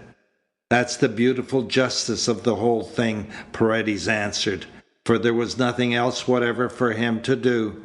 There never had been anything else for him to do since Miss Catherine had spoiled his scheme, since you all believed that it was he who had been murdered. He had to hide the truth or face the electric chair. If he disappeared, he was infinitely worse off than though he had settled with his brother. A man without a home, without a name, without a penny. Jenkins nodded. He had to come back, he said slowly, and he knew how scared you were of the old room. The funeral and the snow, Paredes said, gave him his chance. Jenkins will doubtless tell you how they uncovered the grave late this afternoon, took that poor devil's body and threw it in the lake, then fastened the coffin and covered it again. Of course the snow effaced every one of their tracks. He came in, naturally scared to death, and told us that story based on the legends of the Cedars and the doctor's supernatural theories. And you must admit that he might, as you call it, have got away with it. He did create a mystification. The body of the murdered man had disappeared. There was no murdered Blackburn, as far as you could tell. Heaven knows how long you might have struggled with the case of Howells. He glanced up. Here is Miss Catherine. She stood at the head of the stairs. I think she's all right, she said to the doctor. She's asleep. She went to sleep crying. May I come down? The doctor nodded. She walked down, glancing from one to the other questioningly. Poor Maria, Paredes mused. She's the one I pity most. She's been at times, I think, what Rawlins suspected. An insane woman, wandering and crying through the woods. Assuredly she was out of her head tonight when I found her finally at the grave. I tried to tell her that her father was dead. I begged her to come in. I told her we were friends, but she fought. She wouldn't answer my questions. She struck me finally when I tried to force her to come out of the storm. Robinson, I want you to listen to me for a moment. I honestly believe, for everybody's sake, I did a good thing when I asked Silas Blackburn just before he disappeared why he had thrown his brother's body in the lake. I'd hoped it would simply make him run for it. I prayed that we would never hear from him again, and that Miss Catherine and Bobby could be spared the ugly scandal. Doesn't this do as well? Can't we get along without much publicity? You've about earned the right to dictate, Robinson said gruffly. Thanks. For everybody's sake, Bobby echoed. You're right, Carlos. Maria must be considered now. She shall have what was taken from her father with interest. I know Catherine will agree. Catherine nodded. I doubt if Maria will want to or take it, Paredes said simply. She has plenty of her own. It isn't fair to think it was greed that urged her. You must understand that it was a bigger impulse than greed. It was a thing of which we of Spanish blood are rather proud. A desire for justice, for something that has no softer name than revenge. Suddenly Rawlins stooped and took the Panamanian's hand. Say, we've been giving you the raw end of a lot of snap judgments. We've never got acquainted until tonight. Glad to meet you, too, Robinson grinned. Rawlins patted the Panamanian's shoulder. At that, you'd make a first-class detective. Paredes yawned. I disagree with you thoroughly. I have no equipment beyond my eyes and my common sense. He yawned again. He arranged the card table in front of the fire. He got the cards and piled them in neat packs on the green cloth. He placed a box of cigarettes convenient to his right hand. He smoked. I'm very sleepy, but I've been so stupid over this solitaire since I've been at the Cedars that I must solve it in the interests of my self-respect before I go to bed. Bobby went to him impulsively. I'm ashamed, Carlos. I don't know what to say. How can I say anything? How can I begin to thank you? If you ever tell me I saved your life, Paredes yawned, I shall have to disappear because then you have a claim on me. Catherine touched his hand. There were tears in her eyes. It wasn't necessary for her to speak. Paredes indicated 2 chairs. If you aren't too tired, sit here and help me for a while. Perhaps between us we'll get somewhere. I wonder why I have been so stupid with the thing. After a time, as he manipulated the cards, he laughed lightly. The same thing. The thing I've been scolding you all for. With a perfectly simple play staring me in the face, I nearly made the mistake of choosing a difficult one. That would have got me in trouble while the simple one gives me the game. Why are people like that? As he moved the cards with deft assurance to their desired combination, he smiled drolly at Graham, Rawlins, and Robinson. I guess it must be human nature. Don't you think so, Mr. District Attorney? The condition Paredes had more than once foreseen was about to shroud the Cedars in loneliness and abandonment. After the hasty double burial in the old graveyard, the few things Bobby and Catherine wanted from the house had been packed and taken to the station. At Catherine's suggestion, they had decided to leave last of all and to walk. Paredes, with a tender solicitude, had helped Maria to the waiting automobile. He came back, trying to color his goodbye with cheerfulness. After all, you may open the place again and let me visit you. You will visit us perpetually, Bobby said, while Catherine pressed the Panamanian's hand, but never here again. We will leave it to its ghosts, as you have often prophesied. I am not sure, Paredes said thoughtfully, that the ghosts aren't here. It was evident that Graham wished to speak to Bobby and Catherine alone, so the Panamanian strolled back to the automobile. Graham's embarrassment made them all uncomfortable. You have not said much to me, Catherine, he began. Is it because I practically lied to Bobby, trying to keep you apart? She tried to smile. I, too, must ask forgiveness. I shouldn't have spoken to you as I did the other night in the hall, but I thought, because you saw Bobby and I had come together, that you had spied on me, had deliberately tricked me, knowing the evidence was in my room. Of course you did try to help Bobby. Yes, he said, and I tried to help you that night. I was sure you were innocent. I believe the best way to prove it to them was to let them search. The two of you have nothing worse than jealousy to reproach me with." In a sense it pleased Bobby that Graham, who had always made him feel unworthy in Katherine's presence, should confess himself not beyond reproach. "Come, Hartley," he cried. "I was beginning to think you were perfect. We'll get along all the better, the three of us, for having had it out." Graham murmured his thanks. He joined Paredes and Maria in the automobile.